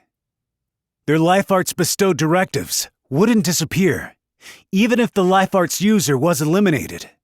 He would simply have his brain devoured from the inside, helpless to do anything to stop them. Kikeksiko, Kuyuka, Kirikiker, Kinhaor, Kotastanon. Alice shivered as, once again, even more bugs swarmed his body. His attempt to close the distance with his final struggles and the position he flew into had both been within Regnige's expectations as well. From the start, Alice's attack was never going to reach Regnige, protected in his defensive formation. His final attack, sapping his remaining strength. The enchanted light sword slipped down from Alice's hand. His musket and the sack that collected his limitless magic items dropped to the ground. The magic items. The foundation of Alice the Star Runner's unparalleled power. Alice vacantly looked up to the sky above. It was no longer within reach. Your life was meaningless. The treasures you collected and your fame too, Regnige said, looking down at Alice. Do you know how to sing?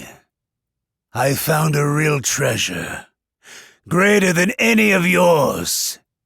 Upward, Alice muttered, as the swarming bugs obstructed his breathing. He wasn't looking up at Regnige. I thought. Instead, he was looking at the spire behind him. What? I've had you beaten from the very... Moving their fighting to the lower altitudes meant there was a spire in every direction. The nation of the new Principality of Lithia had these wyvern lodgings spreading out all over the city, like a forest. Realizing where Alice's eyes were fixed, Regnige also turned to look at the spire behind him. He turned to regard the blind spot at his back, where, as long as he watched Alice from above and was protected by the wyvern formation, he didn't need to worry about any danger. Just what was Alice the Star Runner talking about? If Regnige had to guess what the other wyvern was thinking, then... I thought you'd flee upward. I've won already, though. Enormous flames were pouring down from the spire's peak. The magic item of flame, which moved in accordance with its owner's will. Ground runner. Rushing from inside the spire up into the heavens, it burned Alice and Regnage together, both located at the zenith of the magic item's path, with its monstrous heat. You talk too much, Regnage. The showdown with the wyvern leader was decided. Alice looked at the dozens of wyvern soldiers, hollow shadows of what they once were, piled on the ground. A light cough, and pieces of seared bug carcasses fluttered down. Despite having his body engulfed in the roaring blaze, Alice's only injuries were the burns inside his respiratory system from breathing in the blistering air. The instant before he was going to be incinerated with his opponent by his own attack, he activated the only remaining magic tool he had left, the Great Shield of Death, sitting at a distance beyond the range of his attacks. A lethal swarm of bugs buried inside his body. Alice hadn't predicted either of these gambits. Nevertheless, he was a rogue who had invariably responded to every single battle scenario, no matter how far beyond his abilities of conjecture he had ever faced. If you'd kept quiet, I would have had a bit more trouble. Minimal defensive coverage, to protect only himself. The flames he had purposely rained down had incinerated everything but his own body, with the swarm of insects invading him unsparingly exterminated.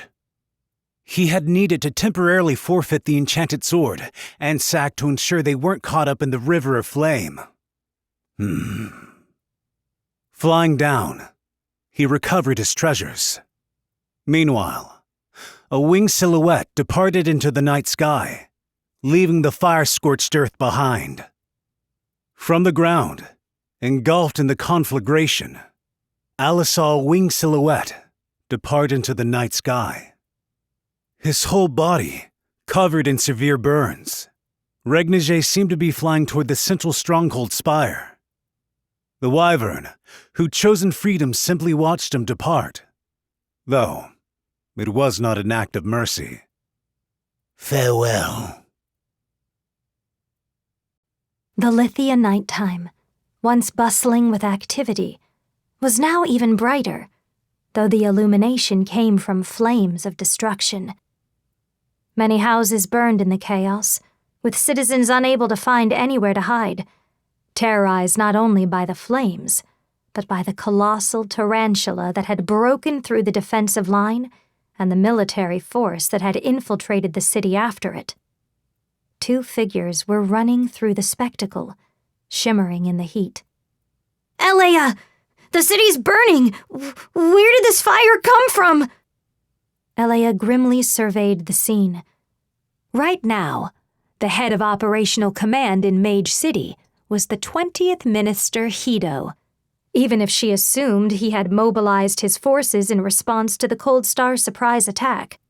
He was not the type of man to go with any operation that involved reducing residential areas to ash. In other words, this inferno is either due to the Mage City soldiers running wild, or a separate factor. Did some other force start the fire? Whatever the cause, Oriatia is probably going to take advantage of the confusion to bring down the new principality. The situation was swiftly deteriorating. If the soldiers indeed were running amok, allies or not, they were dangerous. Elea! Out in front, Kia abruptly stopped. Her gaze had landed on 2 soldiers heading in their direction, and they clearly didn't belong to the new principality. They seemed to have gotten separated from the main force's movements and were conversing with each other, their bloodied swords hanging low in their hands. Hey, look. There's a woman. She's a new principality girl, yeah? Stop. Focus on the task at hand. She's not even a soldier. Like I give a damn. Our city was destroyed by these bastards. They're all guilty. One of the men raved, his eyes bloodshot.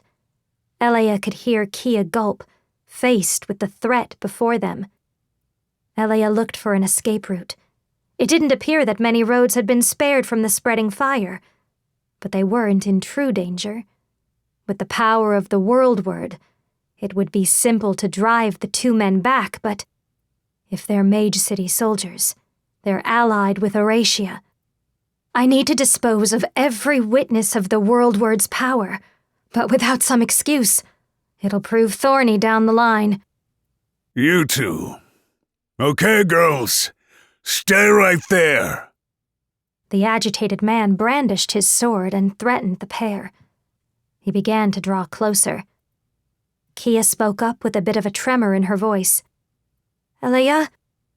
She only needed to give Kia her permission, and she could easily render the man powerless. Kia simply saying the words, "Don't move," would do the job. Hold on, Kia. First, let me try talking to him. What do we have here? Fighting over girls at a time like this? Huh?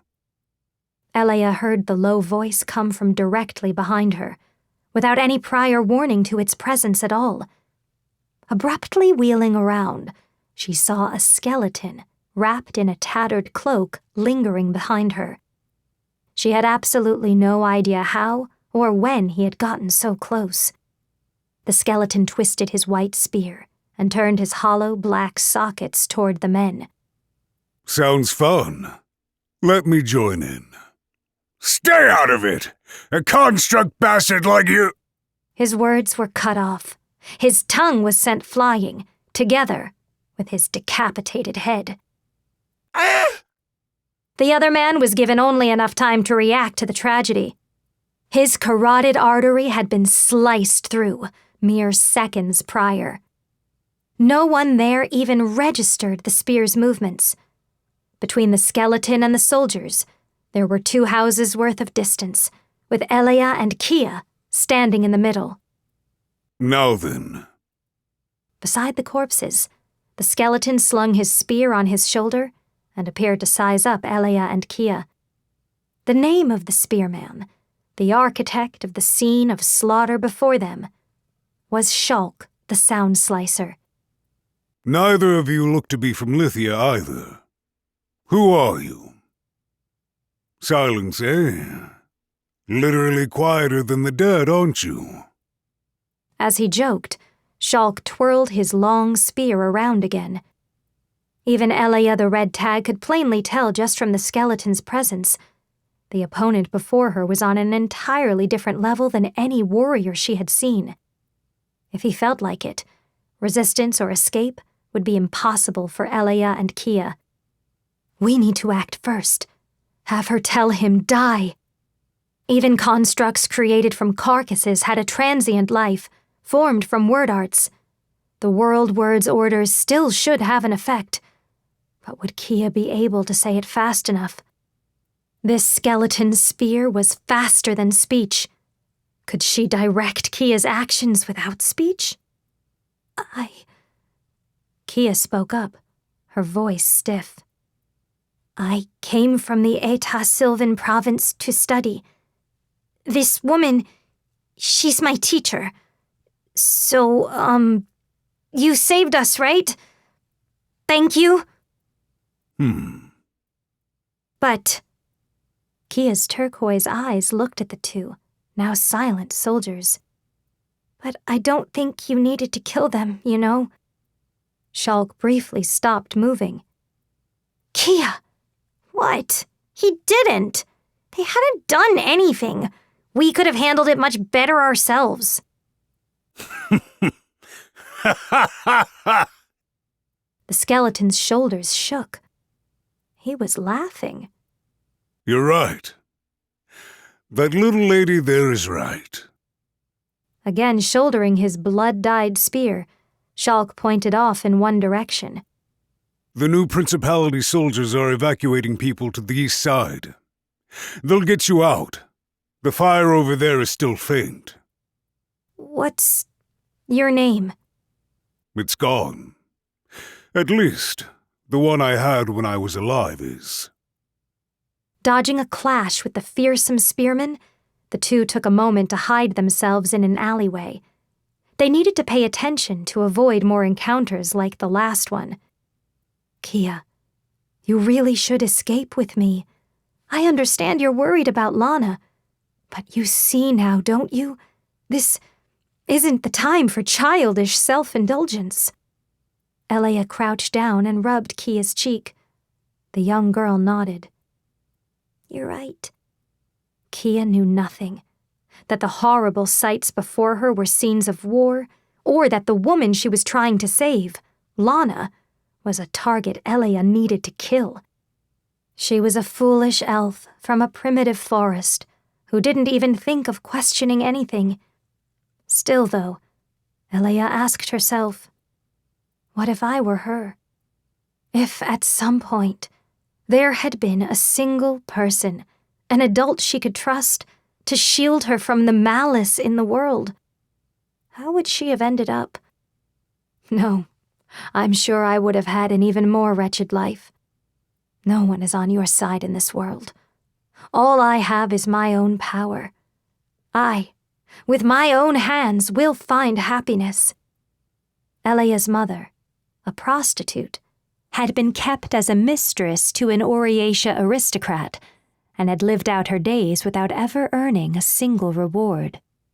Elea had no intentions of ending up the same way.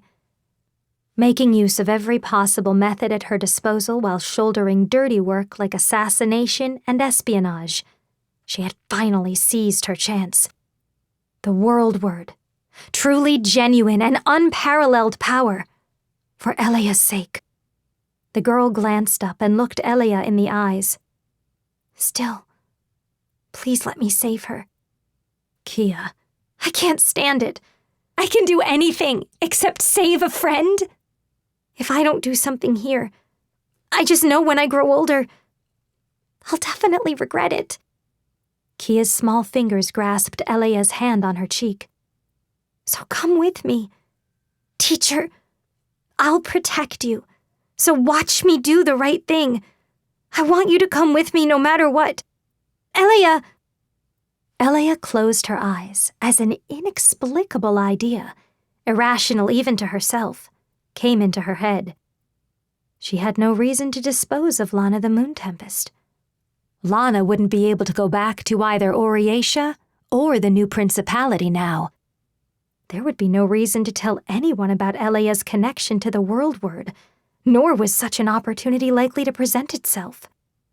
I'm invincible anyway. I want to be happy. Elea felt the warmth Kia's body and a slight tremble through her fingers. Elea wanted happiness. That's what she was always hoping for. Yes, that's a good point. Elea smiled.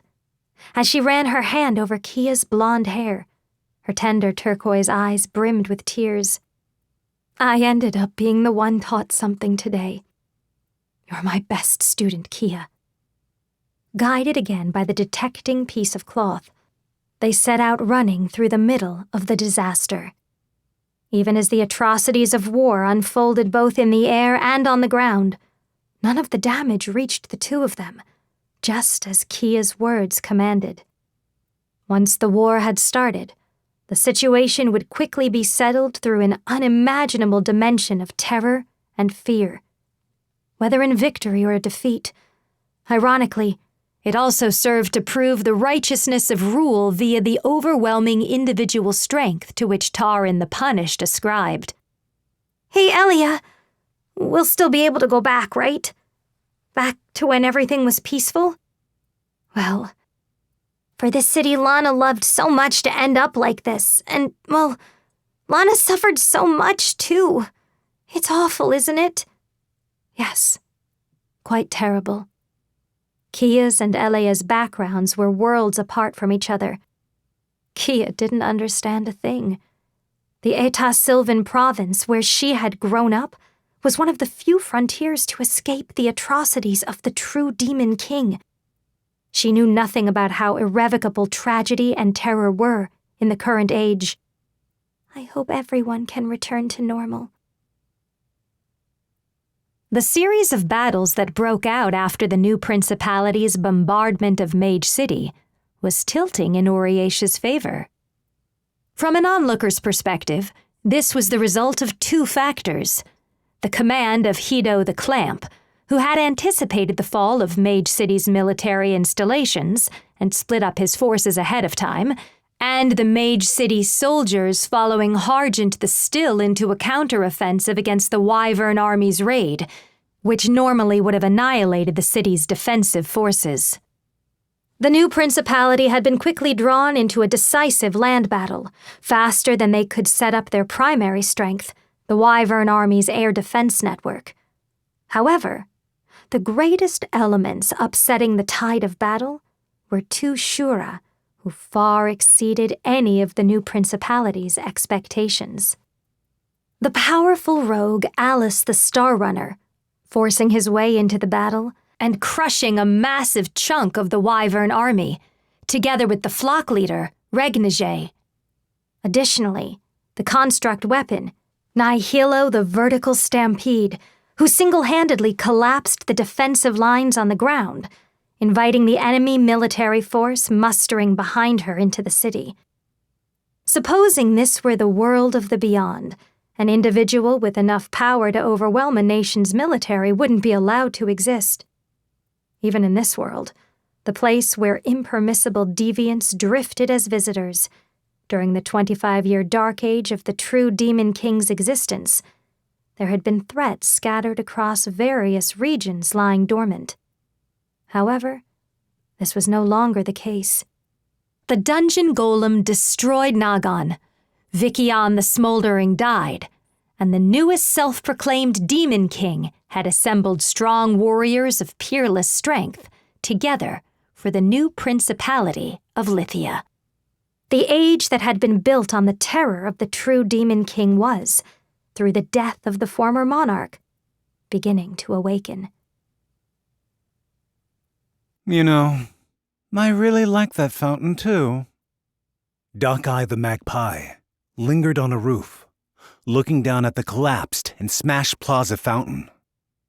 The smoldering fumes, coming from the northwestern part of the city, were visible even this close to the central stronghold.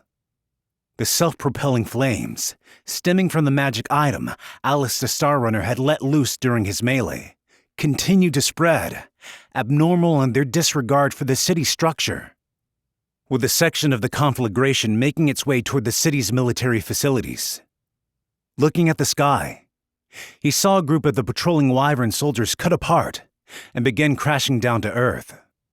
Nihilo, the Vertical Stampede, continuing her advance toward the central part of the city, shot down the airborne threats without end. We've really lost. He lit his hand-rolled cigarette. The thin puff of smoke was carried on the winds of the new principality, the taste of ruin. Despite being proud of his supreme insight, even he hadn't predicted that the intervention of two massive threats would have such an effect on the battle plan. He didn't believe the new principality was weak. In the face of Alice the Star Runner, average non-Wyvern soldiers wouldn't have been able to scratch him. This was even truer for the defensive line, attempting to hold back Nihilo the Vertical Stampede, which would have been unable to defeat her, even with technology from the beyond. The spire he had his sights set on let out a shrieking crack and crumbled at its base. The ground-shaking collapse continued. Even among the vibrations, the barefooted Doc-Eye stance didn't move a muscle. Finally, the enemy appeared. An enormous black arthropod leg stepped forward, out of a gap in the debris, splitting the stone pavement under it. The red eyes, sparking clearly even in the dark of night, nightmarishly flickered. Doc-Eye tossed the Radzio he was operating to his feet and confronted the horrifying monster. The unit here is already withdrawn. Just me. Is that so? How kind of you to inform me. Thank you. The dead tarantula replied with the voice of a young girl. You should have done the same. What are you talking about? That'd be such a waste. He'd ordered the soldiers to fall back because he didn't want them getting in his way. His sword blade was shaped similar to a bisturi, the magic blade of Razukort. Taking initiative against any and all attacks, it was a sword with absolute agility. It was a vessel that defied the logic of the beyond and those exiled here. Prior to coming to this world, no one existed who had survived a fight with Dakai, the magpie. In a world this fun, everything's mine for the taking. Oh? Then be sure to get a good look before you die. A percussive blast echoed as the sound barrier was broken. Dakai instantly swung the magic blade and evaded the deadly salvo of string. The incredible tensile strength forcibly repelled his arm. At that moment, the Colossus's charge halted. The organic tank, Helneton, had crushed the entire house Dakai had been standing next to under its overwhelming speed and weight. The young girl chuckled amid the chaos of the destruction. Everything ends up smashed to tiny pieces. Dakai had evaded the rush with the slightest motion and landed back on the ground. He observed his enemy. A construct, huh? Same as the ones I saw back in Nogon. That means this tarantula sucker's gotta have a core keeping it alive, just like those golems did. The nefarious red light left a trail in the dark, getting a fix on Dakai's position. The tarantula wasn't solely reliant on its strength and speed. Its sense of perception was extremely acute, which had allowed it to lock and fire accurate long-range attacks at wyverns overhead. The 8 legs moved, keeping his offhand in his pocket. Dakai observed its movements. One leg would begin its wind-up motion, and another would follow it, then the next. Its chest joints moved. Head, neck, stomach. The deviant's perception was able to grasp the flow of muscles and nerves, even through the monster's thick armor. So it's inside, huh? He concluded the tarantula had a pilot. If there was a single reason why the meaniest supremacist nation of Oriatia had been able to throw an embodiment of carnage like this on the front lines, it was because there existed a pilot who could control its fighting power. A vibrating tremor rang through the air. Dakai dodged with a half-step. The stone wall behind him was sliced by the cutting thread and began sliding diagonally to the ground. He moved the fingers on his swordless left hand. I gotta kill the person inside this thing. Now, how to do that? The next charge pressed him back. He averted his upper body downward, as if falling. Diving underneath the tarantula's body to dodge the charge, he simultaneously slashed with his enchanted saber in between its 8 legs, utilizing the speed of his opponent's attack. Come on now. He could tell from his saber's feedback. He hadn't notched a single scratch. The slash from the magic blade of Razukort, its speed making it always outpace its opponents, had simply slid right off the armored surface. Isn't that a little too hard? You're quite skilled, aren't you, Mr. Swordsman? His enchanted saber had targeted the joint connecting the leg to the body. But you can't win against me. Swordsman? Swordsman? Huh. There was another attack Dakai had attempted during the previous exchange. By tangling the ultra-hard tarantula string from the last attack into a ring-like shape, he tried to use Nihila's own charging force to twist her neck and sever it. The movements in his left hand had been to draw the threads for the attack. From what he could see, this too had proven ineffective.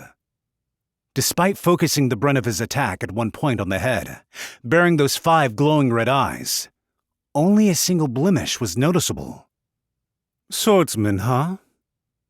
The tarantula Nihilo piloted had half its head sliced off. Dakai the magpie didn't have the means to destroy his enemy's armor with any of the attacks available to him. But if that was the case, who had managed that slash wound? Oh, over there. See that fountain? Dakai chattered idly as he moved into a position facing the organic tank head-on. I was pretty fond of it, actually. I like buildings and scenery, see? 'Cause you can't steal them. Another long-range string attack grazed him. Doc-Eye laughed. He was observing his enemy's status. Nihila the Vortical Stampede's armor was wet. Her last charge had destroyed the fountain's water channel. Initial preparations for another forward charge. He had seen them a number of times at that point, but there was a subtle difference to the motion. Planning to use his strings, then? Strings stretched ahead of her as she attacked. All the threads she had fired were a part of her web. Even if he dodged the initial attack, the recoil from her threads would soon target his back. The tarantula string, durable enough to repel the giant's weight, also served to reinforce its trampling power. Now, time to die! Just before the tank's charge, Doc-Eye made a hand signal behind his back. For whom now? Suddenly, a beaming light from above caught Nihilo, sending the stone pavement into a boil. Her black, arthropod legs sunk into the melting earth. While enduring the fierce heat, she tried crawling up with her front legs, but without footing. They too sank. The air sizzled in the heat, and the whites and blacks mixed into a gray haze. The radio communications Doc-Eye had been sending right before the start of their fight were to prepare the salvo. It was the strongest piece of firepower in the new principality's arsenal. A magic item used to bombard cities from long range. The Cold Star. The all-destroying beam of light, launched from a spire dedicated to magic item artillery, continued to shine mercilessly on the new principality's enemy. Even before the first blast had finished, the young girl's cries of pain ceased. Because they had given way to laughter. The cold stone pavement, where her legs were sunk, split open. With her monstrous physical strength, she extracted her body. Immediately after, she fired threads into the sky, annihilating the artillery spire that had tried to kill her. Did you think that would be enough? Her armor was made from deep celestial char steel, a supernatural magic gem. It was a material that average amounts of heat and force couldn't scratch. Not swords, arrows, or bombardments could break it. Even the transcendental Cold Star was no exception. To kill me? The hard truth that the Cold Star was completely ineffective wasn't what sent Doc-Eye the Magpie into a true crisis. Immediately before the bombardment, he had lured Nihilo to spray her with water from the fountain. Once she was hit with a beam of light, the air inside should have swelled up with the heat and formed bubbles in the cracks of the invincible armor shell. However, even with Doc-Eye's peerless eyesight, he observed no such reaction. Completely sealed. There aren't even air vents. How's the person inside still alive? The lack of any gaps in the armor meant that the defect Doc-Eye had intuited, an effective method to injure the pilot, didn't actually exist. I can't try to suffocate her. Flooding is useless. My enchanted saber has no effect. Even if she's buried, she can pull herself free. Tricks to twist her threads, aiming for her joints, a direct attack from the Cold Star. None of it does anything. He could only accept that destroying the tarantula was impossible. He was sure this construct far outstripped the dungeon golem he'd witnessed in Nagan. This world's ultimate weapon even surpassed the wildest imaginations of a deviant from the beyond. Seriously? How the hell did someone even cut this thing? You're in my way. With both arms at his sides, Doc-Eye looked at the tarantula drawing near him. The cross-section carved off its head looked like a smooth mirror surface. The magic gem armor appeared to permeate into the flesh within, given how well preserved the shape was, despite its nerves and inner flesh being burned raw. It raised its kila, faster than the average person could finish a single breath. Dark-Eye's eyes were able to perceive the movement. He watched the glowing red eyes, observed them. An attack came at him from the left. With a subtle move, he parried, and... The overwhelming impact sent Dark-Eye flying. He collided with an iron pole that had survived the fire in the plaza. His supernatural visitor martial skills enabled him to deflect most of the damage, barely keeping his left arm from breaking from the impact of a rush. An average person would have felt the energy travel through their whole body and been scattered to pieces. Okay. It was fun. Dark-Eye the Magpie enjoyed this world. Before he'd arrived here, no one had been capable of standing up to him in a fight. All right. Let's go. Time to give it a shot. You're still alive? The young girl's voice was suspicious. If he'd been able to react this way, he should have been able to dodge the strike entirely from the start. It meant he'd wanted to take the hit. Why doesn't anyone ever believe me? Dark-Eye spun his enchanted saber in his hand. His opponent was already right before his eyes. I'm a bandit, you know. I'm not actually a swordsman or a doctor. See? I see. I think we'd get along then. Nihilo readied her next attack. She knew that Dark-Eye's current stance meant he was prepared to evade her string. Her kicks to send him flying would be similarly ineffective. She needed to stomp him into the ground, or pinch him between her two kila and crush him. I want to be friends with Minia too, but no one will believe me. Really now? First time we've been able to have a chat. I'm quite the talker, see? She approached. Before Dark-Eye had finished speaking, the Colossus's legs were a blur. It was an instantaneous offensive, too fast to be dodged in time, taking her opponent's reaction speed into consideration. The attack cut through the air. Dark-Eye moved, with speed faster than his physical body could manage. See, like this. The threads, Nihilo realized. He had utilized the threads she had been stretching around the battlefield during their fight. He used their elastic recoil to slip right under Nihilo's bosom. I steal weapons. The tarantula's injured face. The deviant bandit pulled the sword out of the monster's soul laceration. I pick locks, too. This was not the magic blade of Razukort. It wasn't a longsword either. In fact, it was Dark-Eye's first time using it at all. With her mount unexpectedly stabbed, Nihilo backed off and tried to regroup. Even if her head was attacked, it would have no impact whatsoever on the undead's functions. It could attack, defend, and execute maneuvers. What? The young girl was flustered by what she was sensing. What did you do? She felt the night air on her bare skin. The sensation was being sent to her through her mount, Helneton. But she was feeling her own skin. Well now, just as I predicted. Quite the pretty face. She could still control the tank, just as before. Its mobility hadn't been impacted at all. However, Helneton's cockpit was open, and Nihilo's body packed inside was exposed. I thought about it.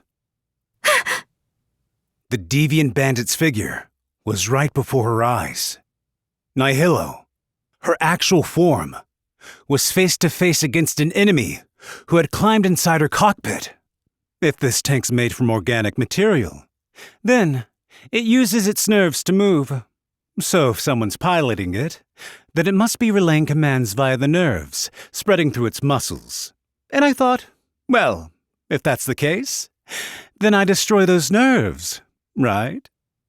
In his left hand, Dark-Eye the Magpie held a nondescript short sword with nerve-rendering mandrake poison. It was a dagger from Higuara, the pelagic.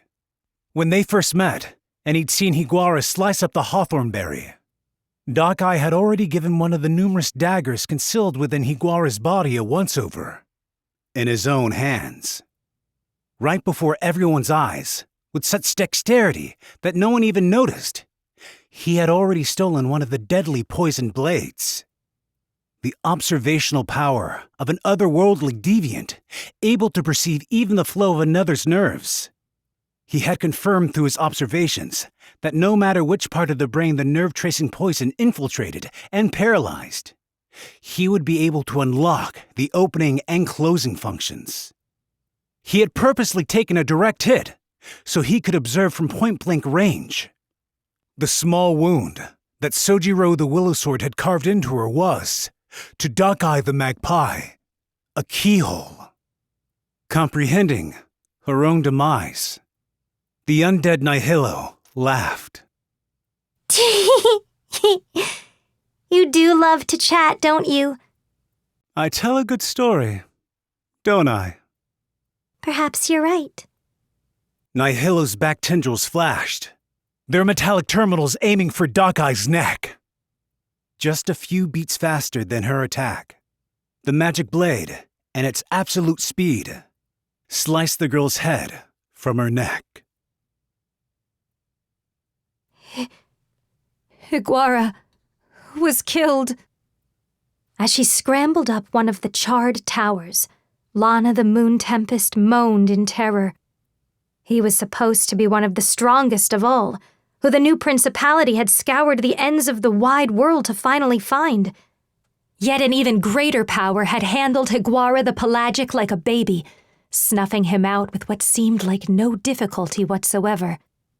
From Lana's perspective, it was clear that the World Word's power had brought instant death to the mandrake.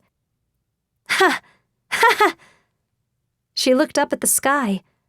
The army Regnage had boasted as unbeatable had been driven back by a single wyvern and was on the verge of total defeat, all at the hands of a champion and deviant from the wyvern race, Alice the Star Runner. The Lithia troops Taran had trained up herself were dead too.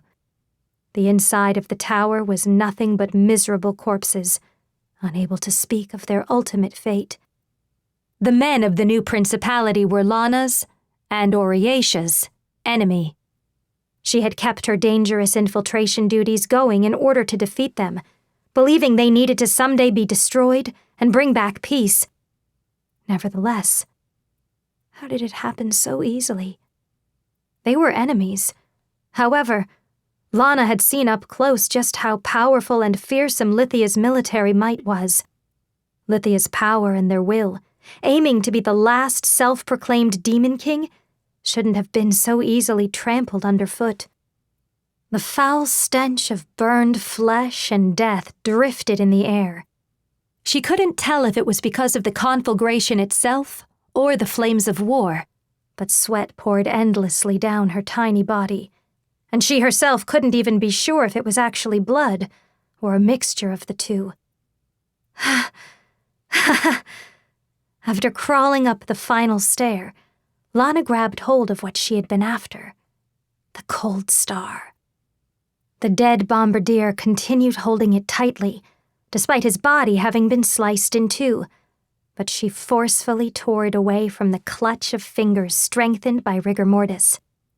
The magic item that spent many long years gathering sunlight in the great Nagan labyrinth. It was filled with enough power for one final shot. If Lana could use this... "Lana, what are you doing?" A voice from behind reprimanded her. It was Elia the Red Tag. She was responsible for bringing the wielder of almighty word arts, the World Word, here to Lithia. "Elia, it's okay. I'll do it." Lana's voice trembled as she spoke. It had to be this way. The current scene before her was exactly what Taran had feared. It was the reason she decided to make the world her enemy. The true Demon King was defeated, but the world was still filled with beings that shouldn't and couldn't continue to exist. "I'll kill them all. It's just..." It's so horrible.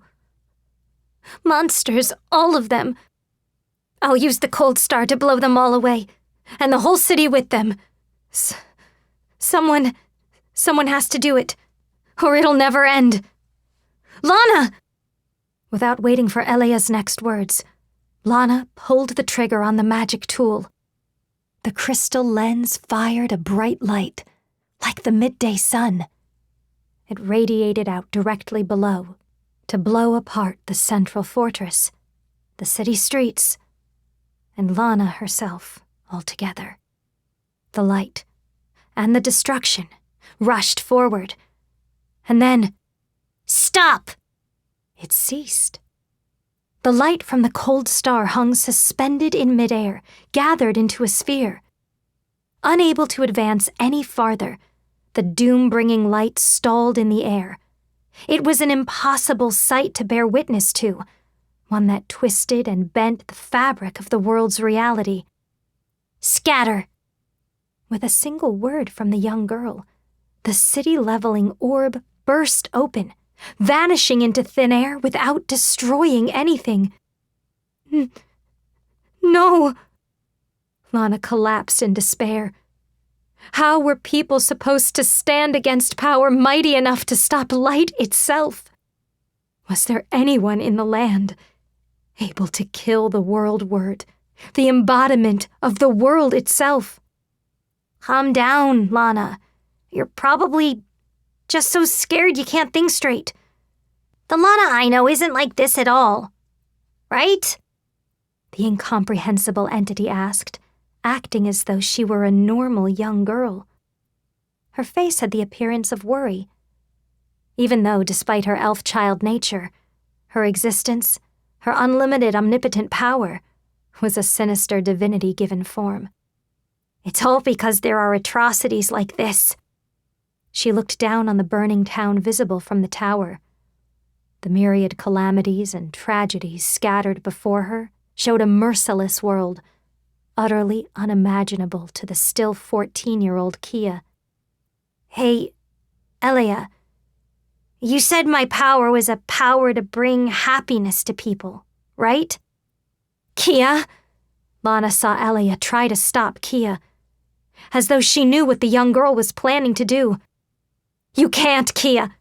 You shouldn't show your... Go out. It happened exactly as she commanded.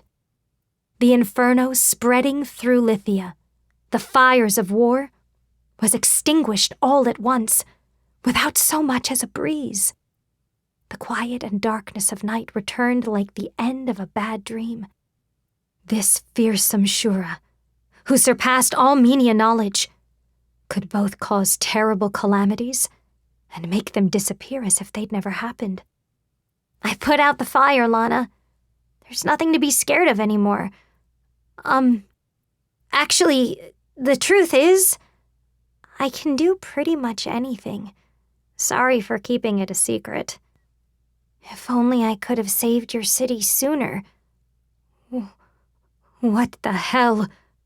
What the hell is with you people? Lana! Lana, let's go home. Elea embraced the frozen stiff Lana in her arms. The gentle and cozy body warmth traveled through her, the beating throb of a living person.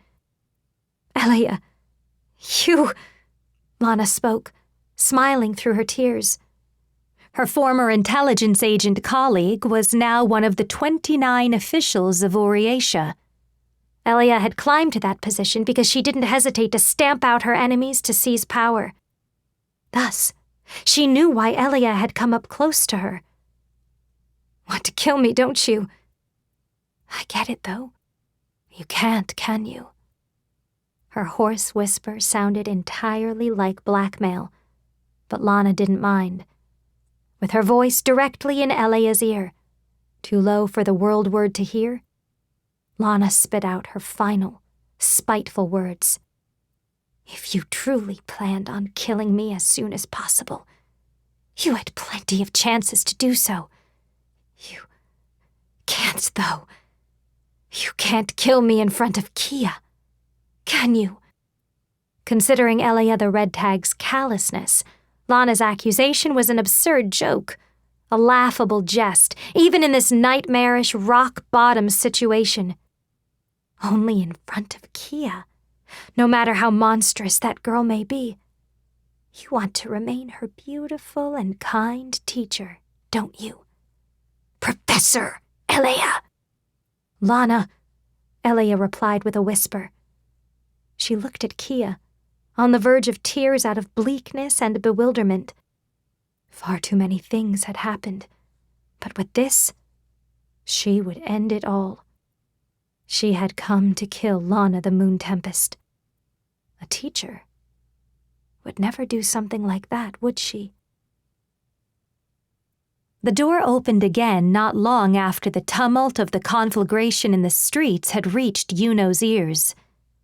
The location of her cell, far from the northwestern area where the fire had kicked up, had saved her life. Get out, Yuno the distant Talon. Dakai! What's wrong? I came back to save you, just like I said I would. Yuno glared at the reappearance of her homeland's ruination.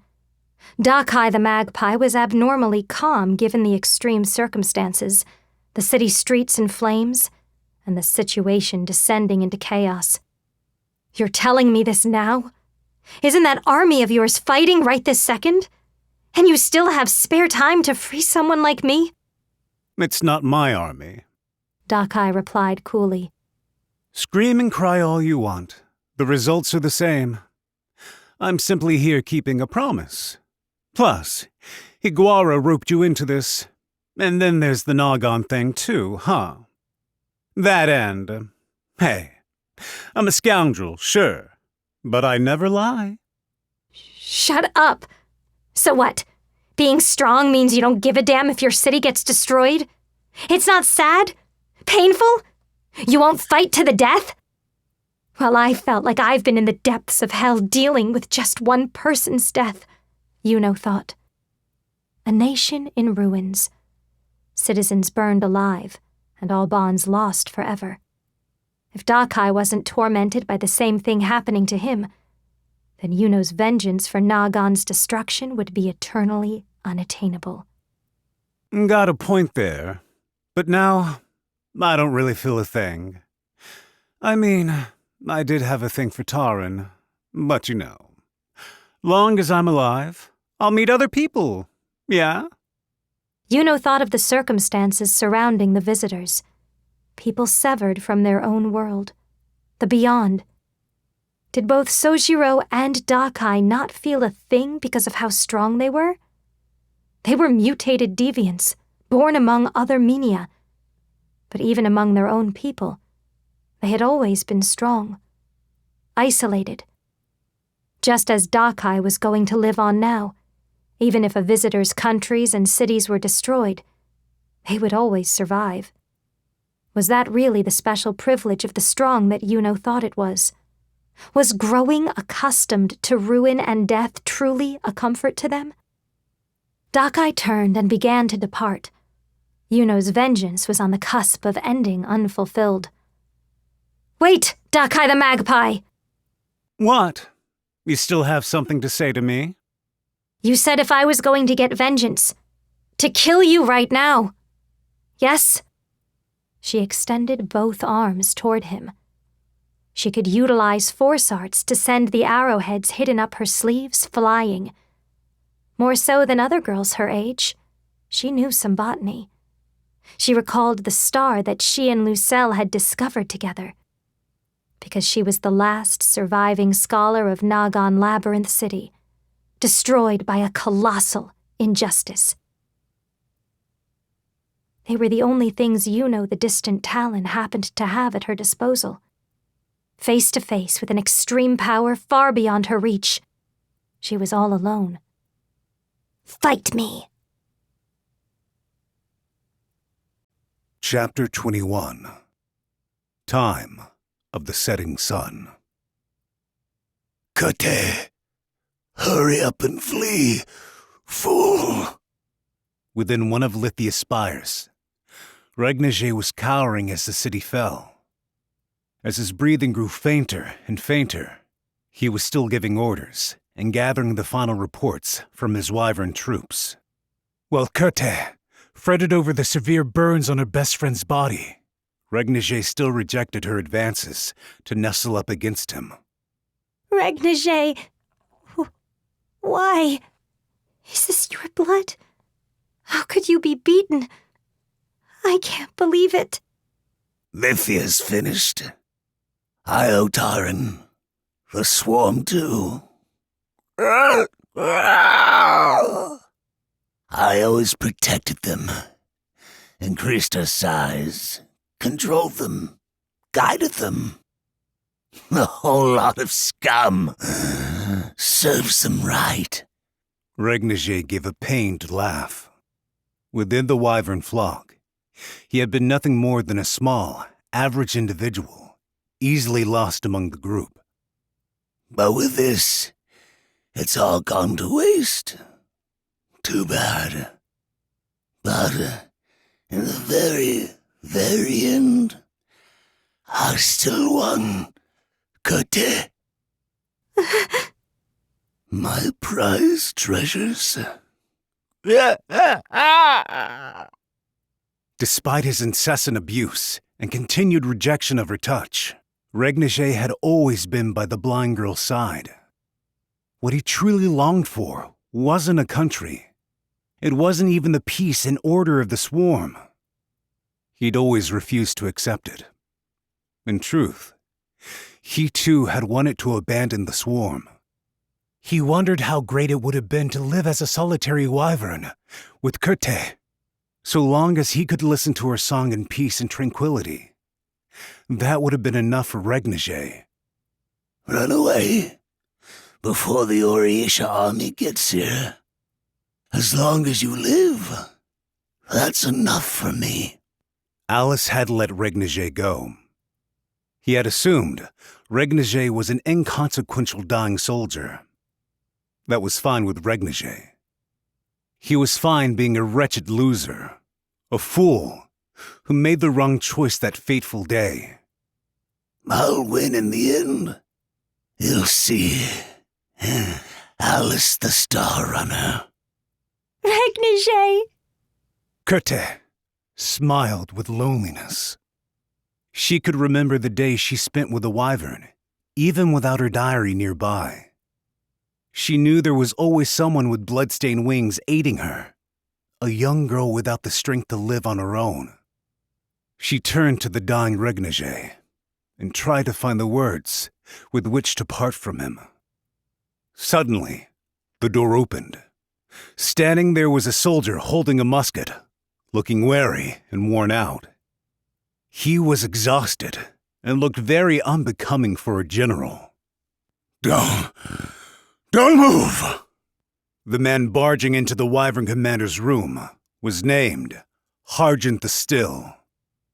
Amid the chaotic battle, with the other Mage City soldiers falling one after another, he alone, with his long record of wyvern subjugation, had identified the wyvern commander's position and had been able to plunge so far ahead. Slipping through tumultuous battles in enemy territory, he believed he had arrived at the city's central hub of power. However, seeing the conditions within the room threw him into confusion, sending his desperate efforts and resolve up in a puff of smoke. He wasn't in a wyvern's nest at all. The room was a residence for a young girl. No. Impossible. Who's there? The girl, Kureta of the Fair Skies, stared at the sixth general with her unseeing eyes.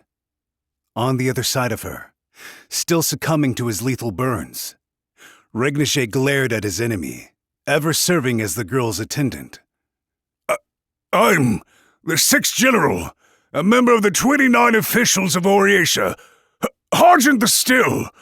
On the request of Mage City, I've come here to defeat our foreign enemy. I see. Oriesia. It really is the end, then. Kureta unexpectedly stood up. She was a blind girl, without any combat ability, But before her figure, her overly long, faintly colored hair, Harjant found himself shrinking back.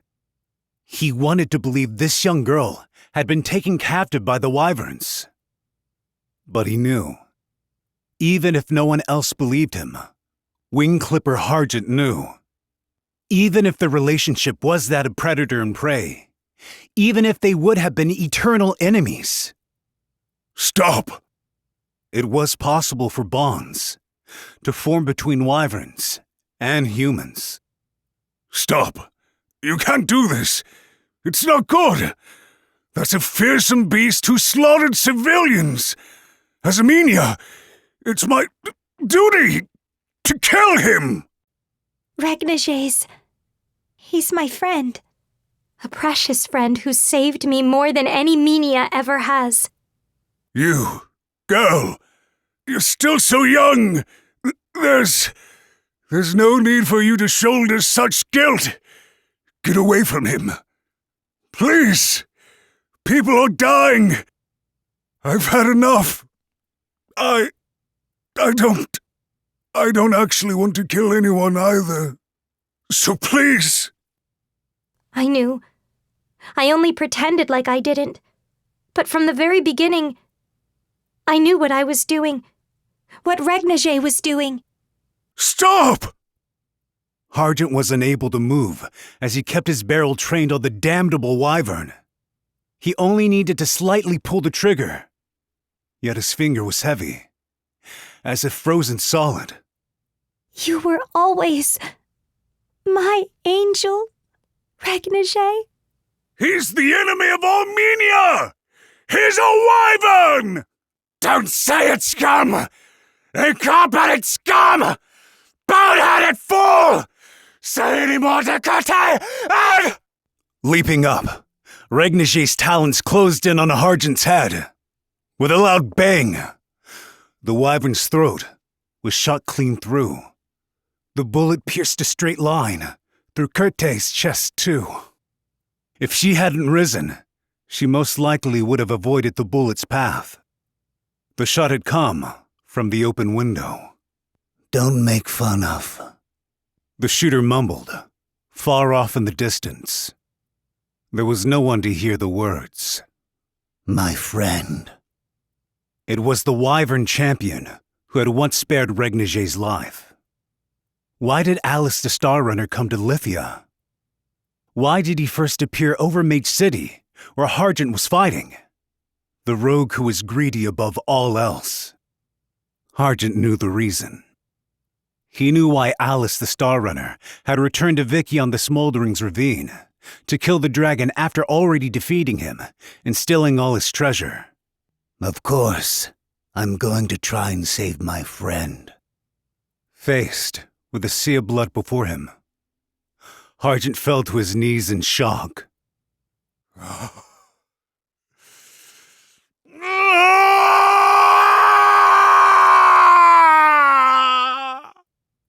The lead wyvern he was supposed to hunt down, and the young girl he was supposed to protect, were now piled on the floor, as if dumped in a ditch. Their blood intermingled, and with forlorn vigor, the dark crimson spread across the floor. The scene was Harjant's, the incompetent 6 generals' conclusion to the war. Alice! Alice! Rage, despair, sorrow, regret, self-condemnation. The unbearable emotions all blended together, and Harjant fell to the ground and screamed. Alice! Damn you! A number of memories were passing through her visionless eyes, like a slideshow. A number of her personal events, starting from that day, the day the true Demon King stole everything from her. The general named Harjant had left to find help, but given the severity of Kureta's wounds, she knew the general didn't think she would be able to hold out for aid to arrive. She could feel her own weakening heartbeat. Crawling across the floor with her fingers, she touched Regnige for the first time. Oh, Regnige! Tears flowed from her blind eyes. Kureta had realized the truth, but the wyvern never let her touch him, to prevent her from discovering it, to keep her dream alive. You really were a wyvern after all. She heard the door open quietly. She was unable to see who entered, but she could tell it wasn't Hargent. The elongated footsteps came to a stop beside Kureta. With her failing breath, she called out, "Who's there?" A deep voice responded gently. If I said an angel, would you believe me? We've come to see you off, little girl. The man had stooped down and was rubbing Kureta's back. His hand was big and warm. An angel had come. The song she'd heard that day must have been an angel's song after all. I see. Thank you, angel. The truth is, there's something I've always hoped for. I understand. Everyone has the right to be saved. You can ask me for anything. It's my mother. Until her final moments, Kureta continued singing her song. The song she sang for Regnige. The angel of death's blade quietly ended her pain. Many events were already over. At the very least, they were for Taran the Punished. She had lost the feeling in her right hand, but she still gripped her sword tight. She wondered how many of the Oriatia and Mage City soldiers who had broken through the defensive line she had killed on her own. It might have been 10, or maybe 20. On her path forward toward the central fortress, there was a mercenary wrapped in a tattered cloak. A skeleton. A first-rate ending for a self-proclaimed demon king, Taran. There you are, Shulk. You've put in a lot of work too, I bet. Don't mention it. I never really did much to begin with. I don't know. As far as I'm concerned, you've done plenty. Shulk's white spear, like her own sword, was dyed red with blood. She hadn't been given any information about what he had done after using up all his might to head off the abomination named Sojiro. In the end, he was the only one to return to Taran's side. Regret fighting a losing battle? Never. Entering battle means you need to accept defeat and loss, too. Actually, no. Leaning up against a wall, Taran took a ragged breath. A self-deprecating smile spread over her face. She had the feeling such smiles had become more frequent since she'd become the Lord of Lithia. That's a lie. The truth is, the soldiers who idolized me, the citizens, Kureta, I'm sad I couldn't make them happy. Involving them all in my yet unrealized ideals and seeing them rewarded with death, unable to witness anything concrete, is what's most regrettable of all. I see. I lacked the capacity as ruler to create peace, I suppose. The only world I ever lived in was on the battlefield. Don't let it bother you. I'm in a similar position. Even after dying, this is how I ended up. Shulk the Sound Slicer. You wanted information about the final land, where the true Demon King perished, right? Don't you think it's strange? No one knows anything about the true Demon King. Both you and myself. There's nothing we can put into words, and yet everyone knows just how terrifying the monster was. But I know there will come a time when we need to discover for ourselves. Propping herself up with a sword, Taran took out a piece of paper from her breast pocket with her free hand and passed it to Shulk. I can't read. Then have someone read it for you. We've searched for the final land a number of times, but our survey team, they were completely blocked off. There's some form unknown monster in that place after all. Totally uncharted territory. However, there was one place our survey team barely managed to reach. The hero's corpse and the Demon King's corpse have yet to be found. Learning that is plenty. Had I worked harder, I probably could have helped save you. I can't give you any more reward than this. Now, go wherever you like. You will earn no profit if it is discovered that you served a general like myself. Taran knew someone would appear soon, to put an end to her. She didn't plan on giving up without a fight, but she didn't want to embroil a soldier of Shulk the Sound Slicer's caliber in a losing battle. Capacity to be king, huh? I think you would have made a pretty good one myself. Not quite the word. Taran grinned. You mean Demon King. Shulk the Sound Slicer departed without another look back. Taran knew she wouldn't see him again. Wah! How many times was it now? Having mustered the courage to face death, Yuno's fist meaninglessly swiped through the air. She was working from zero knowledge of hand-to-hand combat to begin with. Listen. Dakai appeared truly, from the bottom of his heart, baffled as to why Yuno was going so far. You really gotta escape, or things are gonna get bad fast. Shut up! Ha! Ha! Ha! I haven't landed a single... Ah, right. There was a relatively weak smacking sound, the sound of Yuno's fist hitting Dakai's cheek. With her strength, she couldn't even make his neck shake. Dakai shrugged. There you go. One punch. We done? It's really rare for me to play along with someone for this long. You know that. Yuno crouched down and cried. Her hatred and grief were completely worthless, holding no meaning to anyone besides herself. It had been that way in Nagan, and now here in Lithia, too.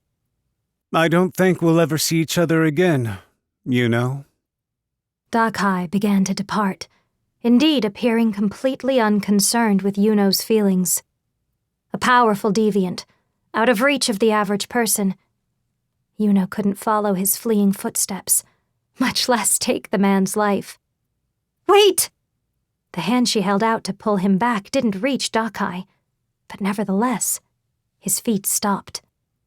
Outside of the prison, in the middle of his path, someone was lingering, like an evil spirit. Yo! Yuno wasn't able to follow Dakai or kill him.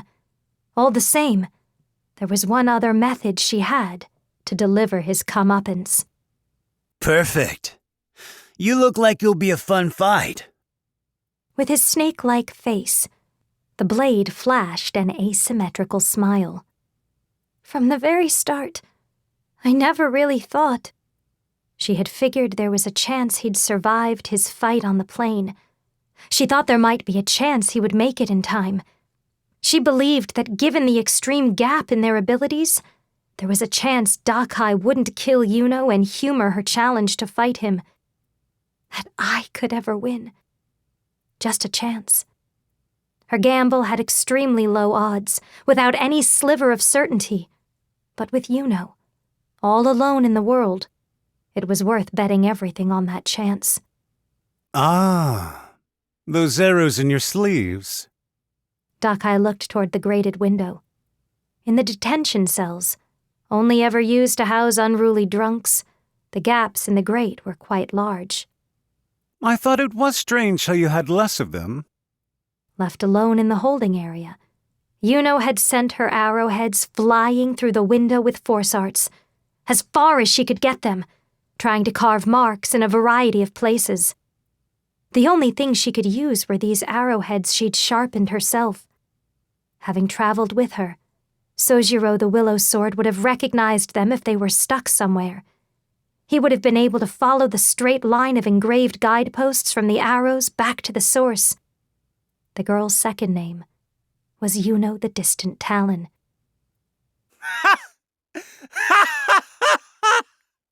That's hilarious! Amazing! I don't believe it! I got fooled by a girl like this! You never know what life's gonna throw at you next, I tell you! Dakai clapped his hands and laughed. Not a courtesy laugh, but a true belly laugh. He then turned to face Sojiro. Ah, the visitor. I heard about you. You're the swordsman who sliced the tarantula, right? You must have quite the sword, huh? Looking at the shape of Sojiro's blade, Dakai could tell it was the one that had carved the scar into Nihilo the Vortical Stampede. If there truly existed a man in this world capable of shredding that armor, allowing not even a single attack through, defensively invincible, unaffected even by the cold star, it could be no one other than the man standing before him. You don't seem like a swordsman yourself. Fantastic! You're the first person to say that to me at first glance.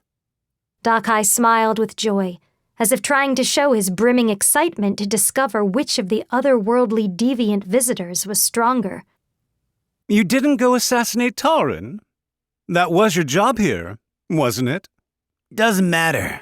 I just came to kill. Things I ain't ever killed with my sword before. Stuff that's fun to kill. Stuff that's only here in this world. Instead of going to find this Tauren person, going along with Yuno meant I wouldn't know what would end up happening. So I came. Sojiro. Yuno gripped the sleeves of her own clothes. Though she needed to kill the man eventually, a despised object of her vengeance and one of the detestable and indifferent powerful, at the very least, to Yuno, Sojiro and Dakai were different. The Willow Sword was the man who had, with a single blade, put an end to that hellscape, the extreme peak of her suffering. That enough of the talking? Let's get going. Don't be so hasty. Either way, one of us here's going to die, right? Why don't we reminisce about the beyond? Eh, Sojiro? No memory's worth remembering. The food sucked. People came at me every day trying to kill me. I only ever got to cut down weaklings, and before I realized it, I ended up here. That's fair. I'm the same way. Even with all these people dead, I don't give it a second thought. I've never felt like I wanted to go back to the beyond, or bummed I wound up here. I guess all visitors are deviants like that. Too strong, so you're always alone. Almost like being too strong is a bad thing or something. There's actually a bunch of people who think just that. Sojiro the Willow Sword, Dakai the Magpie. Yuno wandered in the world of the beyond, a world without word arts. Just how terrible a presence the two men had been. Fighting, and fighting some more. Until, at the end, when there was no one left to fight, they'd arrived in this world of Shura. Solitude is freedom. See? You know. That's why right now, I love who I am. If there was ever a reason behind getting exiled to this world, I think it was to figure that out. Kill him, Yuno suddenly muttered. She herself didn't even register what she'd said. Losing everything meant being free. Those were the first words Sojiro had said to her. Yuno had to convince herself. It didn't matter if her hatred was misplaced or how elusive the possibility was. She had to carry out her vengeance to save herself. Yuno understood. She had been the one that day in Nagan who deserved her ire. She had been wrong. She couldn't let herself go. She needed to torment herself over it. However, such a sound argument would do nothing to save her. Kill him?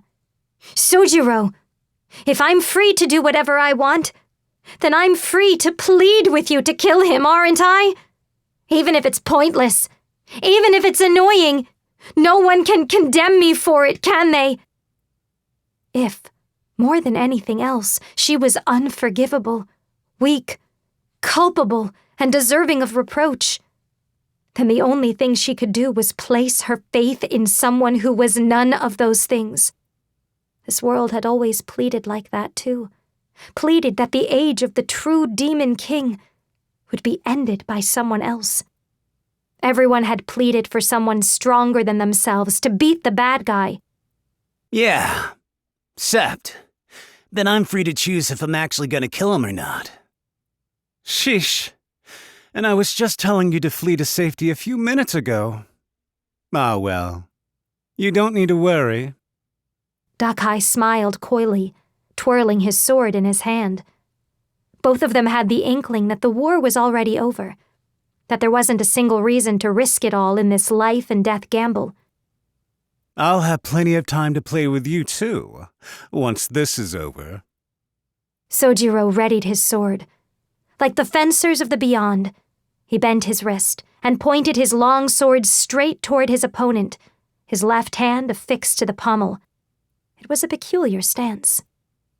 Conversely, Dakai remained motionless. In a close-range fight with another Minya, his otherworldly and exceptional observational abilities, as well as the cold star embodying the ultimate counterattack, meant he needed no stance of his own. One step. Sojiro was the first to make his move. Dakai's anomalous observational skills saw everything, down to the particles of dust kicked into the air. The blade's path was the exact thrust he expected from Sojiro's stance. He noted each individual movement from Sojiro, as if taking a series of photographs. He picked up on the doings of Sojiro's left hand on the sword's pommel, artfully concealed under the blind spot created by the long thrusting motion of the sword. His opponent's intentions, perceptions. He stole all of it. He then started piecing together a strategy based on his observations. With his swordless left arm wrapped behind his back, he lay in wait for the deadly hit. Right before, seconds before, until those seconds dwindled to milliseconds, to nanoseconds, approaching zero. Here it comes. Sojiro's left hand smacked the pommel. Sent flying from his hand, the sword extended out slightly. Very, very slightly. The magic blade existed outside the realm of slightly. Dakai understood this was to trick his own estimation of the distance. It happened at the same time. Sojiro's right hand crossed over and grabbed Dakai's right arm as he brandished his sword, the enchanted saber of ultimate speed, which struck faster than anything else. However, what if the arm controlling said saber could be locked down at the exact same moment its user reacted? The movements were simultaneous. Ultimate technique, moving faster than the electrical synapses of consciousness in one's head. It's mine now. Sojiro clutched Dakai's right sword arm. Dakai didn't move a muscle. From the beginning, he had been motionless, waiting for Sojiro to act. Because he was hiding one of Higuara the Pelagic's poison daggers underneath his bare foot. Faster than one could think, he sliced at Sojiro's shins with the blade held between his toes. But he failed. Yeah, this guy's pretty good. The backside of Dakai's foot was pinned by Sojiro's first step forward. His secondary sword had been sealed away. That your big plan, then? Pretty much. However, the otherworldly and aberrational bandit's true value lie within his power of foresight. Even when faced with a truly powerful swordsman, he could predict the future. His opponent's intentions, their perception, all of it. Dockeye had purposely let his hand be grabbed and to occupy his adversary's right arm. Sojiro was now obstructed with his own right arm, suppressing his left. His open right flank was utterly defenseless. Dockeye wasn't in a position to aim for his side artery, nor was he able to twist his body from his suppressed right arm to break free. But with his strength, he could slice through with his opponent's midsection, ribs and all. With his left hand, he held his third blade. From the start, Dockeye's left arm had been folded behind his back. A sword pommel settled inside his left hand. The conclusion of Sojiro's sword's flight. The intention behind using his ultimate maximum speed slash was to send the sword flying without shattering its blade. From the very first move, Dockeye the Magpie had read the flow of it all. I've got a monopoly on taking things. His third sword, the enemy's own blade. The bandit's sword had surpassed the Yagyu and sliced the swordsman's torso. He felt the feedback of the cut travel through his left arm. Then he realized, this thing. Yo. The sliced Sojiro was sneering. Then, on Dockeye's side, a sword gripped in both hands, he realized his defeat. The sword's quality was obvious at first glance. It was an extremely poorly made practice sword from Nagon City. Dockeye didn't understand. If this sword was exactly as it appeared, it should have been totally impossible for it to slice through that tarantula's body. Wielding the sword, Dockeye finally understood. The sword in his hands possessed no phenomenal powers. It couldn't even crack an opponent's ribs. The practice sword, wielded by a man of Sojiro's build, had been able to leave a gash in that tarantula? He had Dockeye's right arm in his grasp. The gap in their strength was widening. Remember what I said? Your life is forfeit. It was never an enchanted sword to begin with. This land was home to many magical blades. In this world, with the popularization of bows and firearms, the simple possession of an enchanted sword was enough to create a peerless swordsman. Dockeye's own sword techniques were entirely predicated on the capabilities of his magic blade. You must have quite the sword, huh? Sojiro had incorporated Dockeye's misread into his strategy from the beginning. He had seen through Dockeye's stance and learned the man was confident in his absolute initiative. As such, disarming his opponent and countering with his own sword, and the logic and technique behind his swordplay, had been known to Sojiro from the very start. If that was the case, Dockeye couldn't help but wonder how wide the gap between the two visitors had actually been. How much of the man's technical skills were his powers of observation even able to perceive? If those who deviated from the laws of the beyond were cast off to this world, then could anyone say exactly how deviant these visitors were? As his right arm, enchanted saber and all, was slowly being bent toward him, Dockeye's line of thought led him to a single conclusion. The more he tried to see through his opponent's weaknesses, or a plan to turn the tables, the further he descended into darkness. He couldn't even imagine it. How could he win against this man?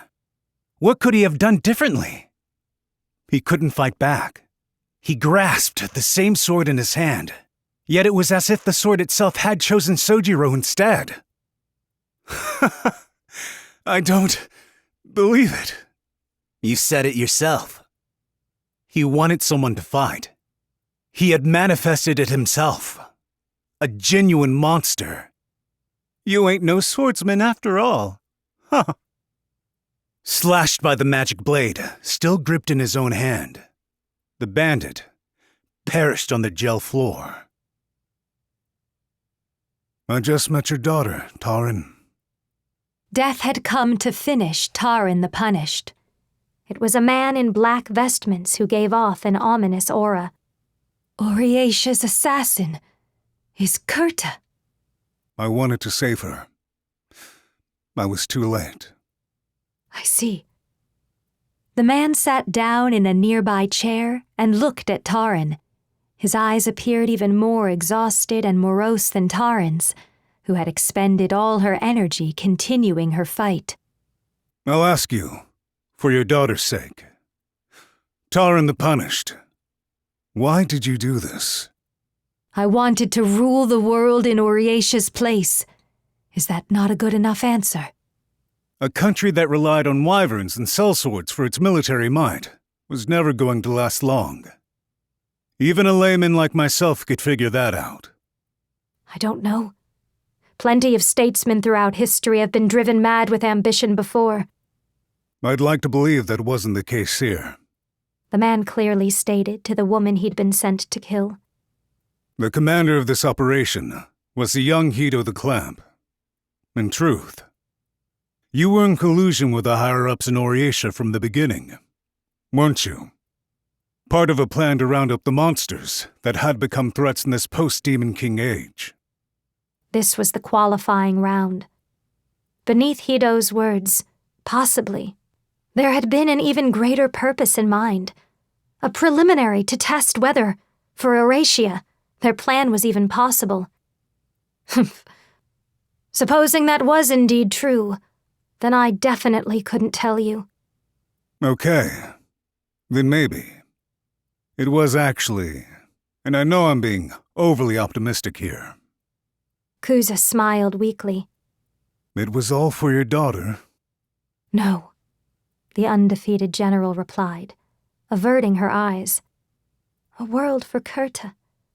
Outside the new principality of Lithia's borders, there was no world where wyverns and Minia could live together. That's not it. Well then. Even if this was indeed the case, it was a dream that would be forever out of reach. Taran the Punished had lost. One final thing. I'm a paladin, see? So, it's confession time. If you have any last words, I'll hear them. My last words, huh? Taran closed her eyes. Nothing came to mind. She wanted to apologize to Kureta, but the young girl had already departed from the world. Despite living on the battlefield up until the very end, facing down death over and over again, she had never thought about what her legacy would be after she died. She felt she needed to leave behind words that would somehow support her people's future after she was gone. That, or words for the 29 officials of Oriesha, her former comrades, encouraging them to view her defeat as a stepping stone to lead the world down the correct path. The general, having obtained much power, felt for the first time, moments before her death, that there were matters she was leaving unfinished. There had to be something she wanted to say. She opened her mouth. I want a hero. It sounded like the wish of a child. If this world had a power stronger than fear, plain for all to see, a true hero to guide the hopes of the people. The true Demon King was defeated, yet the true hero was nowhere to be found. That was why no one had been saved from the fear. What Taran had truly wanted to achieve was not peace through suppression. If there could be some symbol, able to turn back the world to a time before it had become twisted with fear, that was enough for her. Well, this is a bit awkward. I didn't expect to hear words like that from the mouth of a self-proclaimed Demon King. Taran took up her sword. Even knowing it was over, she intended to fight to the end. Kuza the passing disaster decided that sword would be the only thing that he didn't stop with his shield. I was always afraid too, Master Paladin. I see. I'm glad.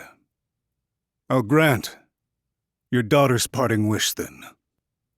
The white-winged angel descended on Taran's neck. She dealt a single blow, but there was no pain. The angel's blade was a deeply benevolent one, the type those determined to die on the battlefield never wanted to see. She asked me to save her mom. The upheaval in the new principality of Lithia, beginning with the Cold Star's bombardment, was settled before the sun could rise.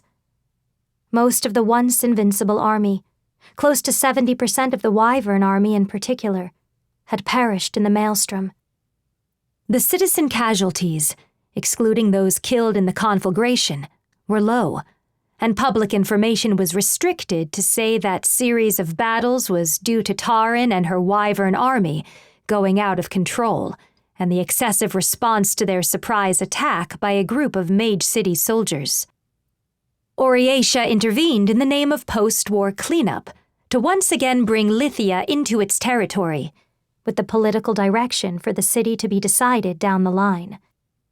Nevertheless, no one knew how the blaze was abruptly extinguished, nor was there anyone who knew the terrifying and abhorrently strong players who were behind the scenes of the whole affair.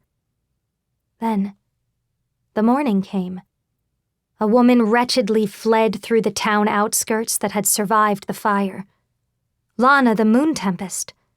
While she had escaped the danger to her life from Elia the Red Tag, that life was all she had left. She had nowhere to return to, not Lithia or Oriatia. So this is the state of things now that the true Demon King's dead.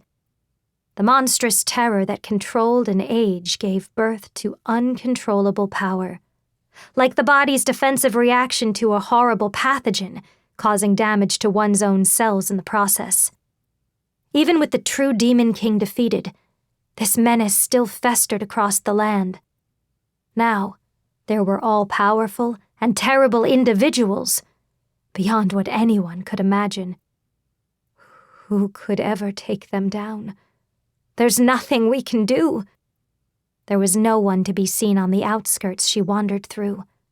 Only the scars of tragedy, left behind by the fire. The omnipotent world word, Star Runner, annihilating an unbeatable army single-handedly. The Willow Sword, who sought endless battle. The passing disaster who killed all. So long as they remained alive, then one day, the whole world would become a scene exactly like this. They're all just Demon Kings. When will the terror end? Damn it! Lana's feet got tripped up, and she fell to the ground. Coughing violently, she spit out an immense amount of black blood. Damn it! A teacher would never do something like that, would she? When? It was the telltale sign of a lethal poisoning. When did she get me? It happened when Elia had visited Lana in her cell and pressed her hands to her lips. Caught up in Higuara's attack, Elia spoke the words under her breath. To make sure Lana the Moon Tempest, with her knowledge of everything, couldn't return to the headquarters in Oriatia. By that point, it was already too late. Life hearts. A slow-release poison. Elia! Raking at the ground in agony, Lana wished for an answer. Not an answer for why she was about to die. There were many monsters strewn about the land who were impossible to usurp, and even the new principality Taran built had lost to them. The true Demon King was finally dead, and yet the future held only destruction. What can we do? What are we supposed to do? What can we? The long night was coming to an end. In the city visited by destruction, a new dawn arrived. Before she could meet this new dawn, and before she could see the future of despair, Lana the Moon Tempest died. Chapter 22. Ishura. With the coming of the new dawn, carriages departed from Lithia's fresh upheaval, The fighting and the giant blaze had enveloped a majority of Lithia, but at that moment, the news of Taran the Punished's death and the collapse of the new principality wasn't widely known among the citizenry. Nevertheless, a number of the residents chose to depart from the self-proclaimed Demon King's country on these early morning carriages. Some saw their houses burn and had nowhere to live. Others tried to escape from the atmosphere of uneasiness and fear. "Elia, are you there?" Kia weakly muttered in a corner of the crowded carriage. Her bright blonde hair was overshadowed by a pale gray. "I'm right here. What's wrong, Kia?" If once I'm done studying in Oriatia, and when I go back to Eta, maybe... Forget it. It's nothing." Holding her knees against her, Kia stared up from the gap in her hood at the visible parts of the new principality. The smoke and ruins of a past prosperity were vague and indistinct. The end of Amenia City was something she was seeing for the first time. I could have saved so many more." The almighty Kia knew as little about the battle that night as the people sitting around her. The elven girl had no way of knowing about the strife between Oriatia and the new principality. As such, she had no idea of how she could have stopped the fighting. Bringing back the lives lost in the fighting was impossible, even with her omnipotent arts. "I'm invincible. I should be able to do anything. Fires and fighting, people dying, hurting others. That stuff is nothing. No matter how sad or awful someone may be, I definitely and absolutely could have taken them down, and yet..." "None of it is your fault, Kia." "I know that." Elia understood the girl must be harboring feelings of vexed frustration. In her homeland, ignorant of helplessness, where her omnipotence held total sway over her tiny little world, she hadn't felt a single fragment of such emotions. "I know it too. There are some things even you can't change." Elia the Red Tag understood Kia better than anyone. The world word is definitely not invincible or absolutely flawless. The world word, an ultimate existence, outside the bounds of logic and reason, capable of destroying her enemies with a single word, and able to claim ultimate victory for herself. Nevertheless, Kia the young girl was not a weapon, her power utilized at the unconditional commands of a user, nor did she have a mind unbendable by the schemes and designs of others. Before Elia brought her to her first match of the competition, Kia couldn't experience any sort of defeat. Her actual identity as an innocent young girl couldn't be found out by any other faction. Her invulnerability in battle made it all the more necessary for someone to protect her outside of combat. Having survived in the world of espionage and betrayal, Elia the Red Tag was more capable of filling that role than anyone else. Kia and I can win. No matter how difficult or how dirty my hands get, I will absolutely make sure the world word always emerges victorious. That battle would continue until all was repaid. Her birth, her espionage, her betrayal, everything. The young girl suddenly mumbled anxiously. "Hey, Elia, you're not mad about Lana, are you?" "Not at all. Why do you ask?" "Because we parted ways like that.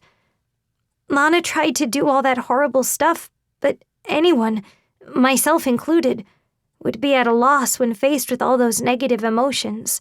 So, if you and Lana ended up fighting because of that..." The clear turquoise eyes stared at Elia. Most of the people who knew the rumors of the omnipotent and invincible world word imagined an extremely imposing and powerful figure. However, the person Elia had met was just a normal young girl, much purer and more delicate than any of the powerful figures others had imagined. "It's my fault the Lithia fire wasn't put out. So on the way home, I want to come back to Lithia and have you two make up. Well, it was an impossible request. With the morning sun, the poison should have long since suffused itself through her body. Yes, I'd like to do that too. Okay then, it's a promise. The city of Lithia slowly faded into the distance. By their next visit, the territory would no longer be the new principality. They'd never see the wyverns flying between the spires ever again, either. And this time, I'll actually keep my promise. I won't use my power, but I don't want to turn a blind eye to pain and suffering. Your power is a gift to bring happiness to others. Make sure to teach me the right way to use it. Of course. Elea gently gripped the girl's outstretched pinky. She felt the trust she had long since forgotten through the pressure of Kia's hand gripping her own. We're going to always be together, Kia. The pair's travels would continue, facing terrible imminent danger, but united through their bond. Hey, Gravekeeper. The day after the upheaval, someone called out to the man working ceaselessly behind the new principality's church. His black vestments and large shield, emblazoned with an angelic symbol, were the dress of a paladin. In spite of this, his sullen expression and the aura surrounding him instilled an ominous feeling in the onlooker. Need some manpower? Yeah, I'd appreciate the help. Just look at these guys. An enormous number of caskets lined the edge of the graveyard, some even being piled on top of each other. That's all from the fire yesterday, and the wyvern's gone out of control. Most of them were soldiers. Sad, really. Look, see, this young man had his wedding a mere 2 days ago. Right here at this church. Kuze, the passing disaster, turned to the body and gave a silent prayer. Taran the Punished had been slaughtered, and he had stopped the outbreak of war. Kuze's achievements as an assassin earned high praise from Hito the Clamp, and in addition to his compensation, he was given a firm promise that he would appear in the Imperial competition to determine the true hero. Kuze and Nastik, quickly wiping out the entire leadership structure within Lithia, was the sole reason the conflict had come to a premature end without spreading out any further. But in the process of infiltration, how much hostility had they had to bear? And how many lives had they taken? Before Kuze could be killed, those who bore such hostility toward him were killed first. Nastik's blade was automatic and merciless. Those look to be Mage City soldiers, though. That's right. Once you're dead, there isn't any Lithia or Mage City anymore. Same with the wyverns. Up until yesterday, they were soldiers protecting our country. Truth is, I wanted to give them a proper burial, too, instead of burning them in the plaza like that. I feel the same way. No one deserves to die. Absolutely right. As he lowered the casket into the newly dug grave, the man muttered to himself. At times like these, the Word Maker doesn't save anyone, do they? The era of the true Demon King. When faced with the reoccurring scenes of tragedy, everyone had felt the same, even the people of the Order. Tragedies far worse and more extensive than the latest upheaval in Lithia had happened every year, every month, and almost every day. Those able to only stand powerless in the face of such tragedies couldn't help wanting to pin the responsibility on something else. The teachings of the Order, which existed precisely to save the people from such thoughts, were unable to compete with the severity of the tragedies the true Demon King had brought to the world. The word maker didn't save anyone. You're exactly right. The order didn't actually teach that some presence removed from mortal hands would save them. From the beginning, their teachings never preached of an omnipotent savior who would hear their prayers. They taught there was a conscience within people's hearts that drove them to help others, and that innate goodness was itself the word maker's blessing to bring people salvation. That's why, by my own force of will, I need to save as many as I can. He looked above the roof of the church that rose up behind him. There sat a pure white young girl only Kuze could see, with eyes void of any thoughts or emotions, gazing down on the silent dead. As best as I can. Nastique, the quiet singer. The angel's figure had been visible to him since childhood, but her mind was inscrutable. The angel never once explained what she was thinking, or why she continued to save a man like Kuze. When he was young, he could hear the soft song she used to sing, but now she didn't even hum a tune. Nevertheless, every once in a while, there came a time when he wished to believe the angel was speaking to him. He could hear the words in his head. "Do you want to be saved?" What do I need to do to save everyone? He asked as he lowered a casket into its grave. The whisper was directed mainly to himself. It was always on his mind. Though the power protecting Kuze was invincible, it could only kill other people. Was a power solely for killing, capable of truly saving people? Were he still in the dark age of the true Demon King, then it might have been enough to save everyone.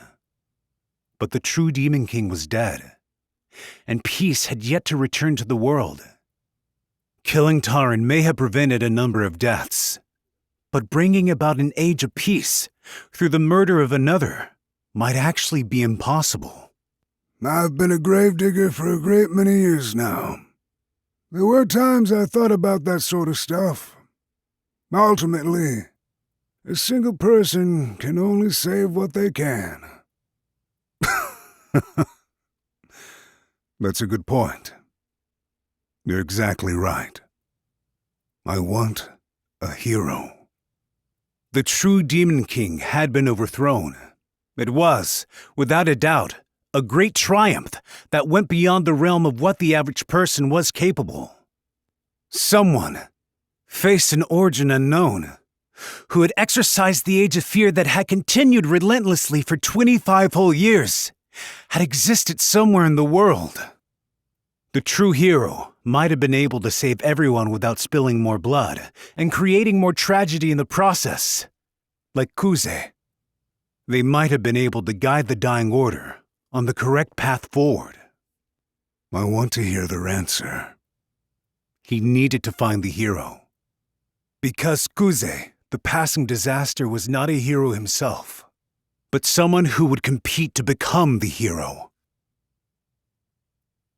The distant Talon hadn't accompanied Sojiro for long, but in that time, she had realized something about him. He didn't enjoy vehicles. He preferred his own 2 feet to a carriage when journeying between towns, and in order to go along with him, it meant that too, would have to travel by foot. Sojiro, I know it's weird to ask this now, but... Walking along the main road stretching out from Lithia, turned back. Are you sure it was okay to choose me back there? The operation succeeded anyway, but, it might mean you won't be a part of that imperial competition anymore. Sojiro's orders from Hido were to assassinate Taran the Punished. Despite not being pressed on the fact during their post-mission report, or perhaps precisely because of it, thought it was reason enough to believe that Sojiro would be at a disadvantage in the candidate screening process for the imperial competition. Pretty weird to ask me that now. Right. I know, but... She knew worrying about it in the first place was a contradiction for her. After all, Sojiro the Willow Sword was one of her mortal enemies, present to see the fall of Nagan. Who cares? I had fun going at it with Duck-Eye. I only do what I want to do, and I never regret a thing. I ain't got any reason to listen to you coming at me and telling me what to do. Well, didn't Duck-Eye the Magpie say something like that? About not caring at all what other people thought of him? Freedom meant not having your will influenced by others' emotions. In which case, for the weak who needed to cooperate with one another to survive, and for Yuno, still bound by her thoughts of her past with Lucelle and Nagan, it meant she would never be truly free. I really can't forgive you after all. That's so, huh? Still mad? Sojiro simply moved his snake eyes around in their sockets. On his shoulders sat the commonplace Nagan practice sword.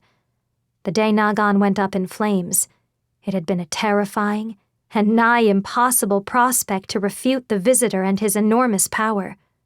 However, she thought she needed to talk to him.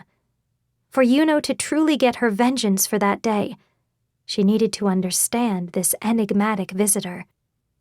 I can't stand that the bastards trying to change our world don't even bother looking at us. I hate it.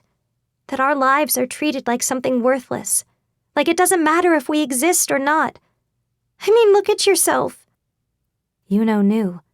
Sojiro believed in only one singular value, and it was a painfully obvious one. You're only interested in finding someone to fight you, right? Powerful individuals like him, those who deviated far from the average person, were the only things that earned his acknowledgement. Yuno was certain these were the sole types of people with whom he could ever form a bond. There's something wrong with that? It's not about being wrong or right, but that's why I can't forgive you. Duck-Eye and Sojiro's particular breed of freedom could have been a wonderful thing. It could be that only jealous, average people didn't want to recognize that. People whose lives were bound by the burdens of relationships and responsibility, unable to rebel against the laws of the world. The world isn't so cheap and worthless. She'd realized it during their showdown with Duck-Eye. The vengeance Yuno desired had to be entirely one-sided. As with meting out justice, unless she made the person responsible realize the value in what they had trampled over and forced them to repent, it was meaningless.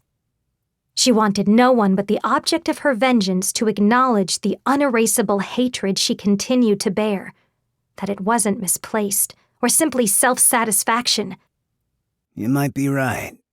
Sojiro idly murmured, looking up at the sun high in the sky. But I don't get any of that stuff. Hell, I got kicked out of my last world. I don't know a damn thing. I just got here. All I know is how to swing my sword and how to kill the people I end up fighting. I said this when we first met, didn't I? Yuno walked out in front of Sojiro. If he was choosing to travel by foot, she chose to do the same without any hesitation. She thought she had to if she was going to carry out her vengeance. I'll be your guide, both for this world and for the Oriatia Imperial competition. So you need to teach me too, Sojiro. Teach you what? Well, let's see. Yuno thought for a moment. Much like his lack of knowledge about their world, she wanted to learn about the parts of Sojiro she still knew nothing about. About where you came from. The beyond. With the war-torn night ending, Hito the Clamp stood on the front lines of the post-war cleanup of the new Principality of Lithia. He figured even the New Principality moniker would stop being used in time. With the loss of the self-proclaimed Demon King Tauren, the country of Lithia had fallen.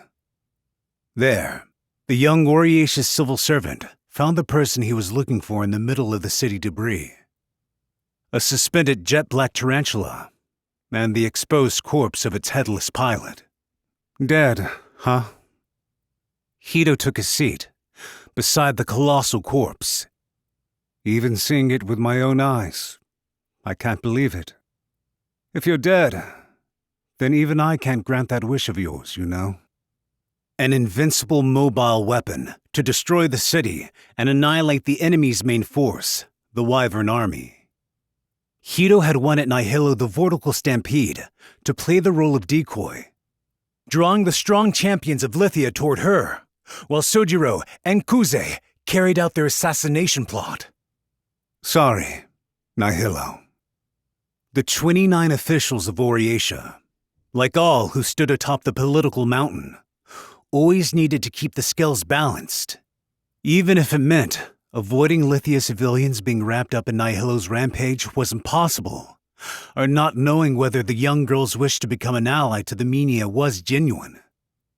At the point when the Cold Star was fired, and war could no longer be avoided, Hito had determined that releasing and disposing of her together with the rest of the new principality of Lithia's military power was the best possible outcome to ensure the smallest number of casualties. She wanted to be among the Menia people again. Huh. Rising to his feet once more, he continued walking alone toward the city's outskirts. He saw the sorrow of the people who had lost their homes, or the military members of their families. Though Hito had been the one responsible for these tactics, he didn't have the luxury to agonize in guilt. It was his duty to make Lithia achieve an even greater future, rather than forcing them to pay for past transgressions. People suffered from tragedy because they didn't have the strength to face such horrors head-on. Nihilo had actively wished to discard that strength. She wanted nothing more than to be the same as the Menia races she had once crushed underfoot. Being Menia isn't really all that great anyway. Coming to the outskirts, Hito noticed the stone pavement at his feet had finally become sparse, with short blades of grass poking up from underneath. Hito had his offhand in his pocket. He needed to head toward an open area, away from the eyes of other soldiers and civilians, and as visible from the sky as possible. I knew you'd still be here. His feet came to a halt. He didn't need to turn around to know the name of the person who'd landed behind him. You're an Oriatia general, aren't you? The three-armed wyvern spoke in his usual gloomy tone. A big shot, like Hargent. I'm a civil servant, not a general. This is what you came here for, isn't it, Star Runner? Hito produced from his pocket an unaccounted-for apparatus, a crystal lens encased within it. The new principality's ultimate magic item, and their prided conflict-deciding weapon. The Cold Star. If you were still alive after that commotion, I knew you'd be after this thing. You're free to kill me and steal it. But how about we make a deal? I don't need it, really. The Cold Star wasn't what I was after. Alice trained his musket. Hito looked back at the wyvern for the first time and scowled. Well then, why did you follow me? If you were planning on killing me from the start, you could have shot me from overhead without flying all the way down here. I know already. In Oriatia, you're having some big imperial competition. To decide. The rogue declared, dispassionately. A match to decide the true hero. That's right. In the current age, with a true Demon King destroyed, they needed to decide on a hero who could serve as a valiant symbol. Defeating the self-proclaimed Demon King attempting to become the world's sole authority, as well as a selection of irregularly powerful fighters in the battle, like Kuze and Sojiro, was all part of the singular goal. I'm taking part. I'll fight with Hargent. I'm shocked. I was just thinking about talking to you about it myself. Sojiro had shown his true abilities as an otherworld deviant, killing another visitor like himself. Kuze had infiltrated the tightly guarded central stronghold and put an end to his target, Tauren. They both possessed transcendent power, impressively demolishing all known battlefield wisdom and logic. Nevertheless, Keiso recognized that the most fearsome presence within the battle was the one who had faced down an entire army by himself, without even showcasing the full depths of his own power, the wyvern rogue in front of him. You were so brazen and violent because you knew no one would be able to pick you out among the rest of the wyvern swarm, right? You calculated all that, managed to keep your trump card hidden, and worked to get the 29 officials of Oriatia to agree to nominate you. A very shrewd wyvern. That world's strongest rogue reputation isn't just for show. And your answer? Keiso cracked a smile. I'll be the one to support you. The world's ultimate match to determine the one true hero. Dear listeners, surely you are already aware. You'll be the first candidate. This was but one person's story. Chapter 23. The Imperial Competition. 1 year earlier. Slightly east from the palace, the Central Congress Hall, built as a temporary government institution, stood out as newer than the other buildings in Oriatia. Those individuals who were formerly divided among the land's 3 kingdoms and fought against one another had now come together in this place and imposed their rule. It was an obvious point, but getting this far had not been an easy process. It was the threat of the true Demon King, placed front and center, that had barely managed to convince the citizens to discard their nations and become a unified country. The cities corroded by madness and terror were all abandoned one after another, until the Menia race's living sphere had declined to less than a tenth of what it had once been. However, as a result, Oriatia prospered like never before.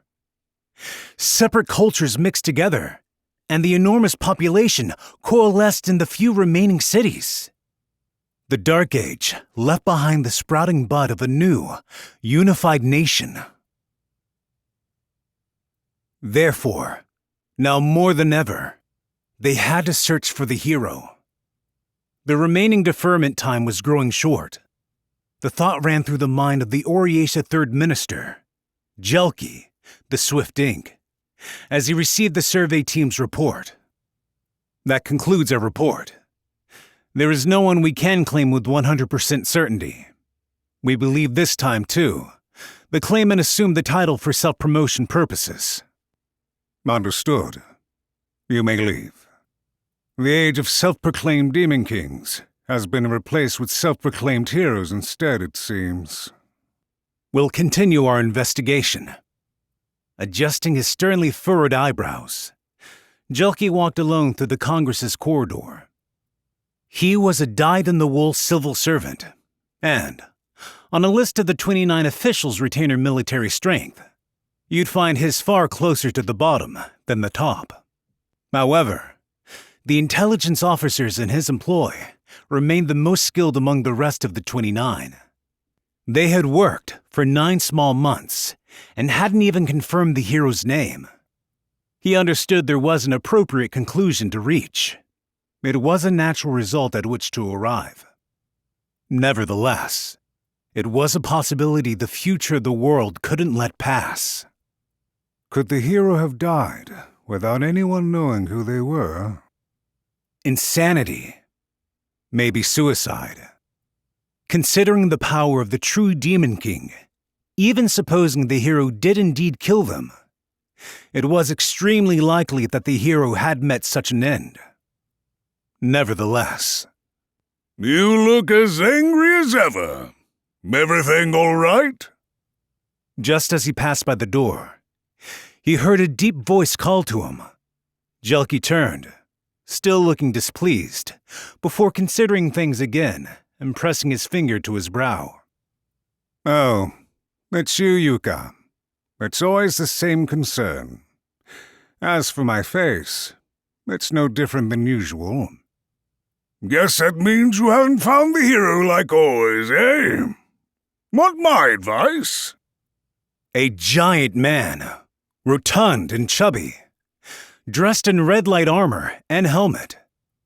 The 14th General, Yuka, the Halatian Jail. His areas of responsibility, as well as the nation he formerly belonged to, were both different from Jelki's. But he was recognized as one of the very few trustworthy men within the scheming maelstrom of the 29 officials. You don't seem the type to handle this problem. Everyone has their strengths. Your jobs are... Wait. You were suppressing rebellious elements again, weren't you? Is that what the armor's for? Well, yeah, that's the gist of it. I killed 2 people. Doesn't feel great, honestly. Our battle with the Demon King army is finally over. But this time I had to kill fellow Menia. The Demon King army were all Menia races too. Yeah, well, I guess. It's a figure of speech. Yeah, you get what I mean, right? In actuality, Yuka's work did much to ease Jelki's anxieties, with the general always taking the initiative on doing the dirty work of suppressing and purging dissent. At the very least, he was much more highly valued than the likes of the 6th General Hargent, who even, at times like these, was toiling away with subjugating non-Menia races. This problem was about suitability for the job. Until the true hero was found, they needed someone to buy time like this, to keep the tides from swelling higher. Yuka, about the hero situation. Wait. When Jelki went to continue the conversation, he directed his attention to someone who'd appeared on the other side of the hallway. Third Minister. The approaching figure was a woman. Her clever and attractive features were plenty to court the average person's favor. Worrying yourself over the hero thing again, are you? However, the wrinkles on Jelki's brow only grew more intense. The woman's name was Elia, the Red Tag. Like Third Minister Jelki, she was a civil servant. But he hated the 17th Minister, Elia, from the bottom of his heart. This conversation has nothing to do with you. I heard a rumor that your soldiers were torturing Lithia troops the other day. What's a woman like you? Jelki's piercing gaze then shifted behind Elia. A pair of red eyes shone among the deep shadows cast by the setting sun. Luring Her Majesty the Queen away for? Trying to fill her with nasty thoughts, no doubt. A very audacious implication to make, Minister.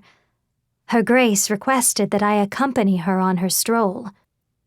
I see. I rescind the part about luring Her Majesty away, then. Come on now, guys. No bickering in front of the Queen. Isn't that right, Your Majesty? Yuka locked eyes with the ruler and flashed a smile with his usual laid-back attitude. The pair of red eyes blinked from their low stature before giving a single-word reply. Indeed. She was the last of the royalty. Her long, soft silver hair and doll-like facial features made her seem like a single lovely flower, showcasing her superior pedigree from generations of royal blood. The true Northern Kingdom. Their country's royalty had stopped the true Demon King's invasion for the first 6 years. But amid the rampantly spreading fear and sacrifice in the kingdom, the people's madness, called revolution, led to their execution. The Central Kingdom, their country's ruler, while afflicted with the same disease that had killed off their sons, gave their all to governing the people, establishing the foundation for the present-day Orietia, but passing away before they saw an end to the conflict. The United Western Kingdom, their country's royalty, sought an amicable agreement with the true Demon King. But for that reason, the true Demon King visited their capital, resulting in their slaughter along with their subjects. Within the turmoil of the United Western Kingdom massacre, there was a single surviving girl. The name of the world's last remaining royal was Queen Cephite, a mere 10 years old. Even at her young age, the shadow of death was always close behind.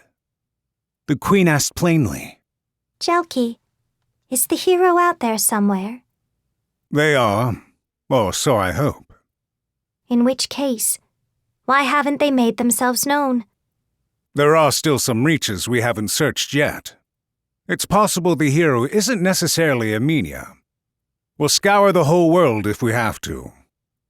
Whenever he spoke with her, Jelki lowered himself on one knee and looked her straight in the eyes. While the true governance had been transferred to a parliamentary system led by the 29 officials, Oriatia, composed of 3 kingdoms unified as one, was still a monarchy, and there was no higher authority than the lineage of the one true king, chosen by the Wordmaker. What do you think, Elia? Whether or not there is indeed a hero, we already have yourself, Queen Cephite.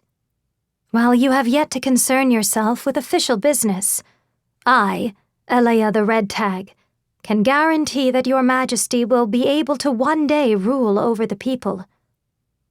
That couldn't come to pass.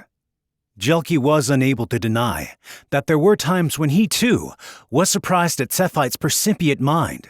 It was clear from her appearance and behavior that she possessed a capacity to lead the people.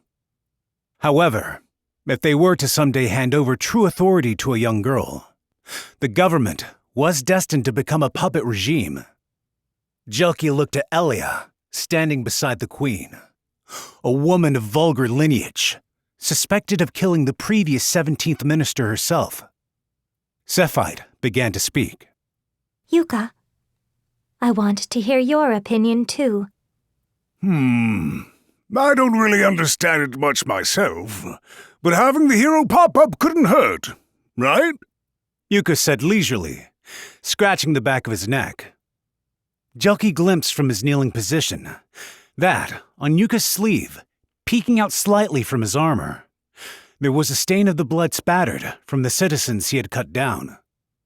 If the hero's actually out there, then we owe them our lives after all. With her eyes still wide open, the queen tilted her head to the side slightly. In that case, let us find them. Bestowing royal honors and compensation should help, yes? We've done plenty to indicate that at this point, Your Majesty. Nevertheless, the true hero has yet to appear. Is the true hero necessary? And by that you're saying? Does it have to be the true hero? This didn't necessarily have to be the case, or at least, it shouldn't have been. If they were to prop up a false hero, they could claim it was the second general, Rosclay the Absolute, for instance, and the people would most likely be easily convinced. However, if they were to one day find the true hero, should their existence be proven, Jelki couldn't possibly calculate how or in what way the resulting distrust would boil over and explode. Even after officially announcing the hero, if the true hero is already uninterested in claiming their title, then I'm sure they won't stake a claim to the title even if we decide on one for ourselves. Hearing the young queen's words, Elia quietly muttered, Making it widely known among the people that we're searching for the hero. If instead of using spies to search far and wide, they instead prepared a bigger proclamation. If they could turn the affair into a colossal social event to capture the interest of the people, that would make it definitive and common knowledge, rendering meaningless anyone who appeared later to claim the title for themselves. Ha ha ha! Then in that case, you should round up all the self-proclaimed heroes who Jelki's found and pit them together in a royal match or whatever. Hero be the strongest of them all, right? Yuka.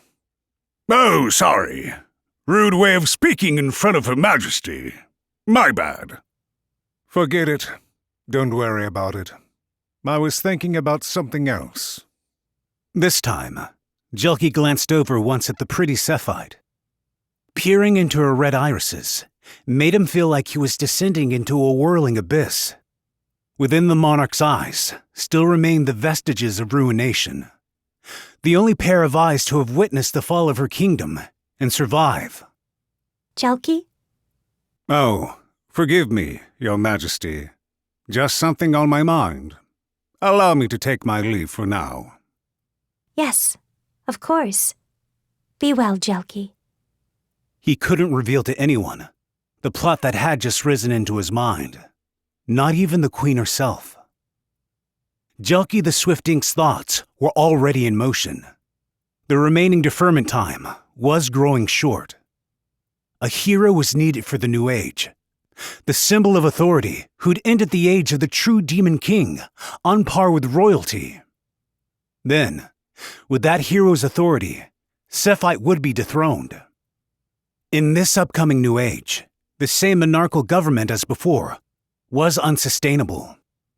Now, there existed no one other besides Cephite who claimed lineage from the one true king, mandated by the Wordmaker. However, without the appearance of a new icon in the hero, the people would eventually want for monarchical rule. Such a development would lead to a puppet regime, full of conspiracy and political rivalries. The young queen would be unable to govern the unified kingdom, sowing division among the people once united against the true Demon King threat, and conflicts would arise. Jelki thought that the 23rd General, who'd seceded from the assembly, Taran the Punished, had held the correct view on this subject. Someone needs to adopt this undertaking. The current parliamentary government, managed by the 29 officials, was administered by politicians selected by the people. The Oriatia 29 officials, a wartime structure gathered together from throughout the three kingdoms, would be abolished, including Jelki himself. Then, Oriatia would become a republic, similar in structure to what a subsection of self-proclaimed demon kings had once created. If there was ever an age where such a thing was possible, it was the current one. Too many people had died. Too much peace had been lost. Jelki couldn't let the world slide back into an age of war and chaos ever again. Someone needs to do it. Someone who has become aware of all this. Self-proclaimed heroes. If they were truly confident enough in their own strength to declare themselves heroes, there would come a day when they became self-proclaimed demon kings and looked upon the unified nation with hatred. It was so in ages past, when all those with power inevitably proclaimed themselves one of the demonic monarchs. As long as a common enemy in the true Demon King existed, these powerful individuals hadn't posed a threat to the nation. However, the past 25 years had birthed too many of these sorts of champions in an attempt to defeat the true Demon King. There needed to be only one hero. To begin the new age, all the others needed to be weeded out. A pretext was needed. The only one who can do that. Adjusting his glasses on his brow, Jelki walked alone down the Congress's corridor. He now knew what he needed to do. It's me. I need to find a way to do it. There wouldn't be a seat left for Jelki in the time of peace he was looking to create. He knew that better than anyone. Then, 1 year later, the enemy of all life, the true Demon King, who had plunged the world into chaos, had been defeated by someone. That individual's name, and whether or not they truly existed, was still a mystery. Now, with the Age of Fear at an end, it had become necessary to determine who this hero was. Now, there were 4 Shura: Sojiro, the Willow Sword; Alice, the Star Runner; Kia, the World Word; Nastique, the Quiet Singer.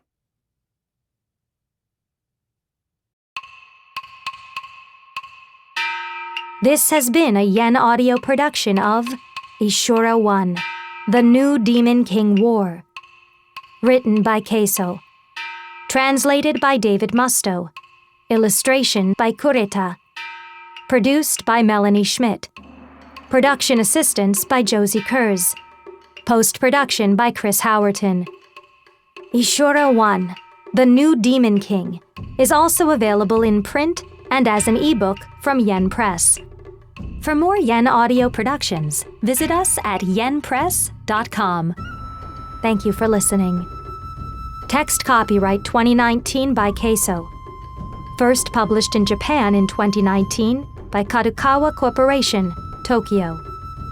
English translation copyright 2022 by Yen Press LLC. Audio production copyright 2023, Yen Audio. All rights reserved. Yen Press supports the right to free expression and the value of copyright. The purpose of copyright is to encourage writers and artists to produce the creative works that enrich our culture. The duplicating, uploading, and distribution of this audiobook without permission is a theft of the author's intellectual property. If you would like permission to use material from the audiobook, other than for review purposes, please contact Yen Audio at yenpress.com. Thank you for your support of the author's rights. This audiobook is a work of fiction. Names, characters, places, and incidents are either the product of the author's imagination or are used fictitiously, and any resemblance to actual persons, living or dead, events, or locales is entirely coincidental.